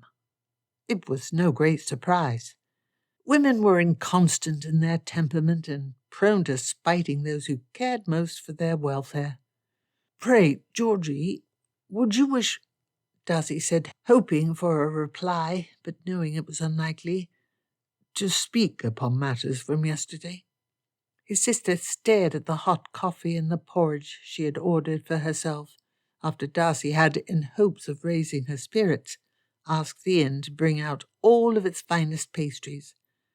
Anne, satisfied by her consumption of the sugary concoctions, stickily tore the excess strawberry and lemon tarts and chocolate cornets apart and strewed little threads of breading around the edges of the tablecloth in a complicated pattern which only a child's brain could properly appreciate.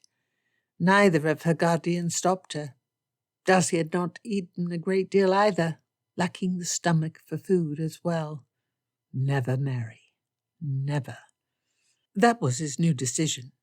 The softness of mind and manner required to deal kindly with the mutability of females eluded him.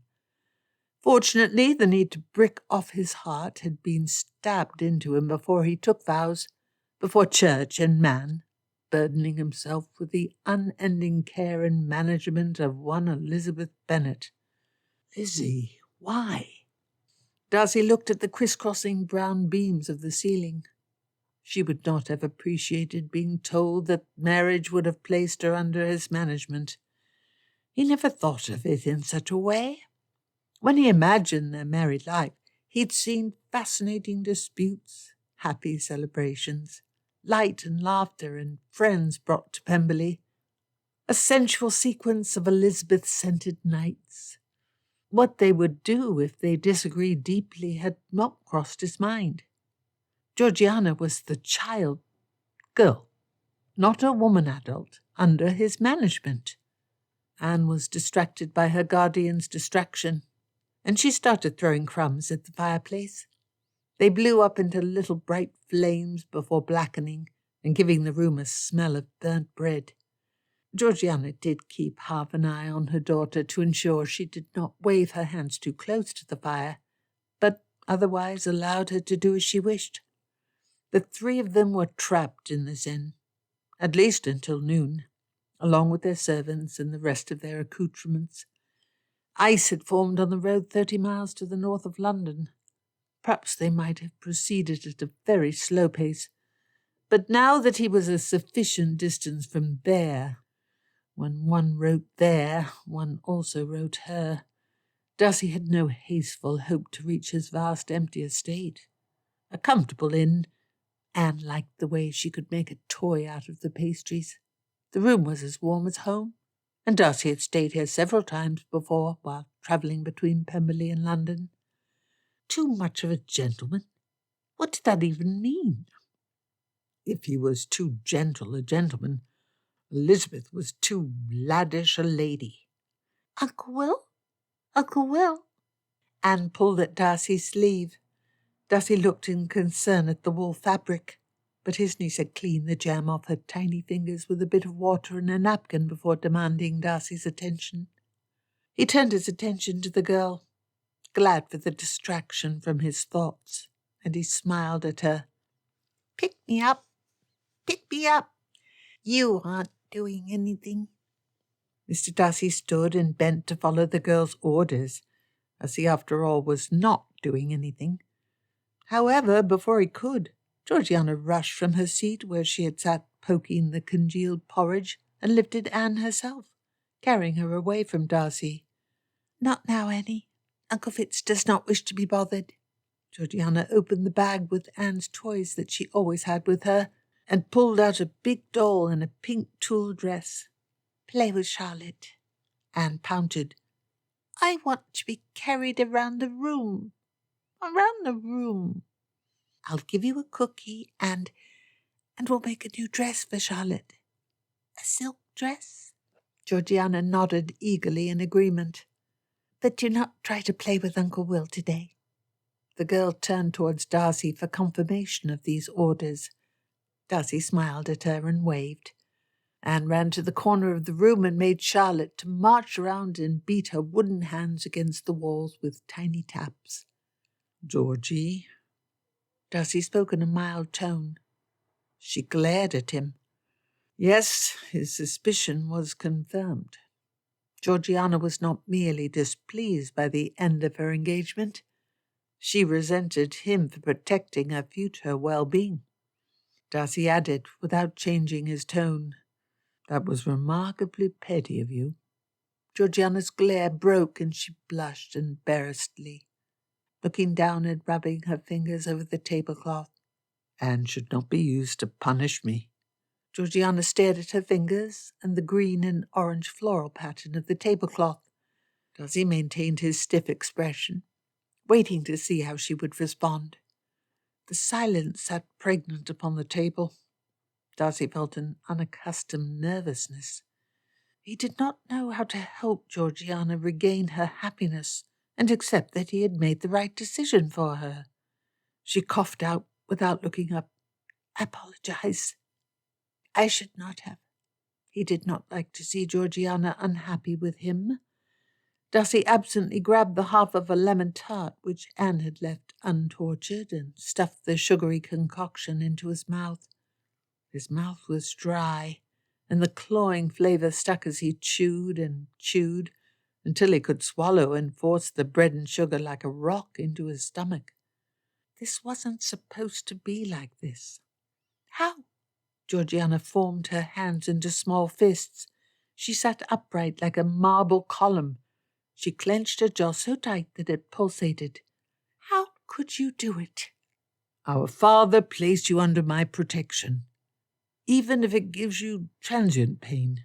I must do as best I can to— Not that.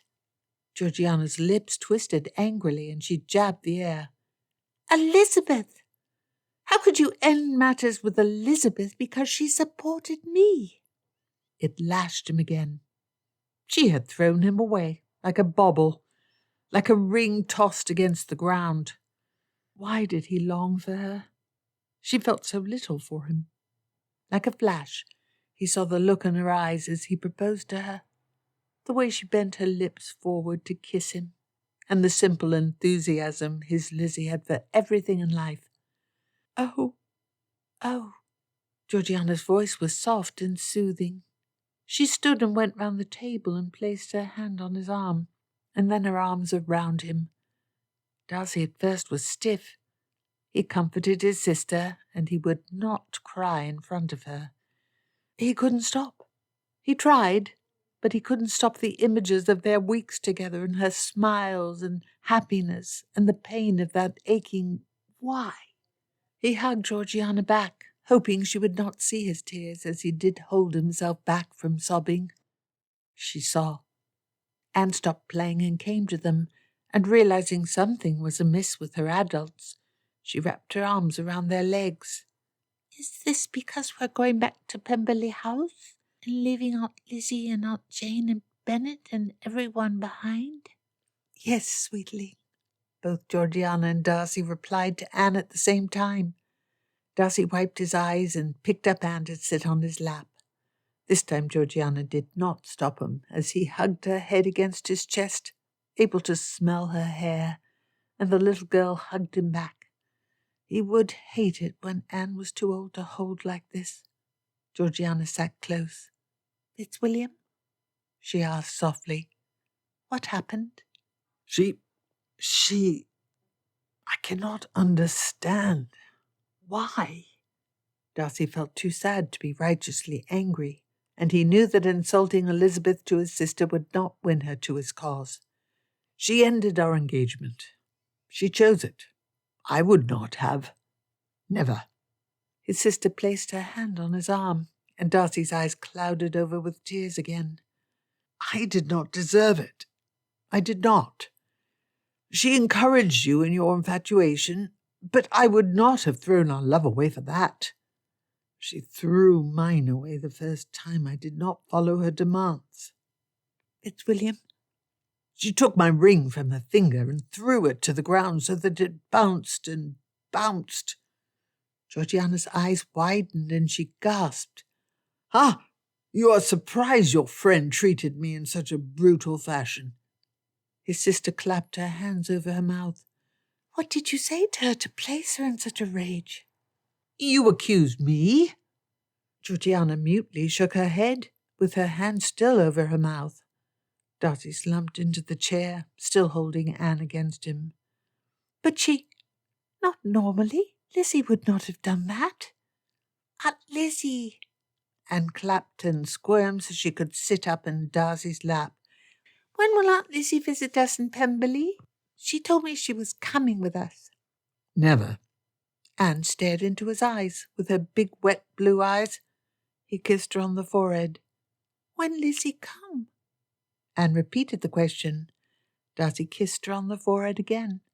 She quieted down but squirmed out of Darcy's arms and went to play with her doll again. Georgie, I apologize. Darcy smiled with a skull's grimace. I am overwrought, and I should not speak insultingly of your friend. You can only sympathize with me to a limit. She grew enraged in pursuit of your cause. Georgiana covered her eyes with her fingers. "I had no idea. None. Oh, if I had known my hopes would destroy you and Lizzie, Georgiana halted, a frown over her face. Blame not yourself. Her affection for me was not great. Not if it could be changed by no means could have driven me from her, except, alas, her orders. They drove me away, for I am a gentleman. I will not force myself upon a woman when my presence is unwished. I will not push my longings upon a girl who spurns my name. I will not pine for her.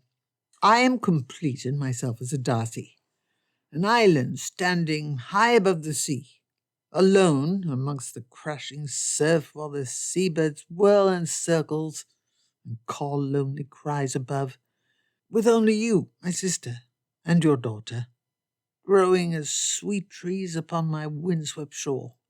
So it has been, and so it will always be. For she threw my ring on the ground.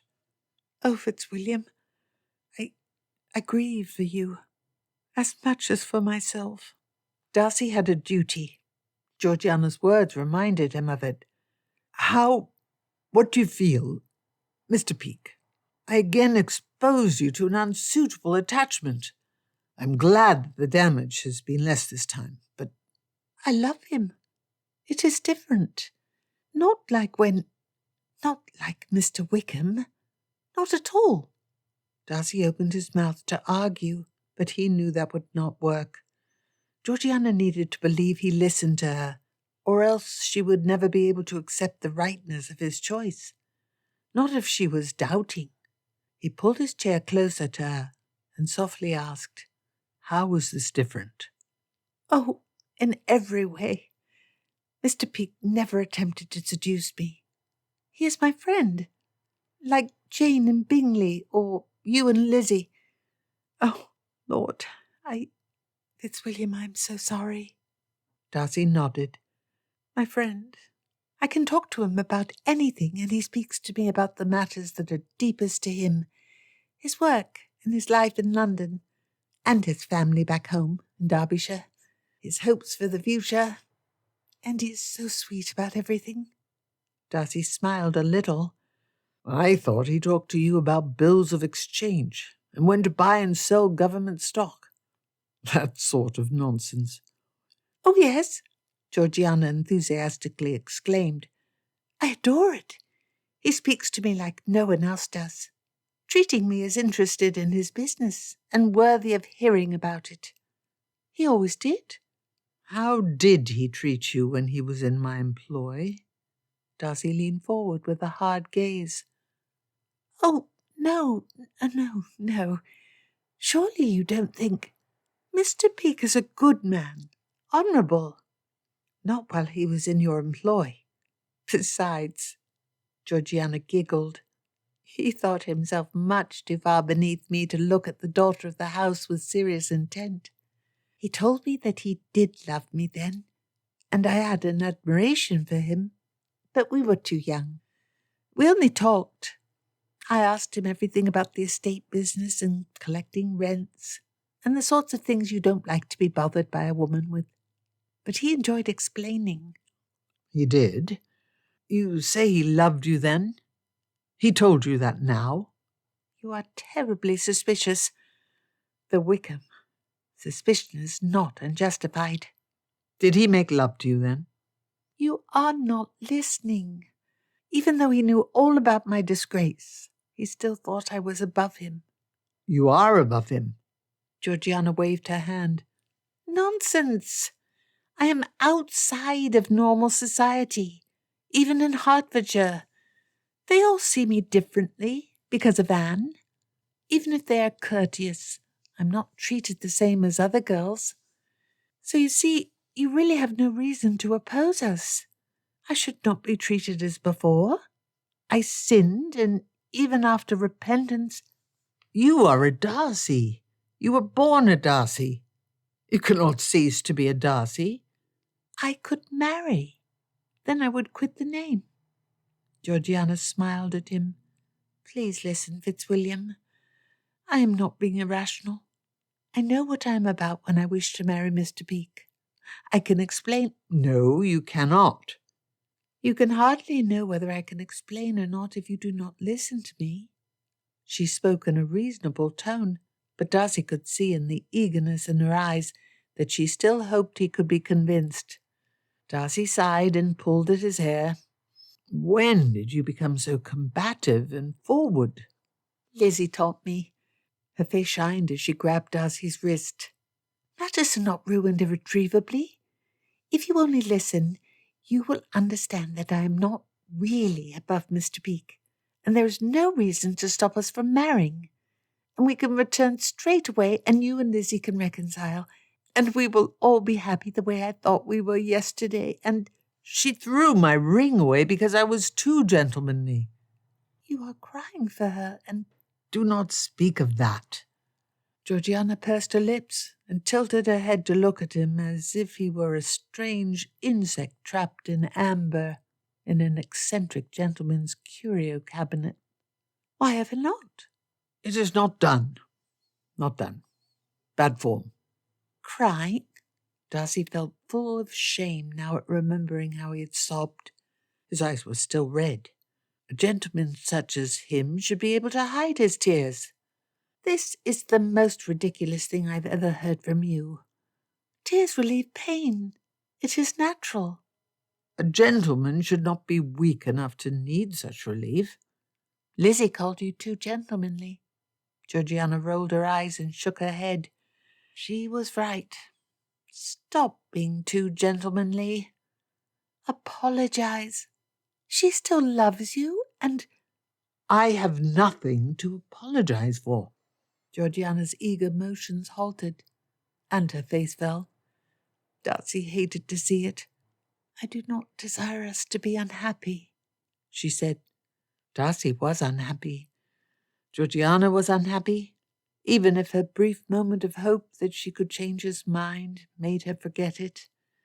Darcy softly tapped his foot against the leg of the table and looked at Anne peacefully playing with her doll. One of them was happy at least. "I lost my right to the family name." "You did not." "Our aunt, Lady Catherine, said—" "She's a fool, who no wise person listens to." "Fitzwilliam, why is it important I don't marry a tradesman? Surely you would not be hurt more by such a connection than you are by the presence of me and Anne in your house." "I do not care how it affects me. You will not marry a man in trade." She looked down and bit her lips. Then Georgiana quietly whispered something to herself. Darcy could almost swear she whispered, "What would Lizzie do?" Georgiana placed her palms on the table. "You are not being rational. Pride is a passion as much as anything else. You are not being reasonable." "How is it possibly reasonable to marry a tradesman?" Georgiana sat straighter. She tilted her head and crossed her legs. She was consciously adopting Elizabeth's posture when she argued with her father or Darcy. "We disagree on this. I think I am being reasonable by wishing to marry Mr. Peake. You must say something more than simply repeating that it is unreasonable. What makes it so?" "This is not a matter of logic. This is not a matter of argument. You are my sister, and I am your guardian, and I expect you to obey me in this matter." "Did you tell Lizzie that?" "If your graven figurine cannot bear to be opposed, it does not matter to me." "I shall not make a brilliant marriage, no matter what. You know that. And I have no interest in participation in grand society. And I have money sufficient to live well, and Mr. Peake has excellent character." "He works for a living. You certainly have not enough to live as you have at Pemberley. Costs in London are so high. And once he has sucked the capital of your dowry dry and wasted it in a business venture that ends in bankruptcy, many ventures do, even if the tradesman is of the greatest skill and diligence. Temperamental luck often plays a decisive role when one depends upon the vagaries of prices and customers rather than land for income." "You cannot possibly fear that you would need to support us again? Enough would be set aside in settlement to support us decently. Besides, you have no need for money." "You are the daughter of one of the grandest families of Derbyshire. Hundreds of years of history exist behind our name. We have dwelt in the hills of Derbyshire, master of all we could see since the time of the Stuarts. Our family name goes back to the men who supported Bolingbroke against the Hunchback. We are the Darcys, and not in solitude is the line of your father grand. By your mother's name you are a Fitzwilliam, a newer creation than the Darcys, but with a higher title, created to ennoble the blood of a descendant of Charles II. Illegitimacy did not rob that blood of its great status. The blood which flows through your limbs flowed also through the veins of a king, and that a king of England, 150 years past.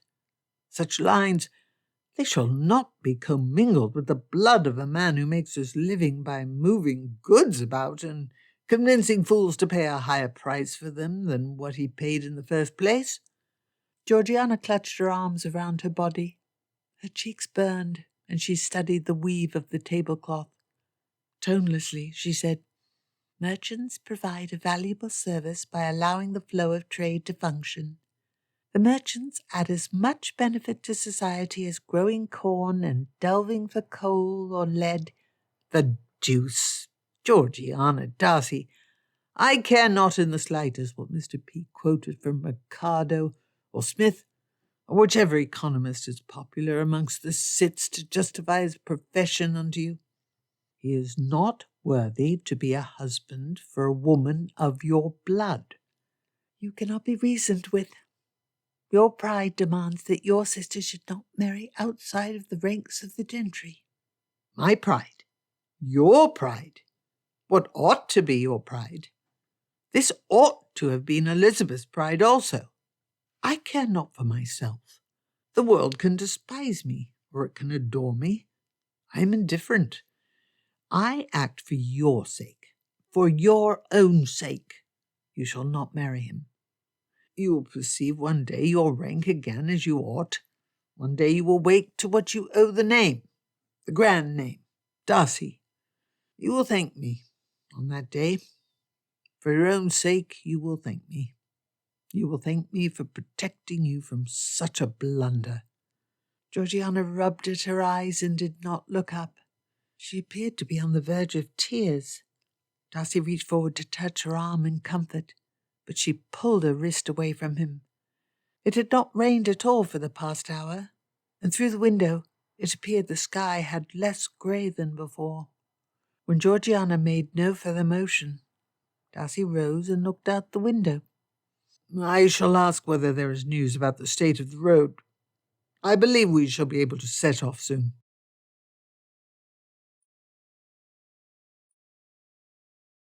Chapter 22. Upon his return to Pemberley, Darcy had to accomplish the unpleasant chore of following his engagement letters with his jilting letters. Darcy found it a task of some difficulty. The first draft he produced was written in a fit of anger against Elizabeth. It described in detail the scene. Her petulant demands that he throw his sister to the clutches of her relations. The way she threw a gunpowder tantrum when he did not meet her demands. How her reason had been enfeebled by female learning and philosophers. And finally, how she had taken his ring and hurled it against the ground. Wherever did the ring fly? He had been too angry to look for it or ask for it before he left. Darcy had an image of one of Bingley's servants leaving his service possessed of a substantial windfall when the maid who found the ring managed to sell it off to a gypsy camp. Upon rereading what he had written, Darcy crumpled it up, placed it in the stove in his office, lit the close-written page, and stirred the ashes to ensure none of it could be reconstructed. Holding his hands against his burning anger to keep them warm, Darcy hardened his face. He was a gentleman with a gentleman's pride. He would not descend to Miss Bennet's, low station. He was too gentlemanly to hold an unmanly grudge, to engage in petty revenges.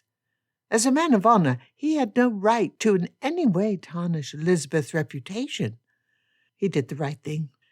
He wrote the letters to his family and friends which simply announced that the engagement betwixt him and Elizabeth Bennet had been terminated by mutual agreement, and that she had done nothing which could smudge her reputation or give him just cause to end matters between them. He knew that few people would imagine that a woman would voluntarily end an engagement with a man of his consequence, so they would assume that he had ended it. Some shame would settle on Elizabeth, as men suspected he had discovered a proper cause to end matters between them, which he did not choose to share with the world out of a gentlemanly discretion. Others, though, would believe he had been the dishonourable one, deciding in the end, once he had come to his senses, that her modest dowry and connections to trade were not worthy of the Darcy name. Such was the response Darcy received at the earliest possible moment from his aunt Lady Catherine de Bourgh. To my strange nephew, your scheme to lead me to change my mind and allow the marriage planned by your mother and me to proceed shall not succeed. Not so long as that stain upon the names of Fitzwilliam and Darcy and her low-born spawn still resides with you. The very shades of Pemberley are polluted by the presence of G. The ancestral shades. Such pollution I will not allow. My Anne is of a delicate constitution, and the diseases that creature received from your father's pet would sicken her and be the death of my Anne. The moral pollution would destroy the fibre of her children, your children. So long as she is present at Pemberley, Anne will never live there. Never. I see through your scheme, through your pretended engagement. You were clever. I did think much upon what might have been after receiving the news of your engagement to this Miss Bennet. I have met the girl, and I knew that she was too low, too impertinent, and too scheming to be fit to take Anne's place as the mistress of Pemberley. I had feared that your good sense had been rotted by the disease that led you to keep her and her spawn with you. But your scheme is now unfolded to me. It was an art to induce me to change my mind and seek you out desperately once you were free once more. You have failed, so long as your estate is despised by the world entirely due to the presence of that false claimant to the Fitzwilliam blood. That girl, who was no doubt substituted at birth with an impressionable peasant creature instead of my true niece. So long as this state continues, you shall never marry my Anne.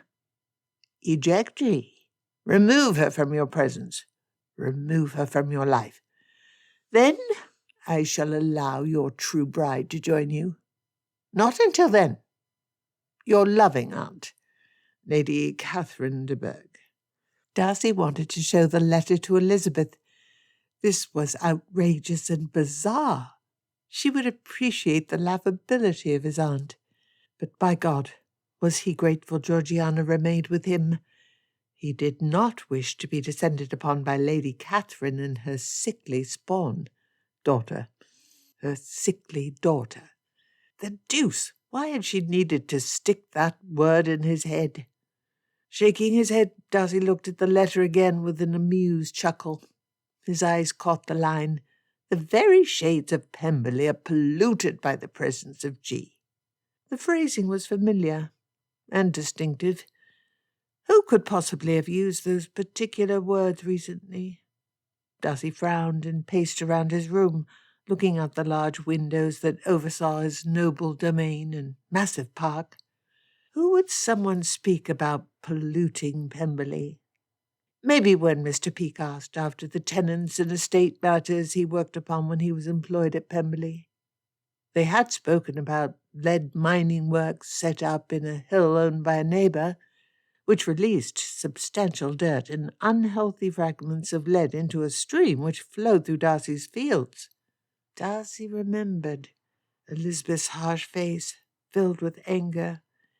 "You will make your sister miserable to avoid offending your ghosts?"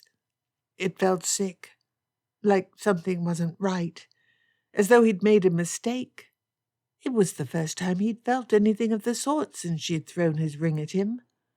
He'd said the shades of Pemberley would rebel against Georgiana's marriage to a tradesman.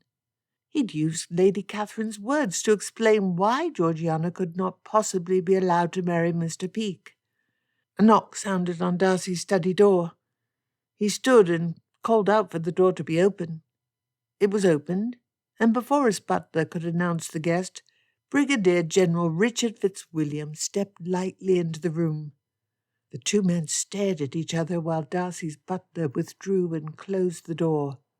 "The deuce, Darcy! Upon my word, tall as ever." "Richard!" Darcy grabbed his cousin and embraced him, and Richard embraced him back. The two men then separated, with wide grins. "You laughing fool! What happened with Miss Bennet? But not now, not at all. Sounds I am glad to see you happy to see me. And you a general. I haven't even seen you since the promotion. Mainly means more salary, and I can't sell my commission any longer. No extra responsibility? I have that. You'd think they could hardly find work for me to do with the army shrinking since the end of the war. But I impressed him." Richard pointed to the ceiling. "At Waterloo. So he keeps me busy."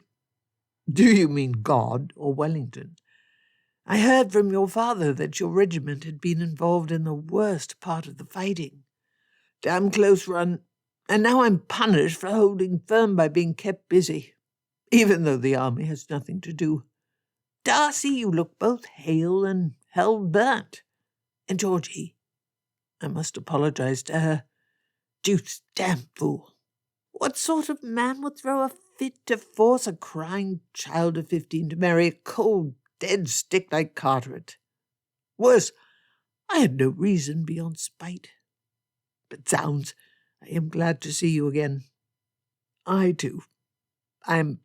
Darcy nearly teared over. He was smiling so hard. It is good to see you. The two men grinned at each other. Georgiana was delighted to see Richard. She accepted his apology, and she broke out of the sullenness she'd shown, even after their conversation. She had been quiet, though no longer resentful in the way that she had been the first day. The three talked and laughed, and little Anne slowly warmed up to Richard, and in turn he was charmed by the little girl. In the afternoon they went outside and fought an epic snowball war in the park, which lasted nearly till dark. Shrieking and laughing, they returned to the house, warmed up with chocolate and hot punch, and talked for hours, while Georgiana played for them several times. Darcy could see Richard's curiosity about Georgiana's manner towards Darcy. That there was a tension between Georgiana and Darcy was clear, and he must want to know what had happened between him and Elizabeth. After Georgiana retired for the night, the two gentlemen made their own shift to the billiards room for a game of snooker and a decanter of fine cognac. Darcy told Richard how he met Elizabeth. Somehow his ill mood and incivility when introduced to her had been transformed by the passage of time, from an embarrassment to an unbearable, touching and tender memory, and he could not speak the story without tears. Then he became engaged, and then Georgiana developed her infatuation with Mr. Peake. And then Elizabeth had ended their engagement when he did not follow her orders to allow Georgiana to marry Mr. Peake. Darcy sought to keep resentment and reproach from his voice when he spoke of their argument, which led to the final rift. His success was mixed. After the story was done, Darcy leaned against the wall with his glass in his hand. Richard was quiet for a while. The officer pulled back his cue stick to strike his ball. It hit the red ball that was placed in the centre of the table. The red ball then shot into the right pocket with a crack. Richard's cue ball bounced off the red ball and hit Darcy's cue ball, knocking it into the left pocket. And then Richard's ball rolled slowly towards the right pocket. It was on the line towards the pocket, but as the friction slowed its motion, Darcy thought the ball would not reach the edge. Both men tensed, watching. The ball stopped on the lip of the pocket. Darcy let out a sigh of relief while Richard sagged. Then, prompted by some untimely gust of wind, the red ball tipped over into the pocket. Richard pounded his hand. Cannon losing hazard and winning hazard. 10 points in one shot. 15 ahead. Bravo! Darcy clapped at the other gentleman's performance. He felt rather mellow and better than he had since Elizabeth had jilted him. Talking made him feel as though a surgeon had lanced the boil that her treatment of him caused to grow and allowed the poison to drain out. Friendship and closeness restored with a fellow gentleman could create such pleasant and happy feelings. He needed no woman to be happy. Darcy swallowed half of the cognac remaining in his snifter. He placed the glass on the wooden edge of the billiards table and stared at the felt table with purpose. He would likely lose the current game, but that was no excuse for not making an earnest effort. Richard picked the red ball out of the pocket and handed Darcy his cue ball. Darcy placed, and then he picked up his cue stick. Despite the dark outside, the table was lit enough for Darcy to easily discern the marble balls. 6 lamps with wide white shades were suspended from the ceiling, lighting the 12-foot-long table. You made a deuced good shot. Darcy shook his head. You'll not match it. Nor you, often. A good bit of luck for you I missed the last shot. Darcy struck his ball on the centre and it hit the red ball, knocking it against the green felt of the table's border. Then Darcy's cue ball spun backwards and fell into one of the middle pockets. Darcy made a face and shrugged. Still 3 points. Richard shrugged and picked out his cue ball, marked with yellow as he was the second player in turn. He set it down in place and swallowed the rest of his cognac before setting up for the shot. He hit the ball with a hard, ringing strike and swore as it bounced over the green surface, before missing the red ball and then hitting the back wall of the table and bouncing over it. Darcy laughed good-naturedly and grabbed the square bottle of alcohol from where it sat on the side shelf. He poured Richard more and then refilled his own snifter. Foul. 2 points to me. Richard laughed. Overconfident. I am still well ahead of you. If you continue to play like that, I'll catch you. We have another 100 points left in the game. The two shot another round. Richard said, "This talking to you, seeing an old friend, is a great source of happiness. There is little that can match true companionship. This is more than simply friendship. We were half-brothers at one time." Only in the past? Darcy smiled. "Ha! In the future as well. It was my fault in the main. The separation. I should not have been so...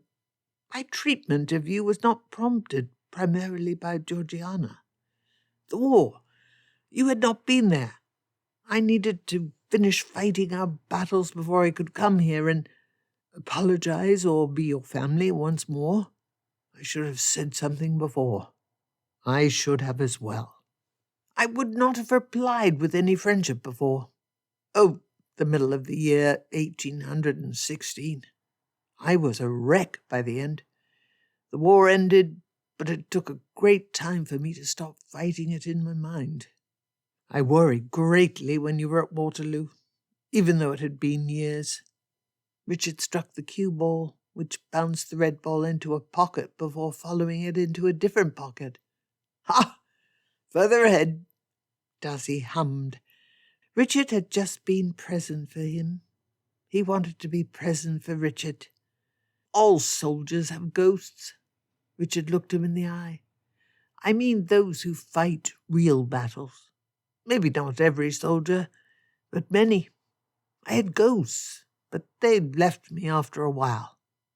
I mean after several years. For years, not only you, everyone who had not fought. I was angry at everyone. Matters with my brother and father." Richard laughed. "It is an excessive good fortune for me that I gained so much in spoils in Spain. After the things I said to them, father would have cut me cold if he thought I would be hurt." "I am sorry." "A tradesman. My father would have hated that. What right do any of them have to care on the subject? They have not visited since Georgiana's pregnancy was unhideable. Miss Bennet, a charming girl. I would never have expected you with a woman such as her." Darcy grimaced and nodded in agreement. He drank more, the smooth alcohol burning a line down his throat and into his gut. One of the lamps guttered as its oil ran out. He rang for the servant and silently pointed. "You were torn up over it." Richard said once the man had left to fetch oil to refill all of the lamps. "You made a mistake letting her go so easily, since you feel so strongly yet. I remember Miss Bennet. I'd not have lost a woman like that on any account. Fine, fine lady. She ended our engagement." "Really?" Richard's eyes were a little sceptical. "You mean to say you had no part in it?" "She went so far as to take the ring from her finger and throw it upon the table. I don't even know where it bounced to. She threw my ring upon the table." "On the table!" Darcy angrily shot, missing both Richard's balls and the newly placed red ball. That was 2 points to Richard for the miss. Not that Darcy cared who won their damned game. Richard made another shot. It was a cannon bouncing off Darcy's completely white cue ball, with only Richard's cue ball ending up in the pocket. It sounds to me, Richard stepped back from the table and leaned against his cue stick, as though you're trying to convince yourself of something. I'd wondered what you'd say if I could get you to admit where that simmering anger towards the miss came from. Threw your ring to the ground. I can picture her pretty face, angry and hurling. What a woman! Richard whistled. Damnation, what do you mean to say? I want to help you. You were always a fool about women. I should be angry. I am right to be angry. If your happiness is constituted in anger, why? I cannot understand why. How could I have been so mistaken by her character? No respectable woman would have treated me in that way. I don't understand. Richard rolled his eyes, but he didn't say anything. Darcy got the decided impression that his cousin did not take his side in his dispute with Elizabeth. The two of them traded rounds, and Darcy's play had deteriorated substantially. He missed both shots. Perhaps that had been Richard's goal when he brought her up, to ensure Darcy could not catch his lead. The servant returned with oil and filled up all of the lamps, and then filled the half-empty decanter of cognac. Georgiana isn't excessively unhappy, Darcy said once the man left. She never talks about Mr. Peake. Richard sceptically stared at Darcy from over his nose. He took a sip from his glass. I was glad to see her. She does not seem cut up. Women can hide things. She's hiding something. Georgiana? She knows to obey me. I'd know if she hid anything. Darcy, do you want my advice or my agreement? We do not see matters face to face in this. Richard grinned. I'll not yell at you when you ignore me this time. You do not even need to hear my thoughts if you do not ask. A false pretense of my being allowed to hold back. After you have said so much, I would be quite incurious not to ask more. Darcy sighed. What would you have me do with Georgiana? Let her marry that tradesman. She is half Fitzwilliam blood. I did not expect that from you. If you gave a damn about her respectability, you would have made her marry Carteret. You were right not to.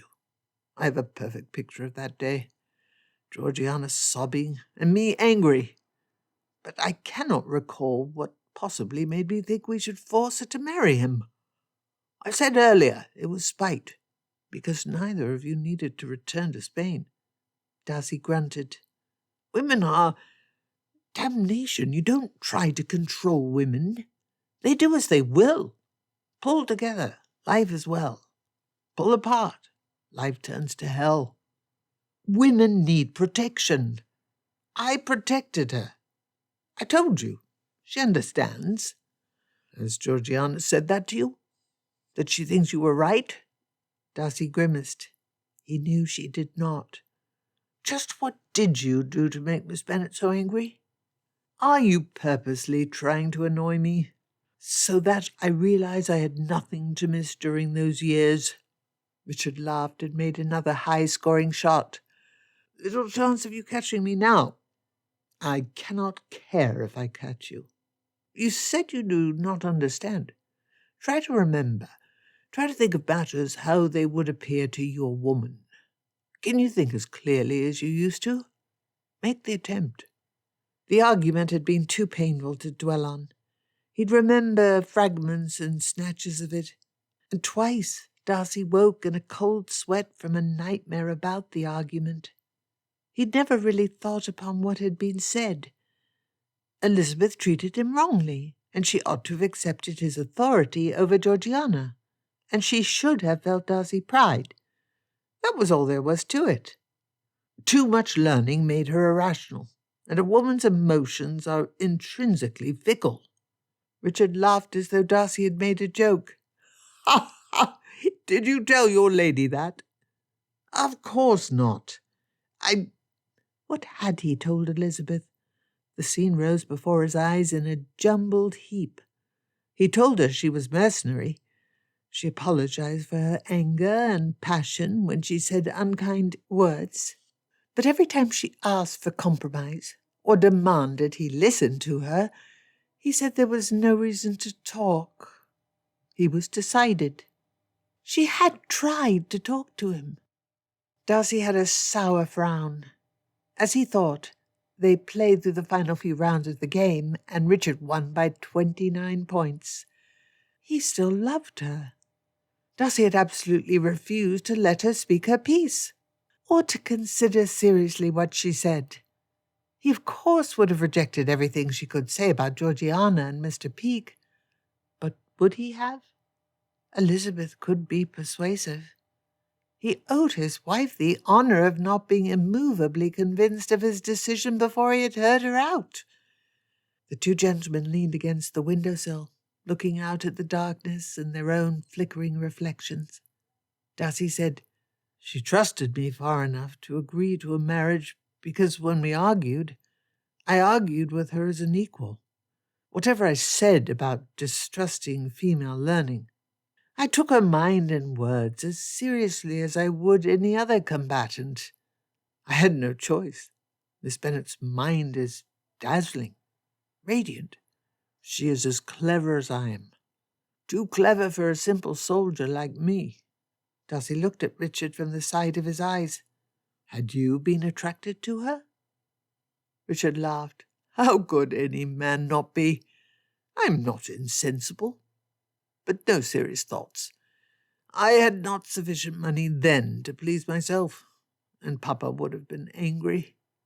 Besides, she is much too clever for a simple soldier. I told her I would not listen to her about any serious matter. That is how she interpreted what I said. I proved such by not allowing her to speak to me about Georgiana. My sister's well-being is mine to care for. I choose in the end. But you could hardly expect Miss Bennet to be satisfied when you refused to even listen to her opinions the first time you had a serious disagreement." Darcy stared out into space. Had he made his own mistake? But Elizabeth had thrown his ring to the ground. She had been full of passion and anger as well. Richard poured Darcy another thumb of cognac. "Drink up. I have fulfilled my duty tonight."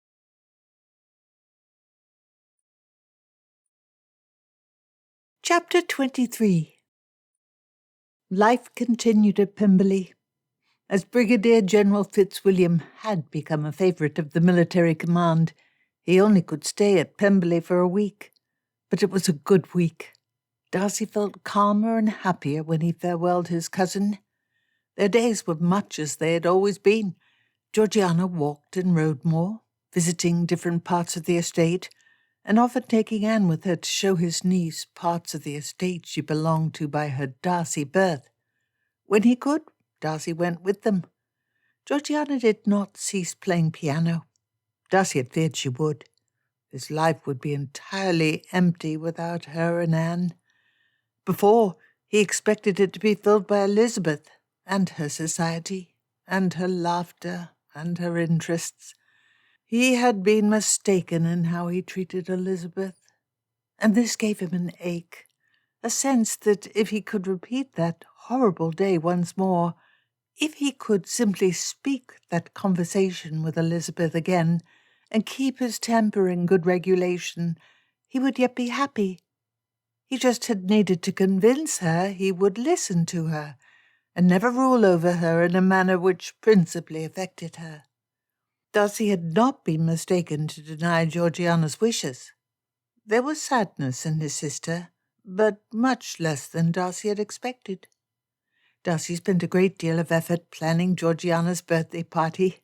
It was to be her 21st, an auspicious age, and one which Darcy thought marked the beginning of an even better life for his sister. But still, just the two of them. Darcy had not come to understand how to engage her more deeply in Derbyshire society, the way Elizabeth had in Hertfordshire. He did not understand how to make people feel sympathy with him, not in the way Elizabeth could. For her birthday, Darcy hired a famed pianist to perform and to offer Georgiana several weeks of focused lessons. She told him once, years ago, that she wished to take lessons from Mr. Meyer. They had planned to employ him when they spent time in London after the summer that Georgiana would spend in Ramsgate. Now, at last, Georgiana would fulfill that dream from before. The morning of her birthday, Darcy looked over the daily business and then went out to examine the preparations for her party. Boxes and boxes of fireworks had been purchased and stored in the garden sheds, safely distant from the main house. They had arrived 2 days ago, and Darcy inspected them with the servants. Georgiana and Anne would shout in delight when they watched the rockets fly up and explode with colours filling the cold night sky. Darcy beamed at the boxes, and he opened one up to examine the fuse in the frame of a rocket. "Excellent collection. Excellent. Be careful in handling them."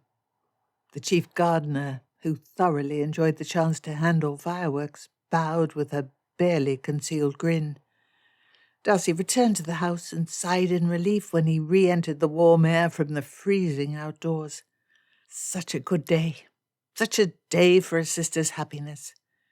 He handed his gloves and heavy scarf to the servant who greeted him at the entrance and went to the breakfast room to see if Georgiana had come down yet. She entered the breakfast room with Anne as Darcy arrived. Georgiana had dressed prettily, in a day dress suitable for travel. Did she plan to go to the nearby town for some purchases after breakfast? He had planned out festivities for much of the day, but while Darcy disliked upending such plans, it was Georgiana's birthday, not his own. He could call in the pianist, Mr. Meyer, during the course of breakfast, and they would be returned no matter what in time for music, fireworks, and cakes in the evening. Georgiana smiled at him, but something strange was in her expression. Darcy's chest squeezed. He ignored the anxiety and hugged his sister and kissed her cheek before picking up Anne. "Happy birthday. Happy birthday, Georgie. Congratulations on your 21st. "Thank you, Fitzwilliam." She was quiet and she looked down. Darcy let Anne down and she ran around the room crying, "Happy birthday, Mamma! Happy birthday!" Georgiana smiled weakly. Darcy said, "Please don't look melancholy. I have fine gifts. Fireworks have been prepared. A magnificent time today. Did you wish to go out for a while after breakfast?" "You do?" "Of course I do. I have done little but plan for your birthday this past week." "Oh, Fitzwilliam." She patted his hand. Darcy's stomach did not feel right, as though it was warning him of something. Georgiana said nothing further. You cannot still be very unhappy," Darcy rambled.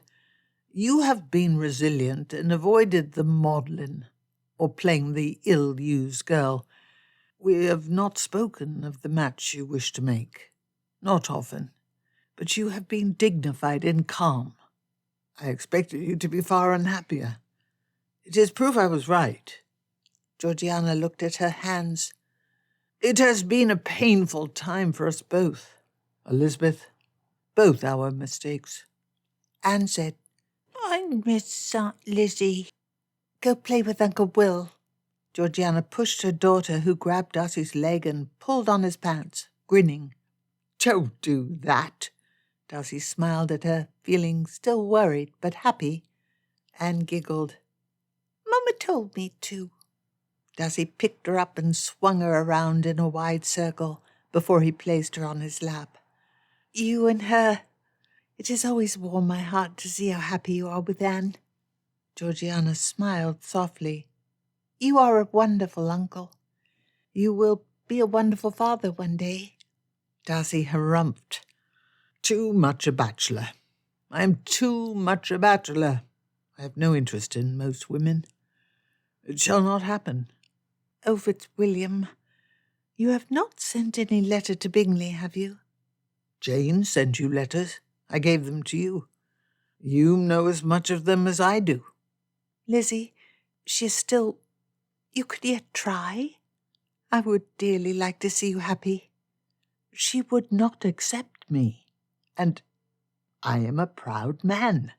She chose to end matters with me, and I will not beg a return to where I have been pushed away. Your pride is not a virtue. My pride is part of who I am. Georgiana looked at the ground again. Awkward silence enveloped them. Something scared whispered in his stomach again, like fear. She said in a low-toned, pitching voice, "I know." Darcy said, "Let us breakfast. Your favourites are cooked and prepared. I have a surprise gift for you." "Fitzwilliam, I wish you would allow me to marry Mr. Peake. I wish you could give us your blessing, that you could accept that I choose not to have your pride, our family pride. I am happy being humble, not living up to our legacy."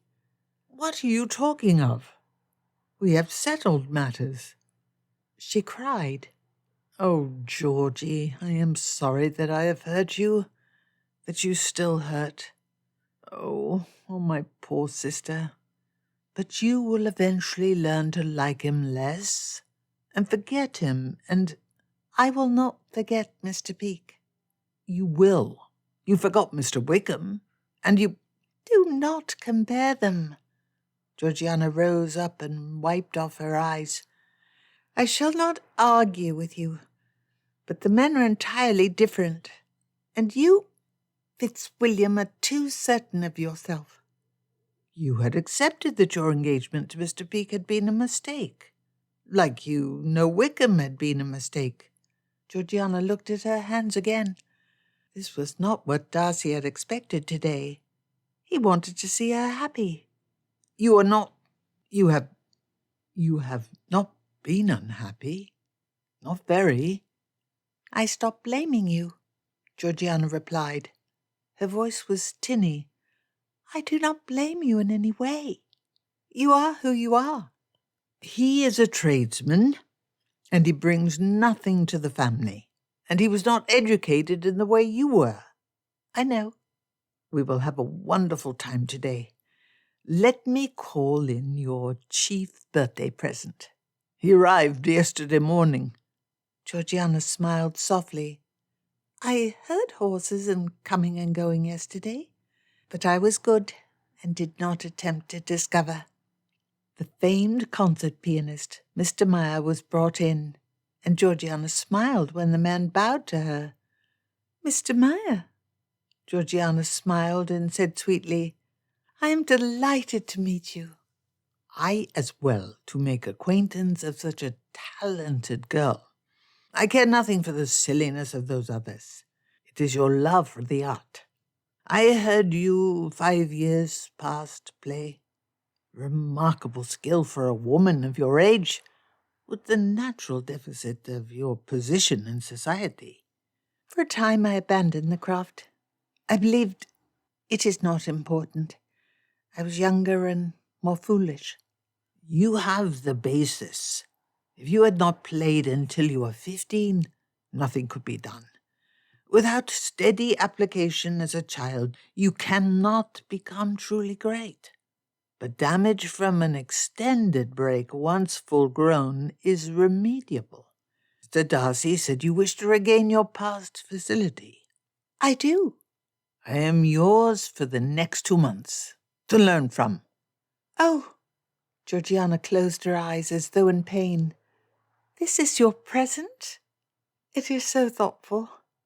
It is so—" "I only wish you to be happy."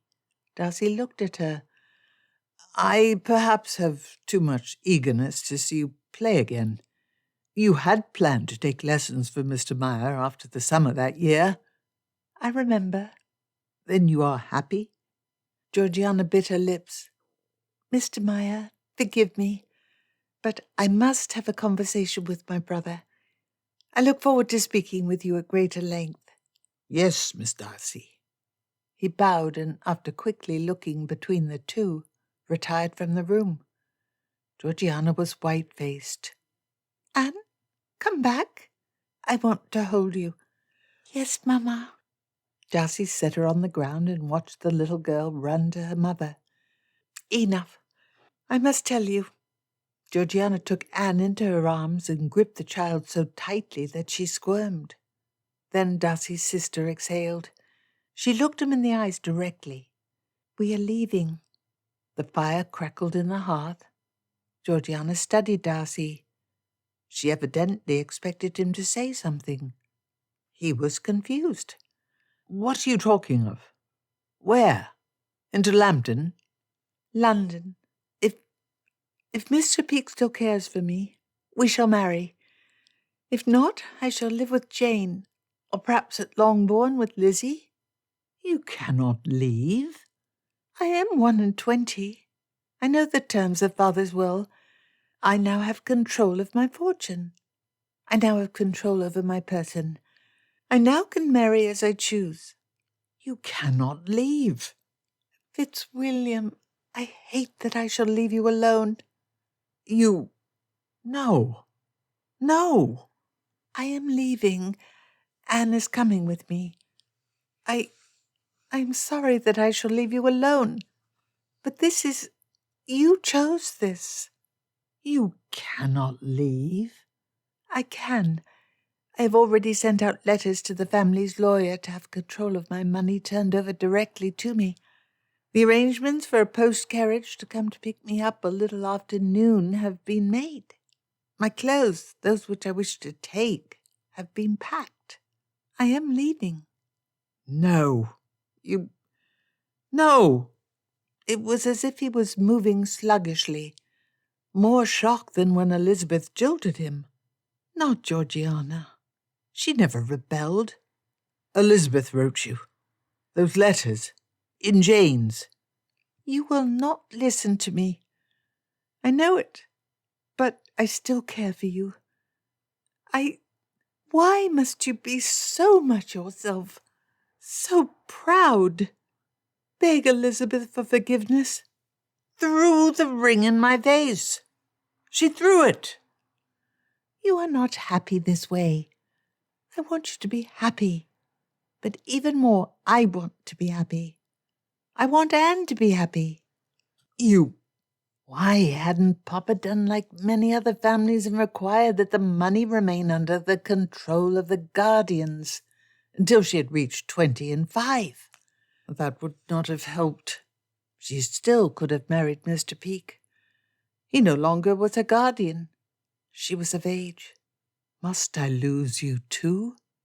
You don't need to.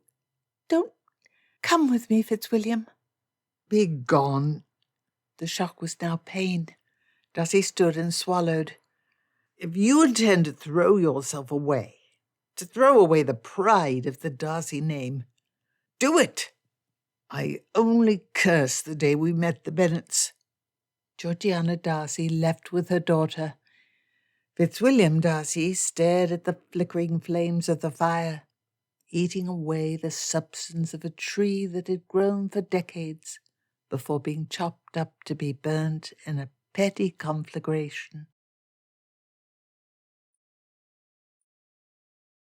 Chapter 24. The noise from the crowds of pedestrians in carriages along Gracechurch Street woke Elizabeth shortly after dawn. She looked out the window of Mr. Gardiner's townhouse. What cause could possibly wake so many people at barely 6 o'clock in the morning? London, the greatest city in the world, was alive. Mr. Darcy had not returned south with his sister. When Jane first exclaimed the news that Georgiana was to marry Mr. Peake, Elizabeth's heart had leapt in hope. Strange that she hoped for something from him. For several minutes she was too crushed by sadness to rejoice in her friend's fortune. Georgiana at one time was to become her sister. Now she had chosen to defy her brother, and he had chosen to sit brooding upon his dark estate keeping company with its ghosts, whose sensibilities could not be defied, even at the cost of all happiness for himself and those he loved most. Georgiana had travelled in haste to London, arriving 2 days after her birthday. In a dramatic gesture, she had her carriage driven to the warehouses of Gardner and Peake, and then, while the coachman protected its position on a crowded London street from the screaming cab drivers and cartmen, she entered the offices. She found Mr. Peake with Mr. Gardner in the middle of an interview with a crusty East Indiaman ship captain with a peg leg and a pirate's earring. The natural result was that Peake and Georgiana were to be married as soon as the papers were signed and Peake's business settled. Money was no object, so a special license had been procured. Both Peake and Georgiana had particular ideas on how to protect Anne and Georgiana in the marriage settlement, and it took several days for the lawyers to legalize the documents. Also, Peake needed a period of time to set his affairs in order, such that he could have a holiday of 2 weeks from his business. He and Georgiana would honeymoon along the seashore, not in Ramsgate. When Mr. Gardner told the story, the crusty sea captain leered at Georgiana as she and Peake kissed upon seeing each other, until he was charmed by Anne asking about his earring, and the carriage in the street caused a traffic snarl at least 1.5 miles long. Elizabeth suspected her uncle to exaggerate, but the ward of Cheap was a prosperous and busy section of London, and his warehousemen stopped dragging carpets and bolts of fabric from one side of the building to another to stare, which meant the entire business of the day was set back by several hours, and they missed a delivery to an important customer, who forgave them upon being invited to the impromptu engagement celebration at the Gardner's fine establishment on Gracechurch Street, a few blocks away from the warehouse. A very romantic story. Georgiana would be resident in the Gardner's spare guest room for the time before the papers were written and signed, and the business was settled, and she was married to Mr. Peake at the nearby parish church at Gracechurch. The church was a pretty big building with the look of a Romanesque steepled church in the middle of crowded London. An express had been sent that evening to Mr. Bingley and Jane to inform Georgiana's friends in Hertfordshire of her marriage, and to beg Jane and Elizabeth to attend the wedding. The trip took 2 days to arrange, as Elizabeth was to go with Mr. Bingley in his carriage, and Jane, of course, needed a period of time to have everything placed in preparation to take Bennet to the big city. London always was cloudy, drizzly, and a thick quilt of smoky fog from the hundreds of thousands of chimneys suffocated the city during the winter. At least there was less pestilence during the course of the winter. 2 hours past noon, Bingley's carriage entered the city. London. 1 million people, an entire million, rushing about. Tall buildings crowded and smashed together, manicured lawns and well-watered trees, poorly cleaned plaster blackened by soot, the crowded centre with handsome facades of marble and red brick, and crazily angled streets, statues of men on horses and men with guns, parks with tall wrought iron fences to prevent the entry of those without permission. They entered the city from the east and drove along the Thames, past the White Tower of London, with the flag of Britain flapping proudly in the wind. Then along Lower Thames Street, they passed the massive column of the 200-foot-tall monument to the Great Fire of London, white and gleaming, with inscriptions in Latin around one side, and bas-relief scenes carved into another. One clear summer day when visiting, Elizabeth had paid the few pence to climb the stairs all the way to the top, and been rewarded with the most astonishing view, which still did not allow her to see the entirety of London. The carriage turned onto Gracechurch Street, and bankers in fancy suits ran in front of carriages as though they had no fear of being run over. Aristocrats with long leggings calmly walked the streets, entering establishments they had business with, and tourists stood, gazing each way in anxiety, before cautiously crossing the roads and being nearly run over by screaming drivers for their slowness. They trundled halfway down the street and pulled up to the handsome home Mr. Gardiner owned, and Elizabeth allowed her brother-in-law to help her down, while the footman knocked upon the door. He'd barely touched the knocker before it was opened, and Mrs. Gardiner and Georgiana spilled out of the house and encouraged their servants to have the trunks quickly carried in. Anne enthusiastically joined them, with several of Mrs. Gardiner's children, all of whom jumped around happily, clinging to Aunt Lizzie and Aunt Jane and Uncle Bingley, and then eagerly incorporating Bennet into their games.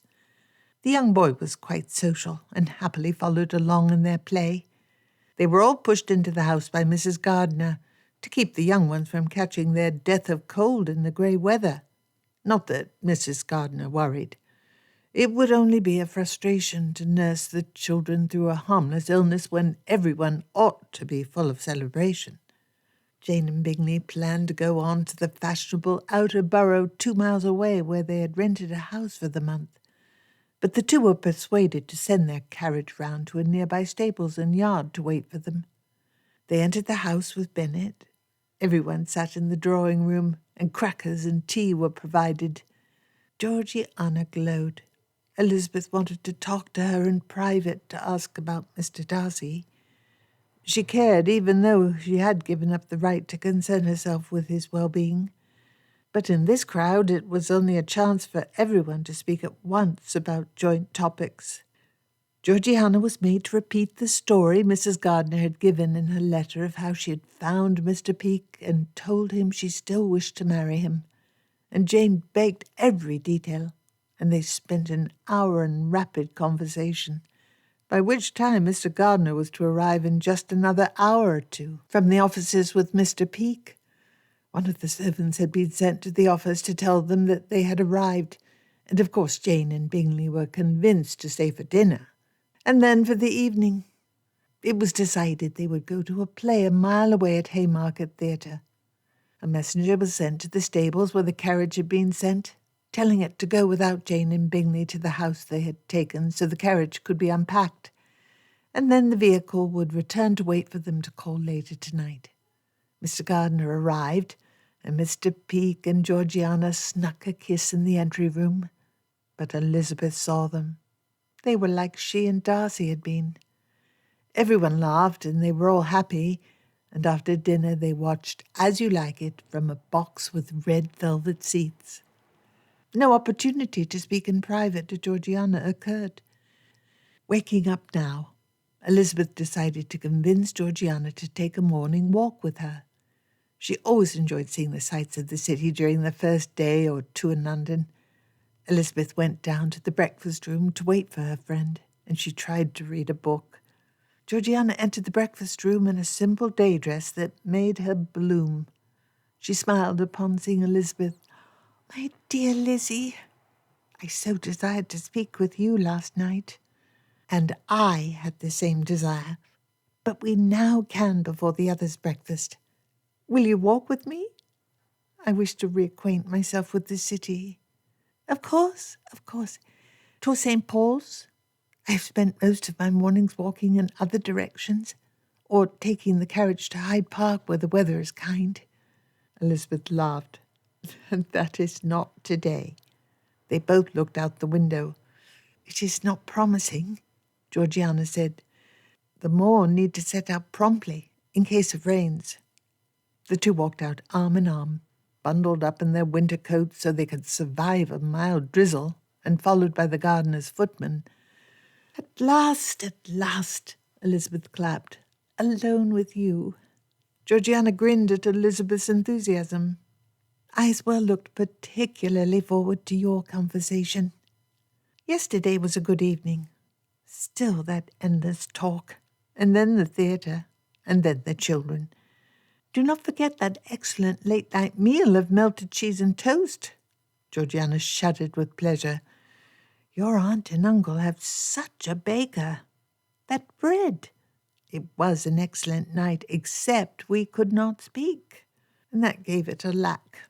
I rail not against fine company, excellent food, and good entertainment often. Though we shall never be sisters in church law, you are my sister in heart. I feel that way as well. Jane feels equally close. See how quick your call brought her to London, and so early in the year. We in general avoid town at the beginning or end of the season when everyone descends upon the capital. Georgiana giggled as their footman blocked the street, stopping a carriage so they could safely cross the crowded street. There always was a special energy about London. Elizabeth would not wish to live here, but she loved to visit. I am so happy you shall be happy. And Mr. Peake, he glowed with delight. Such a happy end to a situation that was not full of happiness. Last night, my pet, he and you were adorable to watch. We were? Georgiana clapped her hands together and bounced happily on her toes. Elizabeth winked and tilted her head. Georgiana grinned. She suddenly looked down and pressed her fingers together. Did you feel jealous? You looked hurt at times. Heavens, it still hurt. Why? She had ended it with Darcy, and he yet lived, and their marriage never could have been happy and calm. Oh, forgive me. I should not have said anything. I have, in the most, put my melancholy feelings away. I did, I must confess, blacken my windows, eat nothing but bread and water, not a great deal of either, I assure you, and lie somnolent in bed at first, composing sodden poetry. Elizabeth laughed, but such did not last long. I have too great a requirement for exercise and activity to be a proper heroine. Lizzie, I do not want to see you. I assure you I am well. I am in the main as happy as I was before I had ever known such a man as your brother existed. Maudlin depression, playing the tragic, sighing heroine, not my nature. I confess a little jealousy, but, my dear friend, Georgiana unconsciously pulled and straightened a curled lock of hair. If you blame me, I understand. I blame myself, and heavens! The only person I blame in any manner is myself. Not even your brother, though he has faults sufficient to earn blame. A fool unknowing of herself. That was my case before I met your brother. I had entire confidence in my wisdom, in my control over my emotions, in myself. I could not know, in that untouched state, that I would feel, and such feeling would chase thought into a distant land far away and unreachable. I am, I hope, wiser. You and Fitzwilliam would be happy still, if not for me and Mr. Peake. My happiness is the cause of your unhappiness. It eats at me, and stop that. Elizabeth pulled Georgiana to a halt next to the entrance of a shop, whose sign proclaimed the presence of the finest silk and cotton stockings. The entire wall of the building across them was painted as a proclamation that the finest ales and wines could be consumed within. Our differences were not your fault.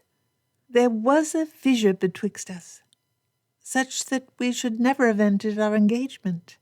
You did both Fitzwilliam and I a great favour by being the subject of a disagreement before we made oaths before God. Georgiana's manner showed she did not agree. They continued forward until they reached the garden around St. Paul's Cathedral. The large square was surrounded with tightly packed 3-story buildings, with the bottom floors of each given over to crowded shops and busy businesses. Elizabeth studied the bell towers of the cathedral. A drizzly rain had begun. Elizabeth said, I understand we are to have a large dinner with Peake tomorrow evening, at hired rooms in Guildhall.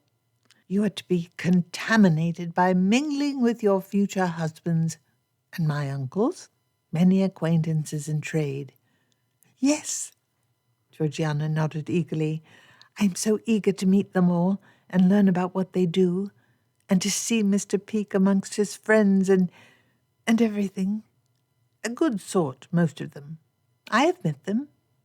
But you do not fear the contamination because they must work assiduously to earn a living by selling and buying? Georgiana tilted her head. She stuck her tongue out at Elizabeth. The two walked into the cathedral for protection from the rain which had begun to quicken. The building was quiet and solemn, though a few other worshippers prayed before the altar, and several other pleasure-lookers looked about as well. They admired the pristine white and gold decoration of the massive pillars supporting the structure. The pews and balustrades were made with fine woodwork. They walked to the small monument that had been erected where Christopher Wren, the famous architect who had rebuilt the cathedral after the fire, was interred. One day after our dinner, we intend to marry. Peake has nearly settled his business. It was done more quickly than we expected. And the settlement has been written up and signed. Georgiana giggled. Both our lawyers have been kept up quite late to earn their fees the past week. You have protected your interests. Even with the best intentions, a man can gallop over the interests of a woman, and not at all. Mr. Peake is the kindest in this way. Georgie, I know something of financial matters. Papa has talked my ear off about his boredom with them, so I might be bored as well. I understand you are putting some money into the partnership. Half of my fortune will be invested in the company, with an associated ownership share attached to me by the settlement. But the other half is more than ample for us to live off, should something go amiss with your uncle and Peake's business. More than 15,000, and the interest from that. A sufficiency that will not support the life you are used to, not at scale, or all the little pleasures. I am tired of that life. Georgiana's shout echoed in the large space, and several of the other people around looked at them frowningly, including a stern middle-aged man in heavy embroidered clerical robes. Elizabeth thought he might be a bishop. She giggled, a little self-consciously, and took blushing Georgiana's hand. I am glad to hear your passion. You should feel that way about your marriage. They wandered about the massive open space, admiring the artwork and the columns. They craned their heads up to look into the 350-foot high dome. Very big, said Georgiana. Too large for my comfort, replied Elizabeth. I would not desire to live in London, though I enjoy visits. I love the city, though the country is calm and pleasant. I have always spent part of each year in London, and I shall happily be here the entirety of the year. Mr. Peake has engaged tidy lodgings 2 blocks from your uncle's along East Cheap Street. We shall be snug, not taking more space than we must. We hope for more children, of course, and shall need to launch them creditably. A little frugality early shall establish habits which ensure that will be easy. But space enough for us both, and my maid. And an extra room we can squeeze you into when you visit. Promise you shall visit, though you normally stay with Mr. and Mrs. Gardiner in town. And beg your mother to visit as well. You want Mamma to visit? Elizabeth laughed. She has risen in my estimation as well of late. I always adored her. She was so kind to me from the first. She has always been kind to you. I shall relay your invitation, and she will be delighted to make such a visit, and proud that you requested her. The two strolled along the nave towards the massive banded wooden doors, past the rows of intricately carved pews made from dark woods. We have talked around the subject sufficiently. Elizabeth smiled weakly. What of your brother? How does he do? He... Georgiana shook her head. I hardly know what to say. They stepped outside. The rain had stopped, but the sky was still overcast, and the rain had washed the thick London fog. Their footman joined them again. Elizabeth took Georgiana's arm to lead her towards the Thames, to walk along a footpath that looked out over the river between the docksides. The two were quiet. The streets were not. After a short walk, the road took them to a leafy prospect with a wrought iron railing they could lean upon and watch the Thames flow below. The London Bridge, piled high with houses, stood east of them, and the mighty sluggish river flowed its slow way, with skiffs and canoes and ships sailing in each direction, and crowds of people, and the beauty of the packed buildings along the waterline. Fitzwilliam was foolish. He pushed you. I know. He told me this story. How could he be so stupid as to make you that angry? Georgiana hopped with anger. Then she deflated and stared sadly at the ships. I wish... A bird hopped from branch to branch on the bare tree above them. Elizabeth sighed. The bird looked at them and cocked its red head and chirped. I keep hoping he will come. Georgiana did not look up. When carriages unexpectedly stop outside, I imagine it is him following me to admit he cares for me more than family pride. I will sob if he is not present at the wedding. Oh, dear girl, I counselled you to act according to your own best lights. Will you be happy without Fitzwilliam's blessing? There is no hurry. Hurry is something I never would encourage in matters matrimonial. So long we waited, and then another month. I delay no longer. The lark flew away, and the two walked back through wet, crowded streets to the gardener's ample townhouse. A stiff breeze blew, knocking their curls astray, blowing their bonnets askew and chilling them through their coats. If he comes back, promise to listen to him and let him apologize. Georgiana looked pleadingly at Elizabeth with wide, eager eyes. She seized Elizabeth's hands and squeezed them. You two were perfect for each other. We were not. Not at all. We argued at every turn. We shared neither values nor philosophy. A dreadful match. You were perfect together. Georgie, you were. You are. I want you for my sister, and I want you to be Fitzwilliam's wife. I still hope for it. Give up hope.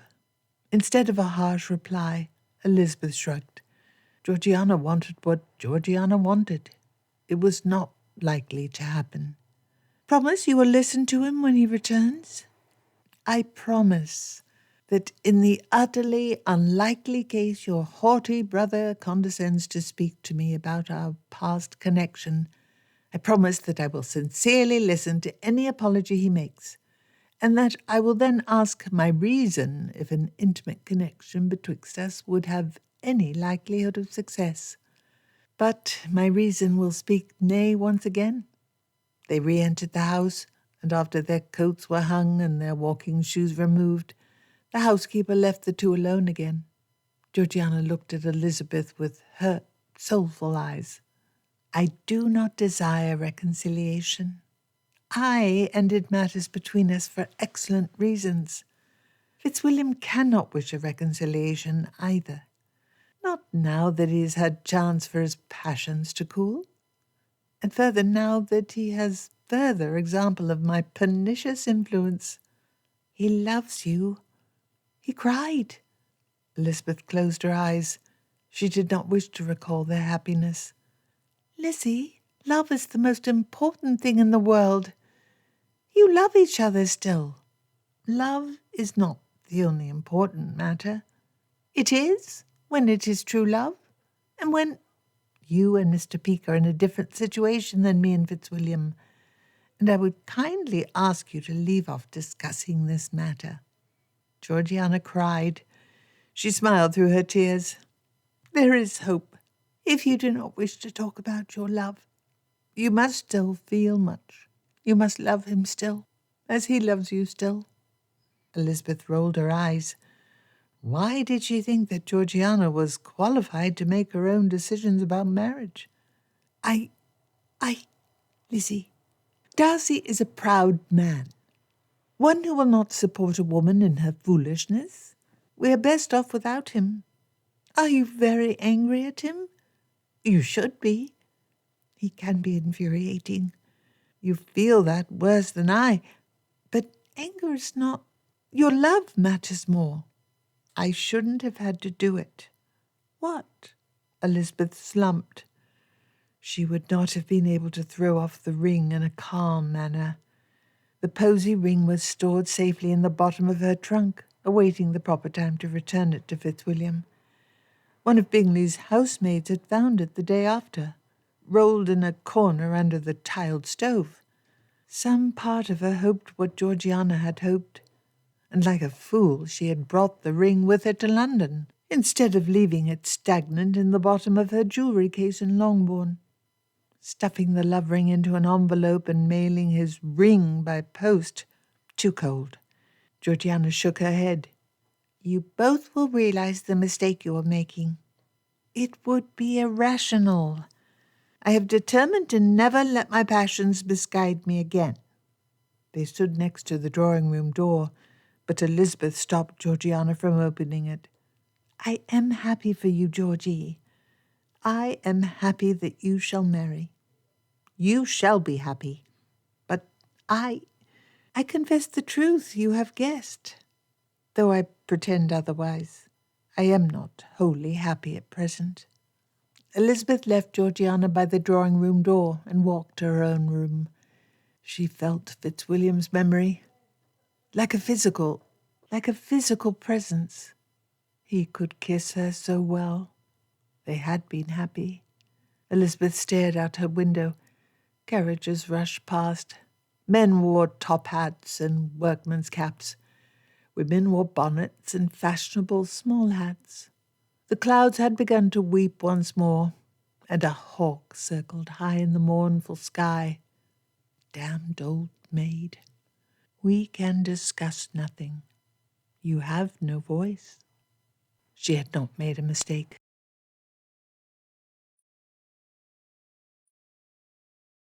Chapter 25. A substantial crowd of well-dressed men in respectable lines of trade gathered in a rented dining hall at Guildhall to well-wish Mr. Peake before his wedding. Elizabeth stood near the shy Georgiana, who smiled and blushed and nodded each time an acquaintance of Peake bowed to kiss her hand. Usually their business acquaintances displayed polished manners, but sometimes they greeted her with the crudity of manner the high gentry such as the Darcys expected from cits. There was convivial chattering, discussions of business, and a great many wives and daughters of the guests were also present, having dressed to their best to match what they imagined was the splendour of the aristocratic woman who had captured the heart and grand business prospects of Mr. Peake. Within the close circle of the London merchants in his line of trade, he had been seen as a promising catch, especially since he had been made a full partner of Gardiner. Thus the women gathered there often felt an inkling, at least, of jealousy towards Georgiana Darcy.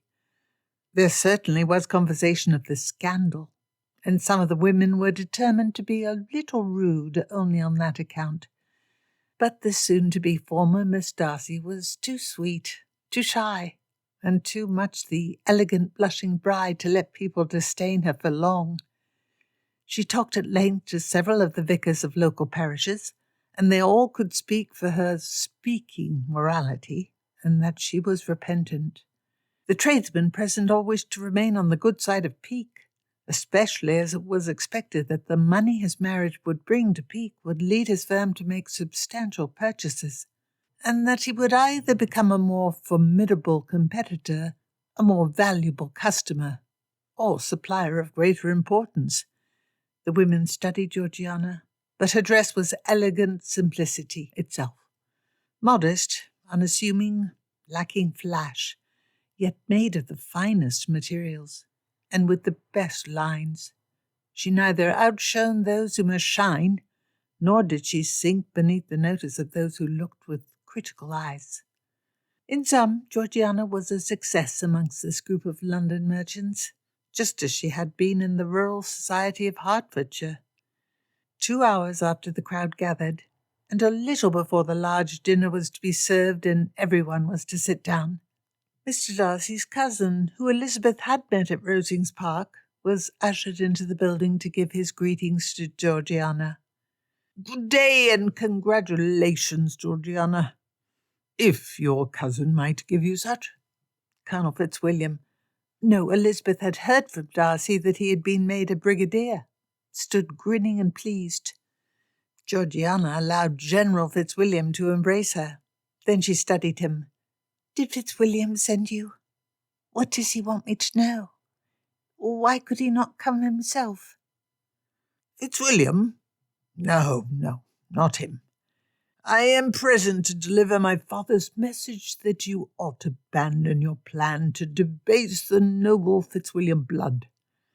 We, you and I, descend from royalty on the wrong side of the sheets, and to debase this royal blood of sceptred kings with that of a bottom-dwelling tradesman who is not even ridiculously rich is a stain upon our families, a blot.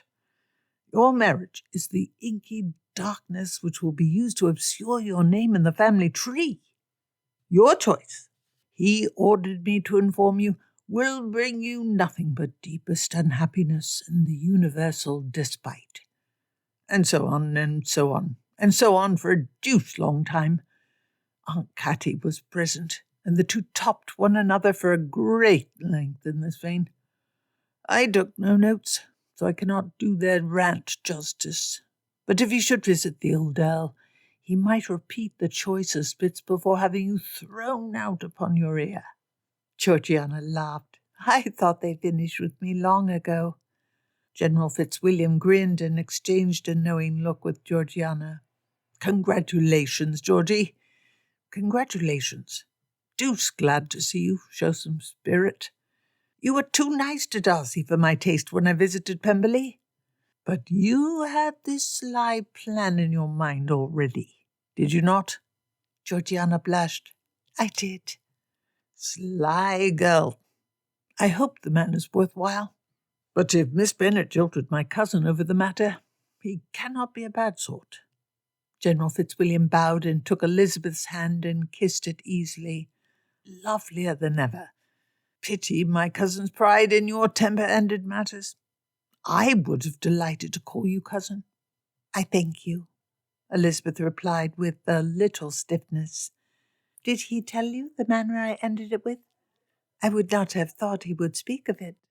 "We are close. Again close. I'm glad for that. Damn fool Darcy. But he is my close cousin, and we care deeply. I owe you a deuced great deal, Miss Bennet. Darcy sent me a letter asking for a reconciliation. We had not been close since Georgie's youthful indiscretion. I am very glad.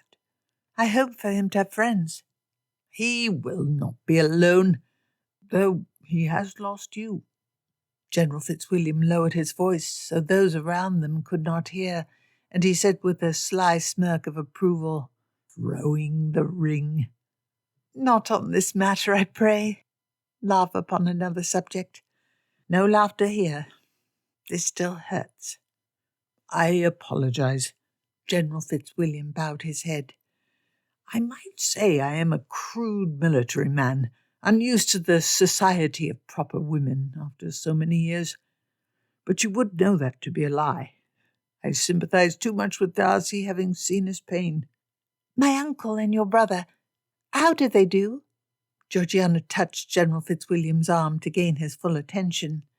"They of course are angry, but do they actually care that I am marrying Mr. Peake enough to be unhappy?" "Unhappy? Delighted, rather. It takes you away from Pemberley and Darcy. Aunt Catty is happier with your brother than she has been for many years." "Aunt Catty, such a good name." Georgiana snorted. "She came to London upon receipt of the news, and she travelled to Pemberley with Anne to push her upon Darcy again. I will travel to Pemberley as well tomorrow. I do worry for your brother. He glanced between the two women and cleared his throat. I hope to achieve a reconciliation. Darcy needs you. Both of you. I hope so. I hope so. Georgiana clutched her hands together and bounced in her adorable manner. I desperately want to have him yet be my brother. Do not count upon my success. Darcy is a proud and stubborn man. If only he would still marry Lizzie. Georgie, I have asked you, Elizabeth said, to give up any such hope. I will not marry him. Are you a proud and stubborn woman as well? General Fitzwilliam smiled at Elizabeth. I am determined. In the future I will be rational. I shall not be driven by passions into making a mistake. General Fitzwilliam held his hands wide. To ignore your deepest heart of feelings, to ignore what chance you have for human happiness, to live in fear of what might go wrong when you could be killed upon any happening, that is not rational. Elizabeth ground her teeth together, but before she replied, the dinner bell rang. Georgiana and Mr. Peake sat next to each other. The dinner was to celebrate their matrimony, so they must be seated together, and darted glances to each other. Elizabeth chatted with the gentlemen and ladies around her. She could not help feeling some jealousy and unhappiness at seeing Georgiana's happiness. It was irrational, wrong to feel, but she still ached in that way. It was late when the dinner finished. As the dining hall was less than a half-mile from the gardener's house on Gracechurch Street, and as the weather this evening was unseasonably mild, they bundled up and walked the short distance, rather than waiting for a carriage to be brought round. Mr. Peake held Georgiana's arm, while Elizabeth walked to the side and behind them. Mr. and Mrs. Gardiner hurried together ahead of the slowly strolling couple, who admired the facades of the houses, the occasional street with trees along the road, and the light traffic as a few late carriages ran back and forth, with lamps hanging from every side. Even though it was past midnight, neither Mr. Peake nor Georgiana were ready to sleep. It was just 2 days until they planned to marry. They settled into the drawing-room to talk and enjoy a light, late supper, while Elizabeth provided a chaperone. Mr. and Mrs. Gardiner, being older and wiser, went direct to sleep. Elizabeth yawned and looked at a book while the couple cooed at each other. She did not mind staying up later, as her novel had reached its most interesting point. Elizabeth smiled when the door was quietly snuck open. Little Anne had apparently been woken by the noise. Georgiana picked her up and embraced her on seeing the girl, but after a few minutes, Georgiana's attention had returned to Mr. Peake, and Anne went to Elizabeth. She squeezed Elizabeth's thigh and said happily, "Aunt Lizzie?" "Yes?" Elizabeth picked the girl up and sat her on her lap. "Will you stay with me in London? Mamma spends all the time with Daddy Peake. I shouldn't call him that until Mamma marries him. But I can't you?" "Yes." Elizabeth kissed the girl's forehead. "You can say anything to me." "I miss Uncle Will." "Why did Mamma come without him? Uncle Will must be lonely without me." There was a low outside rumble, like a carriage arriving, but it was too late in the evening for any late guest to arrive. There was constant traffic along the street at all hours, only a wagon passing along, delivering its load. Elizabeth kissed Anne on the forehead. "I miss him too." "You keep him company. Mamma won't let me. You don't do anything but walk, and Uncle Will can walk with you." The heartbreak was returning. She would probably never have a child. And was her independence worth that loss? Elizabeth gave Anne a biscuit she had gotten from the kitchen, but not finished. "Eat this, sweetling." "Ooh," Anne pointed. "It's so pretty. Looks like a dragon. I want to keep it." "Yes, sweet. We can get you a carved dragon, just like this. We will paint it green, if you wish. For your birthday. Anne thought carefully and pushed her little fist against her mouth. But I want a pony. Elizabeth laughed. There was a loud knocking upon the outside door. Elizabeth looked up, frowning, and walked to the window. At this hour? The butler had been awake, so he opened the door for them. They all stood and looked out, but no carriage was visible on the street. Mr. Peake said, "I hope nothing's amiss with the business. I was once awoken at this hour due to a shipwreck." "Uncle Will! Uncle Will!" Anne leapt from beside Elizabeth and ran towards the drawing-room door. Mr. Darcy stood there, with intense, bloodshot, baggy eyes. He looked at her. Elizabeth's stomach seized with some emotion that mixed terror, longing, and happiness. He bent and picked up his knees when she grabbed his leg, and he kissed her. The girl squealed about how she had missed him. Everyone looked at Darcy. Mr. Peake hovered next to Georgiana, almost offensively. Darcy looked wonderful. He looked terrible. He wore a dirty overcoat, getting dust over Anne's pretty dress. His hair was wild and a mess, with part of it flattened against the side of his head in an odd shape, where Elizabeth suspected he had slept on it in his carriage. His eyes were drooping, and he had the beginnings of a stubbled beard around his chin that made him somehow look more male. Georgiana cautiously approached her brother. Mr. Peake followed his betrothed, eyeballing Mr. Darcy. Elizabeth remained by the window. Darcy put down his niece, and in a flash he embraced Georgiana. I am so sorry. I was wrong. Your happiness is not worth my pride. You were not happy, and only promise you shall be happy. Peake." Darcy shook the man's hand, still holding his sister. "I know your character, your basic decency. I judged wrongly." Peake hesitated and then asked, "Mr. Darcy, have we your blessing?" "You do not need it, but for what worth it has, you do. Am I too late? Have you yet married?" "Your blessing matters to me so very much." Georgie spoke with an upturned, smiling face. "I am so happy, so happy. You can give me away still. It is as I always wanted. You will?" "Yes." "And Lizzie is here. Lizzie, come here." Elizabeth stumbled slowly forward.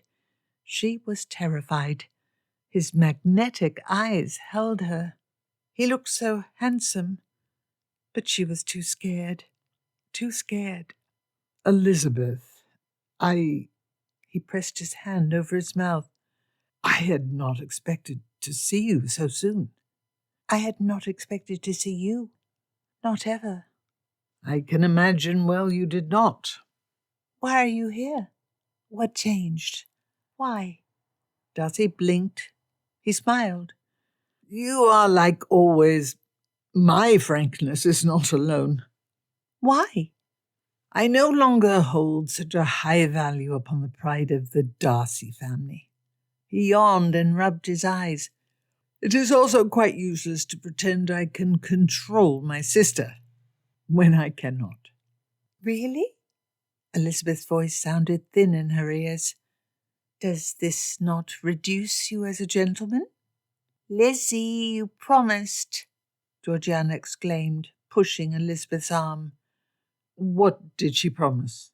Darcy tilted his head and yawned again, and shook himself and rubbed his eyes. "I apologize. I've been on the road for many hours. I am in no fit state for an important conversation, though I wish I were."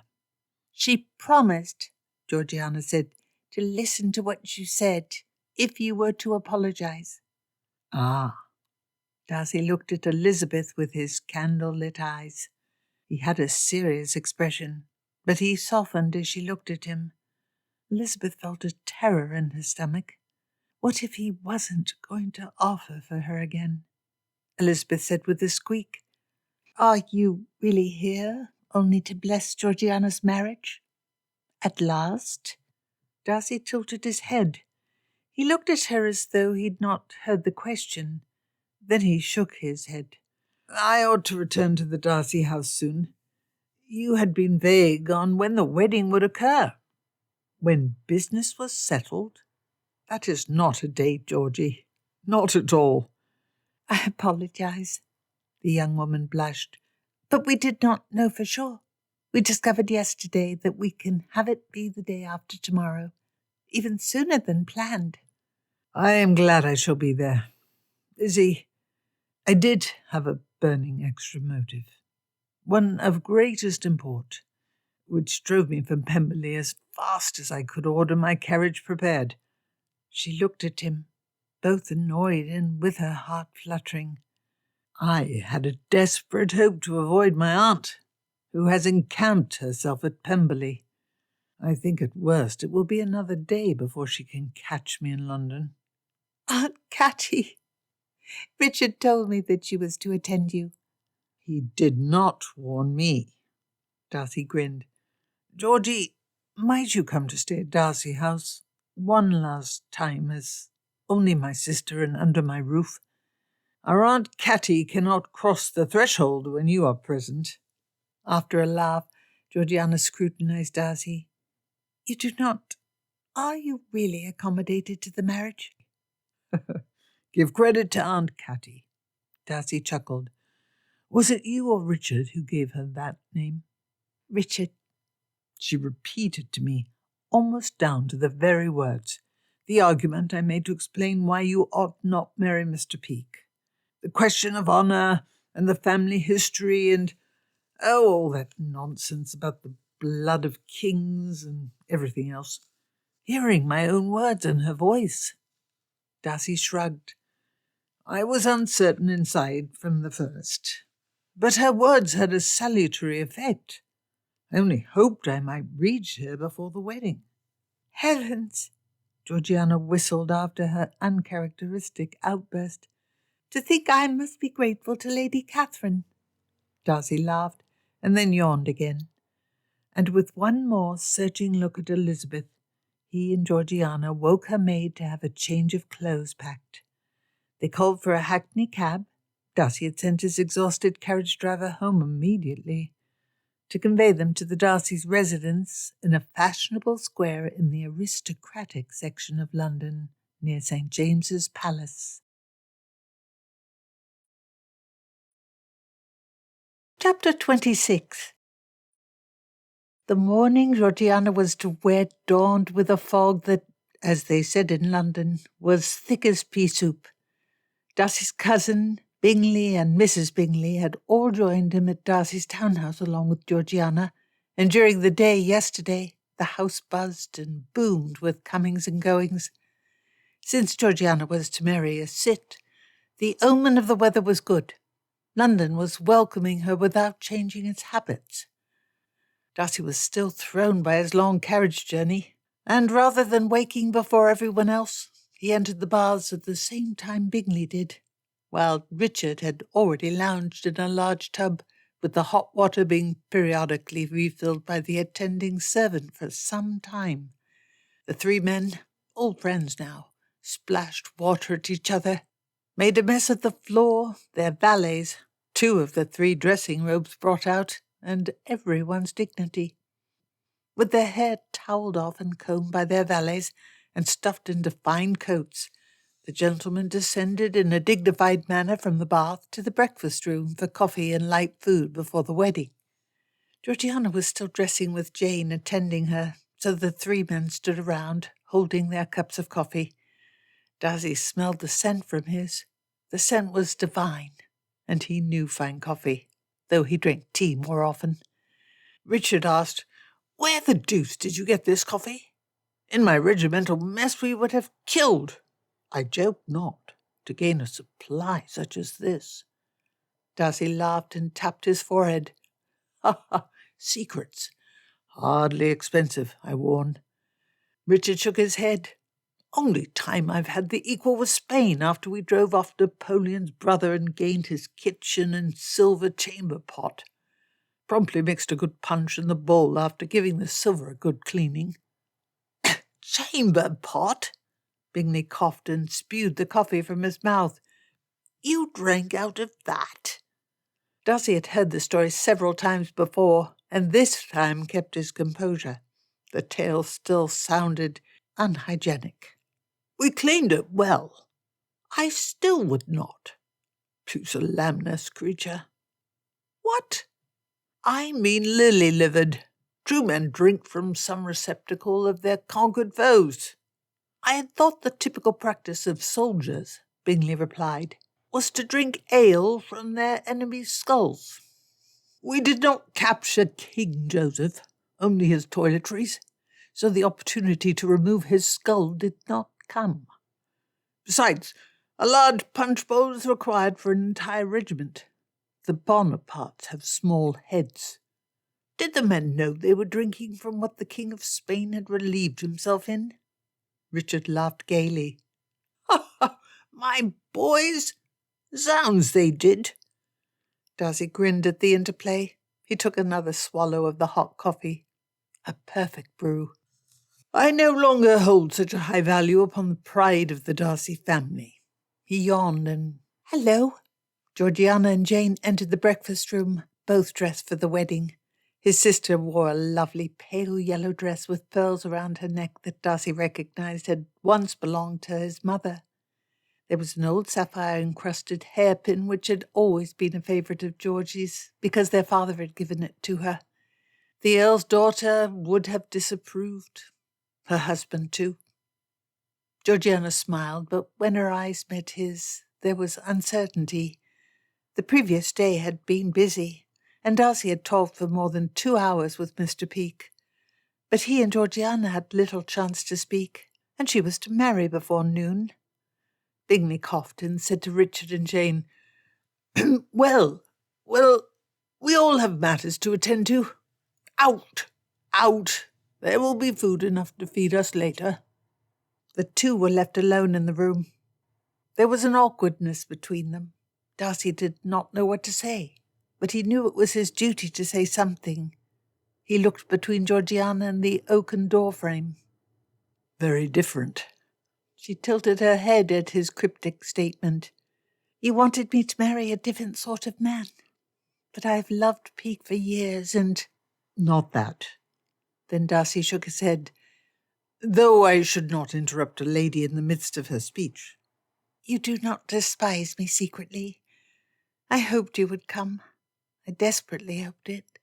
But you made it clear that Mr. Peake is beneath you, and that you cannot respect him.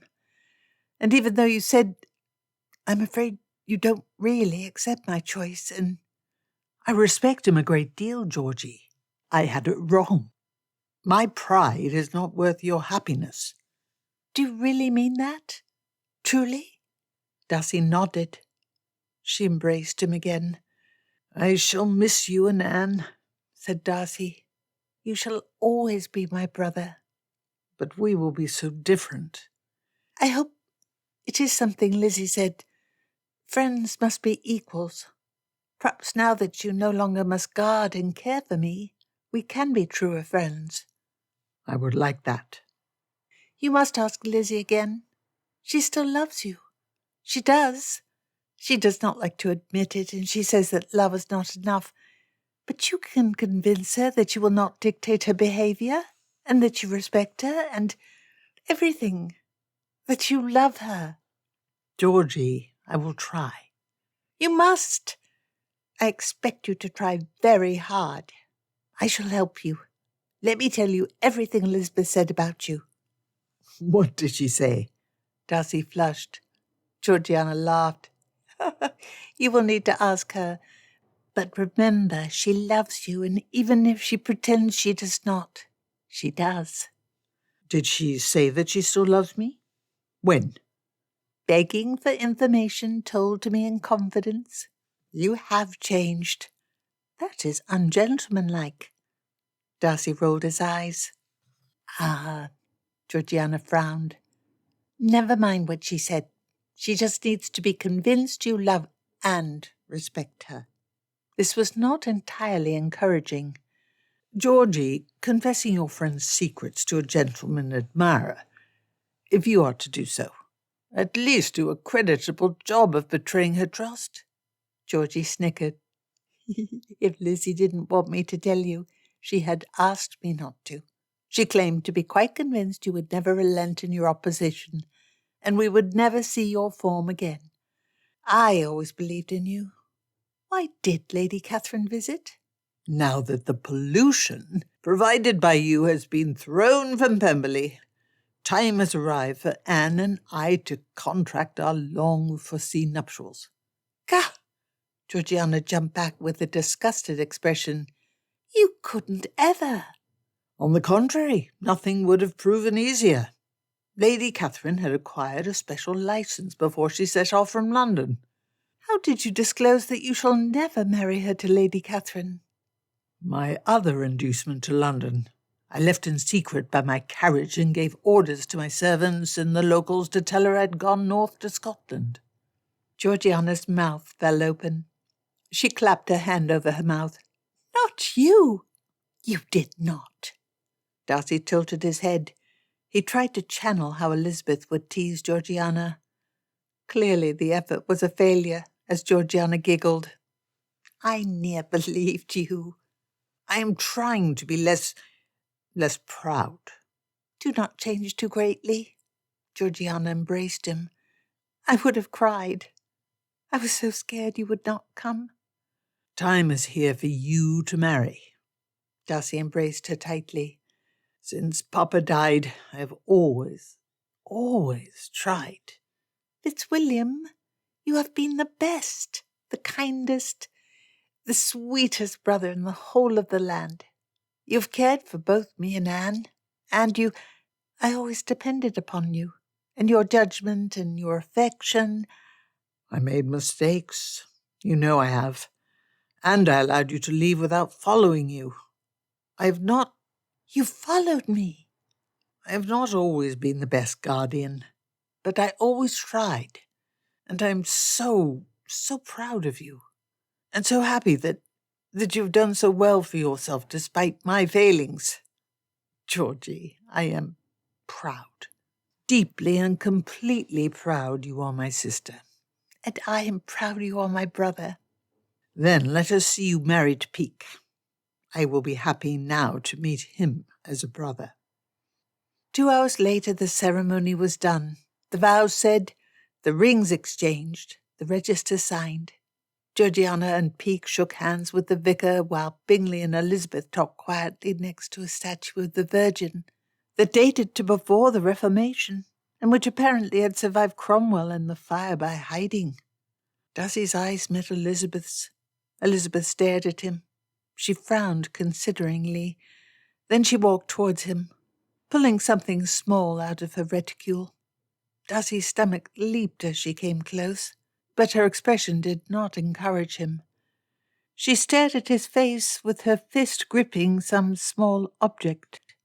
Bingley followed behind Elizabeth, walking up to the two, which Darcy rather thought was unkind of his friend. The silence hung, and even though Elizabeth had approached him for a purpose, she opened and closed her mouth. She said nothing. Elizabeth's gaze looked everywhere but Darcy's eyes. Darcy felt scared in his gut, like when she paced during their argument before she threw his ring away. She needed to give him an opportunity to speak and explain. He had never loved her so much as he did in this church, as she nervously stared at her fist. "Miss Bennet, no opportunity..."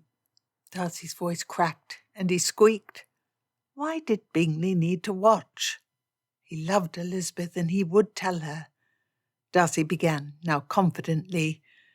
"Until now, no opportunity has presented to us for you and I to speak at length since my arrival in town. I have yearned to speak with you." I must apologize to you." She did not look up from her closed fist. Her voice was quiet and sad. The collar of her dress was lilac. Elizabeth held out her hand, and he expected her to open it to display what she held, but the fist remained firmly closed. "Mr. Darcy, I should not have ended matters between us in a fit of anger. I was unkind. I was wrong. I as well. I was mistaken to tell you not to speak to me. I was mistaken to believe we never could disagree. And I was mistaken when I did not respect you enough. I was mistaken when I did not seek to speak to you again before I left. Do you mean that? She pushed her hand up towards him. I could not mail it, but it is yours. What? Darcy looked curiously at Elizabeth's fist, which she still had not opened. She stared at her hand. Was that a tear on the edge of her eyes? She opened her hand so he could see. The ring he gave to Elizabeth. She was returning it to him. Darcy's stomach seized. No, not yet. She must let him apologize. He could explain why they would be happy. He needed her. He could not go back to Pemberley without her. And please, Lizzie, no. I must not keep it. Do you wish to return the ring? I do not wish it back. I do not wish matters to be ended betwixt us. Elizabeth Bennet, I yet ardently admire and love you. I yet wish you for my companion, my partner in life. He closed her fingers over the ring. Give me the chance to convince you that we might yet be happy. Give me a chance, I beg you. Just give me a chance. If you yet believe you must return the ring, once I've spoken, I will accept it, but not until you listen. She brushed away tears from her eyes. You now demand I listen to you? You would not let me speak a word. What will you do if I refuse to let you speak a word now? I was wrong to not listen to you. Wrong. And I have learned. I beg you to not repeat my failing. Her eyes were wide and staring into his. Please believe, Lizzie. We can be happy. I cannot depart. Not until I have made every effort to convince you to accept me once more. I ought to have done this before. I ought have never allowed you to leave. You never allowed me to leave, Mr. Darcy. I chose to leave. You are right. It was your choice. It always will be your choice. I allowed my anger and my pride, my abominable pride in my family, in my character, and in my rights to make me ignore that which was most important to me, to my happiness, and to our happiness. I will not again. Bingley cleared his throat. From how Elizabeth started, Darcy thought she too had forgotten he was there. None of this, none of it. You both came to your senses. Think of the arguments you two had with each other, and make love to each other in a church. I never did the like. Both Darcy and Elizabeth stared at Bingley. What? He flushed. Really, Bingley, Elizabeth replied crossly. This is no time to interrupt us. Darcy extended his arm to Elizabeth. We perhaps should leave. It has been brought to my attention that this is such a conversation as is not appropriate for a house of God. She hesitated and looked at Darcy. He wanted his eyes to convey everything he felt and thought. She returned the ring to her reticule and took his arm, saying, "The house of God is a perfectly appropriate place for such a conversation. It adds solemnity. This is not a matter of flirtation, but of reason." Bingley threw his hands in the air. "I counsel you both against such a match, but it is not my permission you must seek, Lizzie." "I seek no one's permission." "Upon my word, a house of God is no place for a proposal of marriage," Bingley replied stoutly. "Why?" Elizabeth asked sharply. "Is it proper to marry in a church, but not to decide whether to marry in one?" Bingley stomped away, shaking his head and muttering. Georgiana, Mr. Peake, the gardeners, and the vicar all watched them talk. "Perhaps, whatever our opinions, Darcy said, aware of the audience. "We should respect Bingley's tender sensibilities, and there is a fine drizzle outside that has mostly cleared the fog." "Do you intend to offer marriage to me again?" "Yes." Darcy found himself oddly filled with confidence. This was right. This was entirely different from the awkwardness attendant upon his first declaration.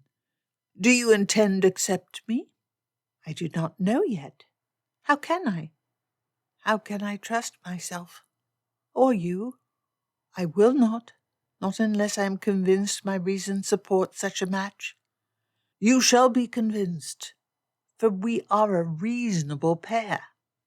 "Even the drizzle has ceased," Elizabeth replied with something like happiness. "I am quite certain that we will not be oppressed by any sun." "In London? Heaven help us if we are." "I am too passionate. I trust myself with you no longer." "Then trust me with you. I can care for you when you cannot, and you shall care for me when I cannot." The two stepped out into the fine drizzle, perhaps the best drizzle Darcy had ever stepped out into.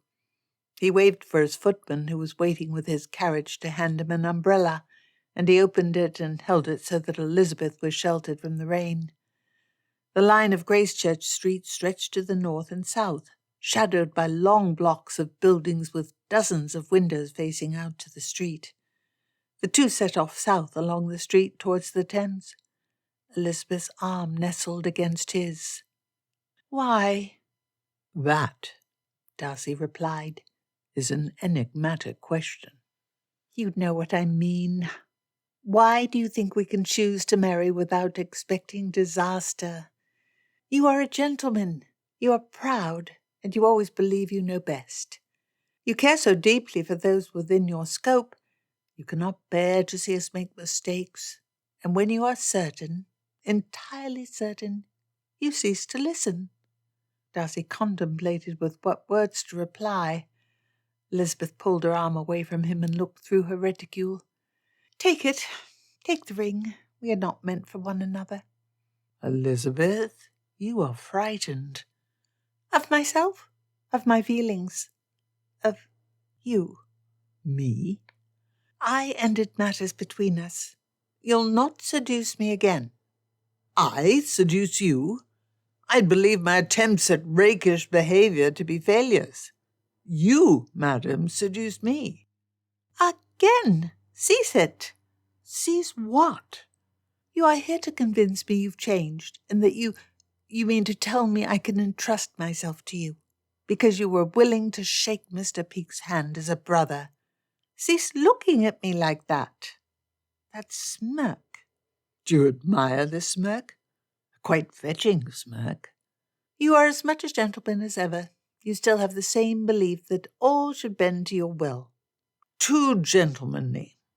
Lizzie, I confess that has rattled round my brain the past month.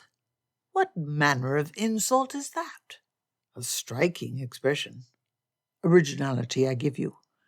Your objection was made clear, and it was a gentlemanly way to express your displeasure." "Mr. Darcy, I beg you to cease trying to seduce me. If you have an argument to present my reason, give it. I will not be a slave to my passions." "Good God, Lizzie, your hand is trembling." She looked up to him soulfully. Darcy needed to say something, but all eloquence abandoned him. He must say something true. "I often make mistakes." Elizabeth tilted her head when Darcy did not continue. He smiled at her. She took his arm again. "That should give me confidence in marriage to you." "Yes?" "You would have ruined your sister's life. Look how happy she is." "I know. I would have." "Elizabeth," she smiled at him. Quite emphatic agreement. "I can admit my failings." Darcy could not help smiling. Elizabeth's face had softened. "We both are fortunate Georgiana reached the age where I can only counsel her." "If I marry you, then I would be under your power, like Georgiana before she came of age. It is easy Easy for you to say you shall treat me as an equal when I am not under your power. But will you? I am a stubborn and determined man, and I strive to better myself. I do not often make the same mistake once I have been taught my error. I will not depend upon your whim. Do not depend upon my whim. Depend upon my promise, my oath, my word of honour. One need not only make the promises in the marriage vows. I swear solemnly, as a gentleman, as a Darcy, as a man ardently in love, I will never demand your silence. I will never treat you as my object, a possession, my wife, my helpmeet, my dearest partner. That is who I wish you to be. Her face, she was melting for him. Darcy smiled.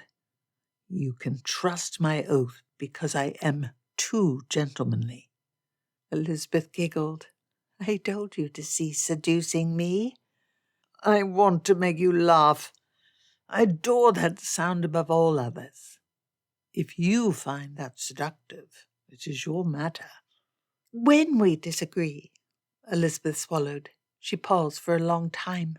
She knew the significance of that "when we" which had slipped from her pink lips. You will not force me to act as you wish? I will never force you to act in any way you do not wish. That is my word, my oath.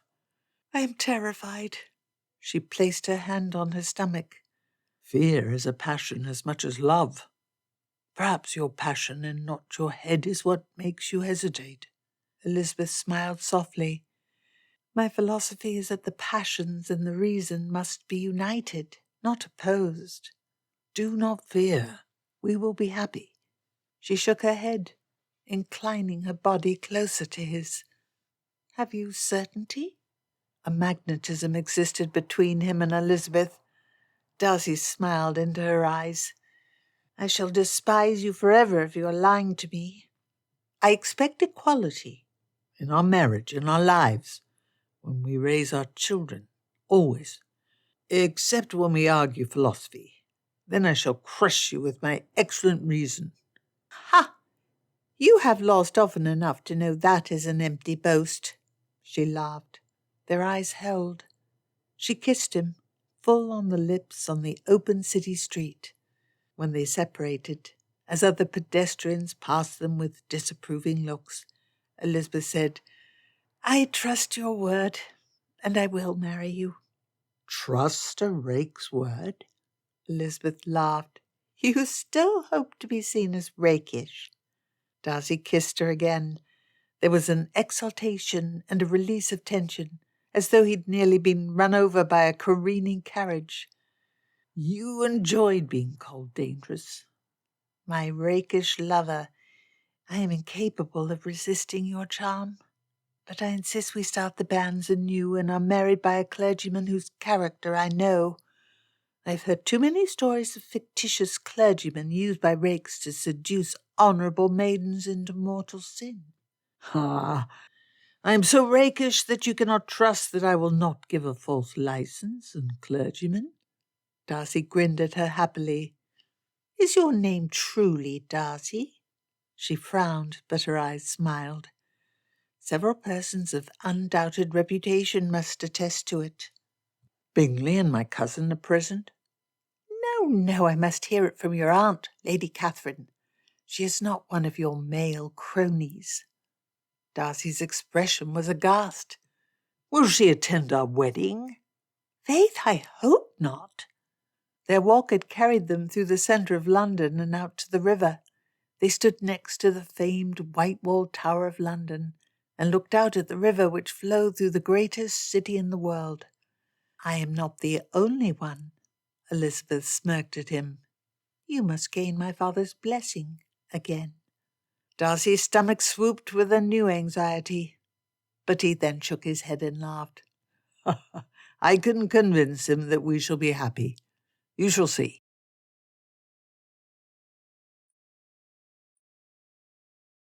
Chapter 27. Mr. Bennet considered it passing odd when the wheels of a heavy carriage rolled up to Longbourn, several hours before noon the day after Georgiana Darcy's wedding in London. The hour was too early for social calls. The window of Mr. Bennet's study faced the garden, not the carriageway. Mr. Bennet preferred it this way because he liked seeing the hedges and trees, especially when they bloomed in spring. Today his view consisted of the brown bare branches of winter, as his plants waited the end of the frosts and that message of warmth telling them to burst into beautiful vibrant bloom. The old oak tree in the centre of the window had lived here for as long as Bennet had been at Longbourn. Mr. Bennet shrugged. He returned his attention to a large volume detailing the excavations of the Roman site of Pompeii, with many finely done engravings and descriptions of the location. He had subscribed several pounds, he'd forgotten how many in the interval, to the project which produced this volume 17 years before.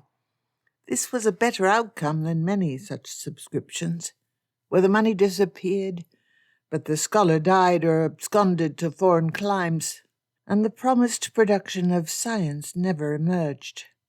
If this early visitor required his attention rather than Mrs. Bennet's, such need would be revealed soon enough.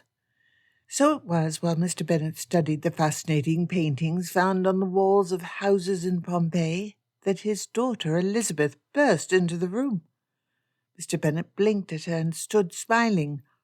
"I am surprised to see you. I had believed I would not see you for several days more. Why so early? Nothing ill happened to Gardiner or Jane?" "No, nothing of that sort." Lizzie chewed her lip nervously. "Well, what brought you so early? Sit, let me show you this book. We've waited for this volume since before the year 1800. Parcel arrived yesterday." "Papa, Lizzie swallowed, glanced around the room, and ran her hand through her hair. "My dear daughter." Mr. Bennet stepped up to Lizzie and took her hand. "Whatever is the matter?" "I do not know how you shall take it. This must surprise you. But I am to marry Mr. Darcy." "Again?" Mr. Bennet tilted his head and widened his eyes, as though surprised, though he was not. "You gave me to understand you mistook a mistake when you entered your previous engagement to that young gentleman." "I did. We did not speak sufficiently about our hopes and demands. But now we have made all clear." "All clear? That is a speedy working upon your part." Lizzie nodded eagerly, her cheeks shining. "I cannot approve of repeatedly breaking and entering engagements. What shall the neighbours think? You do gain the advantage of them offering congratulations a second time, but that imposition upon their good nature is—" "Papa," Elizabeth sat down in a huff, "I am not in jest." "I know." Mr. Bennet smiled widely at her. "Pray tell, how did such a remarkable event come about? Darcy brought himself to London, or was this arranged via letter?" "Of course he brought himself to London. Are you being difficult purposefully?" "Pray tell further. Have you studied this matter with your reason this time? Are you satisfied there is no chance of a mistake?" Lizzie glared at him. Then she softened. "I am more— We have spoken. He understands why I became so angry. He will always listen to me, and he swore an oath as a gentleman to never make a choice for me. And since he is too gentlemanly, I can trust him to keep such an oath. Besides, he can learn." "A gentleman who can learn?" "Yes," Lizzie grinned. "Am I not excessively blessed by fortune? I have caught in my clutching woman's claws the only one." "As a gentleman, I claim also the ability to learn." "Oh, you aren't a gentleman. You are Papa." Lizzie kissed him on the cheek. "If you are teasing me so, you are not so dissatisfied as last time." "Nor am I uncommonly surprised. He attended his sister's wedding."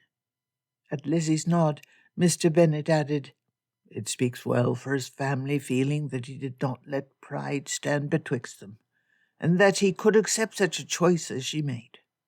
And I imagine he engaged in pretty speech-making to you." "Very pretty. Do you wish to hear the particulars?" "Do you yearn to share such with your father?" "Oui." Lizzie blushed and shook her head. "I am supremely and completely happy this time. A happy marriage shall require effort, work, and compromise. Though to Mr. Darcy I will not need to submit myself to him, as we are agreed in all matters to be equals. And Such an extraordinary young man." Lizzie stuck her tongue out at Mr. Bennet. "You shall not annoy me today. My Mr. Darcy is perfect and tall, and he does listen to me, and he will argue matters philosophical and absurdical with me whenever I choose." "Then I am entirely happy for you." "I shall now bring Mr. Darcy in." Lizzie clapped. "You shall not tease him excessively, but pray question him at however great length you wish." "That is hardly necessary," Mr. Bennet replied, as Lizzie went to the door. "I already had one interview on the subject with Mr. Darcy, and I despise déjà vu." Upon the door being opened, Mr. Bennet was presented with the odd spectacle of his wife berating a tall and immaculately dressed man, who made a small bow of submission each time Mrs. Bennet stabbed her finger towards his chest. "You will let my Lizzie run on, just as much as Mr. Bennet does. Nothing like how you treated darling Georgiana." "Of course not, madam," Mr. Darcy replied with a bow. "Heavens, I am most seriously displeased with you, and it shall take at least a week. The most lover-like behaviour from you towards my daughter for you to exit my black books." Another elegant bow. "I deserve nothing else." "And you will return to my blackest books if you annoy Lizzie ever again." "Mamma," Lizzie exclaimed, "do not berate Mr. Darcy." Mrs. Bennet raised her nose and sniffed. "Someone must. He has quite too high an opinion of himself, even if he does have 10,000 a year and likely more." Mr. Darcy bowed again, and Mr. Bennet ascertained a wry smile. "I do, Mrs. Bennet. Much too high." "Mamma, you snatched my task. My chief burden and consolation is to berate Mr. Darcy until he considers himself as only a little more august than an ordinary man." Lizzie laughed happily. Darcy now bowed to Lizzie, in exactly the same manner he had bowed to Mrs. Bennet. "Exactly so, madam. Enough dilly-dallying. Mr. Darcy, I understand you have business to conduct with me. A second time on the same matter. My day, we didn't bother her father every time we had a falling out with that diamond jewel." As the bows seemed to work so well for Mr. Darcy, Mr. Bennet imitated him by bowing to Mrs. Bennet. "Not that I ever fell out with you, my dear." Mrs. Bennet, in reply, flutteringly pressed her hand against her cheeks, and from her wink, Mr. Bennet suspected her bedroom door would be open to him this night. With a furious scowl, Mr. Bennet glared at Darcy. "Fashions change. Fashions change."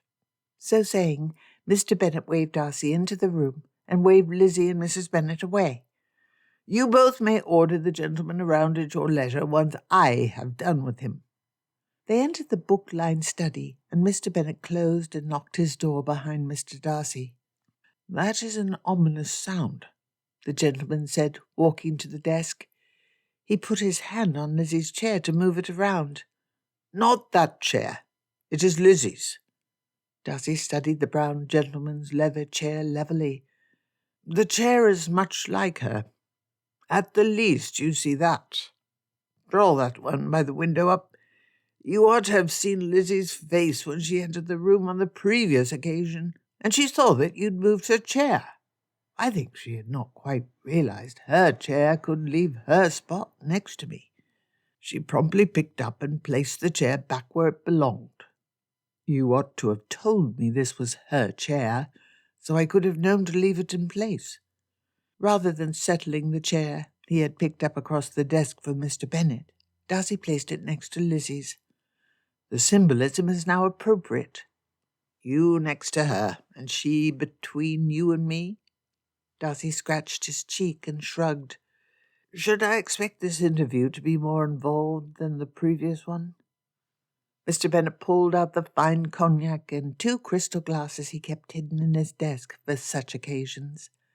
He did not drink a great deal. This was the same bottle he'd opened when Mr. Darcy requested Elizabeth's hand the first time, still half filled. He poured modest helpings into the pair of snifters. Elizabeth has my permission to marry whomever she chooses, and she has my blessings no matter what she does in life. I wish your blessing as well. You wish me to be happy you are marrying my Lizzie? Yes. Mr. Bennet gestured for Darcy to pick up the snifter, and they did together and clinked the glasses and sipped.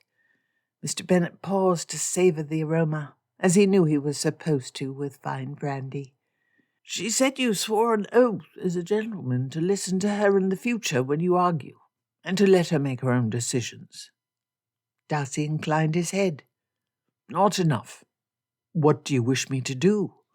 Put it in the marriage articles that your promise will be confirmed by an annual interview where Elizabeth must testify to 2 of her male relations, while you are not present, that you have listened to her when she disagrees with you and not made any decisions for her. Darcy looked the picture of confused curiosity. He tilted his head and placed his glass down. He scratched his forehead and furrowed his eyebrows. I cannot tell if you are in jest. Such is a safeguard to Miss Bennet, though what threat can be placed to ensure I follow this condition? Or that Elizabeth answers honestly if I am a brute?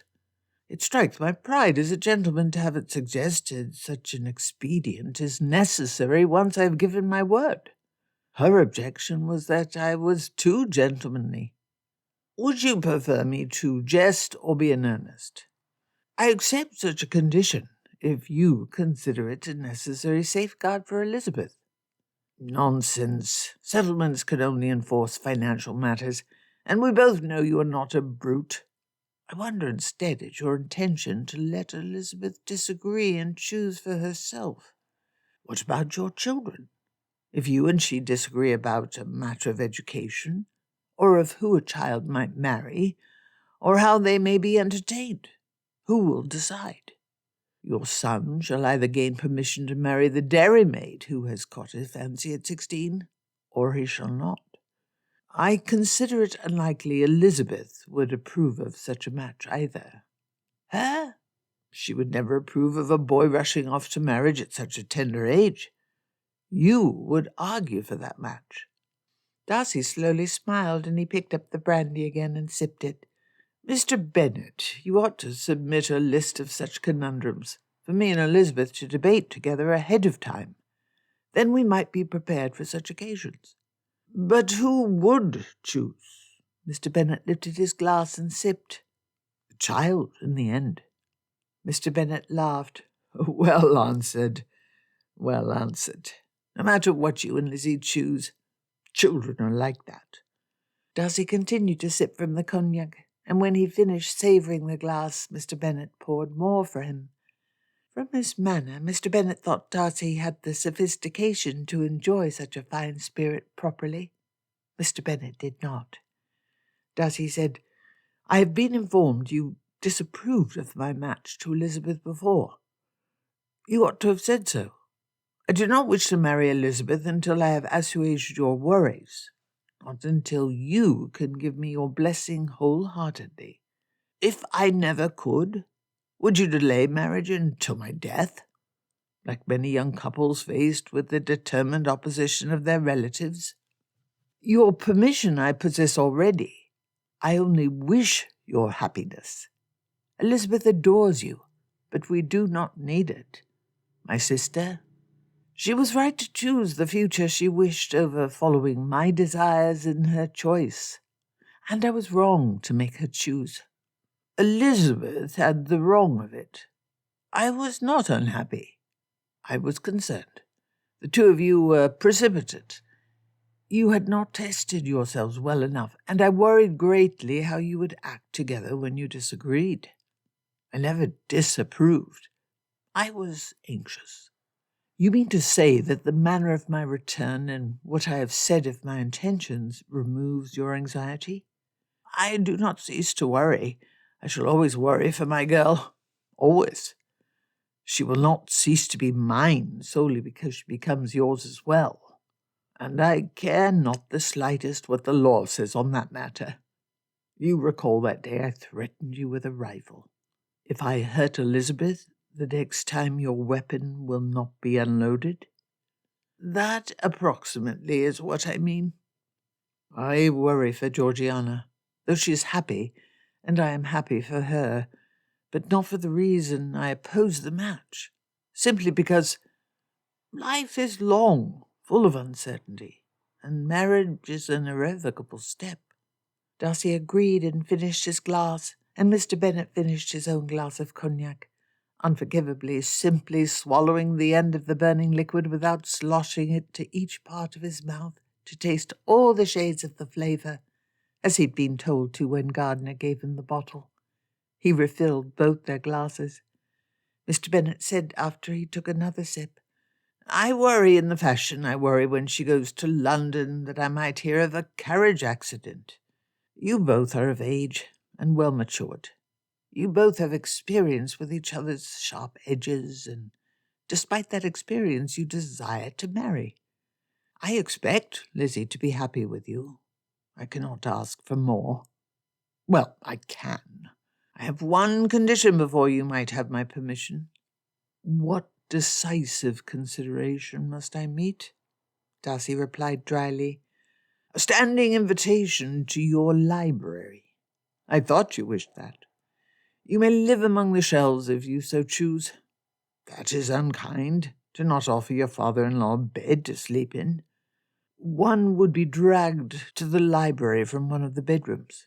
I shall keep the guest bedroom nearest the library always open for you. Darcy dragged his chair closer to Mr. Bennet with his feet. Not a jest. That room henceforth is yours. I shall use that liberty more often than you might like. Lizzie has been a great deal to me. Hertfordshire is hollow in her absence. She shall be 2 days' journey to the north. Bennet, I expect to see you often. Else it would be a waste to set aside a room permanently for your use. Often. Most often. To hide his tears, Mr. Bennet lifted his glass, and Darcy did as well. They clinked together, and with tears starting on his eyes, Mr. Bennet said, To you and Elizabeth and your happiness. Chapter 28. One day in the long-worn drawing-room, Elizabeth and Darcy sat chaperoned by Mrs. Bennet. Mamma rocked back and forth in her chair next to the fire with all her attention upon the blue and white threads of her embroidery. Elizabeth was in a mischievous mood, and she asked her soon husband, What philosophers have you taken advice from upon the nature of marriage? I have been searching of late in the most learned and ancient sources for wisdom, and I have learned to better despise the ancients. That surprises me not. You would despise the ancients. You would despise the ancients, simply because everyone else gives them such high praise. That makes me sound terribly predictable, which I hope I have not been. I am possessed of excellent reasons to be offended. They're quite worse than you ever were. Ought I be jealous of Plato and Plutarch? Will they steal your heart away from me through an excess of gentlemanly offence? Elizabeth giggled and patted his hand. I am attached to you. What did the ancients say which offended you so? I can only rest easy once I know the particulars. Plutarch is my favourite, I confess. For sheer effrontery he exceeds all. He wrote in an essay to advise young brides and grooms that should you engage in a peccadillo with a maidservant, I ought to feel respected. as respect for me leads you to share your wantonness and licentiousness with other women. Darcy drew his lips into a sour expression. Mr. Darcy, this is to be a marriage of equals. As Mrs. Bennet was studiously not paying the slightest attention to them, Elizabeth dared to place her hand upon Darcy's thigh and squeeze it. When you engage in drunk, wanton, and licentious behaviour, I am entirely prepared to be wanton and licentious with you. Elizabeth delightedly enjoyed the way Darcy coughed and blushed. Ought we, Darcy replied when he recovered, add this to the settlement documents?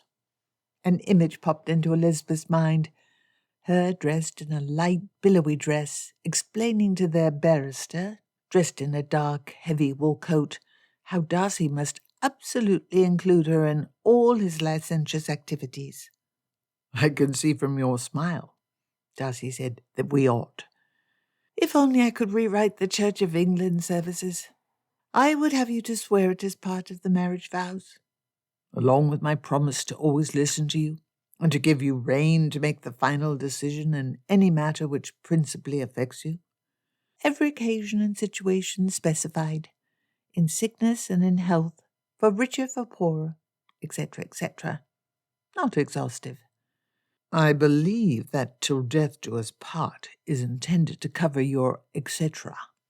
Had I written the marriage service, it would include, and these vows shall be understood to hold all conceivable situations, including those not specified elsewhere. The darkest misfortune of England is that the Book of Common Prayer was written by theologians with a bent for poetry rather than lawyers lacking one. Elizabeth pinched Darcy's side. He imperturbably continued to smile. Fitzwilliam, but should we some day feel we are only possessed of a sufficiency, and that we both are in different health, then the vows would no longer hold, as written by the Church.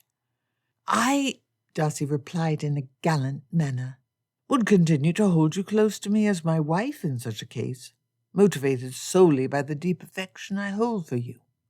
And I, Elizabeth replied, would still honour and love you, but would entirely cease to obey. I quite would prefer if men also were required to obey in the marriage vows, and then we might order conflicting things, and order the orders to be revoked, and fall into an unending regress. Aha!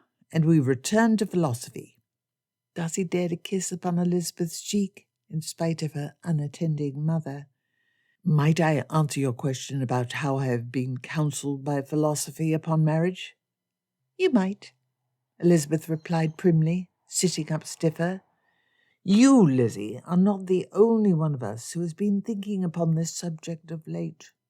How to avoid dangerous errors, and how to ensure that we remain happy, and that our bond remains intact through the storms, vicissitudes, and quarrels which shall erupt betwixt us. She grinned at him. You as well. We think alike. Plutarch's advice comes from the great gentlemanly mistake that you rebel against, that a gentleman knows better than his wife what will constitute her happiness. Amongst my peers, I know some who hold to Plutarch's philosophy without irony. You have lived enough to know that solely because a man swears vows before God, that does not mean he ceases to seek pleasures elsewhere. Many such men consider they do no disrespect to their wife by such. She is the one they love, and have married, and her children shall inherit. I will not take the part of my sex to be horribly offended by such persons. It is not a form of marriage I would enjoy. But for a woman whose principal goal was to gain a respectable establishment, so long as he does not compromise that, she receives the respect she demanded. Darcy smirked adorably at her. I understand what you mean to say. I can compromise the name of the Darcy family ever so much as I want, so long as you are my partner in offending the shades of Pemberley. I expect these shades to raise mighty rebellion against the pollution we bring. They looked at each other with close, kissing eyes. My dearest, Darcy replied, simply because the best interest of the beloved motivates a man. That is insufficient. A man will twixt what he sees according to his beliefs and prejudices. I cannot be trusted with your happiness or Georgiana's, and barely even my own.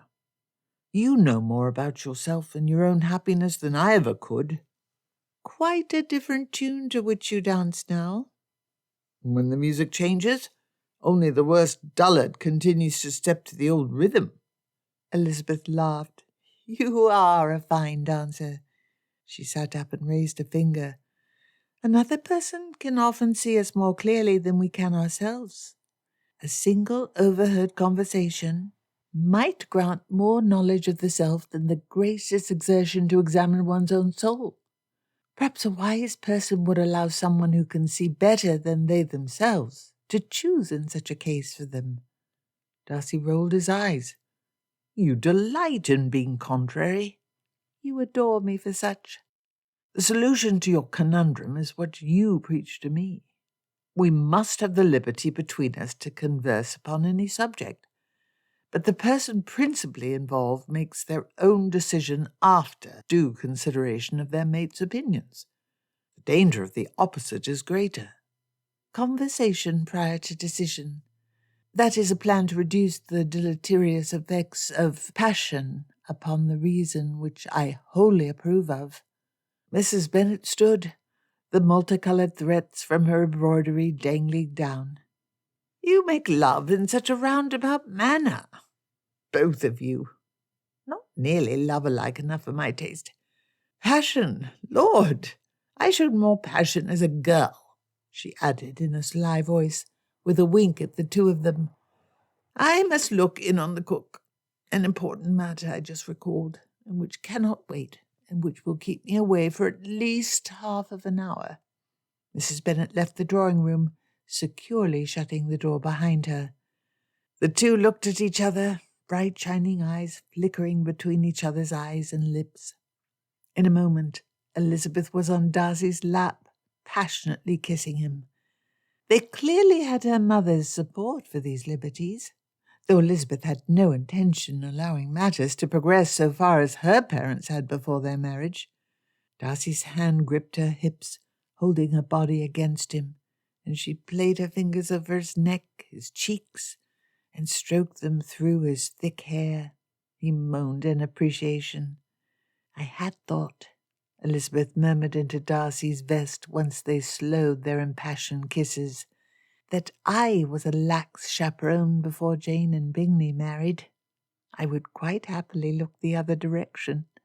Darcy squeezed her head against his chest. He smelled warm and tasty. I am delighted I need never worry about being principally responsible for your welfare. You are my equal in sense and my superior in wisdom. Elizabeth kissed Darcy for such a speech. Only a little my superior in wisdom, he added once her lips pulled away. He grinned. You have an ample reserve of foolishness as well. Horrible to say. It is a good thing.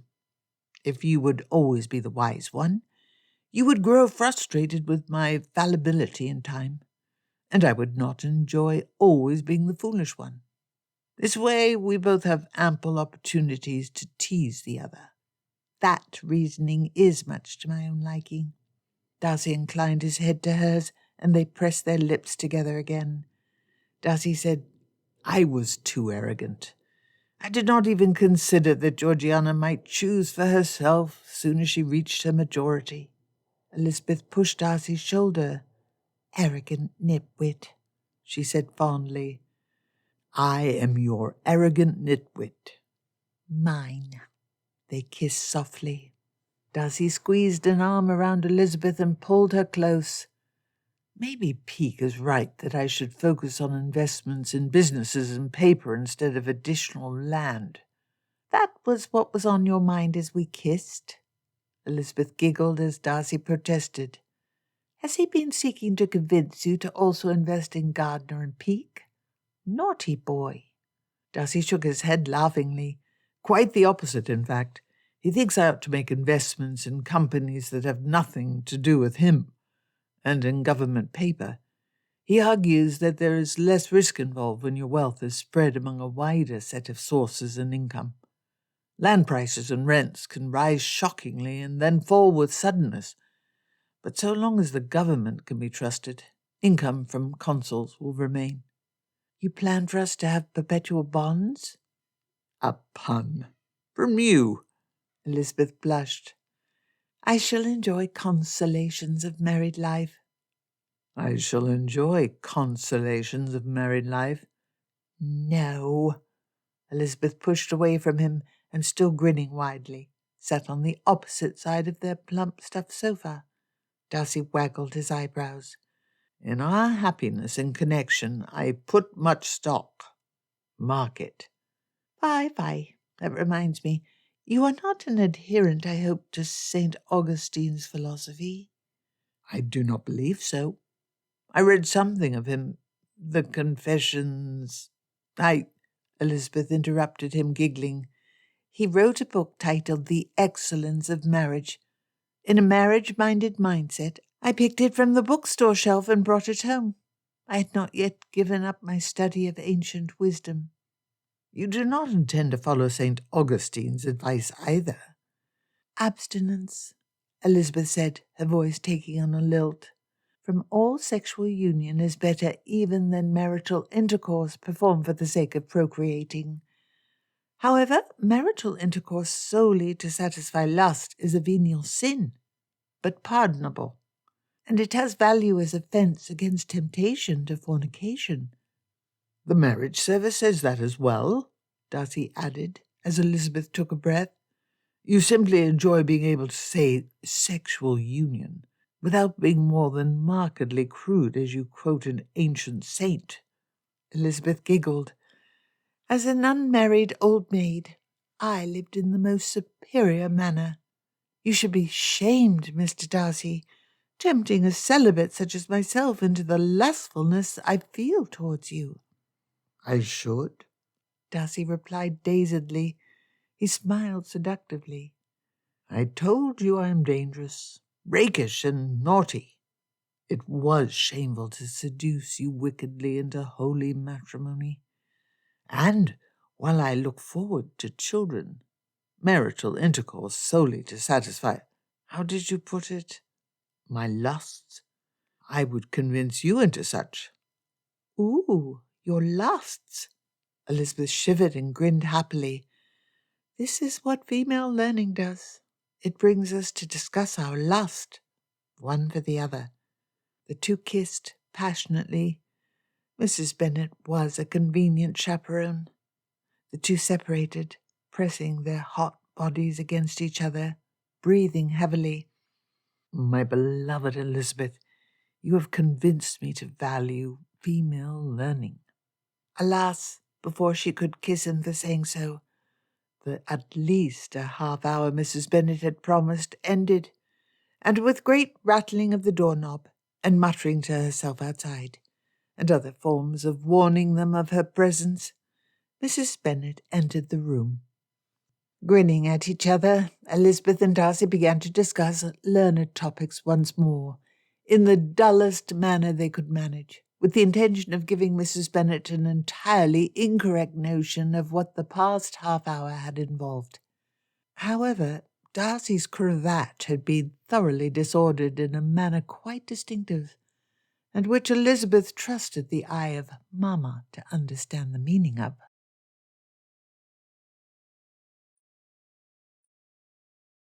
Chapter 29. And in conclusion, Elizabeth wrote, I must beg you to send Mr. Darcy and I every amusing detail of Lady Catherine's behaviour. Though it shames him to admit such a relation, she has been valuable to us, and we hope by providing amusement she will continue to be such.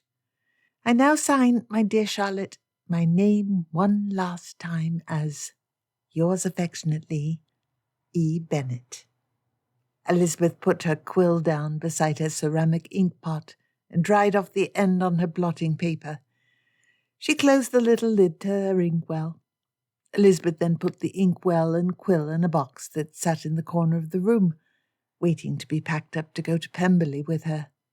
She'd written so many letters with this small pot over the years that the pot felt almost like a friend.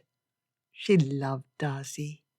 She wanted to see Pemberley, explore the halls, the parks, the rooms and attics, and offend the sensibilities of the ghosts. Everything would be different tomorrow. Elizabeth sat on the chair nearest the window, surrounded on both sides by tall, familiar bookshelves. Every book on those shelves was a friend. Papa watched her with an unfocused gaze. He said slowly, "Letters complete?" Elizabeth returned to the desk, but before she could sit, Papa stood and gave her an embrace, and she embraced Papa tightly as well. They smiled together, and Elizabeth tried to memorize the feeling of her father's dressing coat, and the smell of his sideburns, and the flickering candlelight, and the happiness she had known with him in this room. "I shall miss you terribly." "I know, Papa, I know." Tears clouded Elizabeth's eyes. "I shall miss you more." "That I doubt." "I will miss you very, very much. Write many letters to me, no matter how you hate the practice. Dictate to a servant if you must. I will write many letters to you." "You must care for yourself, and keep your young man's high ears pinned down. What is the purpose of a grand estate and a clever mind if not to be confounded often?" Elizabeth squeezed Papa again. She closed her eyes as they stood embraced. She remembered Papa 2 decades ago in this room, his hair completely dark, and with the smile in his eyes as he asked her to sit on his lap and recite what she'd learned from the book she'd just perused. She remembered him reminiscing about university, their enthusiasm when he purchased a particularly fine, rare book. Growing older, she sat in the chair as a vivacious young woman in a fine dress, his hair partly grey. How they talked before she left on trips to London, or to Charlotte, or to visit one of her married sisters. Every single time Papa told her he would miss her until she returned. Every single time Papa told her he would miss her until she returned. She wouldn't be returning.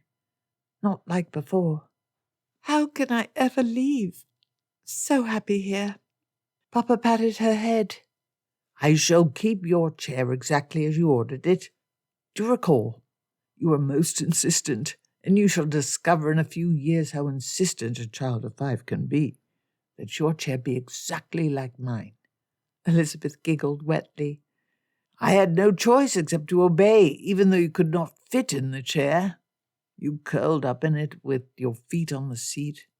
During winter, you disappeared under a fuzzy blanket, only a pert nose sticking out." "Oh, Papa." "Those were my favorite days." Elizabeth laughed. "I thought your days at the university arguing with other young scholars were your favorite." "No, it was certainly after your birth.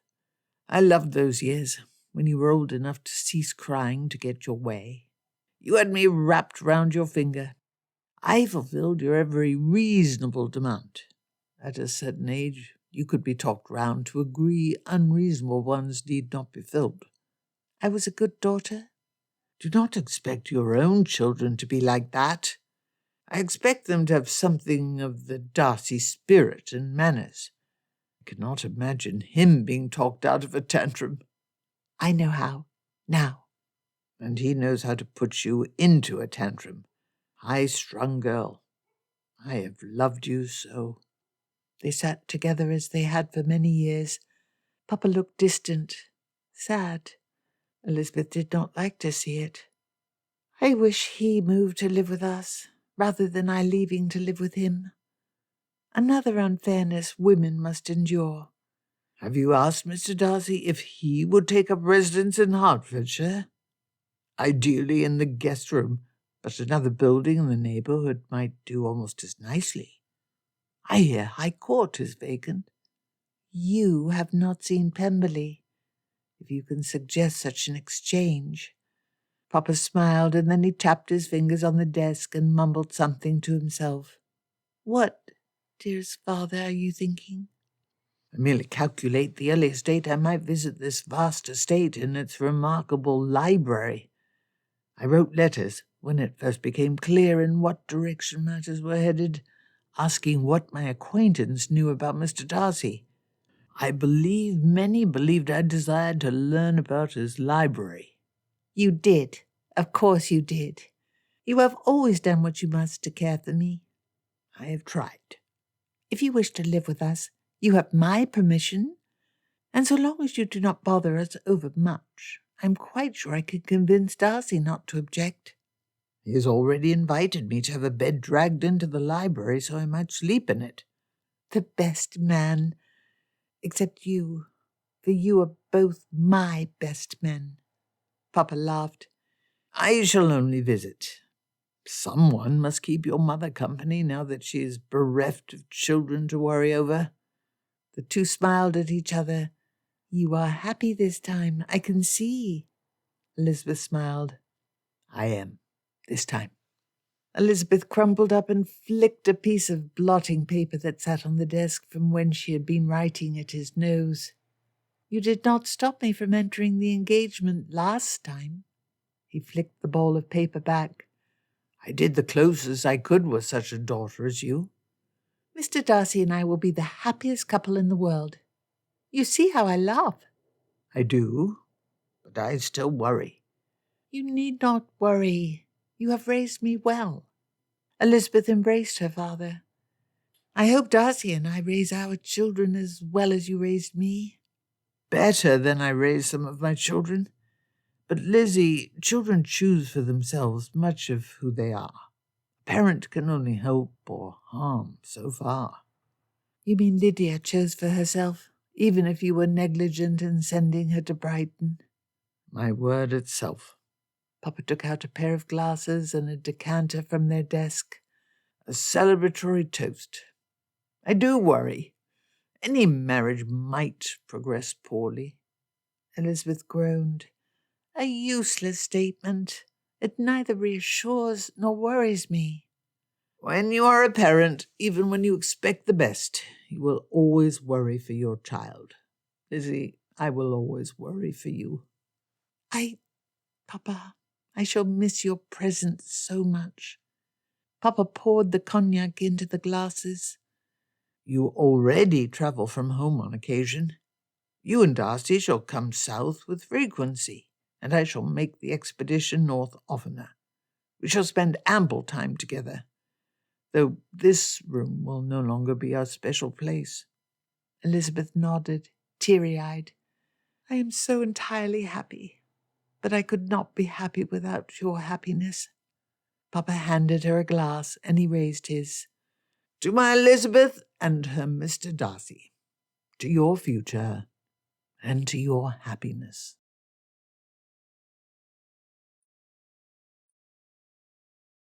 Chapter 30. Dear reader, you shall be unshocked and unsurprised to learn Elizabeth and Darcy married. Though Bingley adored both Elizabeth and Fitzwilliam Darcy, he never grew to enjoy the combination of the two in one location. For that reason, he and Jane saw less of them than Jane would have preferred, for despite their endless arguments, Elizabeth and Darcy were inseparable and always laughing. They were very much a pair, with those around them, except her father, unable to follow their darting minds, and even Mr. Bennet could not understand their indecent pyramid of private jokes. Georgiana and Mr. Peake made an elated couple, and they had 5 children, besides Anne. The firm of Gardner and Peake prospered. They were involved in many profitable ventures, early railroads, Bessemer steel mills, a steamer line, and many others. By the time both he and Darcy reached their 70s, all our favourite characters lived a long course of life, well beyond the 70 allotted to man. Mr. Peake was the wealthier man by a substantial margin. Darcy had long since forgotten that he ever opposed the match between his sister and Mr. Peake. Mr. Bennet visited Elizabeth and Darcy for almost 6 months out of the year. Longbourn would have gone to ruin had Darcy and Bingley not convinced him to hire a steward to take over the duties. He was rather at lost ends once all of his daughters were well married.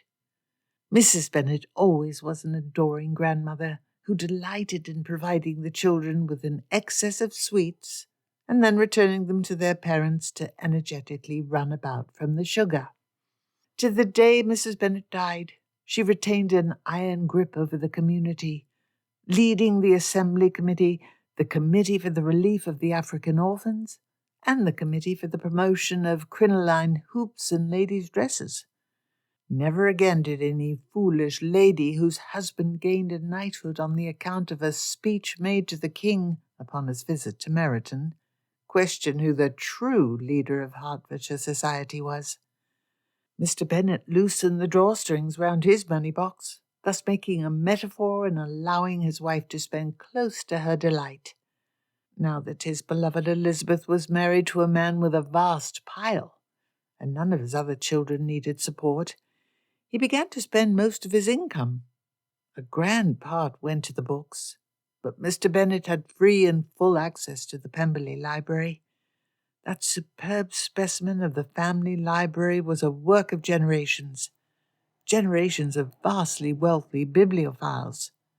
Even if had he dedicated his entire income to the pursuit, Mr. Bennet could not hope to compete.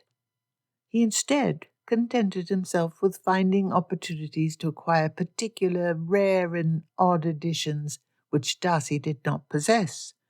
He planned in his will for all such books to be given to Elizabeth, and thus placed into the Darcy Library, continuing the grand work of generations, and also showing by what means the rich might become richer. Besides, many years of moderate self-denial had blunted Mr. Bennet's desire to spend. Not his wife, not her for whose usual nagging met with more than usual success. During that part of the year when Mr. Bennet was present at Pemberley, he granted her a large budget and liberty to use this budget as she wished to entertain. Mrs. Bennet had never been happier in her life. Everyone in the entirety of Hertfordshire, and even parts of Kent and Sussex as well, agreed that God had been very good to her. Fewer thought such of Lady Catherine. She now was left with no hope at all of marrying Anne to Mr. Darcy. This did not bother her for a full year, believing as she did that Darcy had simply chosen to live in sin with his mistress as a way of taunting her, while pretending to the rest of the world that he had married. However, upon the birth of Elizabeth's first child, a son, Lady Catherine learned from her solicitor that the young boy was in fact the true heir to the estate, and that the marriage between Elizabeth and Darcy had been witnessed, solemnized, and registered, and then consummated frequently and thoroughly, and was not a gesture to taunt her. Loud and long did Lady Catherine shout when she visited Pemberley to bitterly complain about the fate of the now aging Anne. Short and silent were Darcy's sympathetic replies. Elizabeth showed much more kindness. She promised that they would exchange visits, and she discovered from Anne that she was happily unmarried, and matters were patched up between the family, so they stayed on the barely passable terms until the death of Lady Catherine. Anne and Elizabeth carried on a correspondence, which lasted for many decades, and crisscrossed with her correspondence with Charlotte Collins.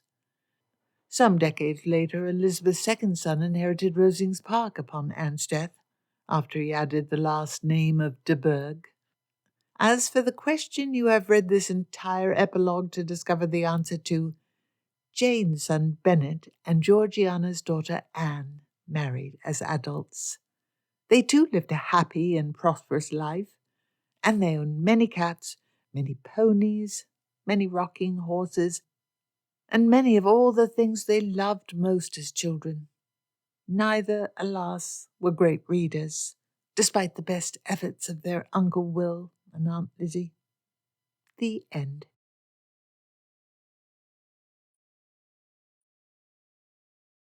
Afterward. I always wanted to one day be an author who sticks a section at the end of my books to talk about how I wrote the book, the research I did, and like matters. Today's the day. Those who have read my other books, some are really good, already know that I tell my readers to donate to Doctors Without Borders. You should. That organization does good and important work. And one of the best things about being a writer is that I can ask my audience to join me in making a better world by helping them with money. So donate, because you want the world to be a better place too. But I also want to write things that are more fun.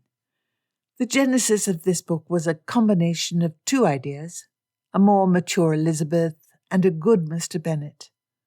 I'd been looking for a good Mr. Bennet idea for some time, since despite the way he often is viewed as a bad father in fan fiction, when I first read Pride and Prejudice as a teenager, he was my favourite character because of his jokes. As it happened, it was surprisingly hard to write this novel. I wrote the first chapters up through the scene where Elizabeth returns home after the assembly 2 years ago. Each time I reread that section, I thought Darcy and Elizabeth meeting in this story was one of the funniest things I've written. You may disagree, of course, but I had no enthusiasm for what I planned to write in the rest of the story. So I switched to a different project. It was either the first collection of notes on Colonel Darcy or the first draft of A Dishonourable Offer. The first chapters of this book charmed me so much that I, on 3 separate occasions, planned out different ways of finishing the story before giving up in dissatisfaction. It in fact reached the point where I promised myself I would not waste time again trying to finish it, since I'd decided the book was a time black hole. However, as you already know, I eventually found an idea I liked.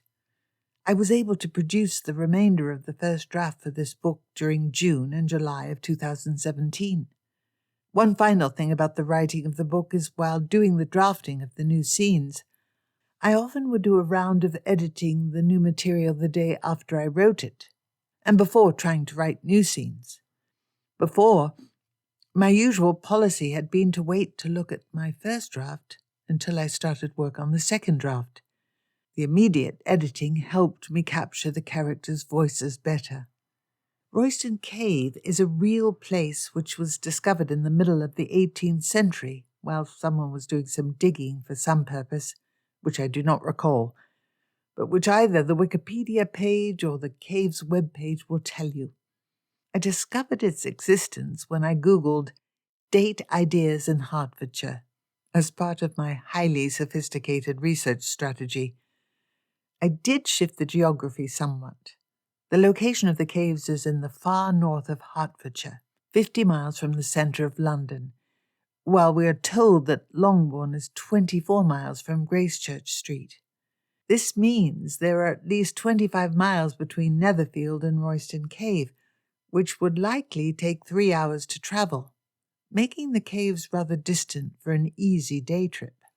Something else you can discover with a simple Google search is the stages of the moon in the early 19th century. It really was right after the new moon on the night of Bingley's ball for Georgiana. Speaking of Gracechurch Street, my American readership shall be vastly more impressed by the following announcement than my British readership, especially that portion of my British readers resident in the great city of London. Dear reader, I have visited London. This is not particularly momentous, but a fun event occurred between writing the first and second draft of this novel, and I have a picture of myself standing next to a sign for the Ward of Cheap, and I have walked down a substantial portion of Gracechurch Street. I also have a picture of the street sign. This visit to the centre of modern London had a substantial influence on the scenes at the end of the novel when Georgiana marries Peake. Most notably, when I initially wrote that section, the action occurred for some reason at Netherfield. I would recommend to my American readers they visit London and other parts of the United Kingdom if they have the opportunity. I have an unfortunate tendency to want to tell people about useful things I've discovered. So if you purchase in advance, Airfares between the US and London can be surprisingly cheap. I am planning to fly back to the States for a few weeks in January, and if I purchased the tickets right now, I could get between London and LAX for around $200 each way. A further point I should mention, for the sake of not continuing misconceptions if I can end them, teething did not, in fact, lead to the negative consequences Elizabeth and others in the early 19th century attributed to the process. However, it is completely accurate that doctors and parents believed teething was dangerous. I had read some years ago in a Pride and Prejudice novel, I'm not sure, but I think it was In Memory by the excellent, if long-winded, Linda Wells, book nut, that several % of children during this period of time died of infections during teething. That seemed plausible, true, and horrible. It stuck in my mind. There often is some ambiguity about historical evidence, but while teething is unpleasant, unfun, and often treated with antibiotics today, there seems to be relatively few deaths directly caused by it without treatment. However, during the Regency period, people believed teething to cause almost anything bad which happened to a child during its course. Having said that, antibiotics are really, really good. We can help people who don't have access to antibiotics get them. You really should donate to Doctors Without Borders. Now that I've made that appeal a second time, here is a self-interested one. Review the book if you liked it, or even if you didn't, and then go buy some of my other books. One final addendum, which actually is a little self-interested in a weird way. I'd like to give a few book recommendations. Goodly Creatures by Beth Massey was one of the first big P&P variations I read, and it kept me up all night until I finished it. Angst, a fantastic strong Elizabeth, and a blundering Darcy. Haunting Mr. Darcy by Carolyn McRory has a very entertaining and fun plot twist, and I particularly liked the romantic resolution at the end. Finally, you probably are aware of Abigail Reynolds' books, and while her books are not actually perfect, there is a reason she is so popular. Alone with Mr. Darcy is a personal favourite. Budapest, October 2017.